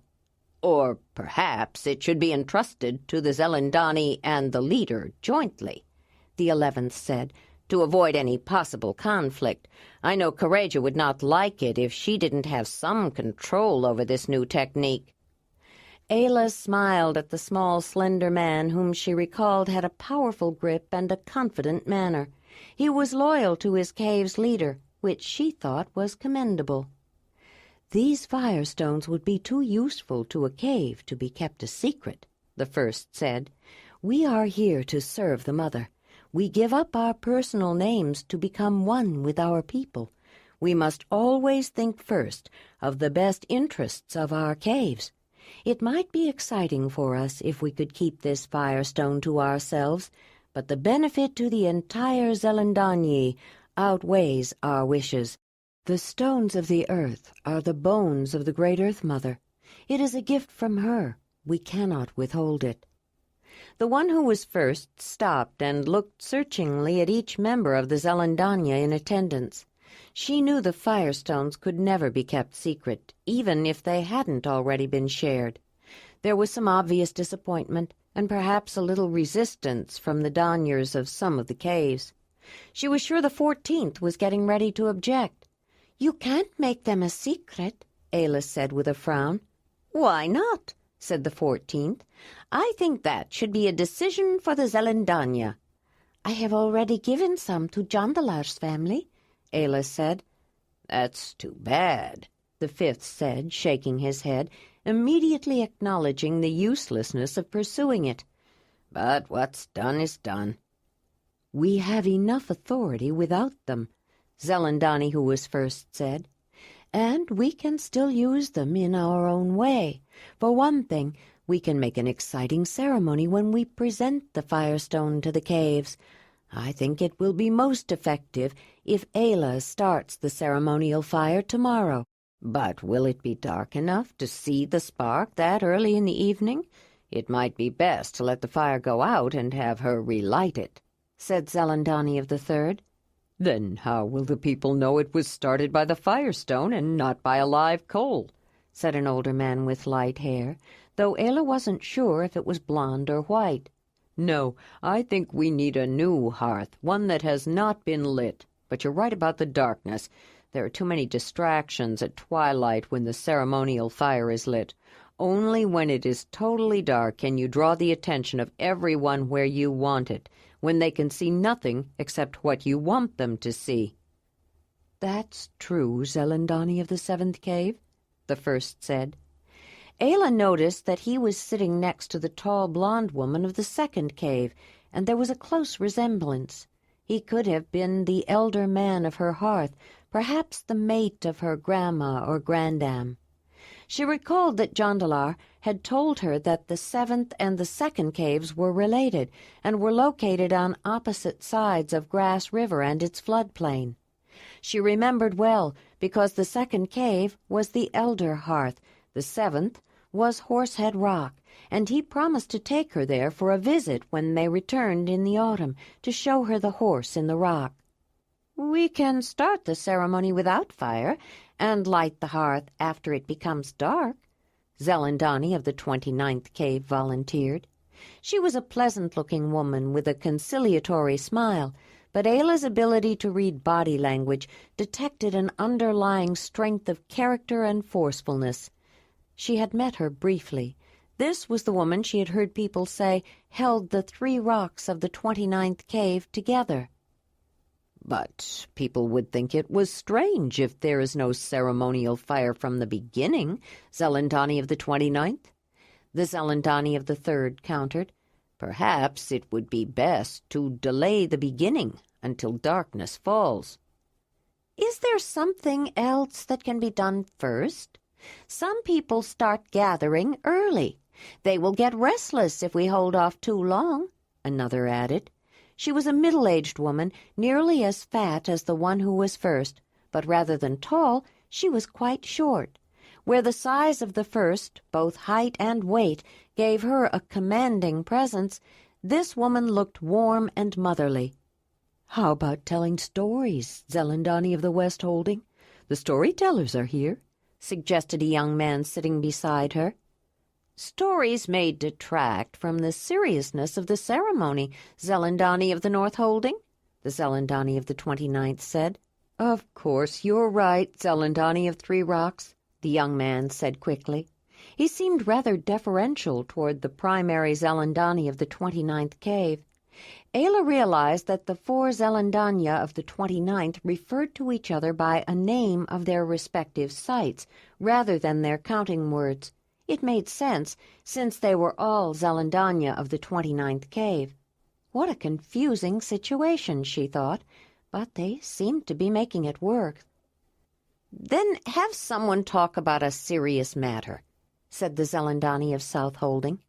He was the one who had asked the first if Ayla was here about the animals, and the South Holding was Reflection Rock, which housed the cave led by Dinana. She was the one that Ayla felt viewed her, or perhaps the horses and wolf, with some animosity, but his tone had not seemed unfriendly. She would wait and see. "Joharan wants to bring up the matter of flatheads and whether or not they are people," Zelandonii of the 11th said. "That is a very serious matter." "But some people won't like to hear such ideas and are liable to get argumentative. We don't want to start this summer meeting with contentious feelings. That could make them quarrelsome about everything," Zelandonii, who was first, said. "We have to create a receptive mood before new ideas about flatheads are broached." Ayla wondered if it was appropriate for her to comment. "Zelandonii," she finally said, "could I make a suggestion?" Everyone turned to look, and she didn't think all the Zelandania were pleased. "Of course you can, Ayla," Zelandonii, who was first, said. "Jondalar and I visited the Losadunai on our way here. We gave the Losaduna and his mate a few firestones for the whole cave. They were so kind and helpful." Ayla hesitated.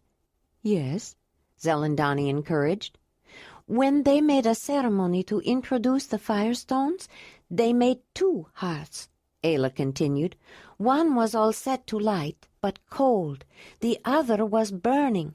They put that one out completely. It was suddenly so dark you couldn't see the person sitting next to you, and it was easy to see that not a single coal in the first hearth gave even a hint of a glow. Then I lit the fire in the second hearth." There was silence for only a moment. "Thank you, Ayla," Zelandonii said. "I think that's a good idea. Perhaps we can do something like it. It could be a very impressive demonstration." "Yes, I like that," Zelandonii of the 3rd said. "That way we could have the ceremonial fire from the beginning." "And a cold fireplace ready to be lit would make people curious. They'd wonder what it was for, and that would bring up some anticipation," Zelandonii of the West Holding of the 29th said. "How should we put the fire out? "Douse it with water and make a lot of steam," the 11th said. "Or dump dirt on it and make it go out instantly." "Or dump mud on it," one of the others whom Ayla hadn't met suggested. "Create a little steam, but kill the coals." "I like the idea of using water and making lots of steam," said another one that Ayla didn't know. "That would be more impressive." "No, I think putting it out instantly would be more impressive. Light one moment, dark the next." She hadn't met all the Zelandonii who were there, and as the discussion became more animated, they didn't always address one another as formally, and she wasn't able to identify them. She'd had no idea how much planning and consultation went into a ceremony. She always thought that the events just happened spontaneously, that the Zelandonii and others who dealt with the spirit world were just agents of those invisible forces. They spoke out freely, and she began to appreciate why some had objected to her presence. But as they discussed each little detail, Ayla's mind began to stray. She wondered if the Mogurs of the clan planned their ceremonies with as much detail, then realized that they probably did, but it would not have been quite the same. Clan ceremonies were ancient, and were always done the way they had always been done, or as close to it as possible. She understood a little more now what a dilemma it must have been when Kreb, the Mogur, wanted her to take a significant part in one of their most sacred ceremonies. She looked around the large, round summer lodge of the Zelandonii. The double-walled circular construction of vertical panels that enclosed the space was similar to the sleeping lodges at the camp of the 9th cave, but larger. The movable interior panels that divided the interior into separate areas had been stacked in between sleeping places near the outer walls, creating a single large room. She noticed that the sleeping places were clustered together in one location, and that they were all raised, and she recalled that they were also raised in Zelandonii's lodge at the 9th cave. She wondered why, then thought that it was probably because when they were used by patients that had to be brought to the Zelandonii lodge, it was easier to tend to them. The ground was covered with mats, many of them woven with intricate and beautiful patterns, and various pads, pillows, and stools used for seating were scattered around near several low tables of various sizes. Most of them were graced with oil lamps, usually made of sandstone or limestone, that were, as a rule, lit day and night inside the windowless shelter, many with multiple wicks. Most of the lamps were carefully shaped, smoothed, and decorated, but like the lamps in Marthona's dwelling, some were crude stones with naturally formed or roughly pecked-out depressions for the melted tallow. Near many of the lamps she saw small carvings of women propped up in woven bowls of sand. They were all similar, yet different. She had seen several like them, and knew they were representations of the Great Earth Mother, what Jondalar called Danyi. The Danyi ranged in size from about 4 inches to 8 inches in height, but each one could be held in a hand. There was some abstraction and exaggeration. The arms and hands were barely suggested, and the legs tapered together with no real feet, so the woman figure could be stuck into the ground or a bowl of sand and stand upright. It was not a carving of a particular person. There were no features to give identity, though the body may have been suggested by a woman known to the artist. She was not a high-breasted, nubile young woman at the beginning of her adult life, nor was hers the lean figure of a woman who walked every day, a peripatetic wanderer constantly foraging for food. A Danyi depicted a richly obese woman with some experience in living. She was not pregnant, but she had been. Her broad buttocks were matched by huge breasts that hung down over the large, somewhat drooping stomach of a woman who had given birth to and nurtured several children. She had the ample figure of an experienced older woman, a mother, but her shape suggested much more than the fertility of procreation. In order for a woman to be fat, food had to be plentiful, and she had to lead a fairly sedentary life. The small carved figure was meant to look like a well-fed, successful mother who provided for her children. She was a symbol of plenty and generosity. The reality was not too far off. Some years were worse than others, but most of the time the Zelandonii managed fairly well. There were fat women in the community. The carver of the figures had to know how a fat woman looked to depict her in such faithful detail. Late spring, when the food stored for winter was nearly gone and the new plants had barely sprouted, could be a lean time.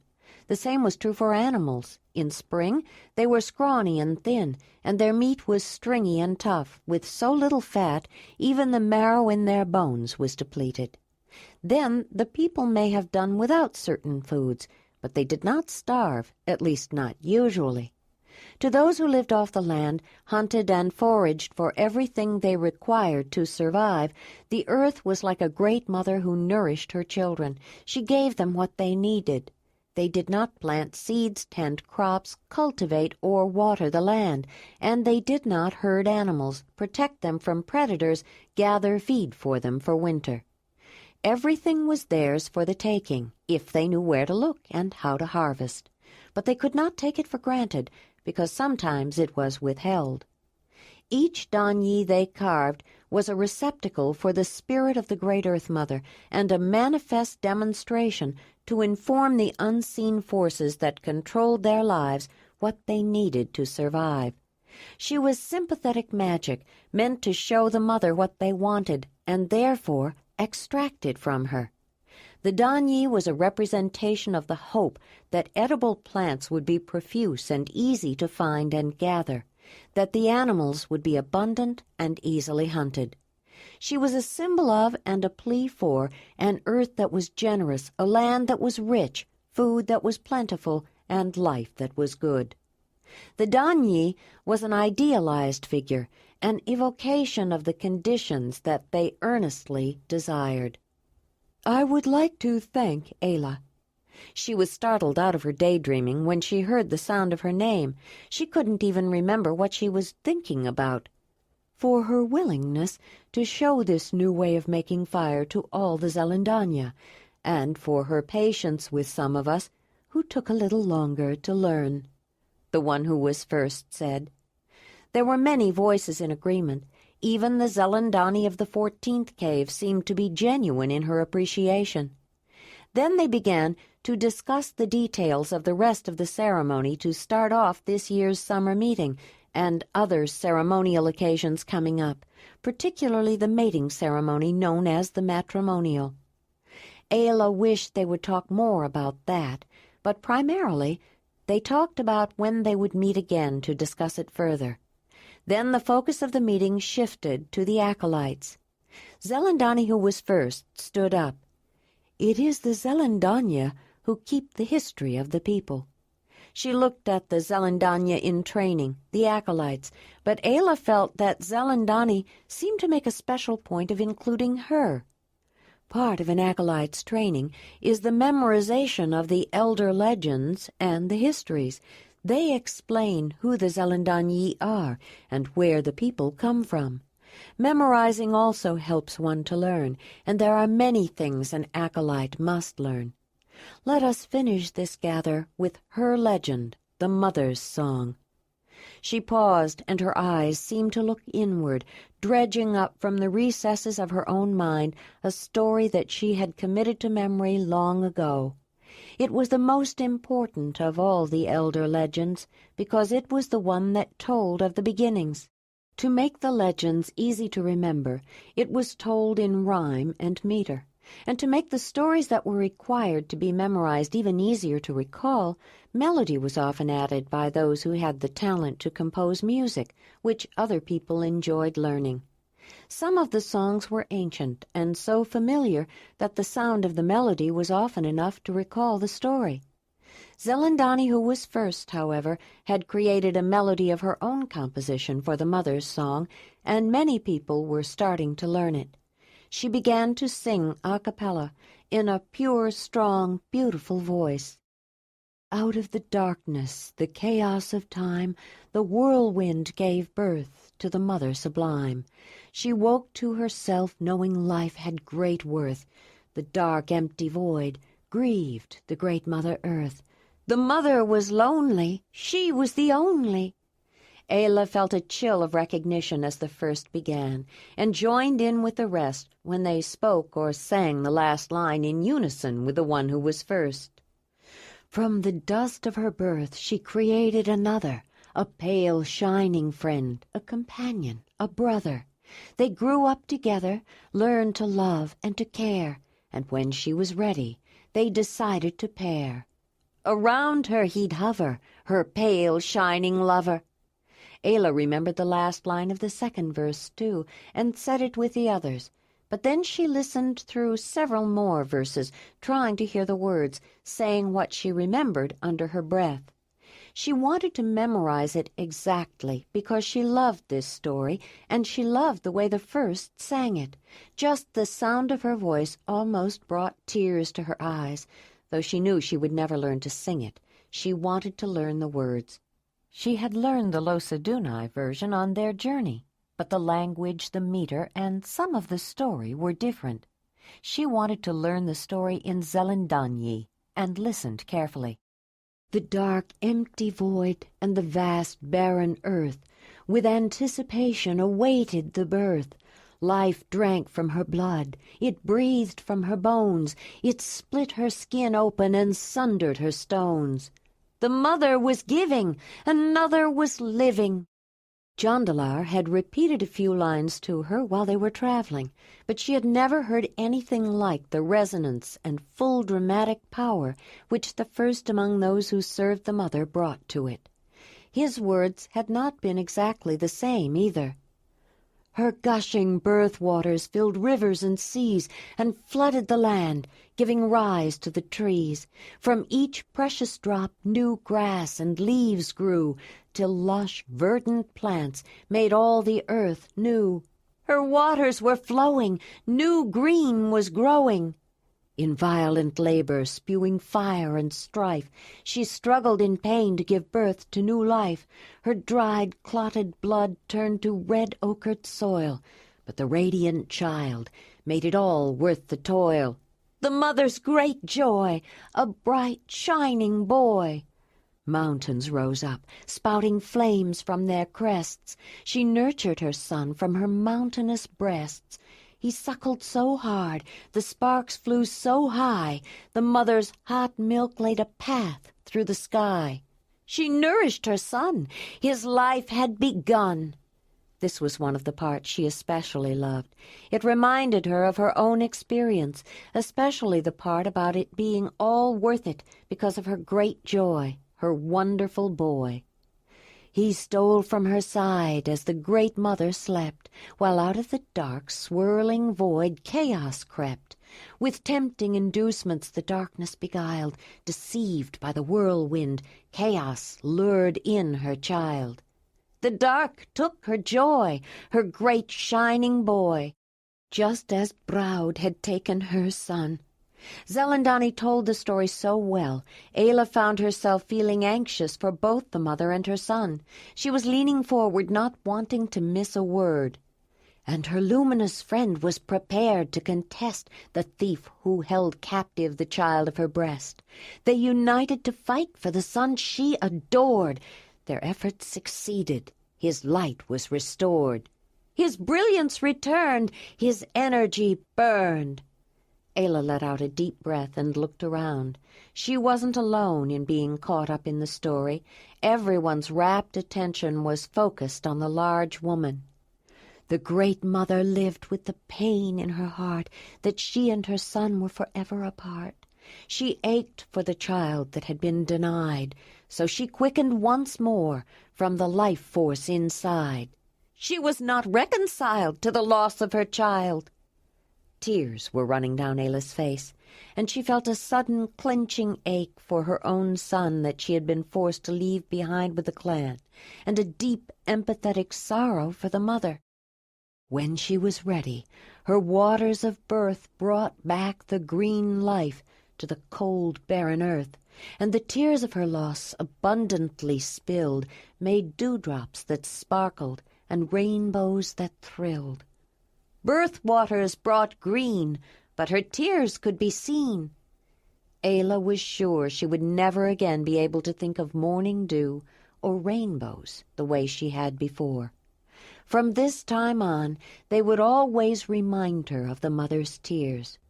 With a thunderous roar, her stones split asunder, and from the great cave that opened deep under, she birthed once again from her cavernous heart, bringing forth all the creatures of earth from the start. More children were born, but the mother was worn. That's not unusual. There are slightly different versions. He learned from the old Zelandonii. I memorized my mentor's song. Some of the Zelandonii make slight revisions. It's perfectly all right, as long as it doesn't change the meaning and keeps the rhythm and rhyme. If they feel right, people tend to adopt them. If not, they're forgotten. I made up my own song because it pleased me, but there are other ways to sing it. I think most people sing the same song as you do, but what do the words rhythm and rhyme mean? I don't think Jondalar ever explained them to me, Ayla said. I don't suppose he would. Singing and storytelling are not his greatest skills. The next part was not so sad, but it was interesting. It explained how things were now and why. They all were her children. They filled her with pride, but they used up the life force she carried inside. She had enough left for a last innovation, a child who'd remember who made the creation, a child who'd respect and learn to protect. First woman was born, full-grown and alive, and given the gifts she would need to survive. Life was the first gift, and like Mother Earth, she woke to herself knowing life had great worth. First woman defined, the first of her kind. Ayla looked up and noticed Zelandonii watching her. She glanced at the other people around her, and when she looked back, Zelandonii's gaze had shifted. The mother remembered her own loneliness, the love of her friend and his hovering caress. With the last spark remaining, her labor began to share life with woman. She created first man. Again she was giving, one more was living. To woman and man the mother gave birth, and then for their home she gave them the earth, the water, the land, and all her creation. To use them with care was their obligation. It was their home to use, but never abuse. For her children of earth, the mother provided the gifts to survive, and then she decided to give them a gift of pleasure and sharing that honors the mother with the joy of their pairing. The gifts are well earned when honors returned. The mother was pleased with the pair she created. She taught them to love and to care when they mated. She made them desire to join with each other. The gift of their pleasures came from the mother. Before she was through, her children loved too. Earth's children were blessed. The mother could rest. Ayla felt a little confused about the 2 lines at the end. It broke the established pattern, and she wondered if something was wrong or missing. When she looked at Zelandonii, the woman was staring at her, which made her uncomfortable. She looked down, but when she glanced back up, Zelandonii was still watching her. After the meeting broke up, Zelandonii fell into stride beside Ayla. "I have to go to the camp of the 9th cave. Do you mind if I walk with you?" she said. "No, of course not," Ayla said. They walked in companionable silence at first. Ayla was still feeling overwhelmed by the legend, and Zelandonii was waiting to see what she would say. "That was beautiful, Zelandonii," Ayla finally said. "When I lived at the lion camp, sometimes everyone would make music and sing or dance together, and some of them had beautiful voices, but none as beautiful as yours. It is a gift of the mother. I didn't do anything to make it happen. I was born with it. The legend of the mother is called the Mother's Song because some people like to sing it," Zelandonii said. "Jondalar told me a little of the Mother's Song while we were on our journey. He said he couldn't remember it all, but some of his words were not exactly the same as yours," Ayla said, "though he has become much better at telling about his adventures." "They are not mine either. I can remember a story, but I don't know how to sing. I love to listen to it, though," Ayla said. "Rhythm and rhyme help people to remember. Rhythm is the sense of movement. It carries you along as though you're walking at a steady pace. Rhymes are words that sound similar. They add to the rhythm, but they also help you remember the next words. The Losadunai have a similar legend of the mother, but it didn't make me feel the same way when I memorized it," Ayla said. Zelandonii stopped and looked at Ayla. "You memorized it? Losadunai is a different language."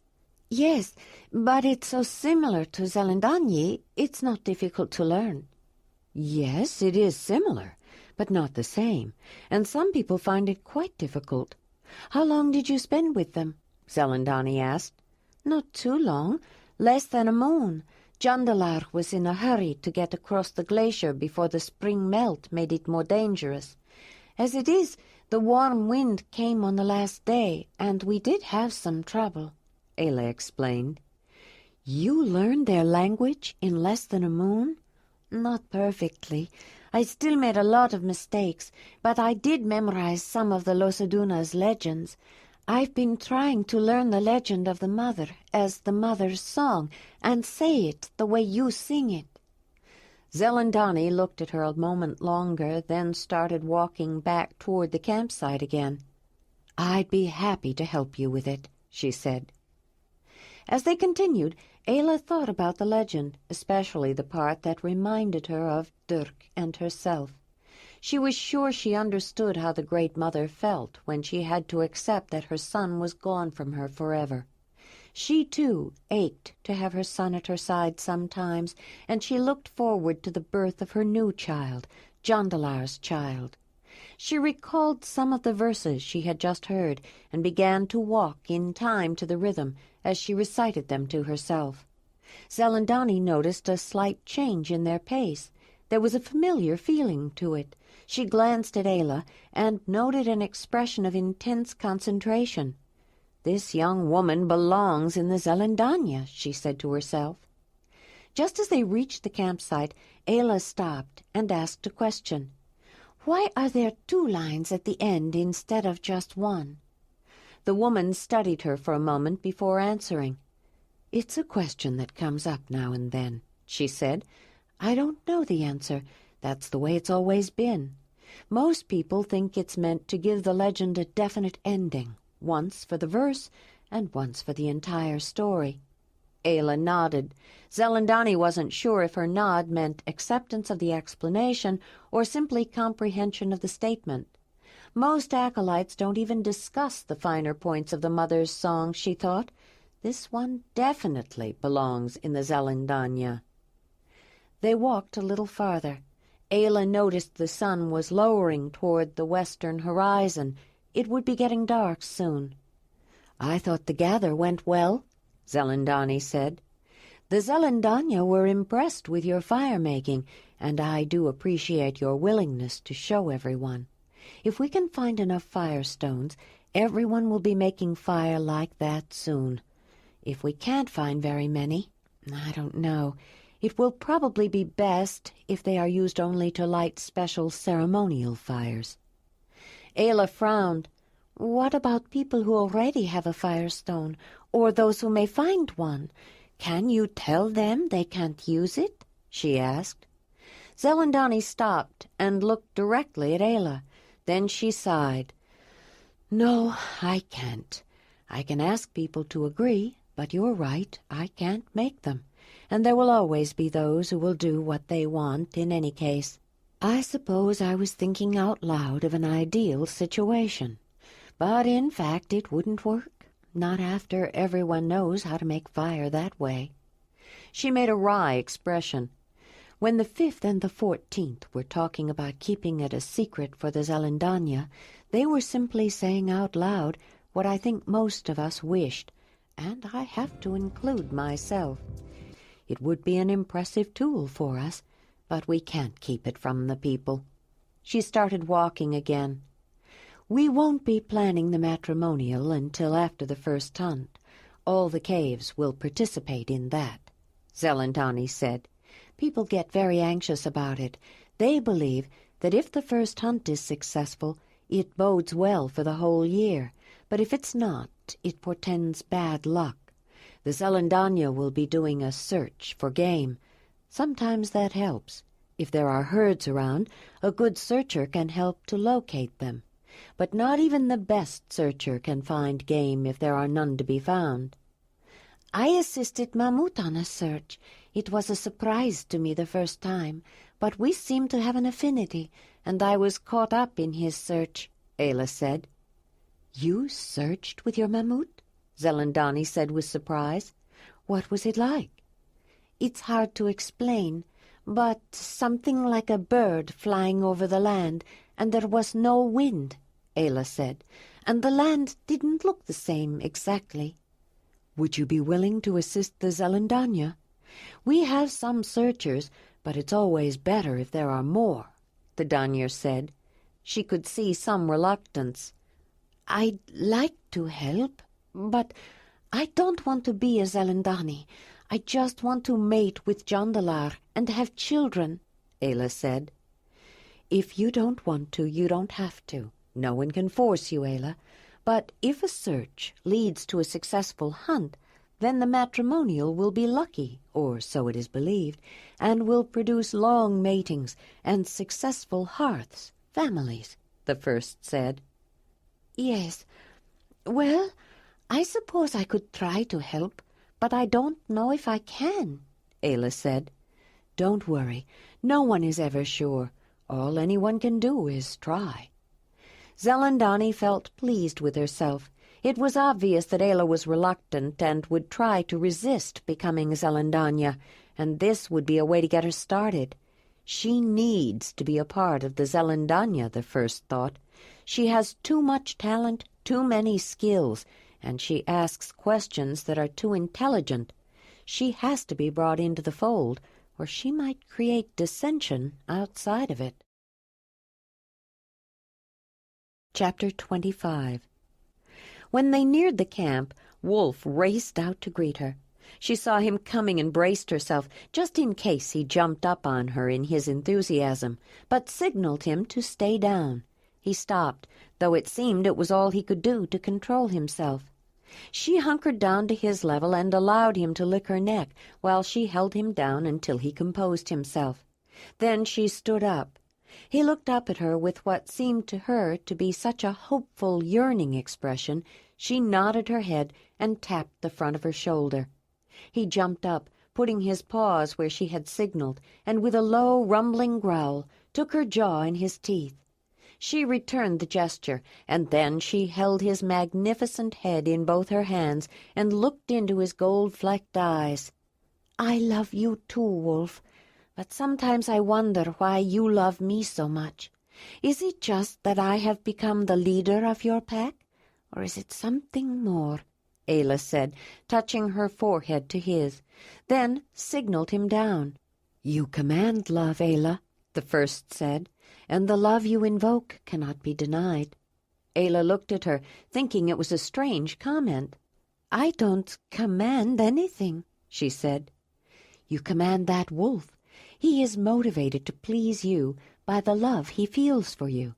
It's not that you try to beguile or entice, but you draw it to you, and those who love you profoundly.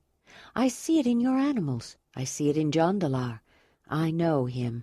He's never loved anyone the way he loves you, and he never will. Perhaps it is because you give of yourself so fully and so openly, or perhaps it is a gift from the mother to inspire love.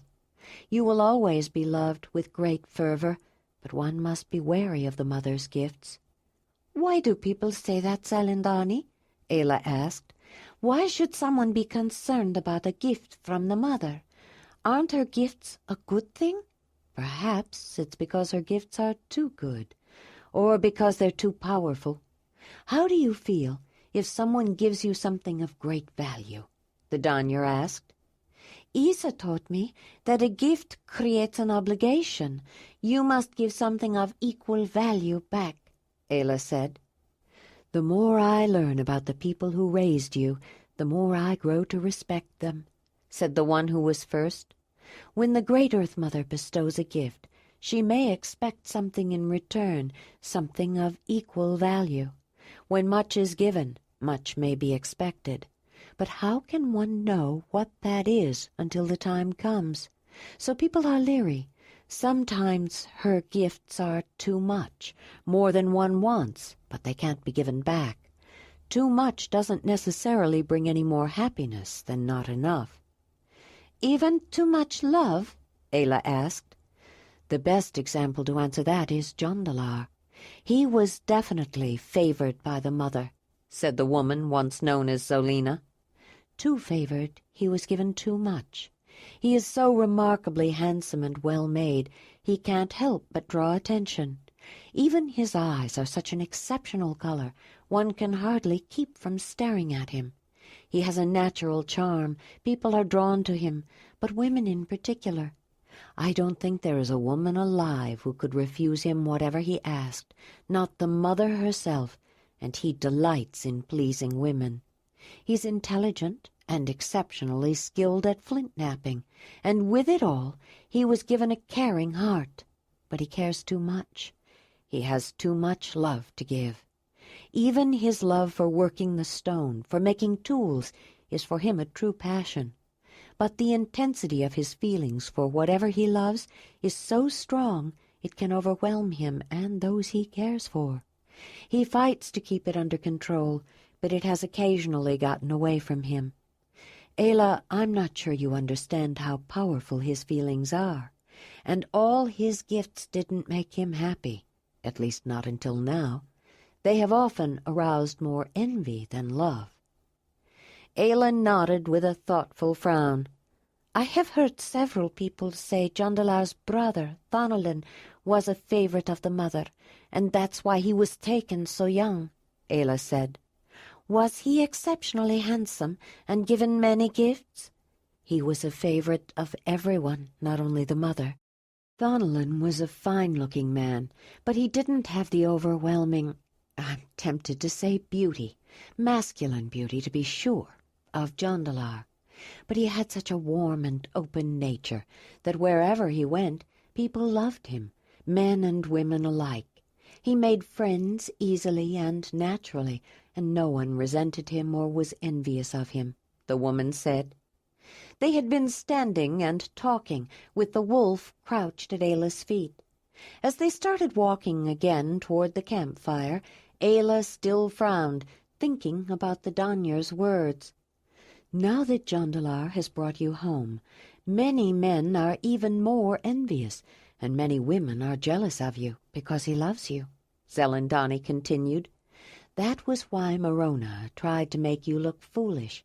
She was jealous, envious of both of you, I think, because you found happiness in each other. Some people think she was given much, but all she ever had was an unusual beauty, and beauty alone is the most deceptive of gifts. It doesn't last. She is an unpleasant woman who seems to think of little besides herself, with few friends and no real talents. When Morona's beauty fades, she will have nothing, I'm afraid, not even children, it seems." They walked together a few steps, then Ayla stopped and turned toward the woman.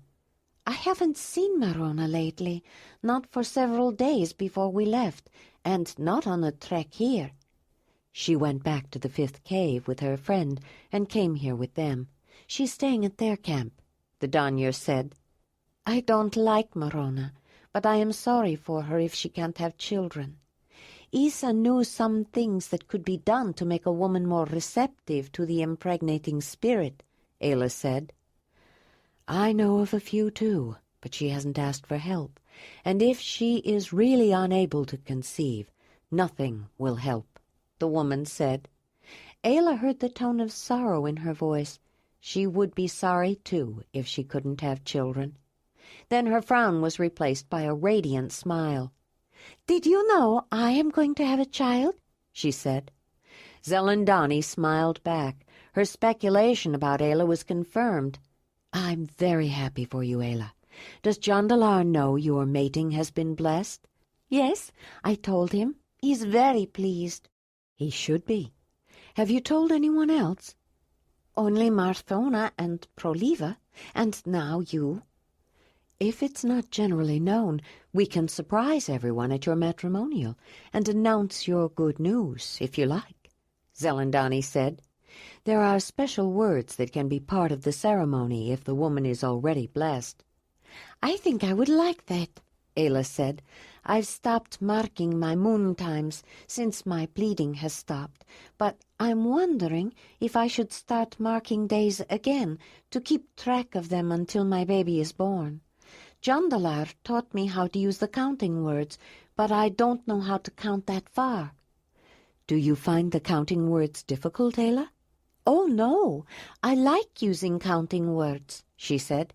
"Jondalar surprised me the first time he used them, though. Just from the marks I made on my sticks every night, he knew how long I lived in the valley. He said it was easier because I cut an extra line above the marks on the days when my moon time started, so I would be prepared for it. I seemed to have more trouble hunting when I was bleeding. I think animals could smell me. After a while I noticed that my bleeding always came when the waning moon reached the same shape, so I didn't have to make the marks, but I made them anyway. You can't always see the moon if it's stormy or cloudy." Zelandonii thought she was getting accustomed to the surprises Ayla could come up with in such an offhand way, as though it were nothing. But making counting marks when she bled, and then making the connection to moon phases, was rather astonishing for someone to make by herself. "Would you like to learn more counting words and different ways to use them, Ayla?" the woman said. "They can be used to know when seasons are ready to change, before the changes are apparent, for example, or to count the days until your baby is born." "Yes, I would," Ayla said, smiling broadly. "I learned how to make marks from Kreb, although I think it made him nervous when I did it. Most women of the clan, or men for that matter, couldn't count much past 3. Kreb could make counting marks because he was the Mugur, but he didn't have words for counting." "I'll show you how to count larger numbers," the first said. "I think it's best that you're having your children now when you're young. You may not want to worry about taking care of young children when you're older. There's no telling what you may decide to do." "I'm not so young, Zelandonii. I can count 19 years if Isa was right about how many years I was when she found me," Ayla said. "You certainly look younger than you are." A fleeting frown crossed Zelandonii's face. "But it shouldn't matter. You have a head start," she said almost to herself, and finished in her thoughts. "She is already a skilled healer. She won't have to learn that before becoming a Zelandonii." "A head start on what?" Ayla asked, puzzled. You have a head start on your family, since life has already begun," Zelandonii said. "But I hope you don't have too many children. You're in good health, but too many can drain a woman, age her more quickly." Ayla got a strong impression that Zelandonii did not want her to know what she was thinking, and quickly said something else, because she wanted to keep from telling her. It was her right, Ayla thought. She could refrain from mentioning what she was thinking if she chose, but it did make her wonder. Twilight had settled by the time they approached the campfire, and it was already getting hard to see. When they arrived at the fire trench, people greeted them and offered them food. Ayla realized she was hungry. It had been a full and busy afternoon. Zelandonii ate with them and planned to sleep at the camp of the 9th cave that night, then immediately got into a discussion with Marthona and Joharan about the upcoming hunt and the search the Zelandonii would make. She mentioned that Ayla would be joining them, which they seemed to think was entirely appropriate, but it made Ayla feel uneasy. She did not want to become one of those who served the mother, but circumstances seemed to be pulling her in that direction, and she wasn't happy about it. We should get there early. I need to arrange to set up some targets and step off the distances, Jondalar said as they walked out of the lodge the next morning. He was holding the cup of mint tea Ayla had made for him, and began chewing on the end of the wintergreen twig she had recently peeled to prepare it for him to clean his teeth. "I want to check on Winnie and Racer first. I hardly saw them at all yesterday. Why don't you go ahead and get things ready? I'll keep Wolf with me and meet you later," Ayla said. "Don't take too long. People will be gathering early, and I'd really like you to show them what you can do. It's one thing for me to cast a spear a long way, but when they see that a woman using the spear thrower can fling a spear farther than any of the men, that will make them interested," Jondalar said. "I'll be there as soon as I can, but I want to brush them down and check Racer's eye. It seemed red, like he got something in it. I may want to treat it," Ayla said. "Do you think he's all right? Should I come with you?" he said, full of concern. "It didn't look that bad. I'm sure he's fine. I just want to check it. You go on. I won't be long," she said. Jondalar nodded as he scrubbed at his teeth, then swished out his mouth with the mint tea. He drank down the balance and smiled. "That always makes me feel better," he said. "It does make your mouth feel clean and wakes you up," Ayla said. She had made his tea and prepared his twig nearly every morning since shortly after she met him, and had begun to follow his morning ritual. "I noticed it especially when I was sick in the morning." "Are you still having morning sickness?" he asked. "No, not any more, but I do notice that my stomach is getting bigger," she said. He smiled. "I like your bigger stomach," he said, then reached over and put an arm around her shoulders and the other hand on her belly. "I especially like what's in it." She smiled back. "I do too," she said. He kissed her with warmth and feeling. "The thing I miss most about traveling is that we could stop and share pleasures whenever we felt like it. Now it seems there's always something to do, and it's not as easy to stop and do what we want, whenever we want." He nuzzled her neck, felt the fullness of her breasts, and kissed her again. "Maybe I don't have to get to the spear-throwing range so early," he added with a huskiness in his voice. "Yes, you do," she said with a laugh. "But if you want to stay—" "No, you are right, but I'm going to look for you later." Jondalar headed for the main camp, and Ayla went back into the lodge. When she came out, she was carrying her backpack, the one with the holders for spears and spear-thrower, into which she had packed a few things. She whistled for Wolf and headed upstream along the small creek. Both horses knew she was coming and had strained to come toward her as far as their lead ropes would allow. Ayla noticed that the ropes had gotten caught in some of the vegetation. Besides the long grass that had twisted itself around both leads, Winnie's rope had an entire dry bush tangled in it, and Racer had pulled a living shrub out of the ground, roots and all. Maybe a surround would work better than those ropes, she thought. Ayla removed both their halters and lead ropes, and while she was at it, she checked Racer's eye. It was a little red, but otherwise seemed fine. Racer and Wolf rubbed noses, and then, so glad to be free of the restricting rope, Racer began running in a large circle, and Wolf chased after him. Ayla started brushing Winnie, and when she looked up, Racer was chasing Wolf. The next time she looked, Wolf was chasing Racer again. She stopped brushing for a while to watch him. As Wolf got close to Racer, the young stallion actually slowed down a bit until the wolf passed him and raced ahead. When they came full circle, Wolf slowed down and let Racer pass him. At first, Ayla thought she was imagining that they were doing it on purpose, but as she continued to watch them, it soon became obvious that they were playing a game with each other and enjoying it. Both young male animals, so full of life and energy, had discovered a way to run some of it off and have fun doing it. Ayla smiled and shook her head, wishing Jondalar were there to enjoy their antics with her, then went back to brushing the mare. Winnie, too, was beginning to show her pregnancy, but she appeared to be in good health. When Ayla finished with her horse, she saw that Racer was grazing quietly, and Wolf was nowhere in sight. Off exploring, she thought. She whistled the particular tones that Jondalar had developed to call his horse. He looked up and started toward her. He had nearly reached her when another whistle sounded, repeating the exact tones. They both looked for the whistler. Ayla thought it must be Jondalar, back for some reason, but when she looked up, she saw a boy coming in her direction.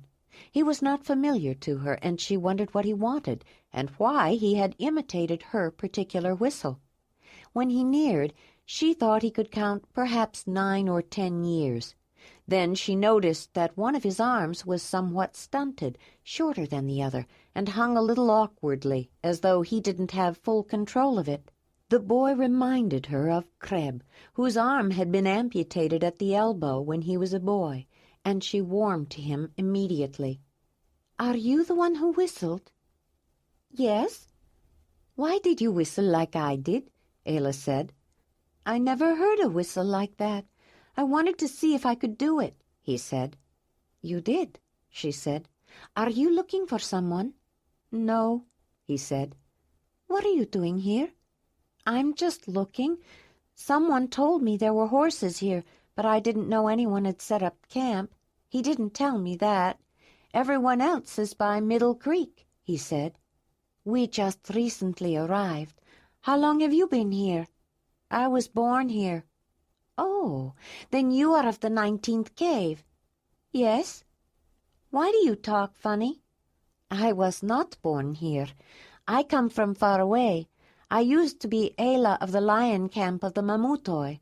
Now I am Ayla of the 9th cave of the Zelandonii," she said, then stepped toward him, holding out both hands in the manner of a formal greeting. He became a little flustered because he could not reach out well with his partially paralyzed arm. Ayla stretched a bit for his crippled limb and took both hands in hers as though it were perfectly normal, but she noted that his hand was smaller and misshapen, and the little finger was fused to the one next to it. She held his hands for a moment and smiled. Then, as though he just remembered, the boy said, "I am Lanadar of the 19th cave of the Zelandonii." He was about to let go, but added, "The 19th cave welcomes you to the summer meeting, Ayla of the 9th cave of the Zelandonii." "You whistle very well. Your whistle was a very good copy of mine. Do you like to whistle?" she asked when she let go. "I guess so." "Can I ask you not to make that whistle sound again?" she said. "Why?" he asked. "I use that sound to call the horse, this one, the stallion. If you whistle like that, I'm afraid he will think you are calling him, and it will confuse him," Ayla explained. "If you like to whistle, I can teach you other sounds to whistle." "Like what?" Ayla looked around and noticed a chickadee perched on the limb of a nearby tree singing the chickadee-dee-dee sound that gave the bird its name. She listened for a moment, then repeated the sound. The boy looked startled, and the bird stopped singing for a moment, then started up again. Ayla repeated the sound. The black-capped bird sang again, looking around. "How do you do that?" the boy said. "I'll teach you if you like. You could learn. You're a good whistler," she said. "Can you whistle like other birds, too?" he asked. "Yes." "Which ones?" "Any one you want." "How about a meadowlark?" Ayla closed her eyes for a moment, then whistled a series of tones that sounded exactly like a lark that had soared high into the sky and swooped down, making its glorious melody. "Can you really teach me to do that?" the boy asked, looking at her with wonder in his eyes. "If you really want to learn," Ayla said. "How did you learn?" "I practiced.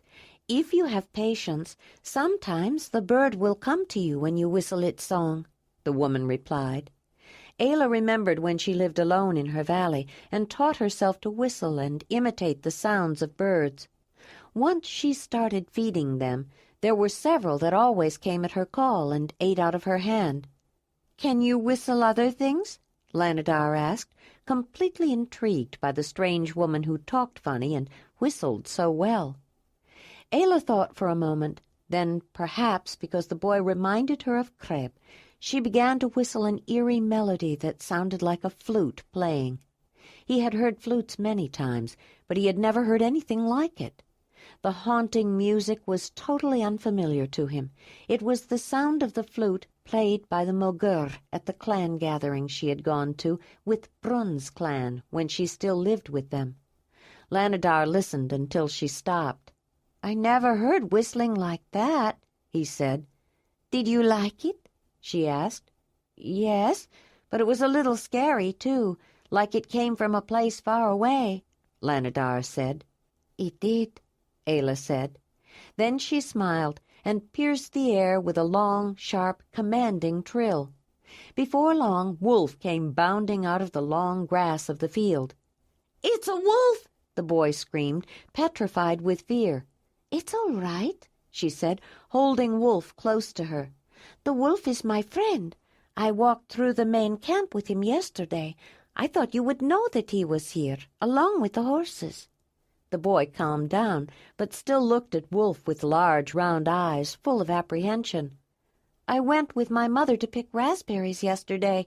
Nobody even told me you were here. They just said there were some horses in the upper meadow," Lanadar said. "Everybody was talking about some kind of spear-throwing thing some man wanted to show. I'm not good at throwing a spear, so I decided I'd look for the horses instead." Ayla wondered if the omission was on purpose, if someone was trying to trick him the way Morona had tried to trick her. Then she realized that a boy of his age who went berry-picking with his mother probably led a pretty lonely life. She got a sense that the boy with a crippled arm who could not throw a spear did not have many friends, and that the other boys made fun of him and tried to trick him. But he did have one good arm. He could learn to throw a spear, especially using a spear-thrower. "Why aren't you good at throwing a spear?" she asked. "Can't you see?" he said, holding out his malformed arm and looking at it with loathing. "But you have another arm that is perfectly good," she said.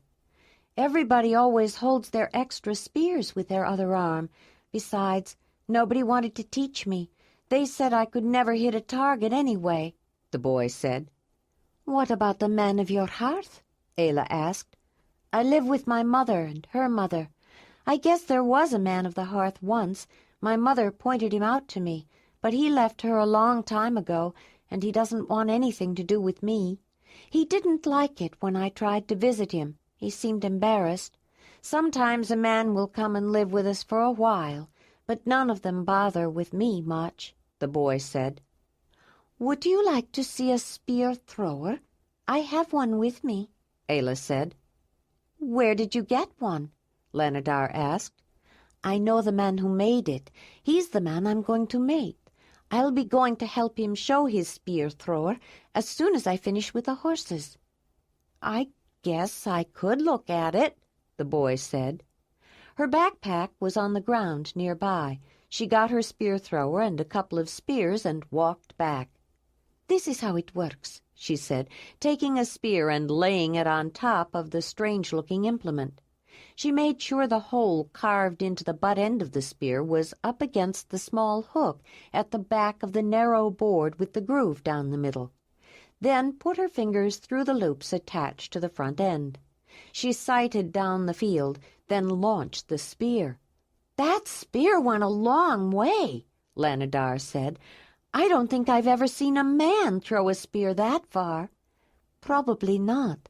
That's what makes the spear-thrower such a good hunting weapon. I think you could throw a spear with this. Come here, I'll show you how to hold it." Ayla could see that her spear-thrower was not made for someone of Lanadar's size, but it was good enough to demonstrate the principle of leverage behind it. It was his right arm that was deformed, which had forced him to develop his left arm. Whether he would naturally have been left-handed if his right arm had developed properly didn't matter. He was left-handed now, and he was strong on that side. She didn't worry about aiming for the moment, but she showed him how to pull back and cast the spear. Then she set it up and let him do it. The spear flew high and wide, but quite far, and the grin on Lanadar's face was ecstatic. "I threw that spear! Look how far it went!" he nearly shouted. "Can you actually hit something with it?" "If you practiced," she said, smiling. She looked around the field, but didn't see anything. She turned to Wolf, who'd been lying on his belly with his head up, watching the whole thing. "Wolf, go find something for me," she said, although the hand signals she gave him said more. He jumped up and raced into the meadow of full-grown grass, turning from green to gold. Ayla followed behind slowly, and the boy walked behind her. Before long, she saw movement of the grass ahead, then caught sight of a gray hare darting away from the wolf. She had the spear poised, watching carefully, and when she saw the direction it would likely bound the next time, she cast the small spear. It landed true, and when she reached it, the wolf was standing over it, looking up at her. "I want that one, Wolf. You go catch one of your own now," she said to the carnivore, again signaling him at the same time. But the boy didn't really see the signals, and was completely amazed at the way the huge wolf minded the woman. She picked up the hare and started back toward the horses. "You should go and see the man demonstrate the spear thrower he made.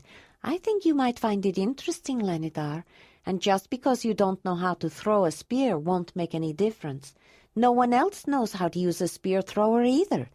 Everybody will be learning from the beginning.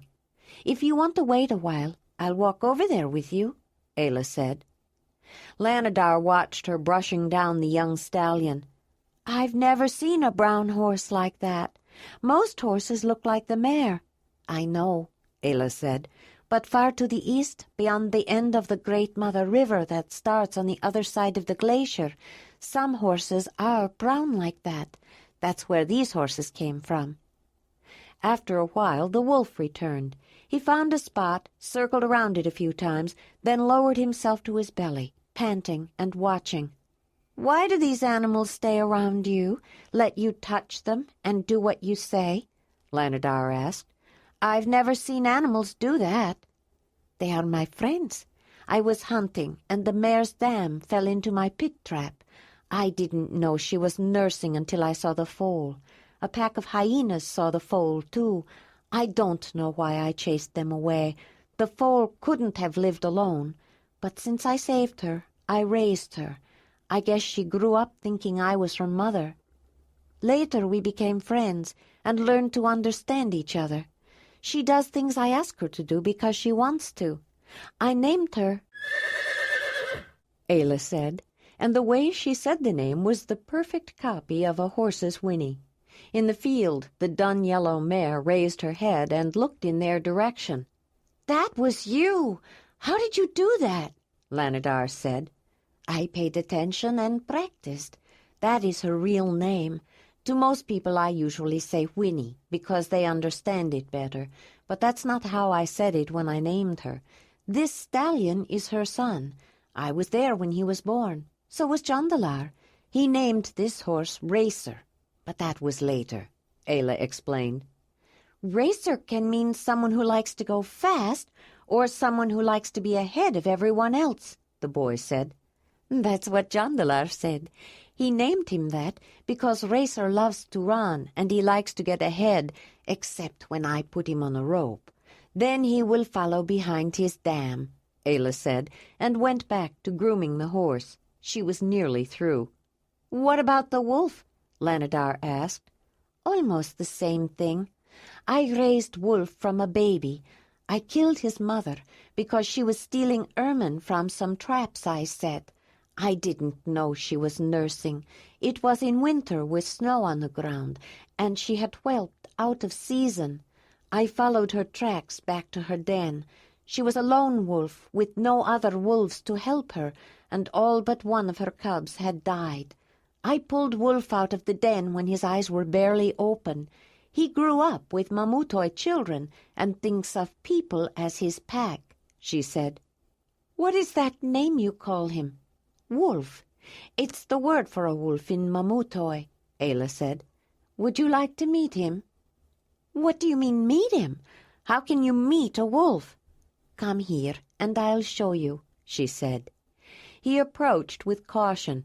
"Give me your hand, and we'll let Wolf smell it and get used to your scent. Then you can rub his fur." Lanadar was a little hesitant about putting his good hand so close to the mouth of the wolf, but he extended it slowly. Ayla brought it to Wolf's nose. He sniffed it, then licked it. "That tickles," the boy said with a nervous titter. "You can touch his head, and he likes to be scratched," Ayla said, showing Lanadar how. The boy broke into a delighted grin when he touched the animal, but looked up when the young stallion nickered. "I think Racer would like a little attention, too. Would you like to pet him?" "Can I?" Lanadar asked. "Come here, Racer," she said, signaling him to come as well as saying it. The dark brown stallion with black mane, tail, and lower legs nickered again, took a few steps toward the woman and the boy, and lowered his head toward the youngster, making the boy move back a ways from the large animal. He may not have been a carnivore with a mouth full of sharp teeth, but that didn't mean he was without defenses. Ayla reached into the backpack at her feet. "Move slowly. Let him smell you, too. That's how animals get to know you. Then you can pat his nose or the side of his face," Ayla said. The boy did as she said. "His nose is so soft," Lanadar said.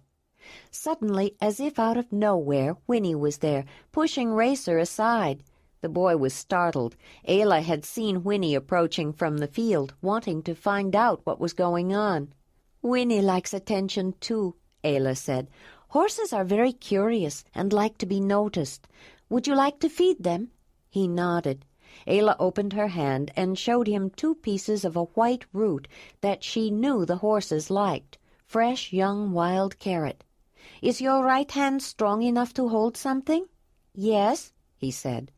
"Then you can feed them both at the same time," she said, putting a piece of root in each of his hands. "Hold one out to each horse, letting it rest on your open hand so they can take it," she said. "They get jealous if you feed one and not the other, and Winnie will push Racer out of the way. She's his mother. She can tell him what to do." "Even horse mothers can do that?" he said. "Yes, even horse mothers."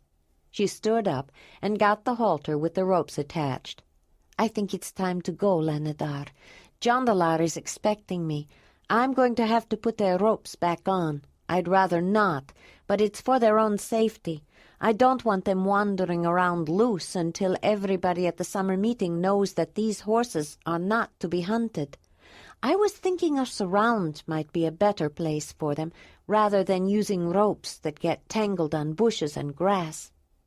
The bush caught up in Racer's rope was so tangled she dropped it and went to find her backpack. She thought she had put the small axe that Jondalar had made for her in it, though when they were traveling, she usually wore it with the hafted handle put through a loop attached to her waistband. It would be easier to untangle the rope if she could break up the woody bush first. She searched around the bottom of the pack and found it. After she made sure they were cleared of the debris they had picked up, Ayla put the ropes back on the horses and gathered up her backpack and the hair to give to whoever might be working around the camp of the 9th cave. Then she looked at the boy. "If I teach you how to whistle like birds and things, would you do something for me, Lanadar?" "What?" "Sometimes I have to be away, almost all day. Would you come and check on the horses once in a while when I'm gone? You can call them with a whistle then, if you want. Make sure their ropes aren't tangled, and give them some attention. They like company. If there are any problems, come and find me. Do you think you could do that?" The boy could hardly believe what she was asking. He never would have dreamed she would ask him to do something like that. "Can I feed them, too? I liked it when they ate off both my hands." Of course. You can always pick some fresh green grass, and they really like wild carrots and some other roots I can show you. I have to go. Do you want to come with me to watch Jondalar show his spear thrower? Yes, he said. Ayla walked with the boy back to the camp, making a few bird whistles along the way. When Ayla, Wolf, and Lanadar reached the site of the spear-throwing demonstration, Ayla was surprised to see several more of the hunting implements besides Jondalar's. Some people who had seen their earlier presentation to the caves in their immediate region had made their own versions of the weapon, and they were showing their capabilities with varying degrees of success. Jondalar saw her coming and looked relieved. He hurried to meet them. "What took you so long?" He started right in. "Several people tried to make spear throwers after we showed them," he said. "But you know how much practice it takes to develop accuracy. So far, I'm the only one who's been able to hit what I aimed for, and I'm afraid people are beginning to think my skill is just a fluke, and that no one else will ever be able to hit anything using them. I didn't want to say anything about you. I thought that a showing of your skill would make a better impression. I'm glad you finally made it." I brushed the horses. Racer's Eye is fine, and let them run for a while, she explained. We need to think of something besides ropes that get caught on bushes and things. Maybe we could make a surround or an enclosure of some kind. I've asked Lanadar to check on them when we're away from camp. He's met the horses, and they like him. "Who is Lanadar?" Jondalar asked rather impatiently. She indicated the boy who was standing beside her, trying to edge around behind her, looking up at the tall man who seemed angry, which made the boy a little frightened. "This is Lanadar of the 19th cave, Jondalar. Someone told him there were horses in the field where we camped, and he came to see them." Jondalar started to shrug him off, his mind on the demonstration that was not going as well as he'd hoped. Then he noticed the deformed arm and a frown of concern on Ayla's face. She was trying to tell him something, and it was probably about the boy. "I think he could be a big help," she said. "He's even learned the whistle we use to call the horses, but he's promised not to use it without a good reason." "I'm glad to hear that," Jondalar said, turning his attention to the child. "And I'm sure we can use the help." Lanadar relaxed a little, and Ayla smiled at Jondalar. "Lanadar came to see the demonstration, too. What kind of targets do you have set up?" Ayla asked, as they started walking back toward the crowd of mostly men who were watching them. A few of them looked as though they were getting ready to leave. "Drawings of deer on a hide tied to a bundle of grass," he said. Ayla pulled out a spear and her spear thrower as they approached, and as soon as she saw the targets, she sighted and let fly. The solid thunk caught a few by surprise. They hadn't expected the woman to make a cast so quickly. She made a few more demonstrations, but unmoving targets seemed rather commonplace. And even if the spear did fly farther than anyone had ever seen a woman throw before, they had already watched Jondalar do that several times. It was no longer exceptional. The boy seemed to understand that. He had walked along beside her because he wasn't sure if she wanted him to stay or go, and tapped her. "Why don't you tell the wolf to find a rabbit or something?" Lanadar said. The woman smiled at him, then made a silent signal to the wolf. The area was trampled by the many people milling around, and it was not likely there were many animals left, but if any could be found, Wolf would find them. With a little trepidation, some people noticed the wolf dashing away from Ayla. They had started to become accustomed to seeing the meat-eater with the woman, but rushing off on his own was another thing. Before Ayla arrived, a man had asked Jondalar how far he could cast a spear with one of those spear-throwers, but he said he had used up all his spears and needed to retrieve them before he could throw them again. Jondalar and a knot of men were just starting off together to gather them up when Ayla spied Wolf in a stance that signaled to her that he had found something. Suddenly, a noisy willow grouse appeared out of a clump of trees halfway up a slope near the target course. Ayla had been waiting with a lightweight spear in the thrower, one she and Jondalar had started using for birds and small animals. She hurled the weapon with a speed that was so practiced it was almost instinctive. The bird squawked when it was hit, causing several people to look. They watched it fall from the sky. Suddenly, there was renewed interest in the hunting weapon. "How far can she throw?"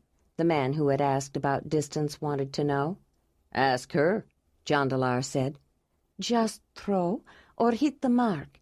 Ayla asked. "Both," the man said.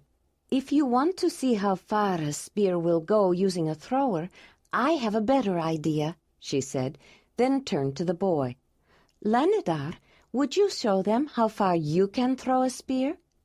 He glanced around rather shyly, but she knew he hadn't been hesitant to speak out or answer questions when he first talked to her, and she thought he wouldn't mind the attention. He looked at Ayla and nodded. "Do you think you can remember how you threw the spear before?" she asked. He nodded again. She gave him her spear thrower and a projectile, another bird dart. She had only 2 lightweight spears left. He was a little awkward at getting the spear set on the spear thrower with his shorter arm, but he did it himself. Then he walked to the middle of the practice course, pulled his good left arm back, and threw the spear the way he had done it before, letting the back of the thrower lift up and add the leverage that would give it more distance. It went less than half the distance down the course than either Ayla's or Jondalar's spears had gone, but it was still much farther than anyone expected a boy to cast a spear, especially one with his affliction. More people started to crowd around, and no one seemed interested in leaving now. The man who had asked for the demonstration came forward. He looked at the boy, noticed the decorations on his tunic and the small necklace around his neck, and seemed surprised. "That boy's not 9th cave, he's 19th. You just arrived. When did he learn to use that thing?" "This morning." "He threw a spear that far and he only learned this morning?" the man said. Ayla nodded. "Yes, of course, he hasn't learned how to hit what he aims for yet, but that will come with time and practice." She glanced at the youngster. Lanadar's grin was so full of pride, Ayla had to smile too. He gave her the spear thrower, and she selected a light spear, set it on top of the thrower, and heaved it with all her might. People watched as it flew high and landed well beyond the targets Jondalar had set out. Everyone was so busy watching the spear, few noticed that she had selected a second spear and hurled it. It landed in one of the targets with a satisfying sound, and several people turned their heads in surprise to see the long dart sticking out of the neck of the painted deer. The hubbub of voices grew, and when Ayla looked at Jondalar, his grin was as wide as Lanadar's had been. People crowded around them both, wanting to see the new implements, and several wanted to try them. But when they asked to use hers, Ayla directed them to Jondalar, making excuses about having to find Wolf. She found that while she didn't mind offering to let someone use her weapon, she didn't like it as well when people asked to use hers, though she was surprised at her reaction. She had never had much that she thought of as her own. She was getting a little concerned about Wolf's whereabouts and looked for him. She saw him sitting beside Falara and Marthona on the side of the slope. The young woman noticed her looking at them and held up the willow grouse. Ayla headed in their direction. A woman approached her as she left the target field. Then Ayla saw that Lanadar was with her, but hanging back a little. "I am Mardina of the 19th cave of the Zelandonii," said the woman, holding out both hands in greeting. "We are hosting this year. In the name of the Mother, I welcome you to this summer meeting." She was a small woman and thin. Ayla could see a resemblance to Lanadar. "I am Ayla of the 9th cave of the Zelandonii, formerly of the lion camp of the Mamutoi. In the name of Dani, the great Earth Mother, also known as Mut, I greet you," Ayla replied. "I am Lanadar's mother," Mardina said. "I thought you might be. "There is a resemblance," Ayla said. She noticed Ayla's strange accent and was slightly put off by it. "I'd like to ask how you know my son. I asked him, but he can be very close-mouthed sometimes," his mother said, looking a bit exasperated. "Boys are like that," Ayla said with a smile. "Someone told him there were horses at our camp. He came to see. I happened to be there at the time." "I hope he didn't bother you," Mardina said. "No, not at all. In fact, he could be a help to me. I am trying to keep the horses out of the way for their own safety until everyone gets used to them and knows they are not horses to be hunted. I plan to build an enclosure for them, but I haven't had time, so for now I just have them on long ropes fastened to a tree.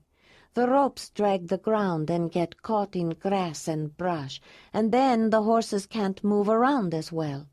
I've asked Lanidar if he would check on them when I have to be gone for some time and come to tell me if there's a problem. I just want to make sure they are all right," Ayla said. "He's just a boy, and horses are rather big, aren't they?" the boy's mother asked. "Yes, they are, and if they're crowded or in an unknown situation, they sometimes get frightened. Then they might rear or kick out, but they took to Lanidar quite well.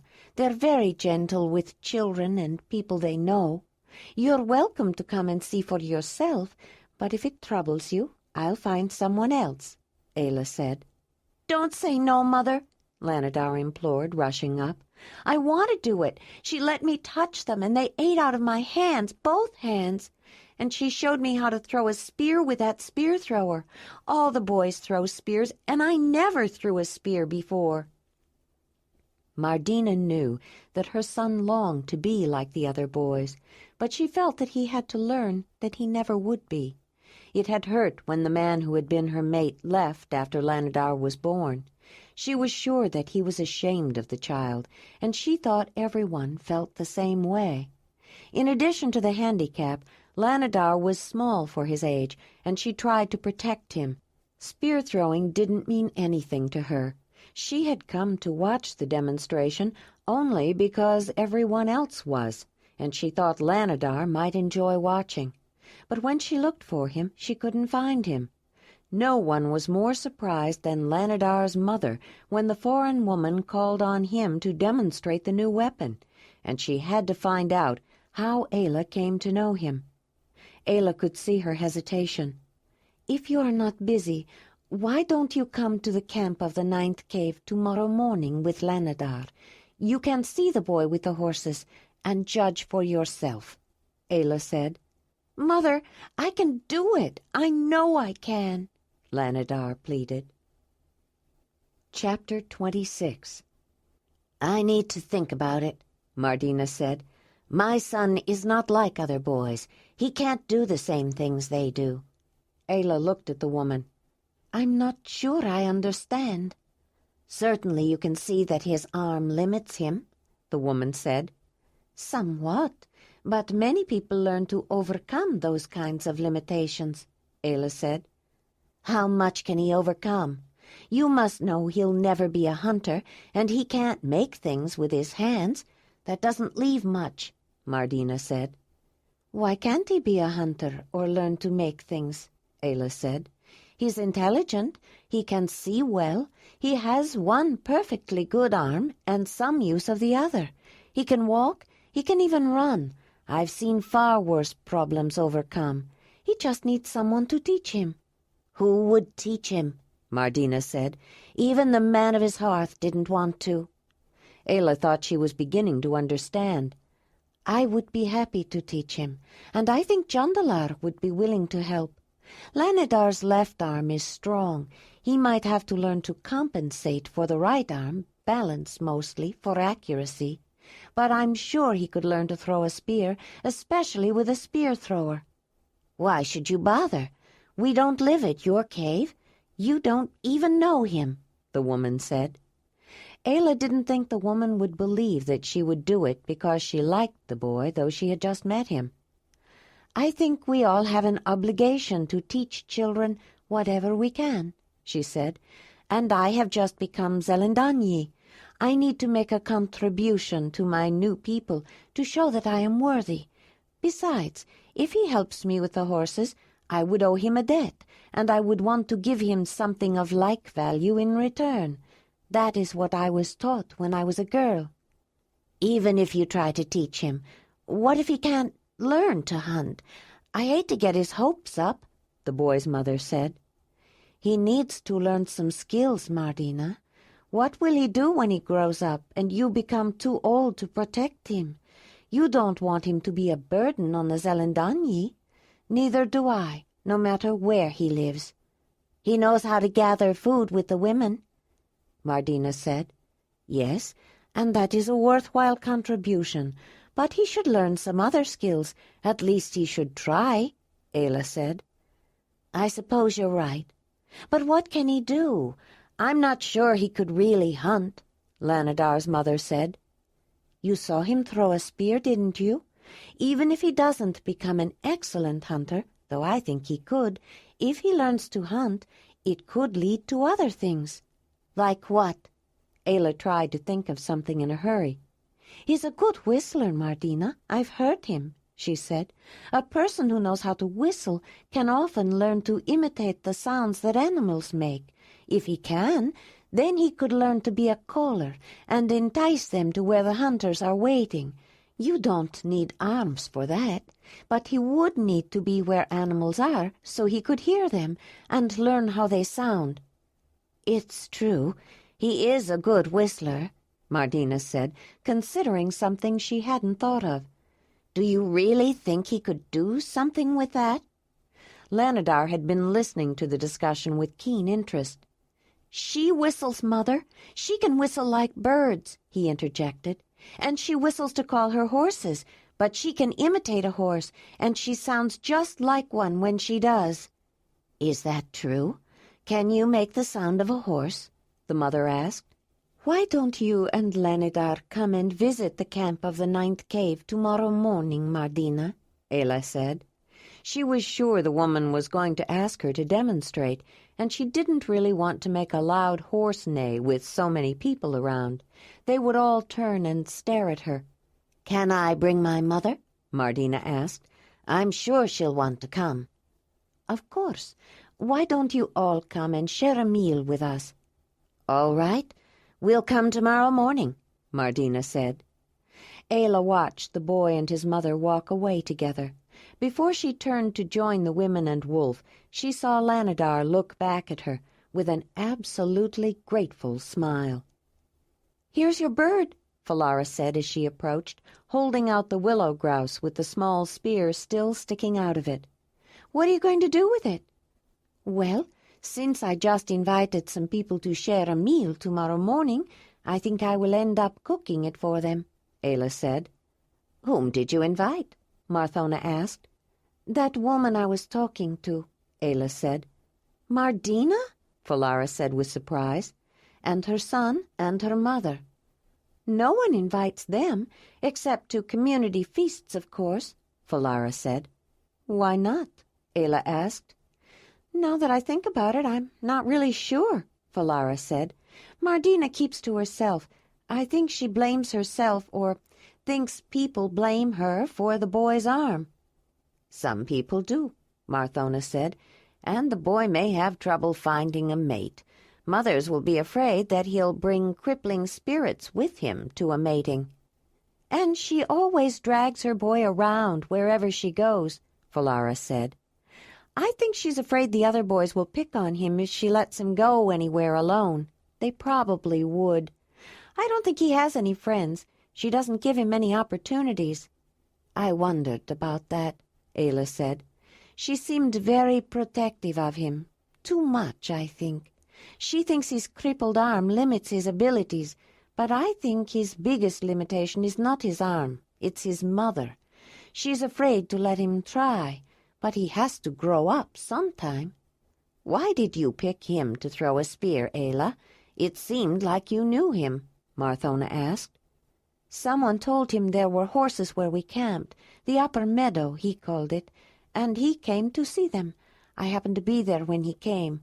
I think he was trying to get away from the crowd or his mother, but whoever told him didn't say anything about us camping there.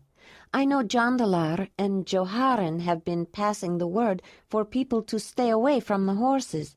Maybe the someone who told Lanidar about them thought he would get in trouble if he came looking for them. But I don't mind if people want to look.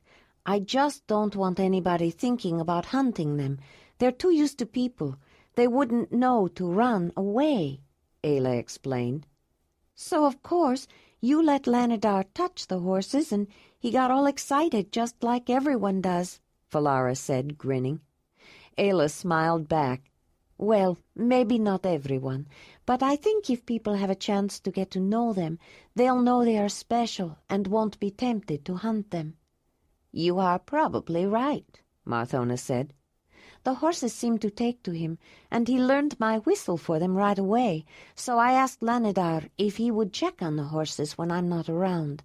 I didn't think that his mother might object, Ayla said. Not many mothers would object to letting a son who will soon be able to count 12 years learn more about horses or any animal, Marthona said. That many years? I would have thought he was a 9 or maybe a 10-year. He talked about Jondalar's spear-throwing demonstration, but he said he didn't want to go because he couldn't throw a spear. He seemed to think it was beyond him, but there's nothing wrong with his left arm, and I had my spear-thrower with me, so I showed him how to use it. After talking to Mardina, I know where he got the idea. But at his years, he should be learning some skills besides picking berries with his mother. Ayla looked at both women. There are so many people here. You can't know all of them. How do you know Lanidar and his mother? Any time a baby is born with something wrong with him like that, everybody hears about it, Marthona said. And they talk about it, not necessarily in a bad way. They just wonder why it happened and hope nothing like that ever happens to any of their children. So, of course, everyone knew when the man of his hearth left. Most people think it was because he was embarrassed to call Lanidar the son of his hearth, but I think at least part of it was Mardina. She didn't want anybody to see the baby, not even her mate. She tried to hide him and kept his arm covered and got very protective of him. That's his problem. She still is. When I told her that I asked him to check on the horses when I'm not there, Mardina didn't want to let him.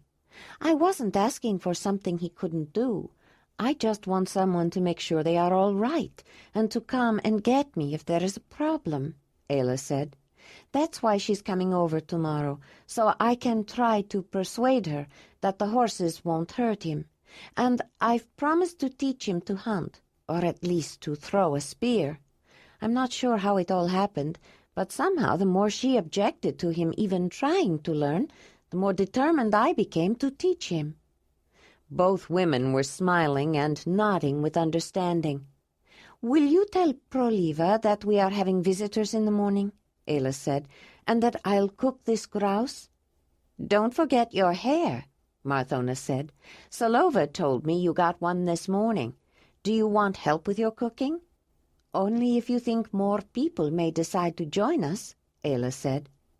I think I'll dig a ground oven, put some hot rocks in it, and cook the grouse and the hare at the same time overnight. Maybe add some herbs and vegetables, too. A morning feast coming out of a ground oven. Food is always so tender when it's cooked that way, Falara said. I can hardly wait. Falara, I think we'd better plan to help, Marthona said. If Ayla's going to cook, I think everyone will be curious and want a taste. Oh, I nearly forgot. I was told to tell you, Ayla, there will be a gathering tomorrow in the afternoon of all the women who are to be mated, and their mothers, in the Zelandonii lodge. I have no mother to bring, Ayla said, frowning. She didn't want to be the only one there without a mother, if one was expected. Generally, it's not the place of the man's mother to go, but since the woman you were born to can't be here, if you want, I would be willing to go in her place, Jondalar's mother said. Would you really? Ayla said, feeling overwhelmed by the offer. I would be very grateful."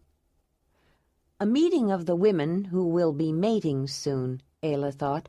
Soon I will be Jondalar's mate. How I wish Isa could be here. She's the mother who should be with me, not the woman I was born to. Since they're both walking in the next world, I am grateful that Marthona is willing to come, but Isa would have been so pleased. She was afraid I would never find a mate, and I might not have if I had stayed with the clan. She was right to tell me to leave and find my own people, find my own mate. But I miss her, and Kreb, and Durk. I need to stop thinking about them. "If you are going back to camp, will you take the grouse with you?" Ayla asked. "Right now, I'm going to look for something else to cook with the morning meal." Behind and toward the right of the main summer meeting camp, the limestone hills formed the general shape of a large, scooped-out, shallow bowl, curving around on the sides but open in front. The base of the curved slopes converged to a small, relatively level field, which had been evened out with stones and packed earth over the many years the location had been used for meetings. The grass-covered hillsides within the partial bowl depression rose up in a gradual, irregular slope, with dips and hills, less steep areas that had been made more level to provide places for family groups, or even some entire caves to sit together, with a good view of the open space below. The sloped area was sufficiently large to hold the entire summer meeting camp of more than 2,000 people. In a wooded copse near the rugged crest of the slope, a spring rose that filled a small pool, then spilled down the middle of the bowl-shaped slope, through the flattened area at the bottom, and eventually into the larger stream of the camp. The spring-fed creek was so small that people stepped over it easily, but the clear, cold pool at the top provided a constant source of clean drinking water.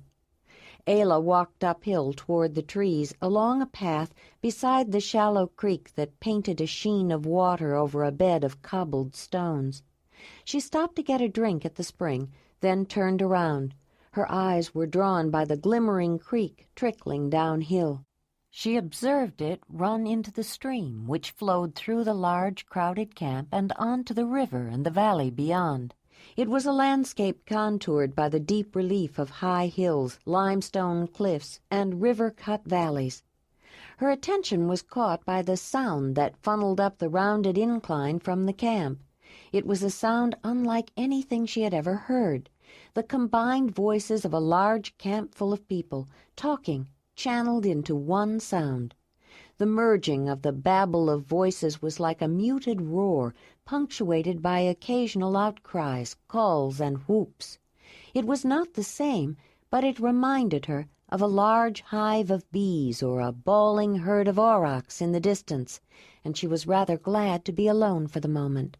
Well, not entirely alone.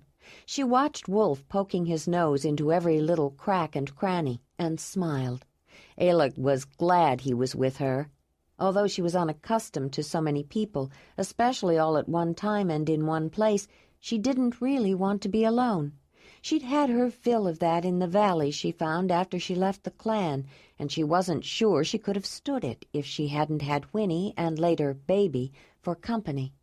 Even with them, it had been lonely, but she knew how to obtain food and make the things she needed, and she had learned the joy of utter freedom and its consequences.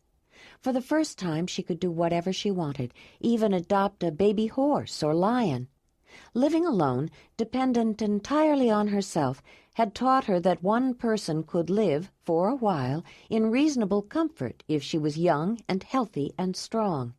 It was only when she became seriously ill that she realized how completely vulnerable she was. It was then that Ayla fully understood that she would not be alive if the clan had not allowed an injured and weak little girl, orphaned by an earthquake, to live with them, though she had been born to the ones they knew as the others.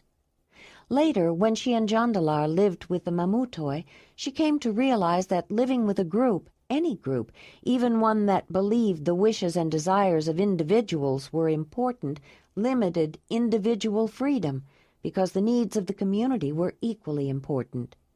Survival depended upon a cooperative unit, a clan or a camp or a cave, a group who would work together and help each other.